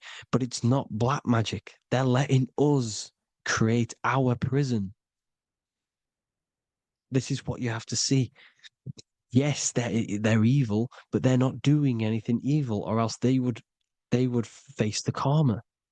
They let us manifest this agenda through giving in the information, by telling you what's going to happen in the movies. Everything that happens in a movie, it's all there on purpose to program your subconscious, to plant a seed within your garden, your subconscious, your mind. Because when the mind is already seen something, when it comes up and turns up in physical reality, you will be less shocked and you won't rebel. So they lure you slowly. They make you aware of these things over time. They make you gradually think it's okay. Like the technology, we never used to use these phones. How did we become so addicted and reliant on them? Well, because first they gave you a little flick phone. Well, no, sorry, they gave you a phone in your house. And then once you got used to that, they say, oh, here's the newest version of a little flick phone. You started texting your friends. Everyone was loving it in high school. They could now meet up without saying, let's meet on the weekend at this point at this time, like your parents probably did. Or maybe some of you watching this, you probably had to tell your friend to meet on the weekend at a certain time because you had no way of communicating. So everyone got these phones and got addicted to them. Then they slowly got addicted to the new iPod with the touch screen. Now they invented touch screen. Then everyone got addicted to touch screens. Then because all of this is producing dopamine in the brain, which creates you to become mentally addicted to things and physically addicted, chemically addicted. Because dopamine's a chemical. Your subconscious becomes a program within your subconscious, and your body becomes chemically addicted to these phones. And these phones are the enslavement of humanity, technology. Without this, we wouldn't be in this mess without technology. Because they're creating a hive mind. We're creating a hive mind. So back on track anyways, they program you. Look at the films, 9/11, all produced by Hollywood. Here's the 11, like I said at the beginning, the two pillars which reflect reality. What happens in the mind happens in the physical. What happens in the astral happens in the physical. Okay, what happens in the physical happens in the mind. It's the two pillars, the mirrors. 9/11. 9 plus 1 plus 1 is 11. Flight 11 was hijacked. New York is the 11th state. New York adds up to 111. This is not a coincidence. It's all a form of magic. It's a ritual, energy harvesting ritual, because your mind produces energy. Your mental attention produces energy. And they're feeding off this energy in the astral plane, these demons. Music is the most powerful personally, I think the music is one of the most powerful forms of magic they're using. Okay. Music is hypnosis. It puts your brain in a hypnotic state. It influences your electromagnetic field through vibrational energy. It reprograms your subconscious mind. Why do you think you remember the lyrics? You see, your subconscious stores all of the memories. Remember, the subconscious manifests 90% of your behavior. So therefore, the music you're listening to is manifesting your behavior. You wondered why some people wonder why they have drug addictions and they can't get out of violence and they can't get out of all this negative mind space. It's because the music they're listening to is creating a negative mind space. The words you listen to have plant seeds within your mind. So the reason you remember the lyrics is because that song created a program within your subconscious. Yes, that is what happens. You can use magic to reprogram your mind, but you can use music to reprogram your mind because it's all forms of magic. It's using natural mental energy forces to manipulate the physical reality. You manipulate your mind, you manipulate reality, physical reality. Okay. So the music, another very, very big one. When you turn on the radio, it's just all talks about alcohol, drugs, and sex because they want you down in the lower three chakras. They want your mind attached to matter when it's mind over matter. Your mind's not physical. You see, the word spirituality is the new trend. It's not about your spirit. It's not about your spirit. It's about your mind.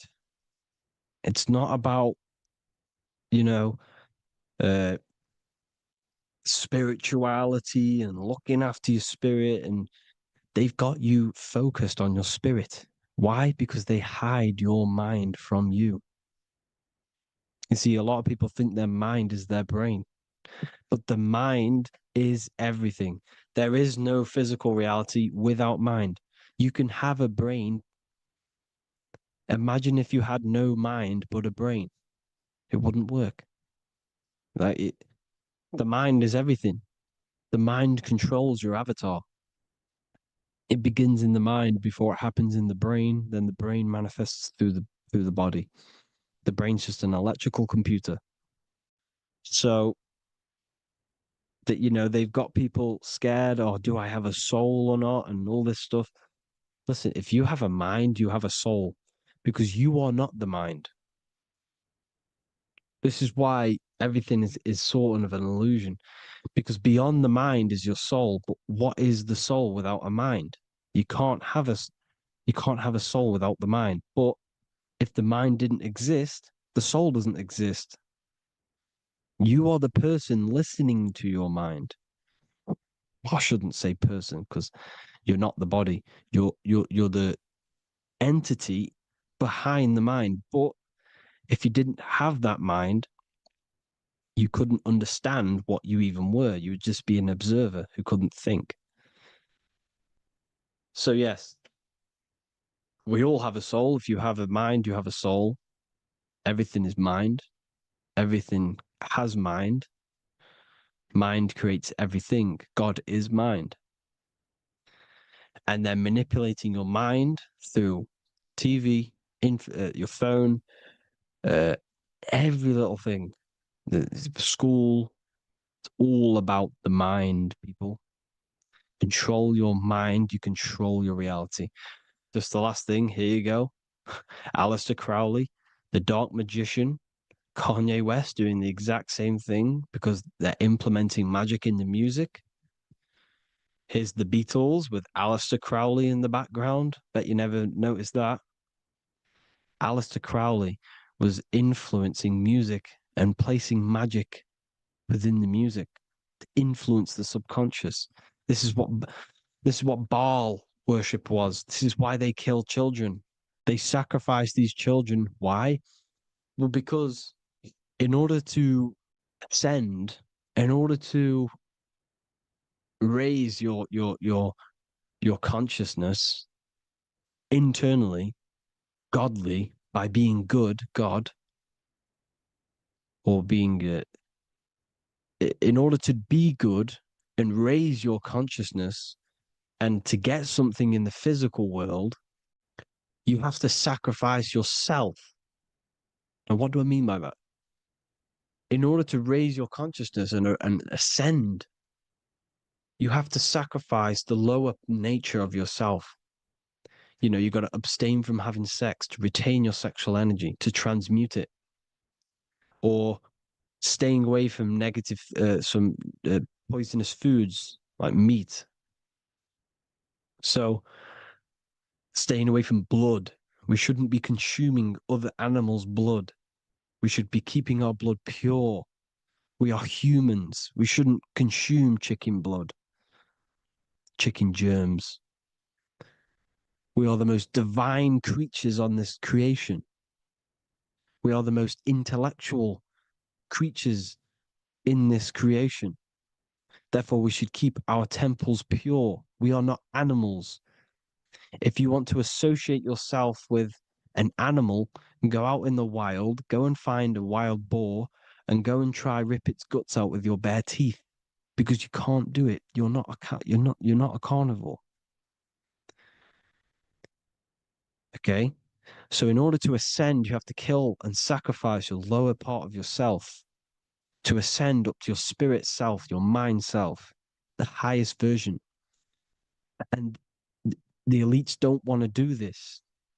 So they sacrifice other things like babies to kill them, to exchange their life over to the astral plane, so these demigods in the astral plane can give them something in return in physical. They don't want to sacrifice their lower self, so they sacrifice other things for exchange, for physical pleasure. But the godly person sacrifices their lower self for their higher self to do good and ascend. So this is what all the Baal worship is, people, and this is why they're doing it.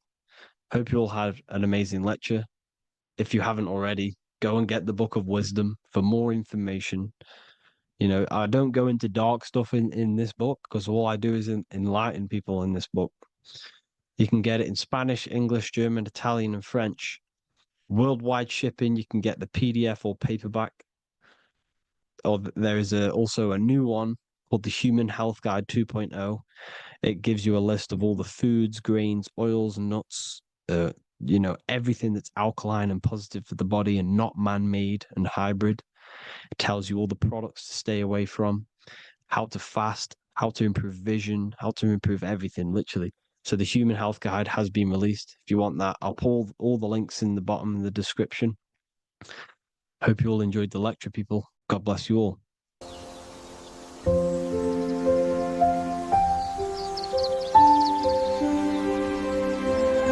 bookofwisdom.com.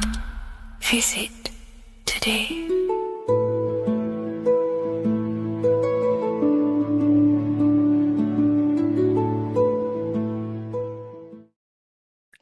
What if I told you that reincarnation is real and that there is a metaphysical, spiritual science behind this?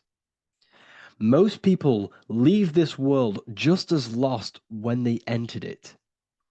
That they carry their fears, attachments, and addictions with them, only to be born again, trapped in the same cycle, repeating the patterns of lifetime after lifetime. This lecture is not just about preparing for death. It's about mastering yourself before death, so you don't take them burdens with you. Because the truth is, whatever addictions, fears, and unresolved emotions you cling to in this life, you carry with you into the next. Unless you break free now. You must master yourself before death. Death is not the end. It is the great passage. But how we transition depends on our mastery of the self. This was symbolized by the Ouroboros, the snake biting its tail. Every ending is a new beginning. It's an infinite cycle of consciousness. Now, your human body is basically an antenna tapped in to a stream of consciousness. Just like a radio is tapped into a specific frequency to play that radio. Your body is basically an antenna, a crystal picking up the consciousness of God. You are on an ever-ending journey, a journey of learning and expansion of the mind into new fields of thought. This was symbolized as the Ouroboros. When you die, it is a new beginning. It's a transitioning, not an ending. Everything is eternal in this universe as consciousness is formless and constantly transforms into new forms of life. Let's break down the word death. Death contains the word ether. Now, the ether can be found in the word heart or earth. Ether. Everything in this plane comes from the etheric plane. The etheric plane is the barrier between the physical plane and the spiritual plane, the astral plane. The astral plane is the screen that you have in your mind that allows you to imagine a red apple, for example. This is the imaginative plane where thought forms start to take form. Everything begins as a thought, then the thought form becomes an imagination, then energy, then physical.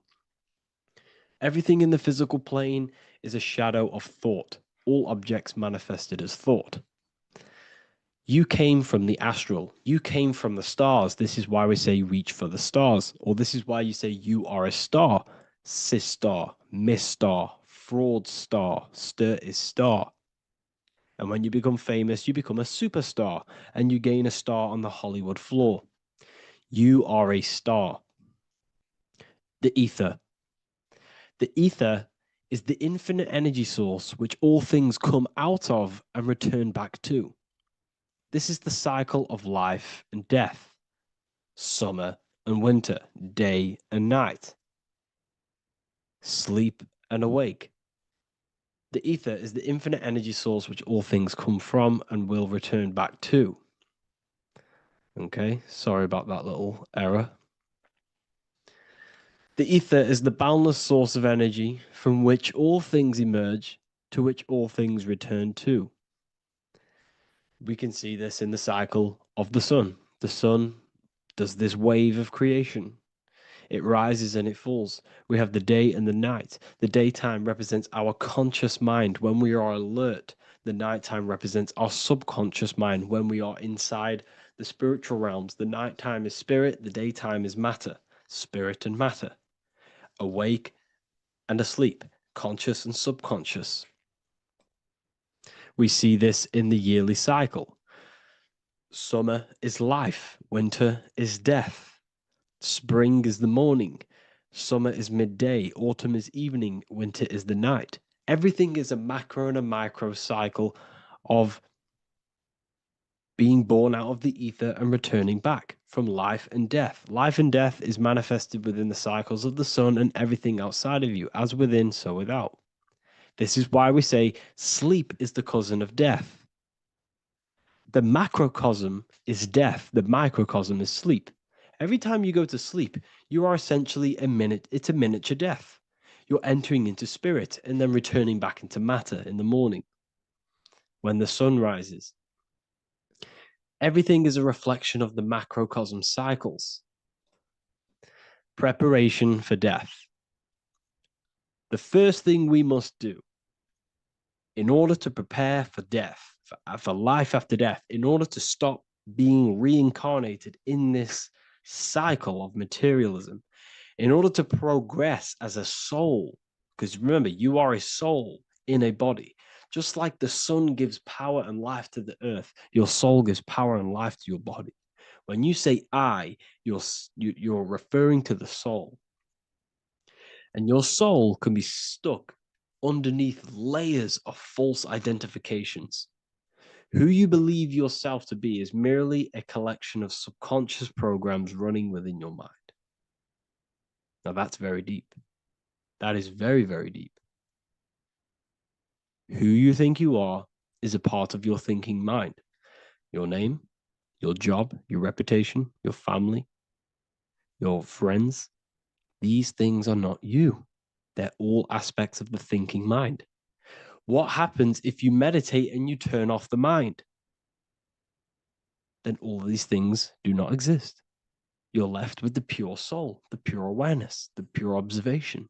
If you turn off the thinking mind, you're no longer your body, you're no longer your reputation, you're no longer your friends, you're no longer your job and your labels. You are the soul.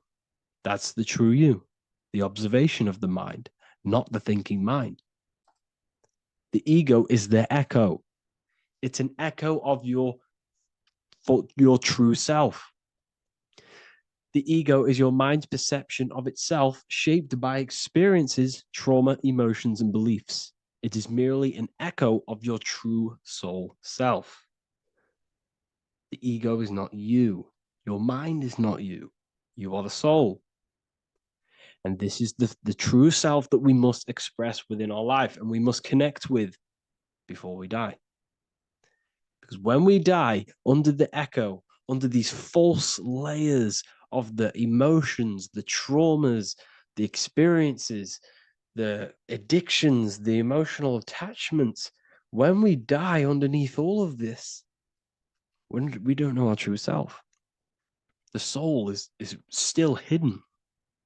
The true you is hidden underneath these layers of false identification. We must remove these layers of false identifications. We must remove them. We must destroy the echo. Remember, the ego, you never had an ego when you were a child. When you were a child, you were pure. You didn't, you didn't show off things. When you were a child, you were pure. You expressed yourself freely with you didn't hide anything.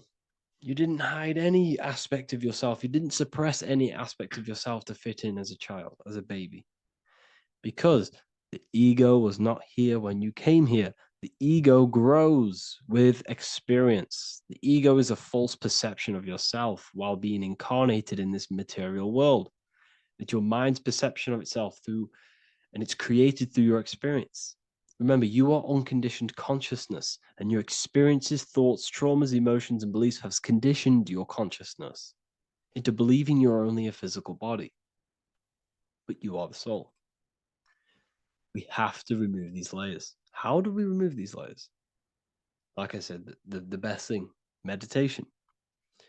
Meditation. There is a great meditation that you can do every single morning and every single nighttime. You can sit there and repeat over and over before you meditate. You can repeat that you are not this, you are not that, you are not this. You can label them one by one. Start with, I am not my body, I am not my job, I am not my name, and then detach from absolutely everything until you are left with nothingness. And when you start to meditate, detach from everything. Nothing matters. I am here right now. And what will be left? The only thing that will be left is the language that your mind is using. Now, this is very deep. Not many people will tell you this, but I've lingered in meditation many times. And I can tell you from experience that the only thing left once you detach from everything is the language that your mind is attached to. So whether that's English, Italian, French. Once you detach the language of the mind that that little voice in your head's using, you're left with the soul. Once the mind is switched off, you're left with the soul, and you have detached from all of these external things. You're left with the soul. That's you. That's the power. That's the source of all creation, where everything you've ever done has come from. Every thought, every idea has come from your soul. Number 2. That's meant to say number 2. Sorry about that. Mental addictions and emotional addictions. Okay. These two are very important. Mental addictions, this could be thought patterns, this could be the labels that we've just been talking about. Then you have emotional attachments, which is maybe you're too attached to an external thing. Maybe you're too attached to your phone. Maybe you're too attached to family. Maybe you're too attached to loved ones. Yes, I'm not saying don't love them, but what I'm saying is do not rely on anything in this world to make you happy, to fulfill your emotional needs. Everything is found within you. You must look within, and if you're looking without, if you're trying to find yourself in the outer world, you'll never find yourself. You'll constantly be looking around in loops. Because nothing, you cannot find yourself in the outer world. Nothing will long-term give you long-term validation. Seeking validation in the outer world will leave you soulless, leave you feeling empty inside and sad and depressed. You have to find yourself within. You have to detach from everything you are relying on to give you emotional stableness. You have to detach from all. Yes, love your children. Yes, love these people, but do not rely on them. Because everything in this world is temporary. Do not conform to this world. The Bible tells you this. Everything in modern society nurtures the body, but neglects the soul. They keep you addicted to as many things as possible. Smoking, you have to detach. Drugs, you have to detach. Alcohol, detach. You cannot rely on anything. This is why this path is very, very difficult to walk. But I'm showing you the way. These are the things you must do before death. You have to detach from absolutely everything. If you die and your mind and soul is still addicted to these worldly things, then you guess what? You're going to reincarnate. You're going to reincarnate because your mind is still thinking about these material earthly things. And if you are operating in that vibration, you're going to project that vibration and come back here. You have to detach. You have to master the soul and master the mind. Like I said, the matrix is designed to keep you addicted to as many things as possible. Your phone, food, smoking, drugs, alcohol, clubbing, all of these things. Everything in society is made to trap your soul and reincarnate in this world. That's why it's very, very, very difficult to walk this path. Very difficult. Matrix, matter tricks. John 2:15 to 17. Do not love this world, nor the things it offers you. For when you love the world, you will lose God. Do not love this world, nor the things it offers you. Do not conform to the pattern of this world, but be transformed by the renewing of your mind. Great quote.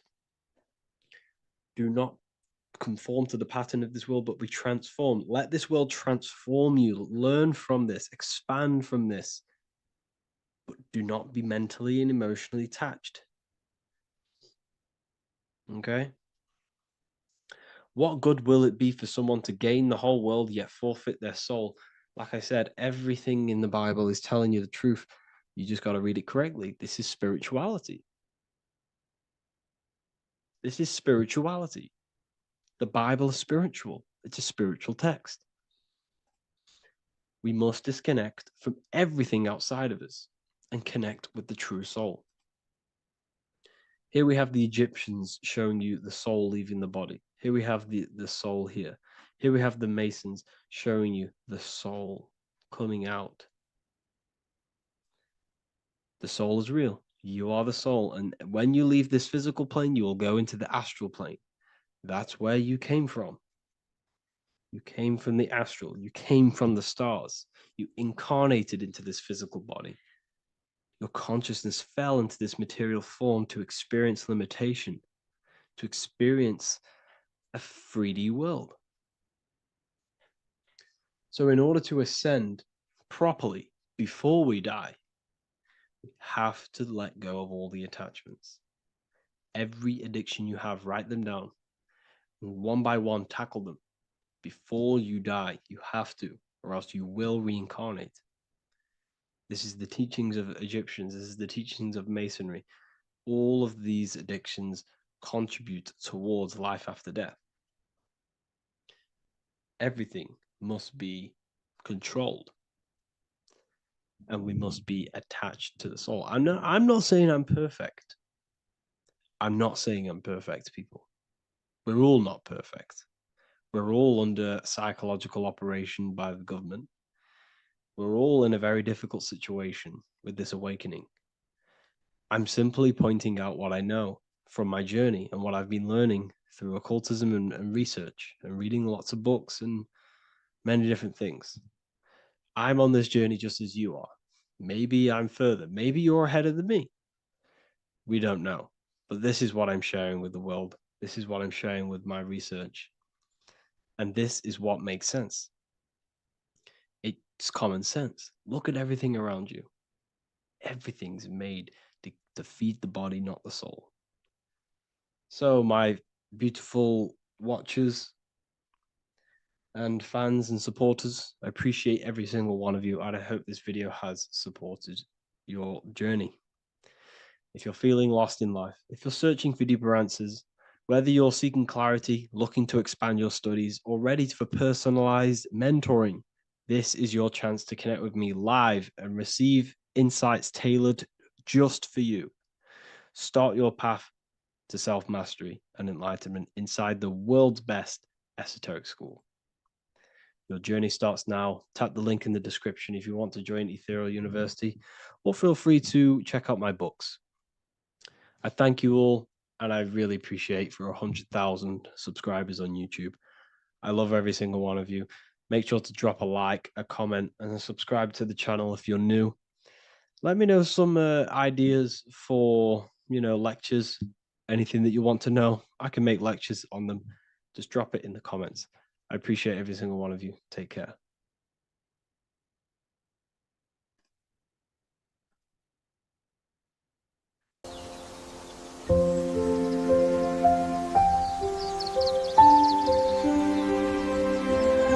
bookofwisdom.com. Visit today.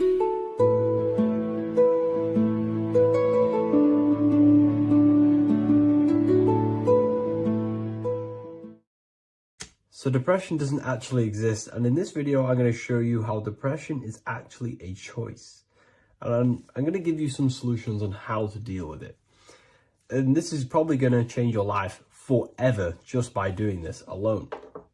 Okay, so the first thing you need to understand about depression is that it exists in your conscious mind. It exists in your thinking mind. So what is inside your thinking mind? You have your body, your name, your reputation, your trauma, your memories, your family, your worries, your interests, your bills, your passion, dislikes, goals, right? Most people identify their lives with this. They identify their lives with their thinking mind. They think they're their name, their job, their reputation, their memories.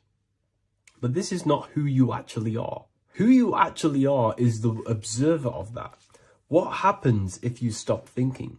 What is left? You're left with unconditioned consciousness. You're left with the self, which is what we refer to as I. We are the consciousness, not the thinking consciousness. You are not these labels. You are not your thoughts. You are not your job, your name, your reputation. Okay? And the reason why I'm telling you this is because it's very important, is that we are something beyond this body, beyond this name, beyond our thoughts. We are the consciousness. So depression exists inside of the thinking mind, the conscious mind. Okay? So if you want to get rid of depression, you must learn how to escape the thinking mind. And not only just escape, but that's step one. In meditation, you do meditations, right? We sit still and we have to learn how to control the mind and turn off the thoughts. And when we turn off the thoughts, depression goes out the window because there's no thought present in your mental field of consciousness to be depressed. Okay? You must understand, who is the one suffering from the negative thoughts? Who is the one suffering? Your mind is not suffering because the mind is producing the thoughts. Your body's not suffering from the negative thoughts. You are suffering. And who is you? You are a soul. You are that feeling. You are that person beyond the thoughts, beyond the feelings, beyond that. You are the one experiencing. You are that. Meditation gives us the ability to turn off the thinking mind.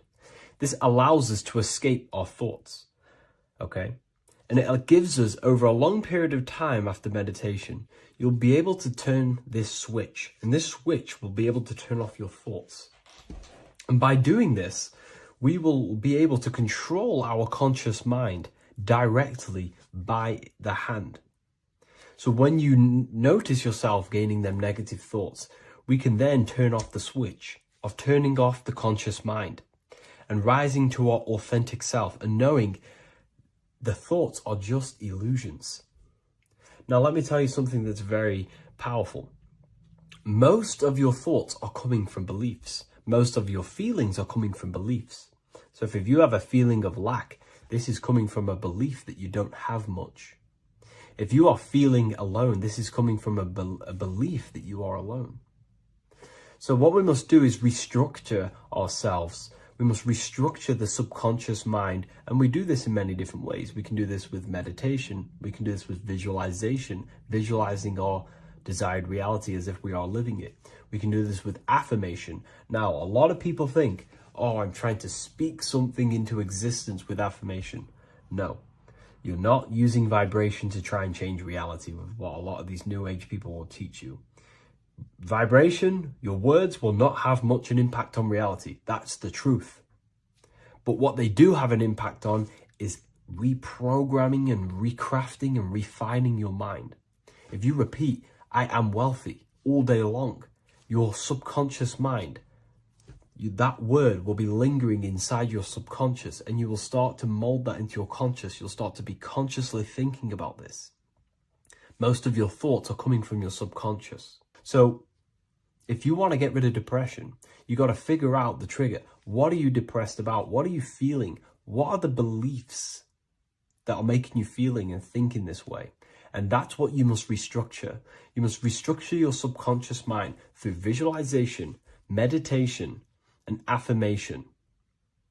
You do these all the time. You do these every single day, and you will slowly, if not surely, restructure your subconscious mind. While by doing the practice of meditation, you'll gain the off switch as well. Sometimes depression comes from not living in your authentic self. You're not doing the things that your soul is telling you to do. We all know what we should be doing at all times. I don't care what you have on. We all know we should be doing something. We all know that we have there's a higher aspect of our mind that tells us, oh, we need to be doing this, but I'm actually sat here on my phone. Oh, I shouldn't be eating this, but I'm doing it anyway. There's always that higher voice. And that is the voice that has to be connected to. And when your body's not acting out the voice of the soul, then the soul becomes sadder, and suffers more and more and more. There has to be a connection between the soul, the mind, and the body. They have to work in unison. Okay? So I hope this video helps with depression, with whatever you're going through mentally.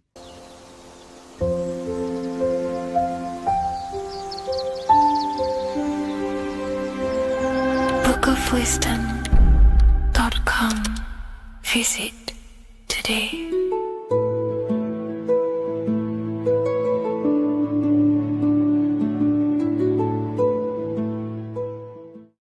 What is good, people? We're back with another video, and this is going to be talking about the connection between the micro and the macro. You know, you are the universe. Everything is inside of you. So the first thing you need to understand is that the law of mentalism, we are a thought in the creator's mind. Everything's being thought into existence.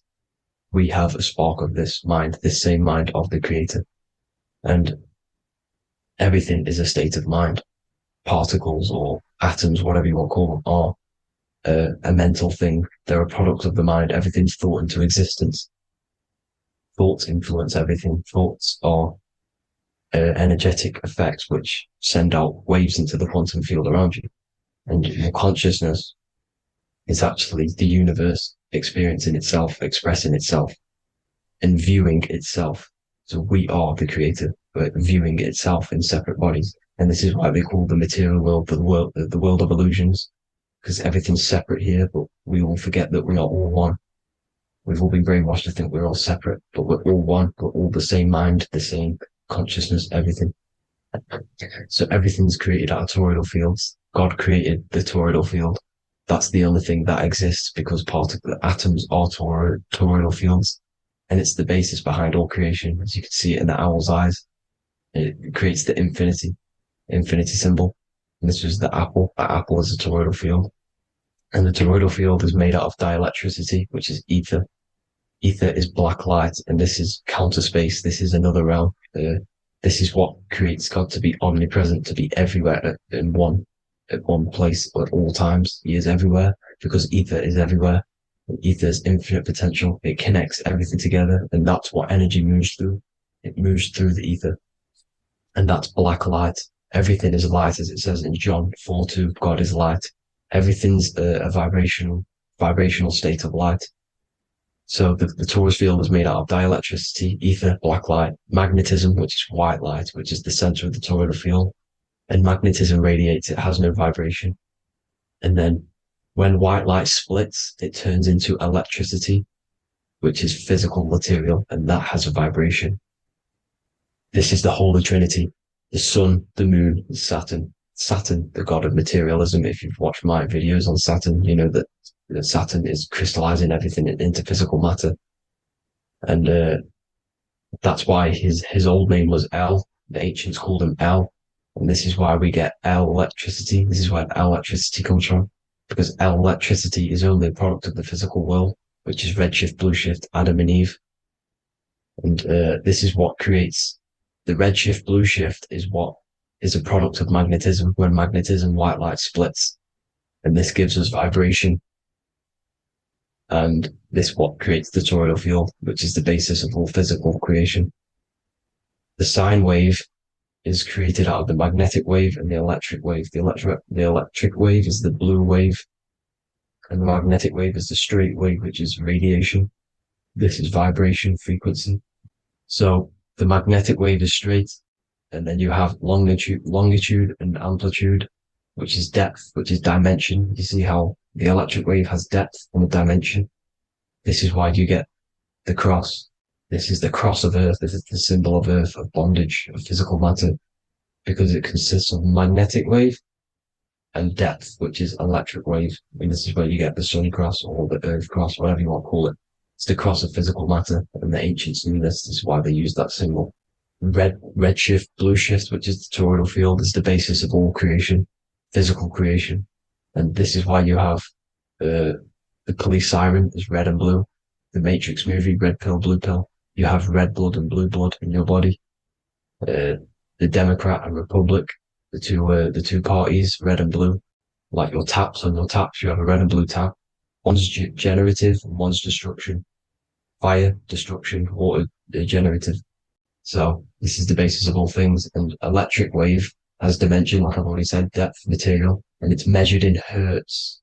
It's measured in hertz because it hurts you. It decays because the electric wave has a vibration, and vibration always has to go back to a standstill point.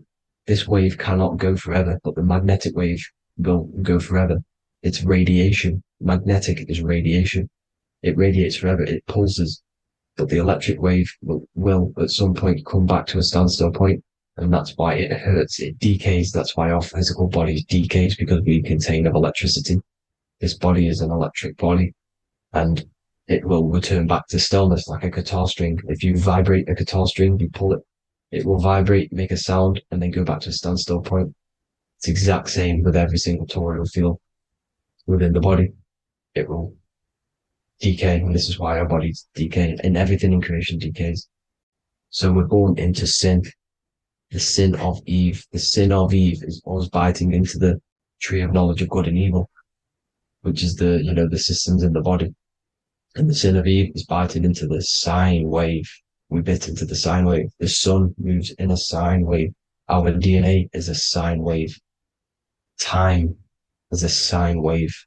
Everything in this creation is a sine wave. This is why the dollar bill is a sine wave. Magnetism and electric waves in one. And this is the sun doing its sine wave, which creates, when you go bowling, it kind of creates that pin that you hit over. That's the pin of the sun. The zodiac sign is a sine wave because the zodiac sign is an expression of the toroidal field, because magnetism unfolds into 12ness. And that's why you have 12 zodiac signs, 12 systems in your body, 12 cranial nerves in your head, in your brain. So if you can imagine this, see where my pointer is. always starts with Aries. Aries is the head. It's the first thing that's created in the womb. And this is Aries, the ram. And this is why it's called a cerebrum in your brain, which is the first thing that creates when you're in the womb. And what's the element of Aries is fire.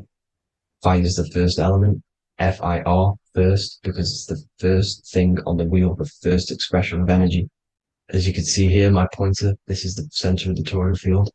It would go Aries, Virgo, Capricorn, Pisces, Scorpio, Cancer. Then we go back to Libra. Libra would be center. But you see how the toroidal field is the expression of the 12 energies. That's what the constellations are, the energy expressions of the toroidal field. So it would go outwards, starting from Aries here, all the way back to Pisces, which is beyond the bottom half. But Libra would be the center. That's why Libra is the equinox. It's the equinox. Libra is when it goes from summer over to autumn. It's the equal. It starts to transition into the winter side. Equinox, equal, which is Libra. And that's why Libra has the two scales. It's symbolized with the two scales. That's because of, the sun moving over. It's being judged. It's equal now, but then it's going to tip over into the winter. That's why Libra is here, the center of the sine wave. And like I said before, magnetic energy unfolds into 12ness. Magnesium is number 12 on the periodic table. It's the sacred number. And this is why the scientists are trying to, NASA is trying to bring in another constellation to destroy the holy science of astrology. So Aries rules the head, which is Mars. Taurus rules the neck, the lower head. Gemini, the two twins, which is your lungs, your two twins, your arms, two twins. Cancer, the breasts, or the chest area. Leo, the heart, which is the sun, which is fire, the center of the toroidal field. Virgo, the belly, which is the intestines. Libra, the kidneys, the two scales, the kidneys, balancing out everything. Scorpio, the sex organs. Sagittarius, hips and thighs. Capricorn, I've missed that out, which is the kneecaps. Capricorn, kneecap. Aries, which is the ram, which is the cerebrum in your brain. And then Aquarius, the calves and the ankles. And the Pisces, the two fish, the 2 feet. So everything corresponds, as you can see here. This is an ancient way of depicting it, of the folded human. And this is everything. Each constellation rules that part of the body, gives energy to that part of the body, makes you do certain things. So magnetic energy unfolds into 12ness, electricity unfolds into 7s. That's why when you get electric, the light spectrum that we see, it consists of 7 colors. Why we have 7 planets. The 7 planets give us our 7 metals and the 7 solfeggio scale frequencies. So the rotor, this is the rotor. And rotor is an anagram for Torah, the Torah, which is I think it's the Hebrew Bible. Don't quote me on that, but it's one of the holy books, which is the Torah, the Taurus. Everything goes back to the Taurus field because it's the basis of all creation. So the chief cornerstone, it says in the Bible that the builders rejected the chief cornerstone. The chief cornerstone, you are the builder. You decided to incarnate into the physical world, into the electric world, El, the world of El, Saturn. When you are created in the womb, it takes you 9 months for you to be created. So for example, if your parents, if you went into the womb here, it'd take you 9 months. So let's say you're born in Scorpio. So you'd go back 9 months, 1, 2, 3, 4, 5, 6, 7, 8, 9. You consist of all of these 9 energies because it takes 9 months or however long you took to be born. Some people are born earlier. You'd have to find out how many months you were in the womb for. But you consist of these 9 energies, and each constellation has a cell salt associated with it. And these cell salts are vital for your health, and your cells and the optimal health of your body. So the chief cornerstone that you rejected is these 3 cell salts, these 3 constellations. So you're mineral deficient in these 3 constellations. For example, fluoride, magnesium, phosphate, and potassium sulfate. So that's the chief cornerstone. And a cornerstone, people always get it rejected with the cornerstone. The cornerstone is not, it doesn't say the cornerstone in the Bible, it says the chief cornerstone. The cornerstone is a cornerstone of a building, but the chief cornerstone is the top of the pyramid. This is where we get the pyramid of the wheel. So you're mineral deficient in whatever 3 zodiac signs you're not. You were not in the womb for. This is the chief cornerstone you rejected. So the human body is the micro. It is the universe in a physical form. It consists of everything in the universe. Just like your consciousness is the universe watching itself, experiencing itself. Your body is the whole universe. 12 systems in the body, 12 zodiac signs, 7 chakras are the 7 planets. The Holy Trinity of you is your Temple of Solomon, the soul and the mind, the sun and the moon. You know, everything is in you. You consist of everything, all the energies, everything.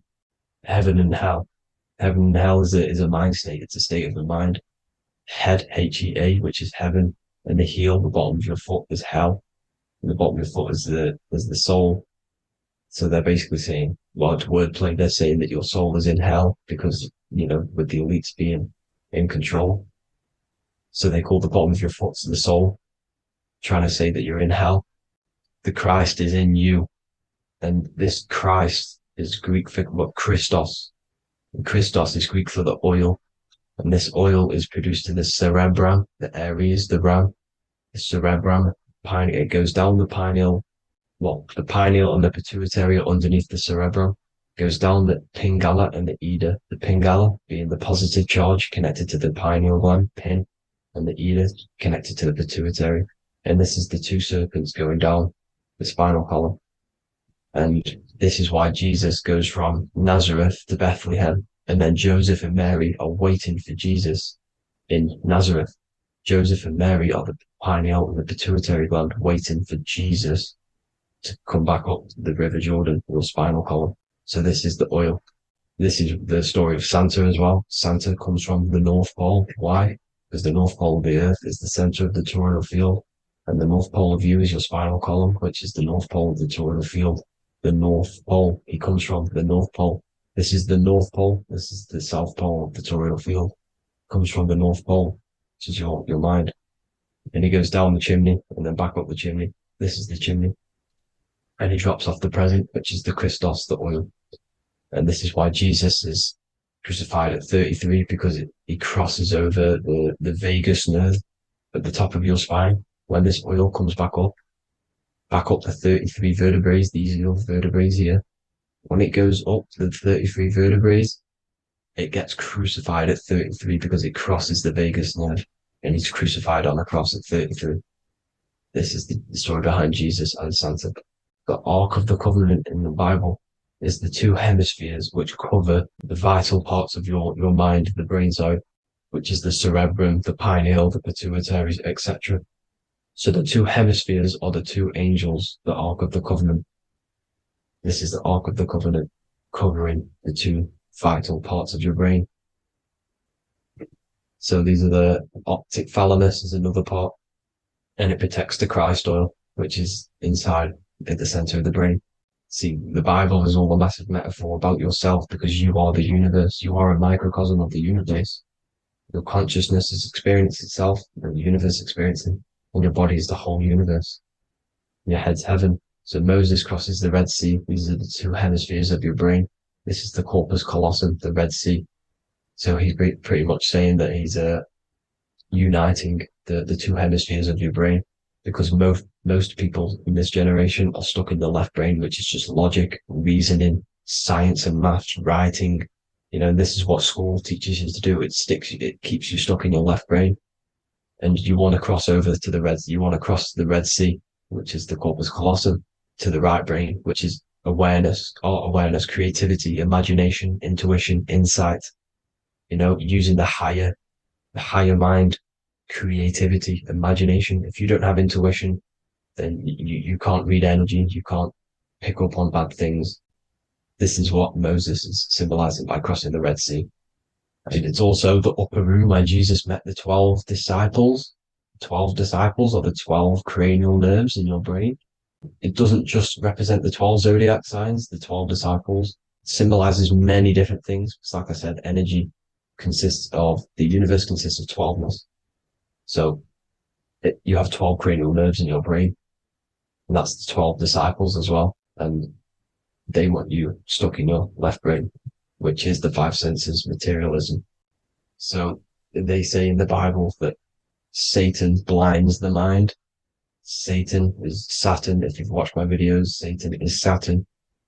And you consist of the Holy Trinity, which is the sun, moon, and earth, the soul, moon, the soul being your sun, the solar, the moon being your mind, the earth, your physical body.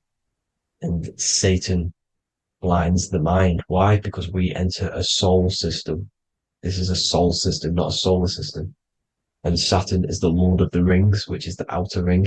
When your soul enters the soul system, your soul starts to materialize. It hits Saturn. Why? Because Saturn starts to materialize you. You take on the 7 virtues, which are the 7 planets, which are your 7 chakras. And to get out of this soul system, you must get out of your lower nature, your animal nature, which is lust, desire, greed. You know, the number of the beast, 666, which is Saturn, Satan. So you enter the soul system, you take on the 7 energies, which you turn into physical matter. And this is your descension from heaven to, well, to say hell. And then you must raise back up from matter to spirit. They say Satan blinds the mind. Why? Because your mind gets materialized. Your soul and mind get materialized. And when you get materialized, it's an intense experience. You lose the divinity within you. You forget the divinity. So Satan, which is the first planet, the first energy you take on, the material body, he blinds the mind. He makes you forget everything, your divinity. Then you must remember, ascend up Jacob's ladder, the 33 vertebrae, to heaven. And this is a microcosm of the macro, because you will ascend back up to heaven if you do this, when you leave your physical body, when your body decays. So when it talks about in the Bible, completely destroy them, the Hittites, the Amorites, the Canaanites, all the ites, this is what God says to the Israelites. It says completely destroy them. It's basically symbolizing saying destroy your lower nature. The Canaanites, cannibals. We're under a Canaanite system now, which is cannibalism. And this is flesh eating, lust, greed, all the demonic stuff, all the lower vibrational stuff. You know, the lower nature, eating, sex, and survival, the lower 3 chakras. You must get out of these lower 3 chakras and return back to spirit, which is heaven, which is spirit, love, being holy, being truthful, being passionate. Going back to Satan blinding the mind, all of the planets are made out of these 3 symbols. Satan blinds the mind, and that's why Satan's symbol, this is the symbol for Saturn, Satan, the symbol of Saturn is the cross, which is physical matter, the earth, over the moon. The moon is your mind. So the Saturn symbol saying matter over mind. He blinds the mind. Satan blinds the mind once you enter the soul system. And you must remember, in the Bible, it talks about the Genesis, which is Eve, the sin of Eve, which is biting of the tree of knowledge. With the serpent, which wraps around the tree. It says the serpent placed himself on the tree. Well, the serpent is the spinal column. It's the serpent telling you eat from the tree of knowledge of good and evil, which is your nervous system. And eating from the tree of knowledge of good and evil is doing bad things. For example, over-sexualized, overeating, eating the wrong food. That's eating from your nervous system. It's decaying you, and it's preventing you from achieving the God self, the God consciousness. This is the symbolism of, you know, the tree on the serpent, telling you to eat from the left brain, with the left brain being the sinister. Sinister is Latin for left. That's sin. Sin is left. And left is lefty Lucy, Lucifer, right, righteousness, right, God, godly. The tree of knowledge of good and evil, which is your nervous system, because it determines good or bad. You know, that's the only thing you experience in this world is your nervous system. And then the tree of life is the cardiovascular system, and the Garden of Eden is your body. So that's it for this video, people. I hope you've got a greater understanding of how you are the universe and everything is inside of you. Just keep in mind you are the universe experience in itself, and your body is a reflection of everything. The 12 constellations, the 7 planets, everything's inside of you. This world is an expression from the inside outwards. You can't affect the outside world to manipulate reality. Everything's inside of you. I hope you got a greater understanding of this. God bless.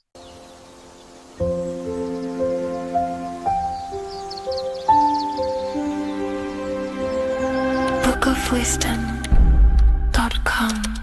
Visit today.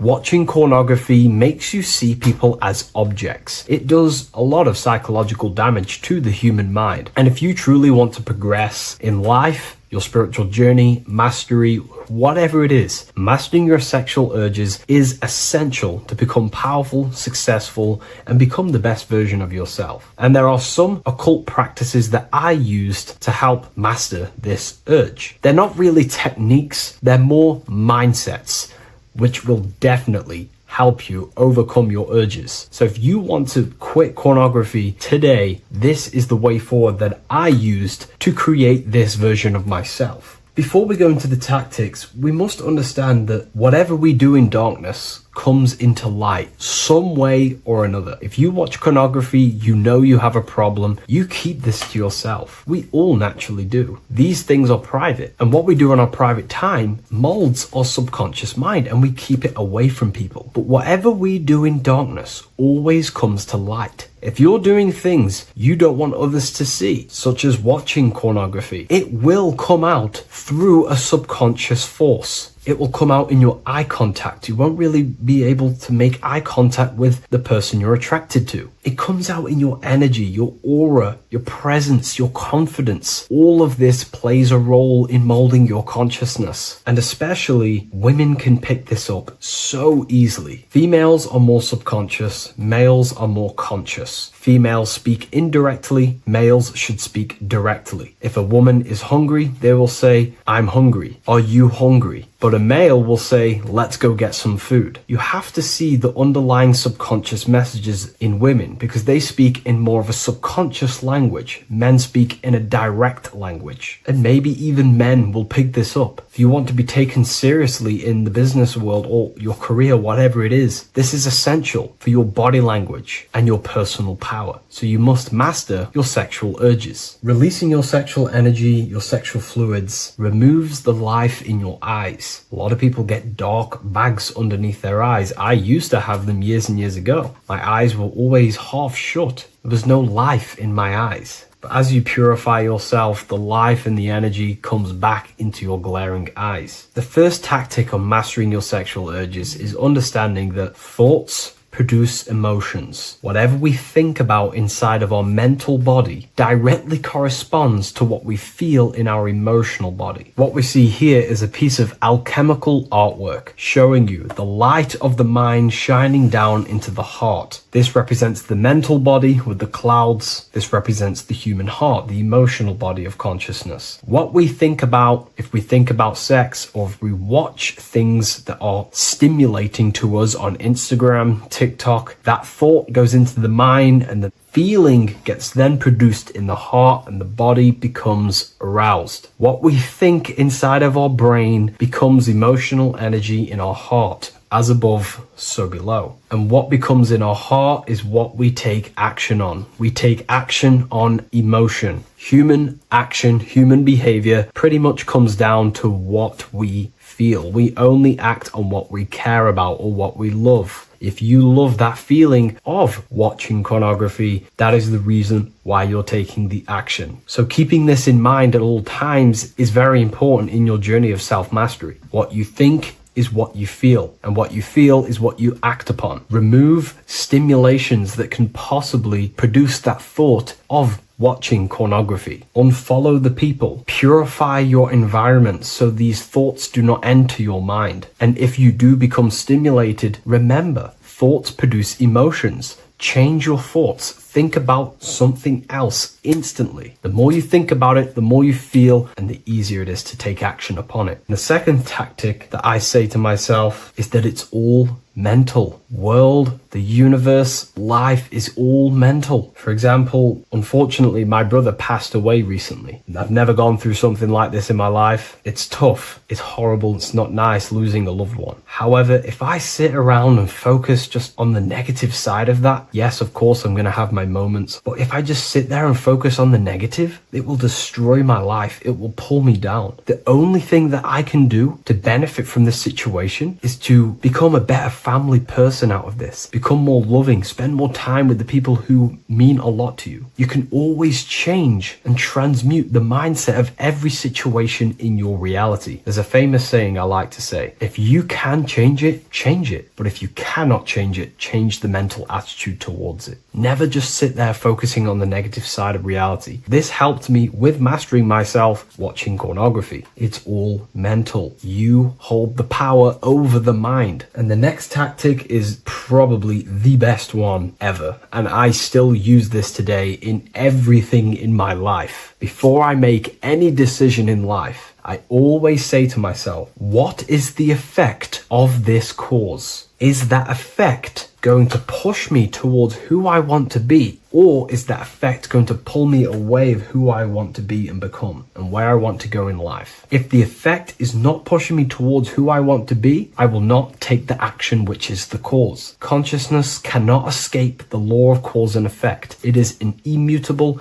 inchangeable law that is governing your consciousness and your mind. You have to keep this law in mind because it is the law that is creating and crystallizing your reality. Any decision you make, what is the effect of this cause? The law of cause and effect is a force that you cannot escape. So you have to work with this law and become conscious of the law. So before you do take the action, what is the effect? Is watching pornography going to push me towards who I want to be and where I want to go? If it's not, do not take the action. That's where willpower comes in. You can do little exercises for willpower, meditation for 30 minutes of not thinking. You can do rituals that strengthen the connection to your mind with your willpower. At the end of the day, the willpower is the most essential force in the consciousness. Another thing is remove any music that talks about it. Even the words will be producing thoughts in your mind. What you feed your consciousness is ultimately what you project back outwards. Don't listen to the rap music. Don't listen to any music that talks about it. Try and remove this from your environment. These tips that I've given you don't just work in quitting pornography. These work in every aspect of your life, and they will dramatically change your life if you become conscious of them and actively use your mind. Don't fall under the spell of becoming unconscious. Never act unconsciously. Never think unconsciously. Never feel unconsciously. Stay on top of your mind. Be the observing eye in your mind. Never fall unconscious. Of course, we all need to sleep, but I mean in the waking times. And this is why learning about yourself or consciousness is essential for every aspect of life. Business, your career, money, whatever it is. Whatever you're doing in your life comes down to understanding human consciousness. And that's why I wrote these books, so you understand yourself, so you gain your understanding of the functions of your own mind, body, emotions, and how you are creating reality. That's why I wrote the book of symbolism, because symbols are not just symbols. These symbols represent forces and aspects of the human psyche themselves, and they are veils, they are keys that help you remember and become conscious of what has fallen unconscious in your mind. We're simply just becoming conscious of what we are unconscious of and becoming conscious of them and using these powers. You want to take your life to the next level? Feel free to get the book of symbolism. I'll leave a link in the description. Take care, everyone.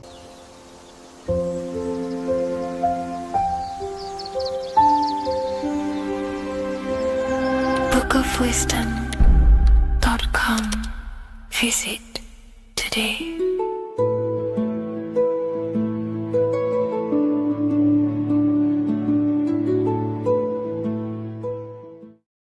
This isn't just spiritual fluff. Your words are vibrational commands that teach your subconscious what to believe and what to create in your reality. Now, I'm not going to sit here and tell you how words are these vibrational things that create reality. In fact, they are. However, the power of words does not hold in the vibration of the word. Yes, it has a little effect on plants. Yes, every word is a vibration that speaks to every cell in your body.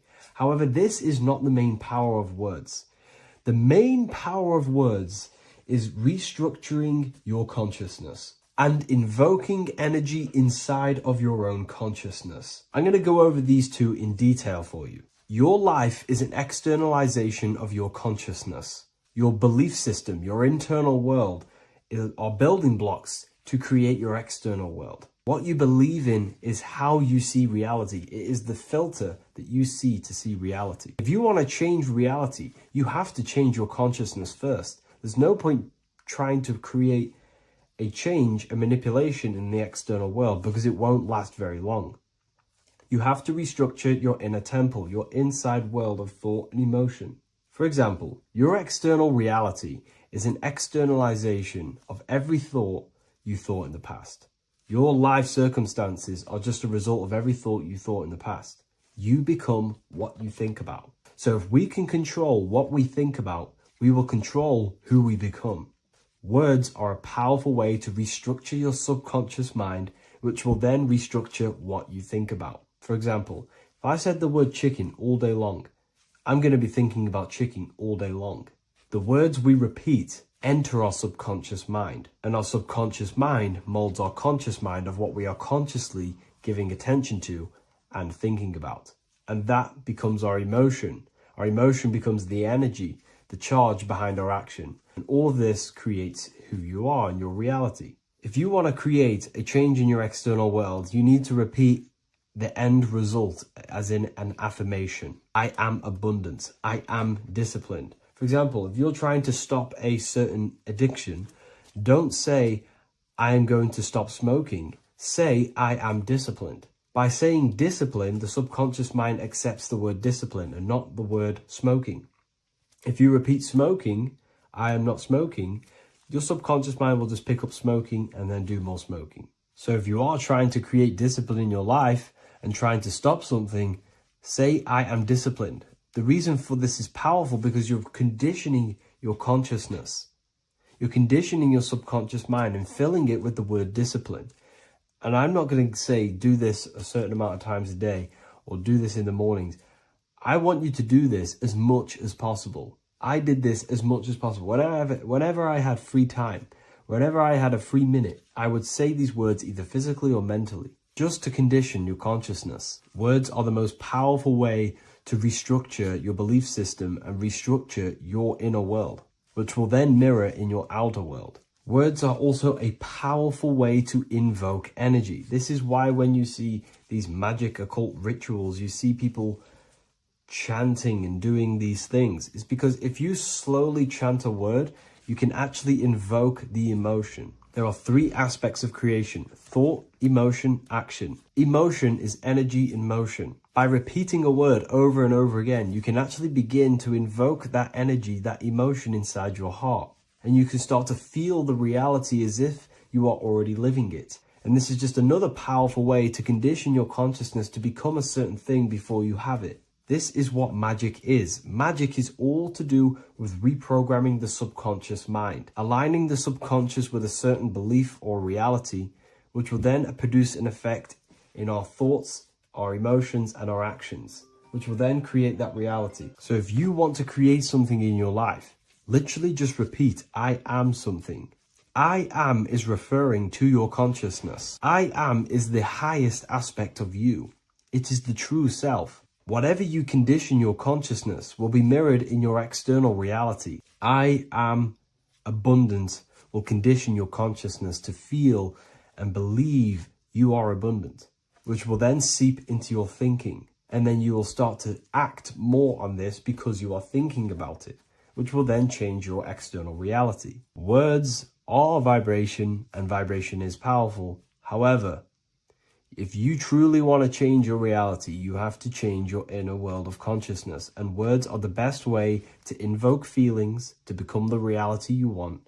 And words are the best way to condition your consciousness to a certain belief or a thought. And by doing this, you're actually creating a root cause. The cause is your consciousness, your mind. And you have to restructure the mind to create that reality. Words are a great way to restructure your consciousness and create reality.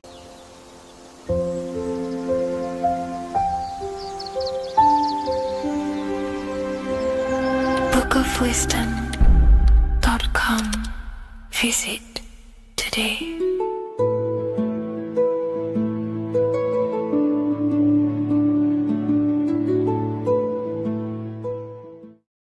Welcome to Revival of Wisdom. What is good, people? Is Revival of Wisdom. We're back with another video. Today we're going to be talking about the importance of Saturn and the occult. Let's jump straight into this. So Saturn is the god of the earth, right? It's the time of God, change, destruction, physical matter. He creates and destroys, because the energy of Saturn is the key to crystallization. It wraps things in physical matter, right? He creates everything, all life forms, and he takes things back, because the day that you're born, that's the day that your expiry date is coming. The time is ticking until Saturn takes your life. This is why he's known as the Reaper. Okay? As he's personified as eating his child here in this ancient Roman painting. As you can see, he's eating the child. We are all children of Saturn, right? He creates physical matter, our physical bodies, right? He's the god of time because he's the slowest moving celestial body. He's the Lord of the Rings, as you can see here. He's the last one on the ring. He's the slowest one moving, okay? So he is the Lord of time, destruction and creation, okay? This is why his name is Saturn, Satan. He's the devil, okay? But I'm not saying Saturn's evil, guys. It's a part of life. Everything lives and dies, right? He's the key to crystallization. Now, as we have the clock here, our god Saturn, or Chronos in Greek, just means time. He's also the god of time, as I've already said. 60 seconds in a minute, 60 minutes in an hour, 24 hours in a day. Add 2 plus 4 equals 6. 60 seconds, 60 minutes, 2 plus 4 equals 6. That's 666. Okay? And as you see on the clock, 6 take away 12 equals 6. 7 take away 1 equals 6. 9 take away 3 equals 6. 6 is the number of Saturn. It's associated with Saturn, right? He's the god of time, of justice. Everything goes back to the Reaper in the end. Everything lives and dies. Now, the artwork of him, he's always got the Reaper staff. You see, it's personifying death. Now, when you see this, the Romans were not saying Saturn was a real person, a real god in human form. No, this is personification. This is what the ancients always did. They personified, just like the Bible. It's all personification. So the personifying Saturn eating its children because it eats, it's the Reaper. No one can escape the Reaper. No one can escape death. Now, Saturn is 666, which is in the Bible, the number of the beast, right? The number of the beast, Satan, 666, right? So on the North Pole of Saturn, you have a hexagon, which makes a cube, right? Now this hexagon, when you join up all the corners, creates the 6-pointed star, known as the Star of David, right? In the Jewish religion. Now, as you can see, the 6-pointed star has 6 points, 6 mini triangles, and a 6-sided hexagon. That makes 666. And also, you have Saturday is named after Saturn, the 6th planet, the 6th day of the week, and has a 6-sided polygon on its north pole. That's also 666. Now, this Star of David, this symbol goes back thousands of years, and it originates from Saturn. It's not the Star of David, right? It originates from Saturn. It symbolizes the physical and spiritual aspect combined into one, which makes us humans, right? Also symbolizes the male and female combined into one. These two sacred energies create the human. We consist of both male and female energy, also known as the Seal of Solomon. And we all know if Solomon was a real person, he talks about communicating with 72 demons. He could apparently, in the text, he could communicate with 72 demons, and this is sorcery. This is black magic. Now, this symbol is associated with hexing people. When you place a hex on someone, that is a form of witchcraft, which a hex is just a curse. When you're cursing someone, this is black magic. Now, the black magician would stand in the middle of the symbol and cast his spells onto other people. Now, this symbol is obviously on the $1 bill, twice on the $1 bill. And it's very, very ancient symbol. And it originates from Saturn. And let's keep going. So the cube. So I just said how you see the cube on the North Pole of Saturn, right? The cube is limited. It's a 3D shape. It symbolizes limitations to the physical 3D dimension, the third dimension, the physical realm which we are in. Now, as you can see, the color associated with Saturn is black, right? Black is infinite potential. Black is the creation of all things. Before there was light. Light is born out of blackness, darkness, okay? Now, black is physical matter. And as you can see, the black cube, black symbolizing physical matter, the cube being limited, as the physical realm that we are in is limited. It's not like the fourth dimension where everything can exist in a thought. The third dimension is limited, right? And this is what Saturn is. It limits you to the 3D 666. Your body limits you to your physical body. Now, these black cubes are placed everywhere. As you can see, Australia, Denmark, Manhattan. There's one in New York. As you can see, the Apple have a cube. The Nintendo GameCube. Trump Tower is a black cube. This is worshipping the energy of Saturn, the god Saturn.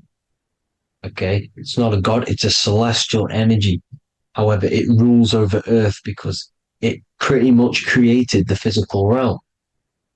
Now, as you see, when you go to a funeral, you wear black, a black suit symbolizing Saturn, which is the color associated, black. And as you see in Mecca, they walk around the black cube in rings. As you can see here, they're stood around in rings, like the rings of Saturn. The Mercedes symbol. You probably wouldn't notice that, but yes, it's Saturn. And when you graduate from university, you wear a black cube on your head. This is all symbolizing Saturn. Okay. Now, as you can see, the Jews here have a black cube on their third eye whilst they pray. Notice how he's shutting his eyes into blackness, darkness, and he's wrapped around a black strap around his arm.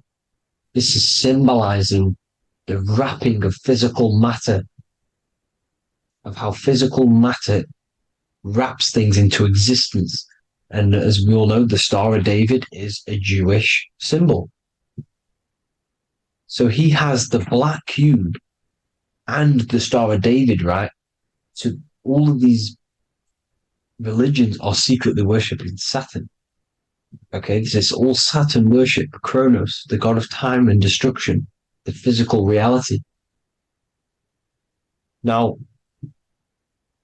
as you can see, it's symbolized everywhere in all major corporations. Pepsi, internet, that's obvious. NASA, of course, NASA. NASA means to deceive in Hebrew. Universal, Walkers, that one's so obvious. Nike, Toyota.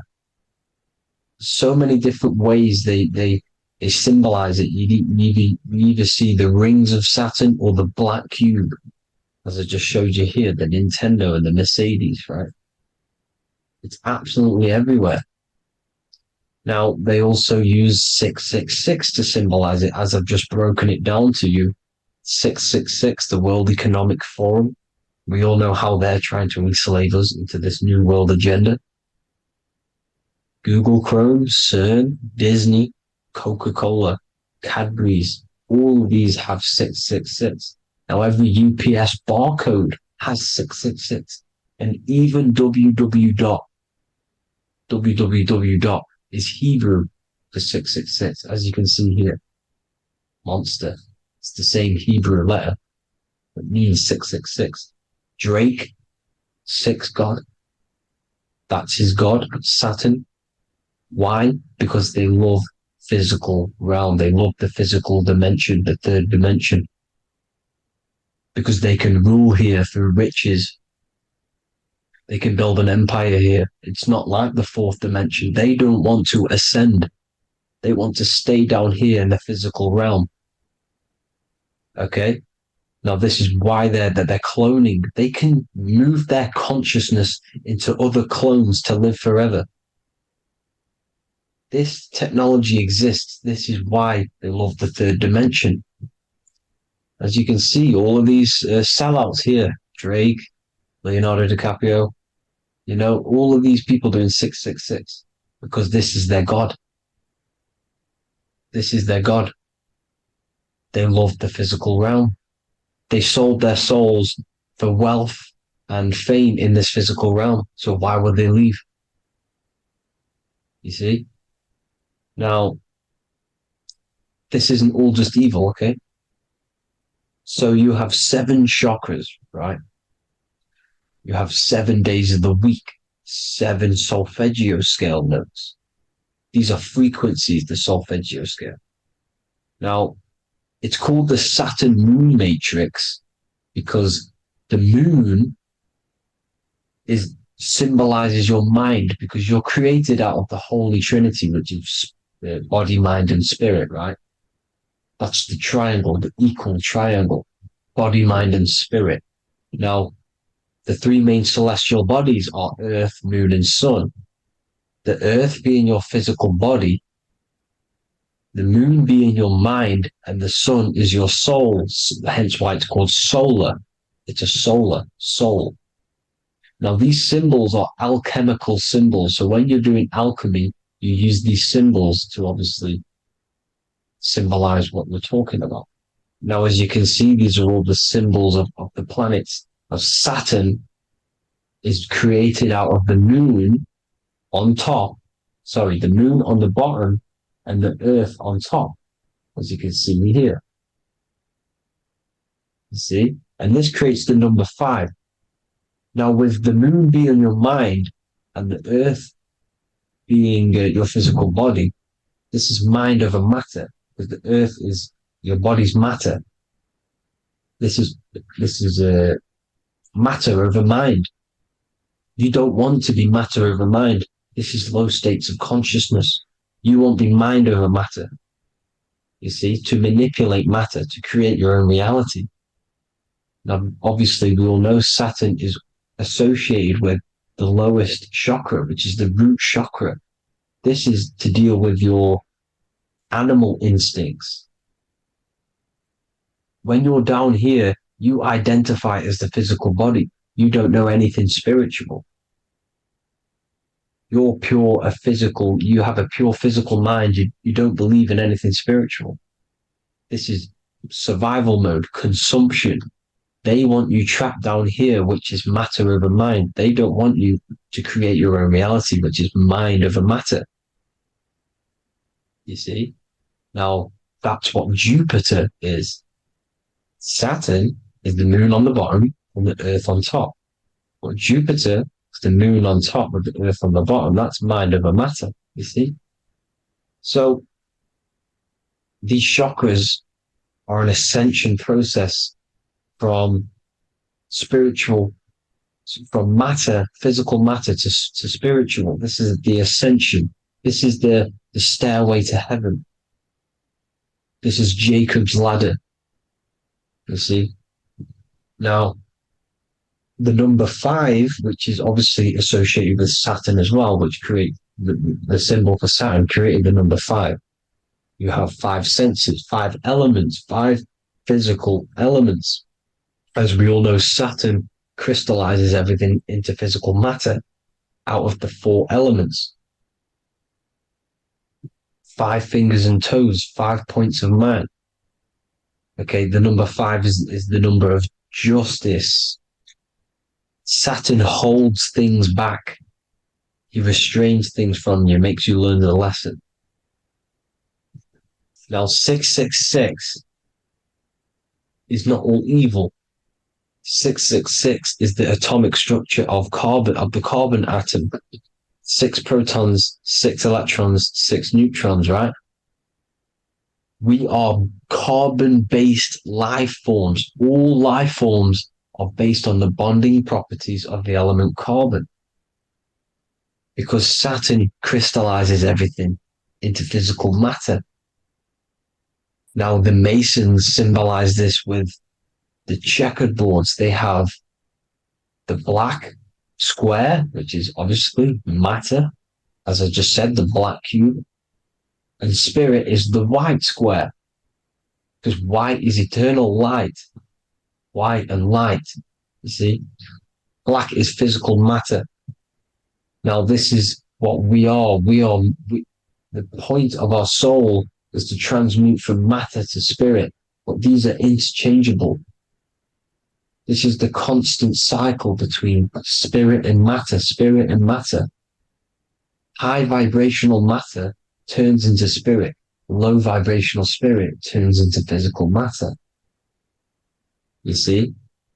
Now, we are carbon-based life forms. This is what 666 is, the number of the beast. When I say we, the physical body is the beast. It's the animal. It's the carbon suit to operate in this physical dimension, in this physical realm. See? It's the vehicle used to operate in this physical realm. But your mind isn't from this physical realm, you see? The brain is the physical manifestation of the soul. Okay? So, as you can see here, the spine is an extension of the brain. Everything goes back to the brain. This is literally what your physical body is. You see, this is the nervous system, and everything reports back to the brain, and everything's controlled from this control center. And this spinal column, at the top of the spinal column, is your third eye, which is known as the pineal gland. And this is the seat of consciousness. It's the center of consciousness. That is your true self, pure consciousness. This body is just a physical body. This body is mortal.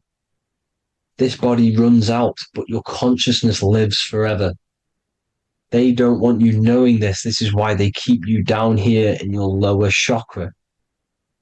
They want you to believe everything is just physical. They don't want you to believe in the spiritual side of reality. Because this way they can manipulate you, right? They want you matter over mind because they know your mind creates reality. They know your mind is the root cause of reality. You manifest your own reality from the inside out. So this is why they control your perception of reality. They control your information in order to manifest their new world order. You, who are ignorant to knowledge and wisdom, you who are ignorant are manifesting their agenda because you accept their information and their perception of this reality. Now, this is why they tell you the globe model, the heliocentric model, to trap you into physical matter. Now, if you understood about this true form of this realm, you'd understand that there's a spiritual side behind everything. The spiritual side, something has to exist. The root cause of reality is higher planes of existence. It happens in the mind before it happens on the physical plane. You see? They don't want you knowing this. They want you matter over mind, which is the symbol for Saturn. Moon over Earth. The Holy Trinity.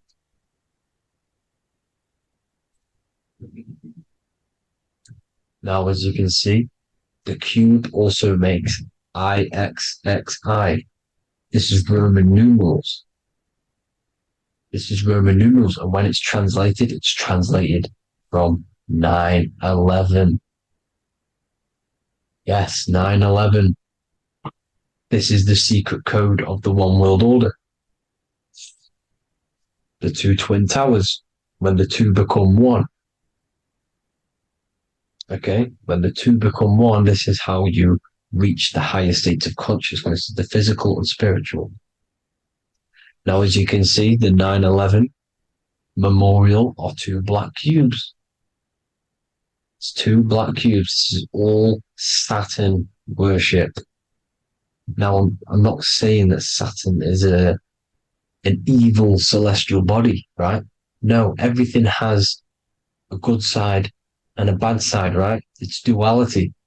The spirits of Saturn on the dark side are the most evil demonic spirits. Now, these are the spirits that these are invoking through these rituals, right? Yes, 9/11 was a massive ritual. It's a satanic ritual, okay? Now, we all know Elon Musk. Elon Musk is coming with the mark of the beast. In English gematria, this equals 666, right? 666, as I said, is the number of the beast. You are the beast, your physical body. You see how the Bible twisted things up to make things more confusing, right? But it's there. You just have to have the knowledge to be able to read the Bible properly. As we all know, we had this virus. I'm not going to say the name because I'll get flagged. This virus adds up to 666 because this is all part of the New World Order. It's all part of keeping you in this physical dimension. Okay? Now, as you can see here, Novus Ordo Secularum on the back of his shirt, on Elon Musk's shirt, this is also on the $1 bill, Novus Ordo Secularum. This means New World Order. Yes, New World Order. This is on the back of Elon Musk's shirt. And as you can see here, he owns Neuralink, which is the brain chip, which they're going to be putting into implanting this onto your brain. This is the New World Order to connect you and merge your consciousness with AI. Neuralink and Meta, he owns Meta as well, which is the metaverse.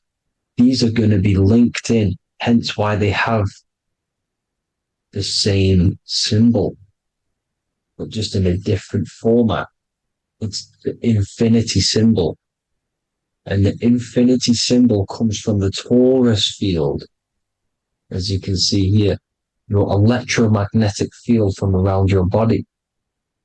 Now, the end goal is for this New World Order is to trap your consciousness inside of an alternative reality being projected from the metaverse.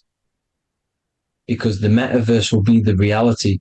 Neuralink will be the brain chip inside of your brain, projecting your consciousness into an alternative reality while they harness your energy of your physical 666 body. Now, this stuff gets real deep, people. Now, this is the end goal of the New World Order, is to connect you with AI. This is why they're trapping you and keeping you in these lower states of consciousness in the Saturn-associated root chakra, so you don't find out about the spiritual side of reality. Because if you knew the truth of this reality, you wouldn't connect to AI. You see, you have the power within you to travel to other worlds, the astral plane, for example. You travel to different worlds when you are sleeping. Okay? They want you to know it's just a dream. However, their end goal is to trap your consciousness and feed off your energy, spiritually and physically. Okay? I don't know why these people are just pure evil. As I said, evil love bondage. They love the physical dimension. They don't want to ascend to other realms. These evil love the third dimension. This is why evil spirits will inhabit bodies, exorcisms, because they miss being in the physical realm. They miss it. Evil love bondage. So this is why they're cloning and putting their consciousness in clones to stay in this third dimension, to stay as further away from the source as possible. Okay? This is why they're doing it. And this is how it's all linked in. So I hope you all enjoyed this video. Hope you gained some wisdom. Please feel free to join the Telegram. And please leave a like and a subscribe. Thank you all, people. God bless.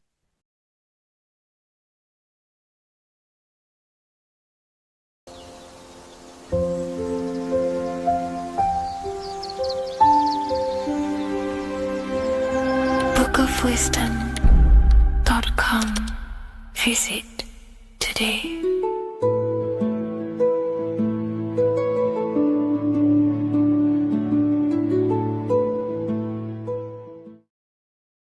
How are we all doing today, people? It's Revival of Wisdom, and today we're going to get real deep. This video is going to get real deep. A lot of people are not going to be ready for this sort of knowledge. Okay, you really have to do is to really deprogram the mind, because everything we've been taught is a complete lie, is to keep us trapped. Okay, this is really advanced knowledge. Now, let's get straight into this. All of the ancients depicted other worlds, and they called this place Midgard. Midgard is the mid-garden, the middle garden. This is why the Masonic symbolism on the floor is always a black and white checkered board, symbolizing the polarity here, the good and bad, because we're in the middle garden, the heart. Earth rearranged spells heart, because we're in the heart of this system, or whatever it is, a super quantum computer, whatever you want to call it, simulation. Now, in the Quran, it talks about the 7 layers of heaven. All of these ancient artworks are depicting these different layers of reality. Okay, and look at the Egyptians here with the boat outside of the firmament. Boats travel on water, and this is exactly what the Masons are doing. So they're still using the same symbols. Why? Because it's the same knowledge, just hidden. The Egyptians have the same knowledge as the Freemasons. It's just hidden.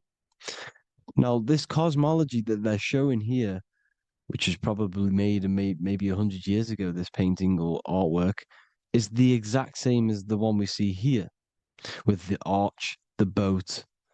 It's similar because the boat is symbolizing traveling these other worlds, because the ether is also symbolized as water, because if you look up at the stars through a telescope, it looks like it's water.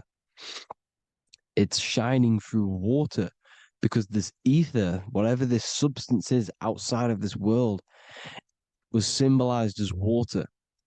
Okay? And look at all these ancient depictions showing these different layers of reality.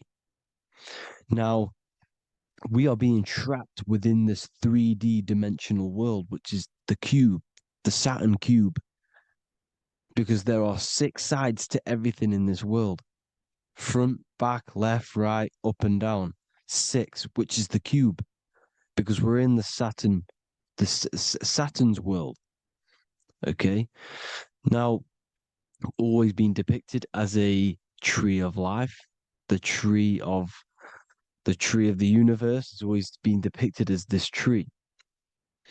Because let's get a bit deeper. Now, the cosmology of this reality is the sun, the moon, and Polaris, always in the Masonic art. The sun, the moon, and Polaris, the all-seeing eye. If you go inside of the temples, of the Masonic temples, they always have this star in the middle, shining light beams. Okay? Look here. The light beams coming from the big star in the middle, which is Polaris. This eye is God. It's God's light shining down from his abundance. Now, when you astral travel, you will see this big ball of light above you, and this big ball of light is God. But you cannot travel towards it until you are pure. It doesn't work like that. You have to become formless. You have to become pure before you can become one with the light. In all these Masonic artworks, it's all depicting the star in the center. This star is Polaris, because Polaris is the way out of this place. And this is why you see the stairway to heaven all the way up to the light beam, the light source. What does it say in the Bible? God is light, because everything is made out of one substance, and that substance is light. And it symbolizes the eye because God is an eye. All things that are alive have an eye. And we all say, I am. We all see these realities through eyes. God is an eye. He's the all-seeing eye. He sees all things at all times. And he is projecting this light. And this light comes down to create all the different levels of the worlds. And this is what the 2 pillars symbolize the number 11. 11, the number 1, is just a vertical line. It's the 1. It's a 1 point.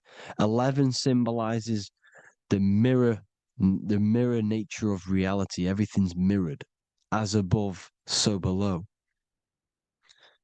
Now, the 11 also symbolizes openings, doorways. And as you can see here, an opening to the all-seeing eye. And you see it here again, an opening to the stairway all the way up to the light. This light is the light of God in the astral worlds, beyond this world. Now, Polaris has also been symbolized as the UFO. They put the truth in plain sight. So, you know, in the films, how the UFOs suck people up. That's what Polaris is doing. If you ascend beyond this world, if you do not ascend beyond this world, you will be reincarnated in this world. The whole thing is to outgrow this consciousness to the plane above. And I'm not just making this up. I'm going to be bringing in scriptures after this. But you can see with the Christmas tree, we always put a high, big star at the center, at the top, which is the star of Polaris, which is exactly what the Masons are doing here. The star at the top. And it's on top of our Christmas trees. And all of these symbolize the other stars because Polaris is the most high star. And all the other stars are wrapped around the firmament lower than Polaris. And that's exactly what the Christmas tree is. And it's a triangle. It's a triangle, just like light beams travel from one point in the triangle, just like the all-seeing eye. It's a triangle. The light is coming from one point and sending its rays downward. You see, it's kind of like you see here with the water.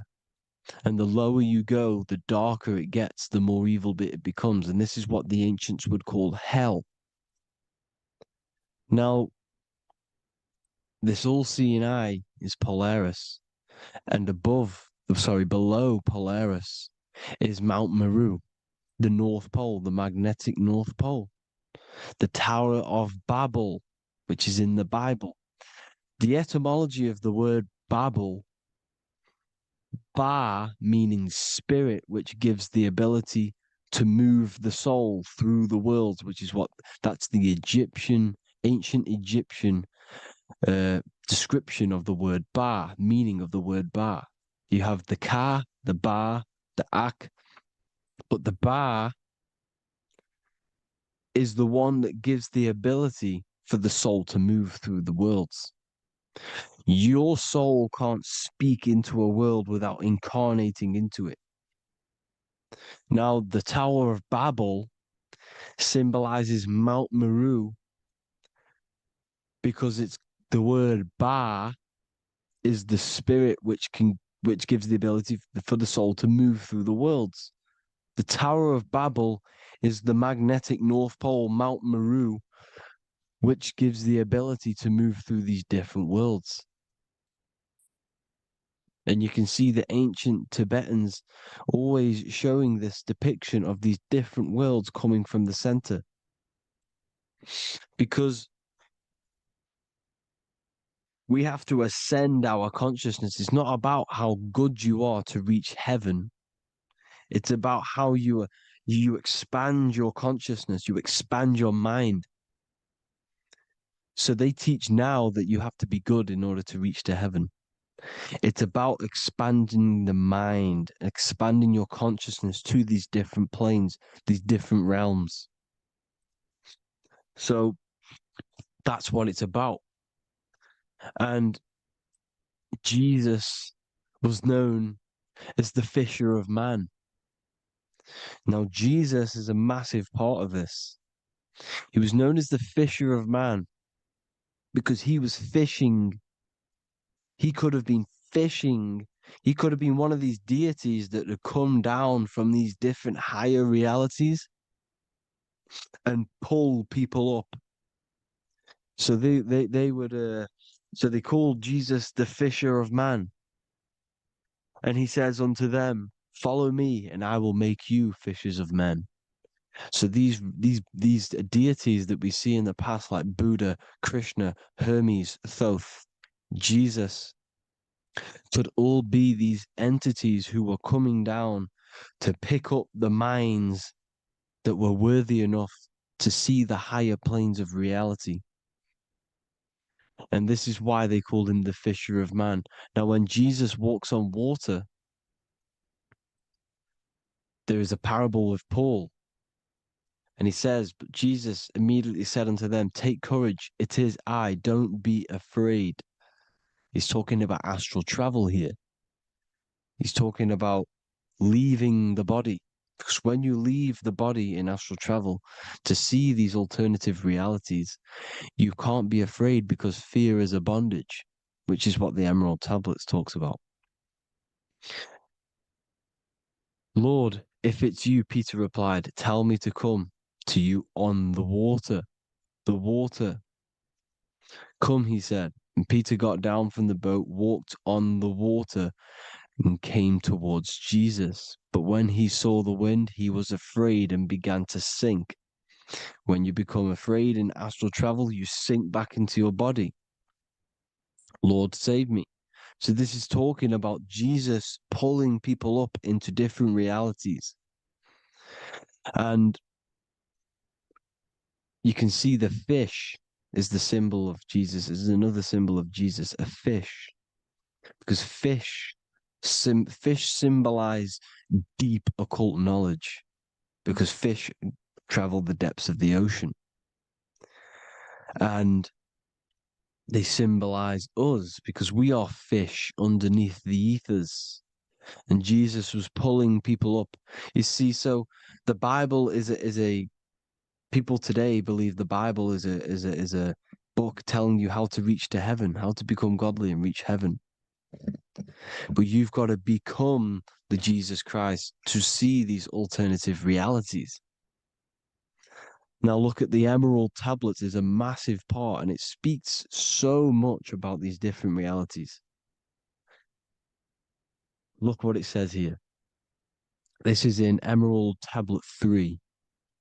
Then in my heart grew a great longing to conquer the pathway that led to the stars, which is exactly what the Masons depict in all of their art. Look, the ladder to the stars.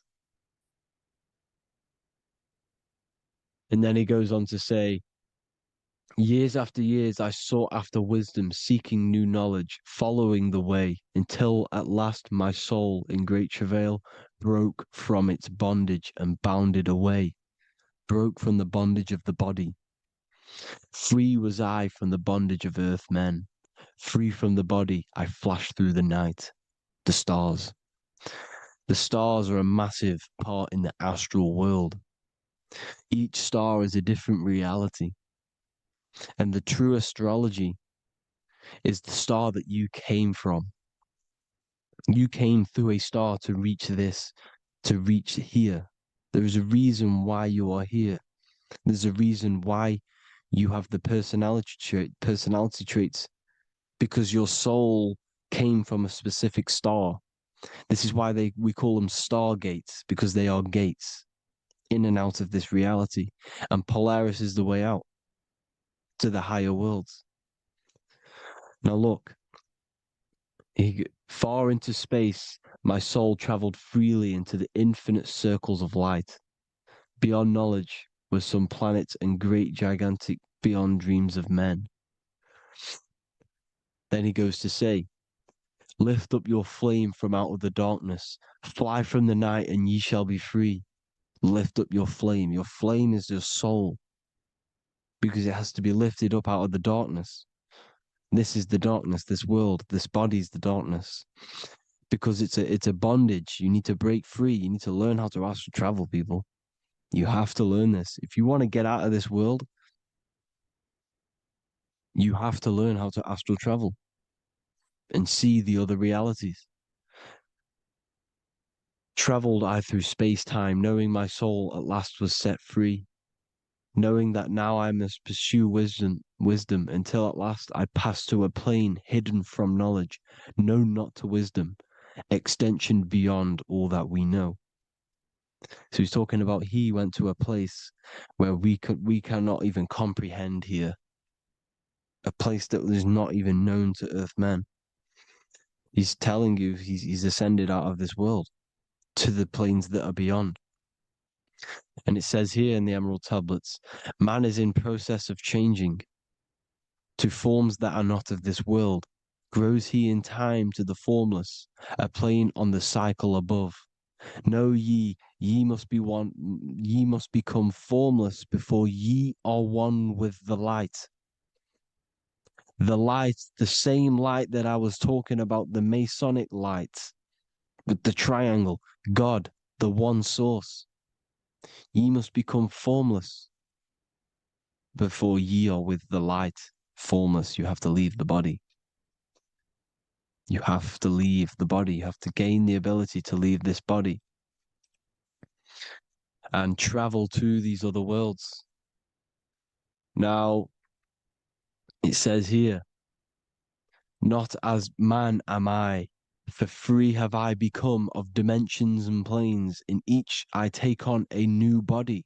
In each I change my form. Know I now that the formless is all there is of form. You see, all things created come from the things that, all things that you see come from the things that you cannot see. All of us have the same spark of consciousness, the same I am.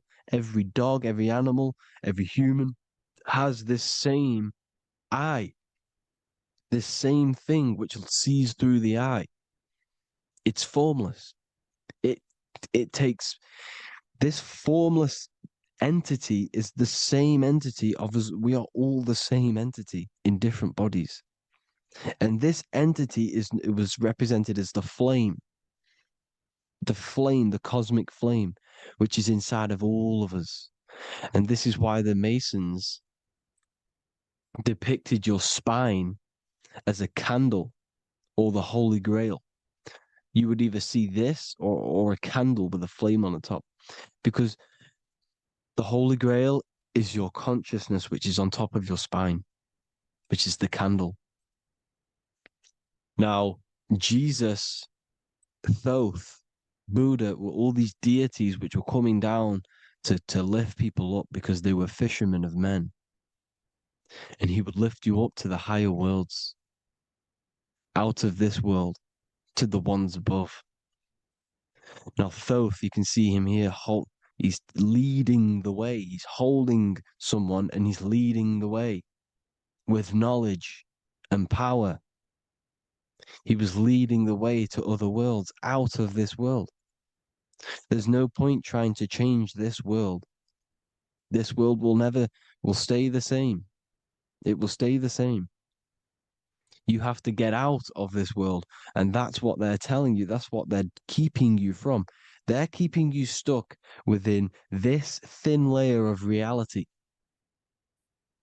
So what the Masons are doing, they have the ability to astral travel.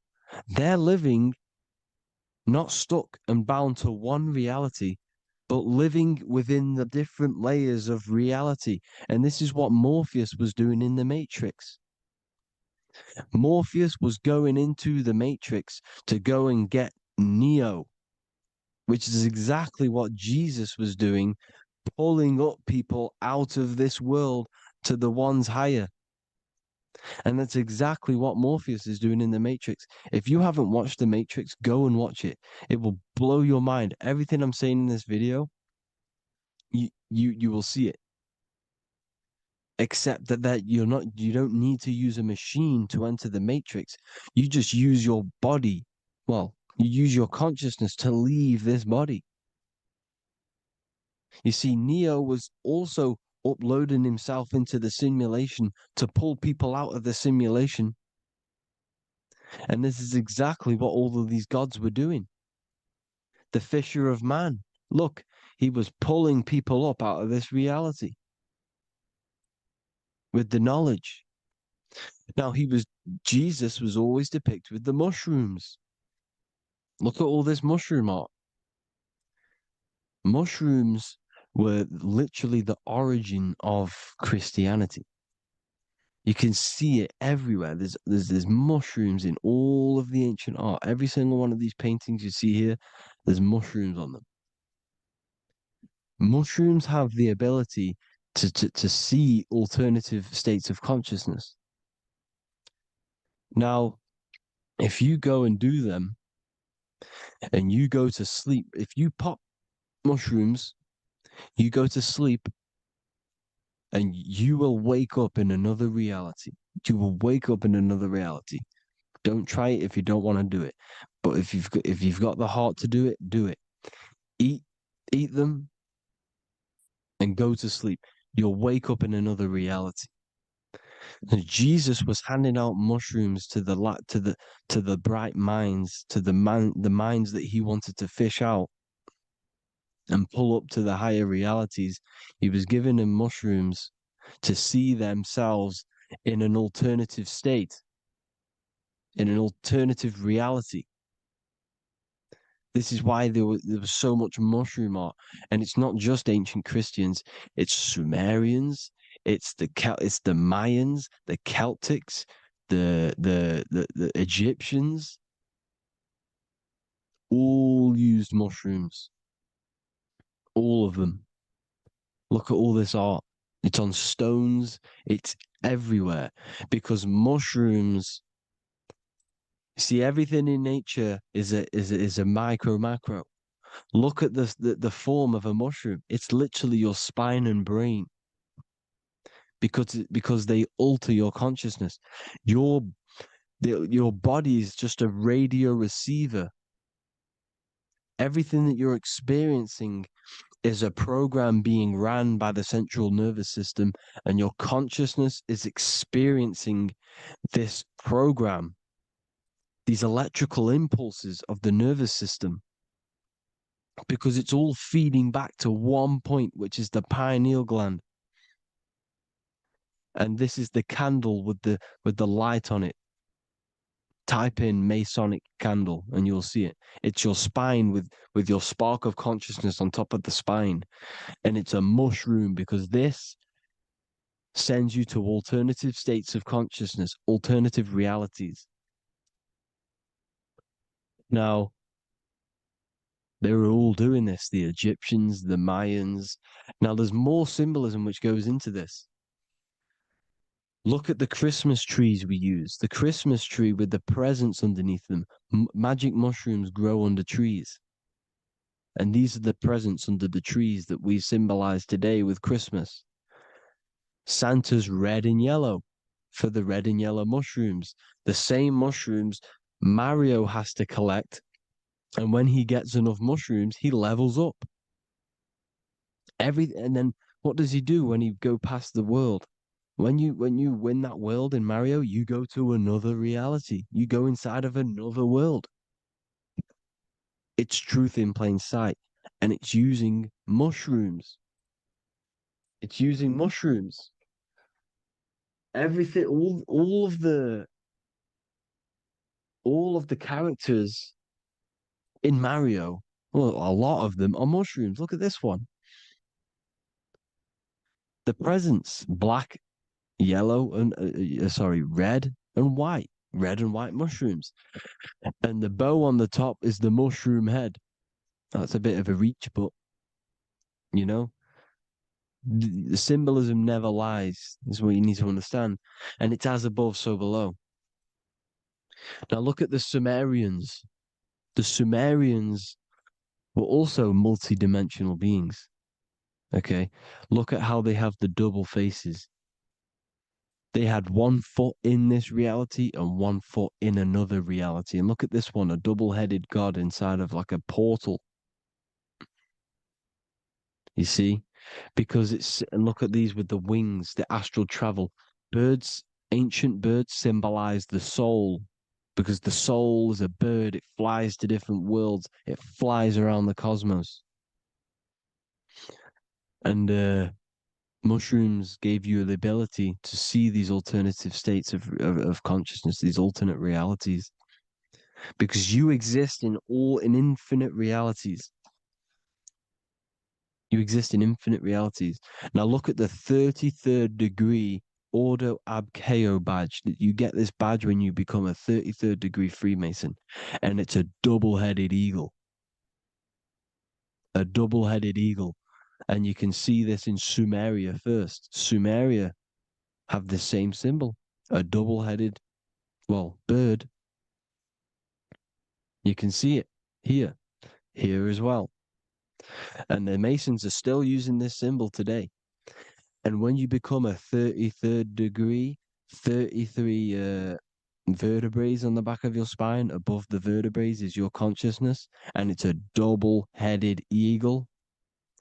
One reality in one, you become a multi-dimensional being in the 33rd degree. And I've heard many interviews of Masons say it becomes Luciferian. You see, they speak in code. These Masons can't tell you about what they learn about, but they will speak in code.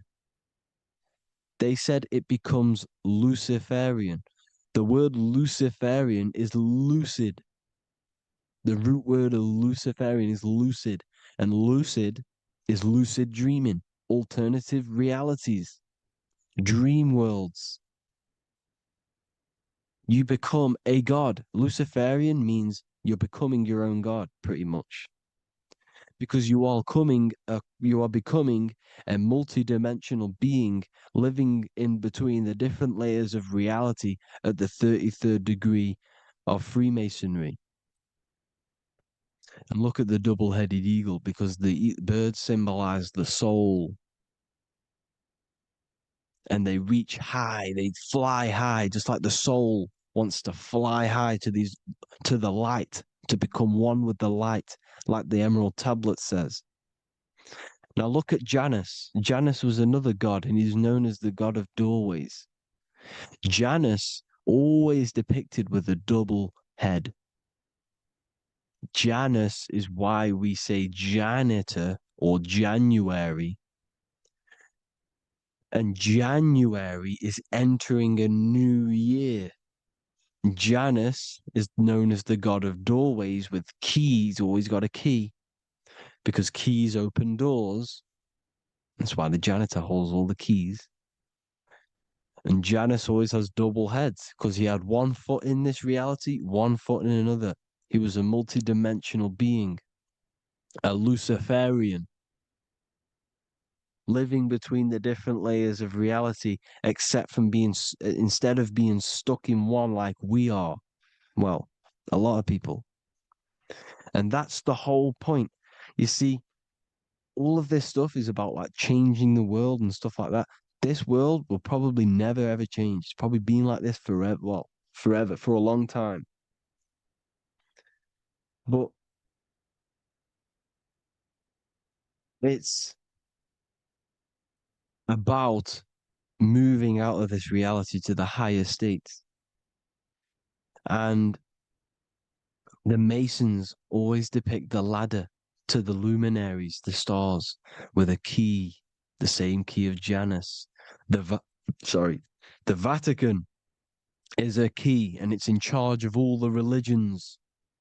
Why is it a key? Because they're holding back the key. They're keeping you stuck within this reality, keeping you stuck as identifying yourself with the body, identifying yourself with this world. You are not in the world is within you. This is a program being ran by your central nervous system, and your consciousness is experiencing this reality. Now, this is going to be a mind-blowing video for some people. You have to have an open mind. You have to let go of all the programs. I'm repeating what the ancients are talking about and the ancient symbolism. Look at Janus with the double-headed god. He was just another god coming down, giving keys to people who had the worthy mind to be pulled up out of this reality, to be pulled up to heaven, just like Jesus was teaching how to reach heaven. But really, it's an encoded scripture. But anyways, hope you all gained some insight on this video. Have an amazing day. Please like, share, comment. All the links are in the bio for the PDF, for the Manifestation Mastery course, and all the other amazing stuff. And if you want to support the channel, I'd greatly appreciate if you became a Patreon member. Hope you'll have an amazing day, people. God.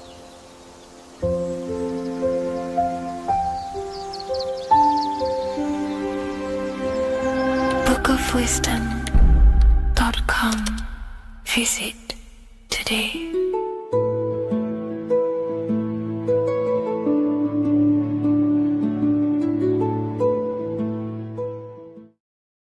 What is good, people? We're back with another video, and today we're talking about the chakras. Let's jump straight into this, because I know there's been a lot of requests for this video. So let's jump straight into this. So you have 7 chakras, right? 7 chakras. And these chakras are feeding off your electromagnetic field, known as your aura. This is both positive and a negative pole, male and female, right? This electromagnetic field is made out of electric and magnetism, and together they come as electromagnetic. Now, your chakras, the word chakra just means wheel, spinning wheel, because that's what they are. They're spinning wheels of energy. They do not exist on this physical plane. They exist on the etheric plane. Okay. Now, these energy centers are known to regulate your emotions, and each energy center controls the organs and cells in that particular area of the body. So, for example, your sacral chakra will control the cells and organs of your sexual reproduction area. Okay, the navel chakra or solar plexus will control the digestion in your body. Same with the heart, same with the throat, right? So they are like mini brains for each center of your body. They run along up the spine, but notice the crown chakra exists outside the body. It's just above the head. Now, this process of the chakras is obviously the 7 colors of the rainbow, starting from red, which is the lowest vibrational color, all the way to violet, which is the highest vibrational color. This, like I said, these energy centers are feeding off your electromagnetic field. So if these chakras are unbalanced, they are taking too much energy from your electromagnetic field, making it weaker. Now, this is the North Pole. As you all know, the Earth is flat, and we live inside of a giant torus field, and the North Pole is the Earth's heart chakra. And this is why the aurora borealis, or the northern lights, whatever you want to call them, that's why they are green, and they are being emitted from this center point of the Earth, because it's symbolizing the heart chakra, which is green, right? Now, you do work your way up to these. However, this is a torus field. You are a torus field. You have different layers of this torus field, right? And you need to balance all of these chakras, but you can't move up these chakras until you open the one below it. So it's like a stairway. You can't go to your solar plexus without going through your sacral. You see? So you have to work up these. However, you have to work up these and then live from the heart, because the heart is the center of the torus field. It's the balance between male and female poles, positive and negative poles. So you have to balance all of these chakras and then bring them all into one, which is the heart chakra. Now, they exist on the etheric plane. They exist on the etheric plane, and the etheric plane is a layer of the material plane. It's the one higher than the material plane. And then after the etheric plane, it melts into the astral plane. So they exist just between the physical and the astral aspect. Now, this is the yin and yang matter, which is the lowest root chakra, physical matter, and then to spirit, because high vibrational matter turns into spirit, low vibrational spirit turns into matter. So they're interchangeable. This is the yin and yang. Now, when you see ancient paintings with the halos, you see this is like a toroidal field coming out the top of his head, you see, with a halo. This was symbolizing in the old days, in the ancient days, that they've aligned their chakra, they've reached Christ consciousness, which is God consciousness, right? Now, this electromagnetic field is the apple that we bit out of in the Bible, because you see the apple is a torus field. So they were metaphorically or personifying the torus field. That's what the Bible is. It's a massive personification. It's all metaphors. You have to read it properly. It's got a greater meaning behind it. Now, when we bit from the apple, we ate from the tree of knowledge, which is good and evil. Our lower mind took over, so we materialized to feed our physical bodies. we materialize through Saturn. That's what Saturn does. Now, if you don't understand that, go and watch the video previous to this one called Occult Secrets of Saturn. And that will show you how Saturn is the materializer. Now, this is one of the secrets behind the Masonic compass, electric and magnetic, male and female, duality, positive and negative. Now, like I said, they teach you about the torus field, about a magnet in school, but they don't teach you about your electromagnetic field. Everything alive has a torus field. It is the building block of this creation. Absolutely everything has a torus field. There's not one thing without it. And as you can see here at the center of the apple, that's where the seed is. That's where the life is. The reproduction of that organism. As you see, this is where the most electromagnetic energy is stored, in the center, because this is where the two duality, this is where the field meets at the very center. This is why the seed is at the very center. Now, your spine is a elongation of the brain. The brain is heaven, and the bottom of the spine is hell. So this is Saturn, which is the root chakra. The 7 planets are associated with each chakra. Moon equals mind. Okay. Now Saturn is physical matter, as I've just explained. This is the lowest vibrational color. And they want you trapped down here, which is your hell state, your animal nature, your physical nature. They want you to identify as the physical body. They don't want you to reach these higher states of consciousness. Okay? Now, in the brain, you have 12 convolutions. Now, this is what they were symbolizing in the Bible with the 12 disciples.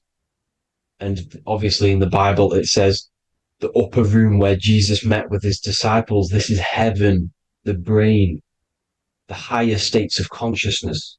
Now, this is your North Pole. This is Jacob's ladder. Okay. This is why you have 33 levels of Freemasonry, because it's symbolizing the 33 vertebrae, which are these little things here on the back of your spine.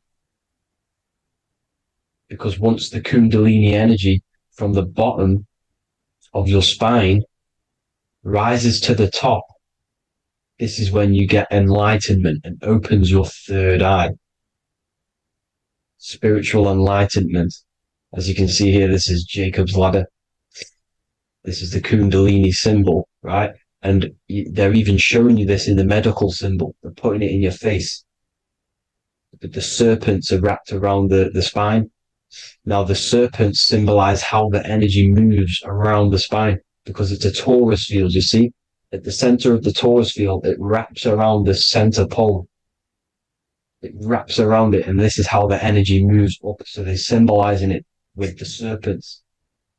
Okay? Now, every religion has a sacred river. For the Egyptians, it's the River Nile. For Christianity, it's the Jordan River, right? This river is the canal, the energy canal at the center of your spine, all the way leading to heaven, to the Holy Land.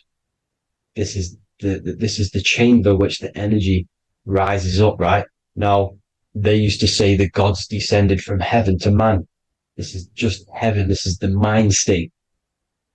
And they said the gods were connected by a rainbow bridge. That's the chakra system, the rainbow bridge. Okay. Now, the ancients called this place Midgard, Earth, where both evil and good live, right? Midgard. But you can go to heaven, which is a pure mind state, because once you're in heaven, nothing negative can ever bother you. That's completeness, pure Christ consciousness. Now, this is why Jesus dies at 33. He didn't actually die, but it's symbolizing the death of the physical body. Not the death of the physical body, but his consciousness rising above the physical body to, as I said here, matter to spirit. Matter died off and he came spirit consciousness. This is symbolized by the 33 vertebrae, which is obviously the 33 levels of Freemasonry. And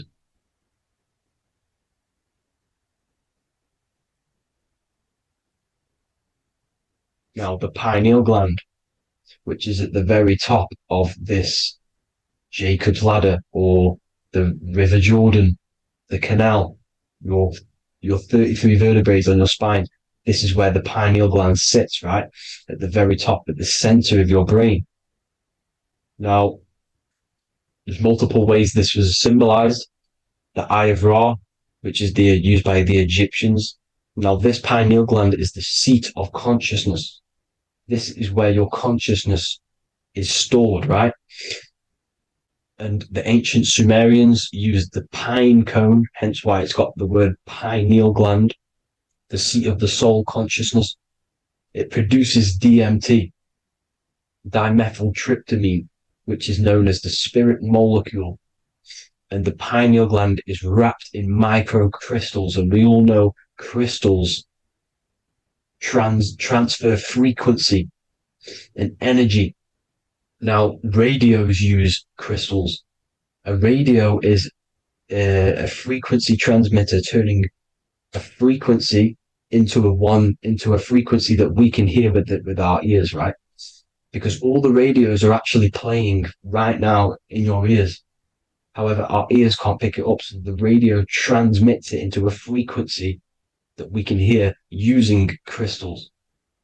So this is the power of crystals, and this is what our third eye is wrapped in, crystals. Now, this third eye is not actually your third eye, it's your first eye. When you're being materialized in your mother's womb, this is the first gland that is produced, and everything's built around it, because it is the consciousness. It is your consciousness. Your consciousness never dies, ever. It's an eternal essence. It lives forever. You never actually die. Only the mortal body dies. Now that's what we call life. Life is abided by time, and time is change. And change is what we call life, because everything's constantly moving and transforming into different things, right? Now let's not get off track. The pine cone is obviously, this is in the Vatican here. The pine cone is symbolized as the pineal gland, pine. And this is the opened pine cone. The opened pine cone means, or symbolizes, the awakened man, the awakened third eye. But the ones here, which the Sumerian gods are holding, these are shut pine cones, symbolizing the unawakened man. But let's not get confused, people. These gods were not gods. They are human beings just like you. They reached Christ consciousness. They are nothing more special than you. They just had the ability to reach Christ consciousness. And obviously their knowledge was far more intelligent than ours, far more advanced than ours. They knew the truth about this reality to the depths. Now, the ancient Hindus had a goddess called Kundalini, which is said that she descended by the means of a ladder or a cord from heaven, which is symbolizing the spinal cord. Now, this is what hickory, hickory dock, the mouse went up the clock and came back down. This is all these stories, like Santa as well. Santa comes up and then down the chimney. This is symbolizing the Christ oil. There's an oil which is produced in your pineal gland, right? And this oil travels down the spine. And once it's down on the spine, you must have to raise your consciousness, just like I said, but the chakras, you have to raise your consciousness, raise your vibration to heat up this oil and turn it into a gas. And it travels back up the spine through like the serpents up the spine, and this awakens the third eye once it's coming back up the spine and hits the pineal gland. This is the secret behind Santa and hickory hickory dock, because Santa comes down and feeds the presents and goes back up the chimney, and he lives in the North Pole, the positive pole. This is the North Pole, people, and the presence is your sacred oil. This oil Your physical body is the furnace. It's the spiritual furnace, which you have to heat up this oil by raising your frequency and turning it into a gas to rise up this chamber, the River Jordan, to your third eye, right? Now, this is an alchemical process. Your body is the alchemical furnace. It says in the Bible, if therefore thine eye be single, thy whole body shall be filled with light. I shouldn't have cut that out, but that's what it says. The light of the body is thine eye. If therefore thine eye be single, thy eye shall be filled, their body shall be filled with light. This is symbolizing the pineal gland, enlightening the body, the spiritual body, filled with light. Now, as I said, they want you kept down here, which is the root chakra, which is your animal nature, which is obviously mind, matter over mind. This is the symbol of Saturn, right? As you say, we're built of body, mind, and spirit, the Holy Trinity. That is the sun, moon, and earth. The sun's your soul, solar. Moon is your mind. Earth, which is the cross, which is your physical body, the 5 elements, right? So body, mind, and spirit. So the Saturn symbol is actually made out of the cross on top, which is the earth, and the moon on the bottom, which is symbolizing matter over mind, because earth is physical matter. You don't want to be matter over mind. You need to be mind over matter. See, they want you identifying as your physical body. They don't want you to realize you're an eternal consciousness. You're an eternal essence of consciousness which never dies. They want you trapped in your animal nature. And this is why the Baphomet has a goat head, because it's symbolizing your animal nature, which is evil. Not evil, but you're more likely to do evil things, right? Which brings bad karma. That's your animal side. This is why the Baphomet has an animal goat head. As you can see here, he's got the Kundalini energy here. So when you see the inverted cross, the cross is your body, as you can see here. The inverted cross means your chakras downwards, down here. Your head's down here. Your mind is down here. But your mind needs to be up here, which is the upwards cross, which is Christ consciousness. And as we all know, 7 colors of the rainbow, 7 planets, 7 chakras. Red light is low frequency and long range. This is why Saturn is the slowest moving celestial body. And it's the lowest chakra, because it's low frequency, long range. The moon being the crown chakra, which is high frequency. This is why the moon moves around the quickest. The moon is your crown chakra, which moon in mind. See, so there are multiple ways of your chakras becoming blocked. Now, each chakra has a specific intelligence. It has a specific thing that it's doing for the body, right? Now, this can be overused. It can be abused. For example, masturbation.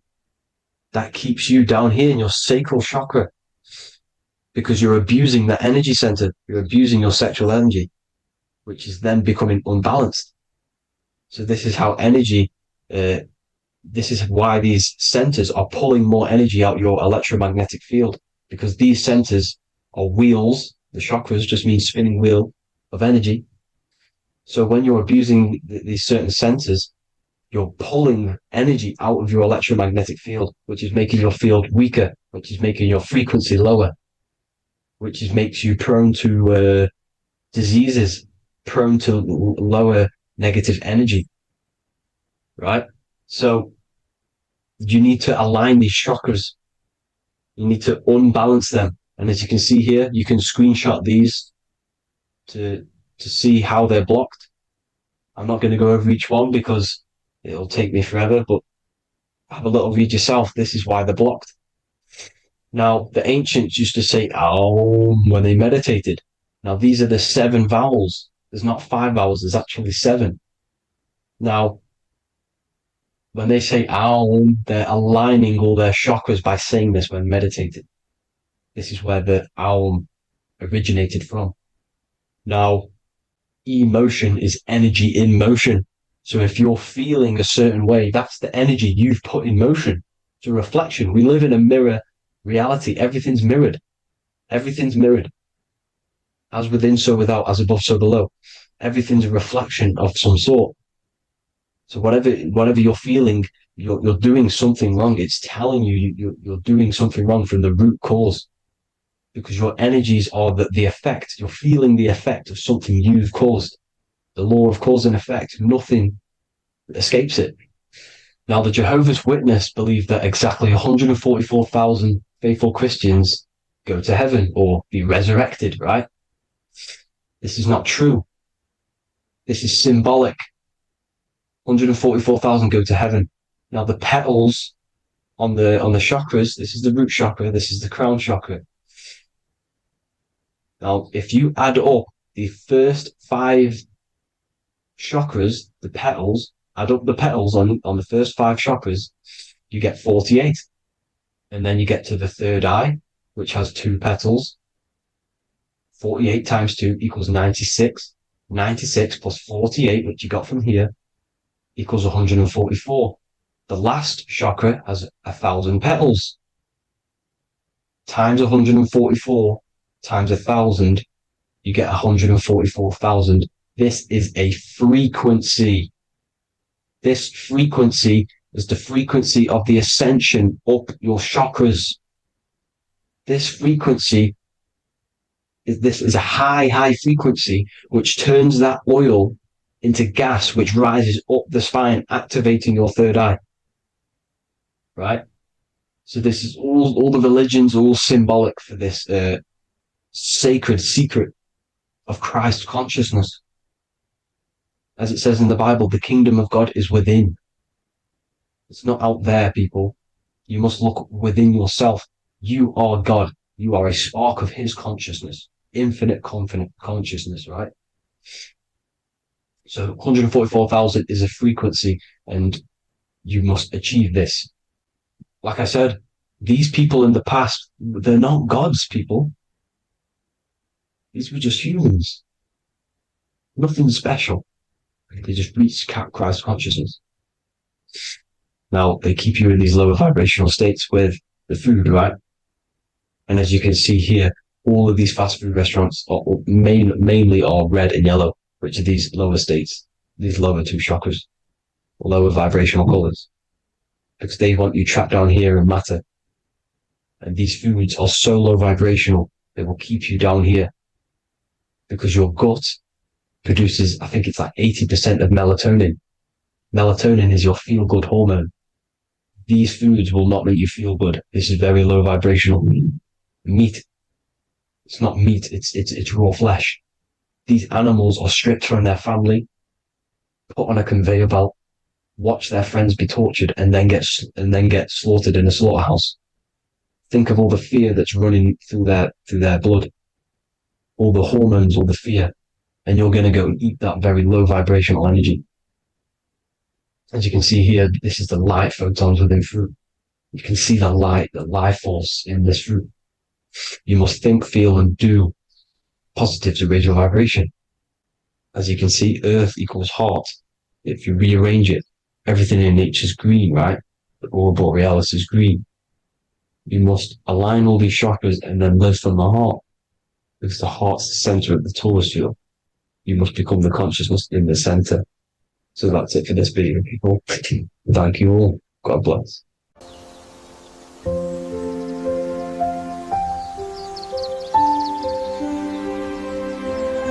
bookofwisdom.com. Visit today.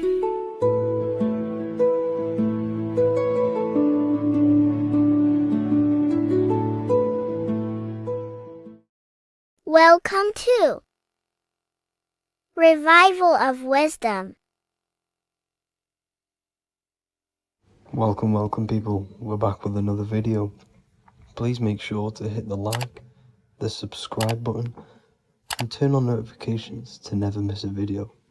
The Vatican is a giant key from a bird's eye view, and it also contains an 8-pointed star. The Anunnaki Sumerian gods also depicted this 8-pointed star. The sky god Anu from the Anunnaki also uses the 8-pointed star for his symbol. And even Freemasons depict an 8-pointed luminary with a ladder and a key. This is symbolizing the key to ascension up to the 8-pointed star, which is Polaris. Polaris is always depicted as an 8-pointed star. Polaris is the standstill star at the very center of our realm, which is perfectly aligned with the North Pole. The Earth is a giant torus field, and at the center is where the most electromagnetic energy is stored. This is why all compasses point to the north. Hence why a compass is an 8-pointed star, because it points you to Polaris, which is the North Pole, the center of this realm. The 8 points of the 8-pointed star symbolize the 8 points in space and time. So yes, Polaris is the portal which you ascend through if you outgrow this consciousness by aligning your chakras. Our earthly realm is a macrocosmic reflection of us, and we as humans are the micro reflection, with the earth containing its 7 chakras as well as us. The North Pole is the 7th chakra, which is the crown chakra. So the key to ascension is held by the Vatican, hence why it's a giant key, because they mislead the masses through their religions, which teaches the masses to look outside of themselves. As stated in the 20,000-year-old emerald tablets, written by the Egyptian god Thoth. On Earth, man is in bondage, bound by space and time to the Earth plane. Encircling each planet, a wave of vibration binds him to his plane of unfoldment. Yet within man is the key to releasement. Within man may freedom be found. So the 7 planets are associated with each 7 chakras. The lowest chakra being the root chakra, which is associated with Saturn. This is why the elites love Saturn and reflect it in all of their symbols. Because the chakras are an ascension of spiritual principles, starting from the material and ascending up to the spiritual, the crown chakra. However, evil love bondage, and they are trapping souls in the physical realm by stopping and provoking the ascension process. They do this by abusing the energy of Saturn, and Saturn is associated with the lowest chakra. The lower 3 chakras are associated with survival mode, which keeps the consciousness in a constant state of fear and only aware of its surroundings. Once you start to ascend up your chakras, you become more consciously aware of spiritual deeds. And this is the process of returning back to your true spiritual form. Going back to Polaris and its connection to ascension, Kanye West symbolizes this on his music video 24. As you see him rise up into the sky, you see an 8-pointed shape around him, which symbolizes the 8-pointed star, as you see the beam of light. And even NASA symbolize this in their Space Delta logos, a bear holding a key with an arrow up to Polaris, the 8-pointed star. Here's another NASA logo of an arrow from the Earth to Polaris. The series Lock and Key on Netflix is all about portals and doorways, and they have the Kundalini energy as one of their keys. Kundalini energy is the energy which rises up the spine, the 33 vertebrae, and activates the third eye. The third eye is the spiritual gland, which connects humans to other spiritual realms. We are not the body. Our spirit, our soul inhabits the body. We exist physically, spiritually, and mentally, Therefore, we are multidimensional. The intellectual and spiritual inhabit the body. Therefore, this is just an avatar within this timeline. However, within each and every one of us, we all have the key to releasement, as says in the Emerald tablets. This releasement is ascension up until higher states of consciousness. As stated in the Emerald tablets, man is in process of changing to forms that are not of this world. Grows he in time to the formless, a plane on a cycle above, and another one saying, man is a flame bound to a mountain, but we in our cycle shall ever be free. Know ye, O man, that when ye have progressed into the cycle that lengthen above, life itself will pass to the darkness, and only the essence of the soul shall remain. That's it for this video. I hope you will feel free to leave a like, subscribe, and comment any subjects you want me to talk about. God bless you all.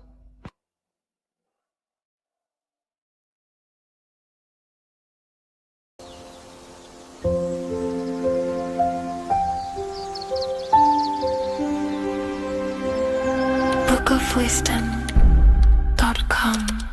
Visit today.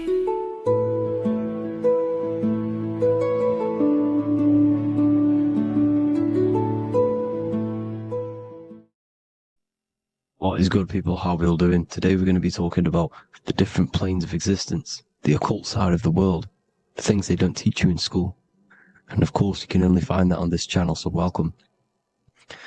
So you need to understand is that your consciousness moves through these different planes of existence, these different states of consciousness, which make up all of you. Okay? They are all interlocked planes. They are all interpenetrated into each other. They are all one. They melt into the plane above and below. You see, each plane is a product of each plane. As above, so below. Now, the higher you go, the more fluid, the more dreamy, the less dense it becomes.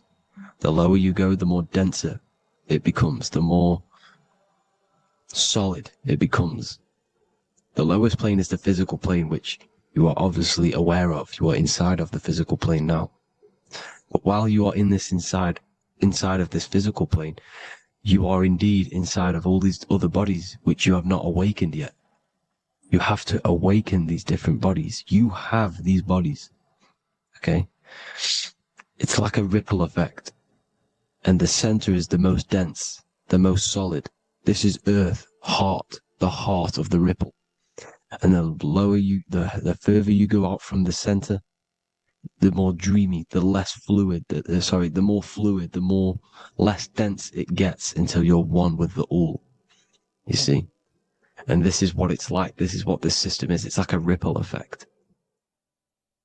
Now, let's jump straight into the planes. First, you have the physical plane, made out of 4 elements. Five elements. The ether is the mother of the elements. It's the womb of the elements. It's the 5th element.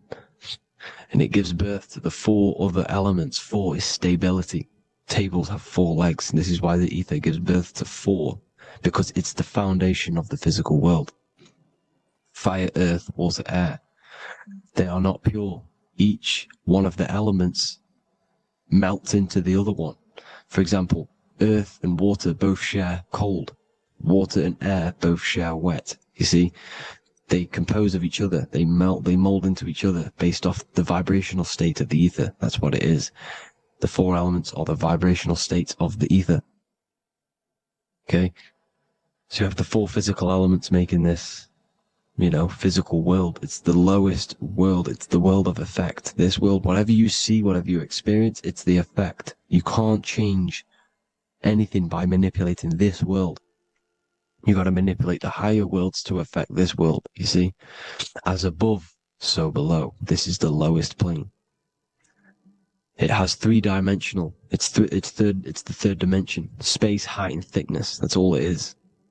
Front, backwards, upwards. You see, it's 3-dimensional. We cannot perceive the hidden side, which is the interior of this existence. We cannot perceive the interior from our exterior view. We are looking into this world. Okay, this is the exterior view. We can't see what's inside of that. That's the fourth dimension, which is the next one. It's the most gross and dense plane. 4 states of matter, the most slowest vibrational molecules, exist in this plane. Above this plane, you have the ether. Okay, the word ether and either are the same thing, because either connects 2 scenarios in languages. I either support Manchester United or Liverpool. Either is connecting them 2 scenarios. The ether is doing the exact same, as you can see here on the planes of existence. It connects the astral world, which is very important, to the physical world. It's connecting these 2 worlds. So it's the ether. It's the ether. The ether is pure potential. Energy flows through the ether. It is pure energy, pure potential. Okay? The physical body is an exact copy of the etheric counterpart body. So every physical object has an etheric energy double. It's like a blueprint of that object. Every single object has an energy double, and that's the etheric double. Okay? The etheric body determines the shape of our physical body through its lines of force. All through life, it rebuilds and restores the physical body. Physical problems show up first in the etheric body, because as above, so below. You manipulate the higher planes, it will manipulate this plane. And this is why sorcery works.